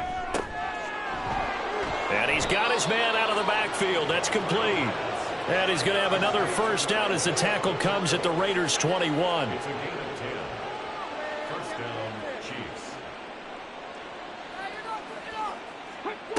They'll stick with the passing game as he looks to throw.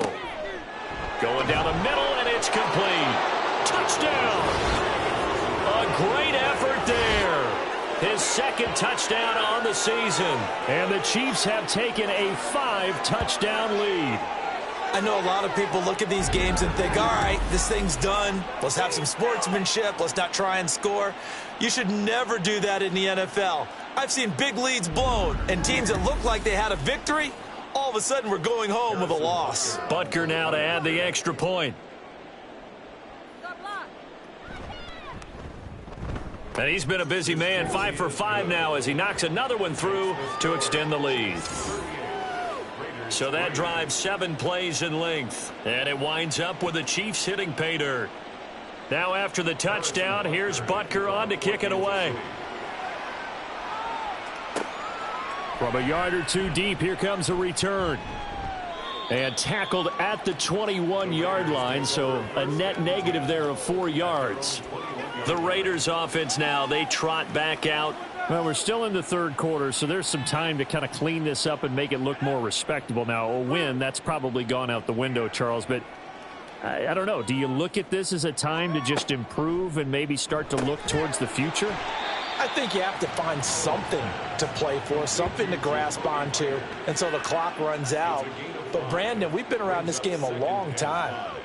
This is an outlier. You don't get many blowouts like this no matter how the game looks on paper going in. This one has turned out to be everyone's worst nightmare realized. They'll say no gain on the play there, and now it'll be 3rd down. Brings up 3rd down and 5. Here's Howell. And a throw there going to be incomplete. I'm getting the sense that this offense is getting frustrated. Here we are into the 3rd quarter, and they've had plenty of opportunities to get in sync. Thus far, that hasn't happened. They're looking for answers both on the sidelines and in the huddle looking at each other. And a fair catch called for and made just inside the 35-yard line. 36 yards on the punt with no return. And it will be 1st and 10 as they take over. The KC offense out of the huddle, ready for their next drive.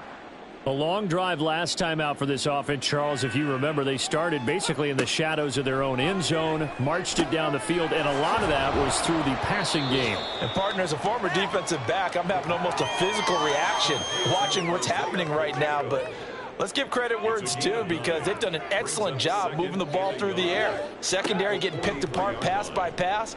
Obviously, they need to make some adjustments there on the back end. And because offensively, we know that they're not going to be shy about throwing that football. They'll get 3 as the drive continues. It's a 1st down.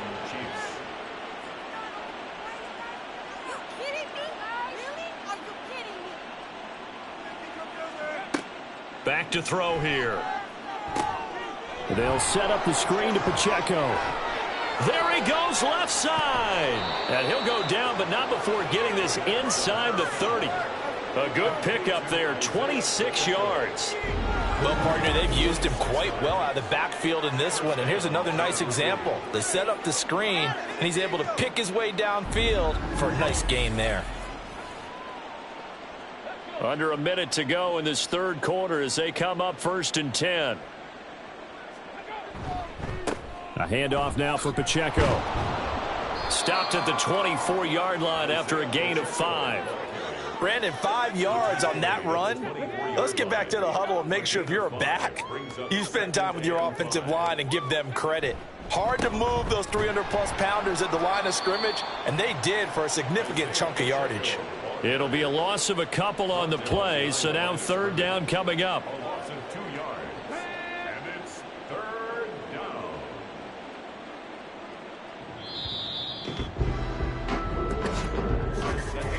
So they'll get a little extra time to come up with his 3rd down play as we've played 3 quarters. We'll return with more after this. This is the NFL, and it's on EA Sports. And this offense on 3rd down today, they've converted 3 out of 5 thus far. This is 3rd and 8. He'll look to throw. Pass taken in by his big tight end. And he will have a Chiefs 1st down as they're able to get the 3rd down conversion. I'd have to say they're feeling like they are in rhythm right now. Things are in sync, aren't they? Team's winning, got a nice little margin on the scoreboard, completing some passes, and they just completed another one for a... And now a fumble. The ball's out. A call it luck or skill, whatever the case is, they're feeling good about just keeping the football there. Yeah, the biggest thing that they're calling it now, our ball. I mean, they don't care if it was luck or skill. Boy, the panic that jumps up in your chest when that... He's got it. Touchdown, Chiefs. Dalton Kincaid, a 16-yard touchdown. And the Chiefs look like they're going to get back in the win column as they extend their lead here in this 4th quarter. As that lead just swells and swells. Look, this has been dominance in all 3 phases, offense, defense, and special teams. So don't we have to give a lot of credit, not just to what we've seen today, but the preparation in advance, coaching staff, commitment by the players to the game plan, and being ready to go in this one? You're exactly right. Clean sweep. And, boy, they're going to celebrate this one after it's over. And on the other side, this is the game film you just flush and never go back and review. From a couple yards deep, he'll bring it out of the end zone. And he'll be brought down right on the chalk of the 20. Here's Las Vegas ready to take the field. And they unfortunately are staring at a mini losing streak developing, trailing here in the 4th quarter.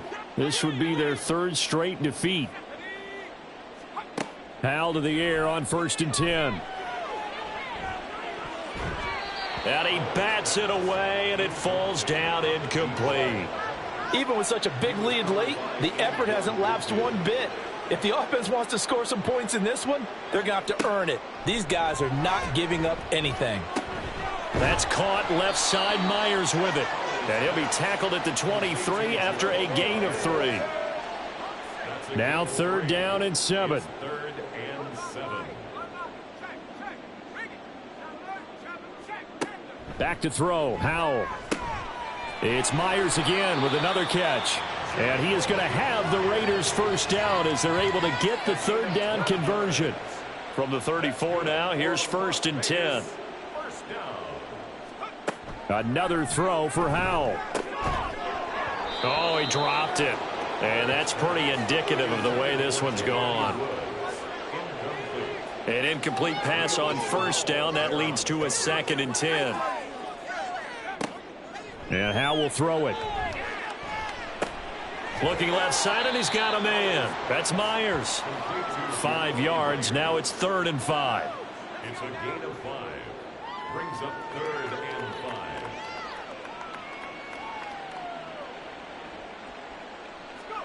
Howell.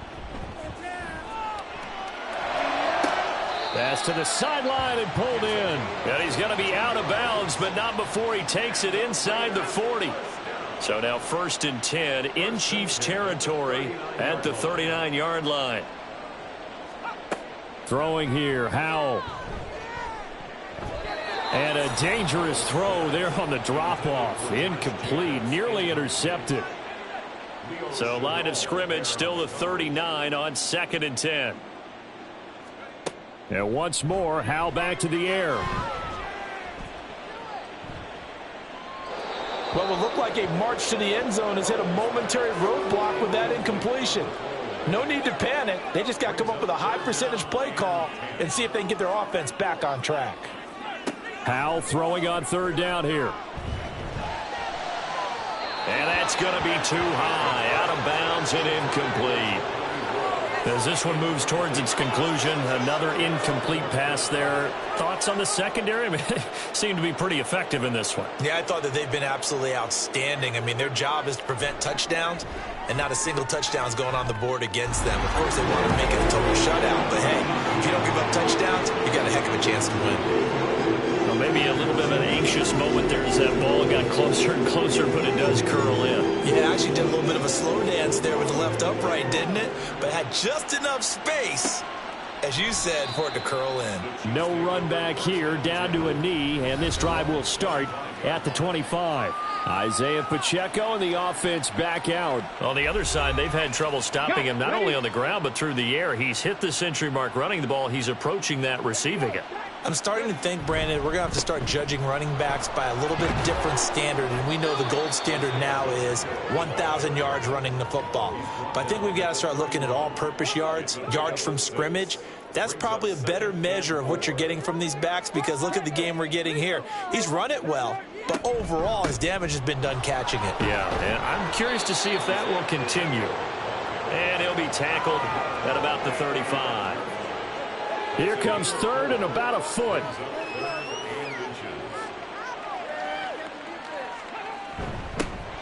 A give to the fullback on the dive. And he will have a Chiefs first down as they're able to move the sticks with a gain of 4 on 3rd and inches.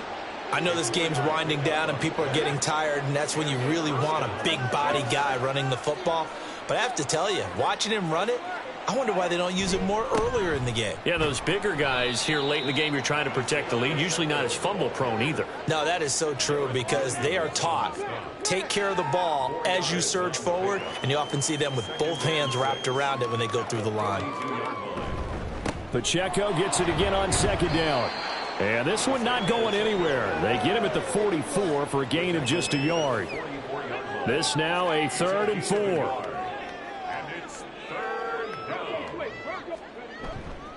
Again, it's Pacheco. And I don't think he got there, no. He's short by maybe a foot, maybe. Call it 4th and inches.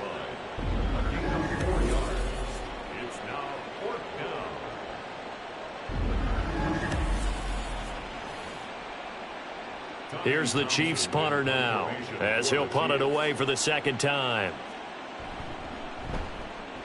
And the kick's away as he angles this one for the sideline. And this one will not be returnable as it sails out of bounds. The Raiders offense ready to go. Even though they were able to force the punt defensively, still a big hole to climb out of, especially at this late stage of the contest. They'll throw on 1st down. Here's Howell. They're unable to connect, but a late flag comes in. And the contact may have come too early. Defense. So pass interference, the call is so tough as a defender, I'd imagine, to time that up perfectly. It certainly is difficult to get it exactly right, because sometimes you're looking at getting there fractions of seconds too early. That one looked a little more obvious. Always a tough penalty to officiate. Just ask the basketball refs when they have to officiate block and charge. Howell, another throw on 2nd down. Now they go screen. It's complete. And this one will go to the 28-yard line. Personal foul. Face mask. Defense. So it was already a gain on the completion, but tack on some more with that penalty. Absolutely, and no matter what angle you're making a tackle from, you can't grab the face mask, and that's just putting your defense on its heels just a little bit more. So now factoring in the face mask, here's 1st and 10. Howell, he'll look to throw it. Throw right side, hauled in by Dobbs. And this will leave him a yard short. Nice pickup of 9 yards on first down. From just across the midfield stripe, here's second down and a yard. Howell now to throw it. And that one going to be off target and incomplete. I think he could have scanned downfield forever, but there wasn't anything available. Ends up throwing an incompletion, and I think he'll take that. It's Howell with another throw. He's got his target. That's complete. And he is going to have the Raiders first down as this defense unable to hold. It's a 7-yard gain there on 3rd and 2. On first down, Howell. And an off-balance throw there, and it's going to wind up incomplete. And I could see the officials kind of looking at each other down there, silently wondering, does this meet the level of grounding? Fortunately, he did have a receiver in the area, but I have seen less obvious throwaways called as penalties. They get 6. That'll leave them with 3rd and 4. One thing I think that's safe to say defensively, the tackling's been really good. And because of that, it's been very, very hard for them to move the ball because you're not getting the benefits of run after catch. You tackle them almost on the spot. That means you have to run extra plays, harder to move it. Well, it just seems like all game long there hasn't been a lot of sync quarterback to wide receiver on this side of the football. They haven't been on the same page, quarterback and receivers. Heck, they haven't been on the same grease board when you draw plays up. They haven't been on the same surface tablet that you look at on the sidelines.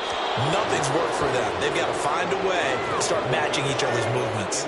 Now they go for it on 4th, but this one is going to wind up incomplete. So the defense has to stay out and get one more stop. They were able to do it, forcing the incompletion. So on their record, that goes down as a successful play. It doesn't matter how they got there, how it happened. They got it done. They're the ones that are jubilant. They'll start the drive here with Pacheco. And he can only manage to get a couple. 2nd and 8 coming up. They suspected it was a power play up the middle coming at them, and boy, were they right. That defense got downhill in a hurry and limited them to just a couple on first down. Pacheco gets it again on 2nd down. Room here to run. And he has a big gain inside the 40 before being dropped. 121 yards for him on the ground now on that, his 20th carry of the ball game. Just 2 minutes remaining here in the 4th quarter of what has been a one-sided affair. So the Chiefs in possession of the ball as we welcome you back. And they have just about put this one on ice as they've got it here, 1st and 10. On 1st and 10, here's Pacheco. And now off to the races down the right side. And they'll wind up getting this one all the way down inside the 20. 2 chunk plays in a row. The last one was over 20 yards, and so is this one. So from inside the 20, here's 1st and 10 at the 18.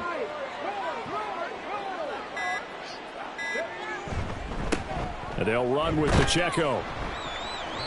And he'll get him inside the 15 down to the 14-yard line. It's a pickup of 4, and it'll bring up 2nd down. It's now 2nd and 6. Alert!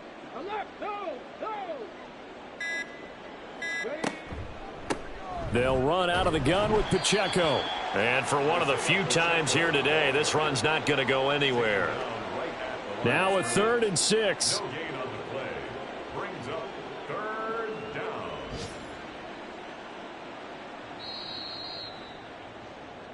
So this one in the win column for Kansas City. And it was their defense that led the way, allowing just 3 points, that lone field goal in the entire second half. And remember the old adage, offense sells tickets. Defense does what? Wins championships. And in this game, maybe a championship wasn't won, but a game was by the defense, right? Held them in just a field goal.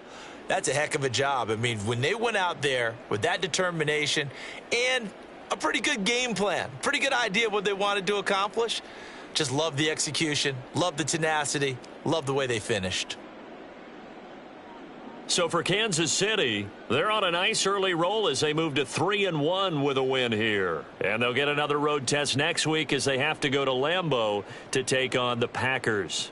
Meanwhile, for Las Vegas, they'll drop down to 1-3. And they'll get a chance to redeem themselves at home next week. So for Charles Davis and our entire crew, I'm Brandon Gaudin. Next game, guess what? Charles and I will be here again. It's the NFL on EA Sports.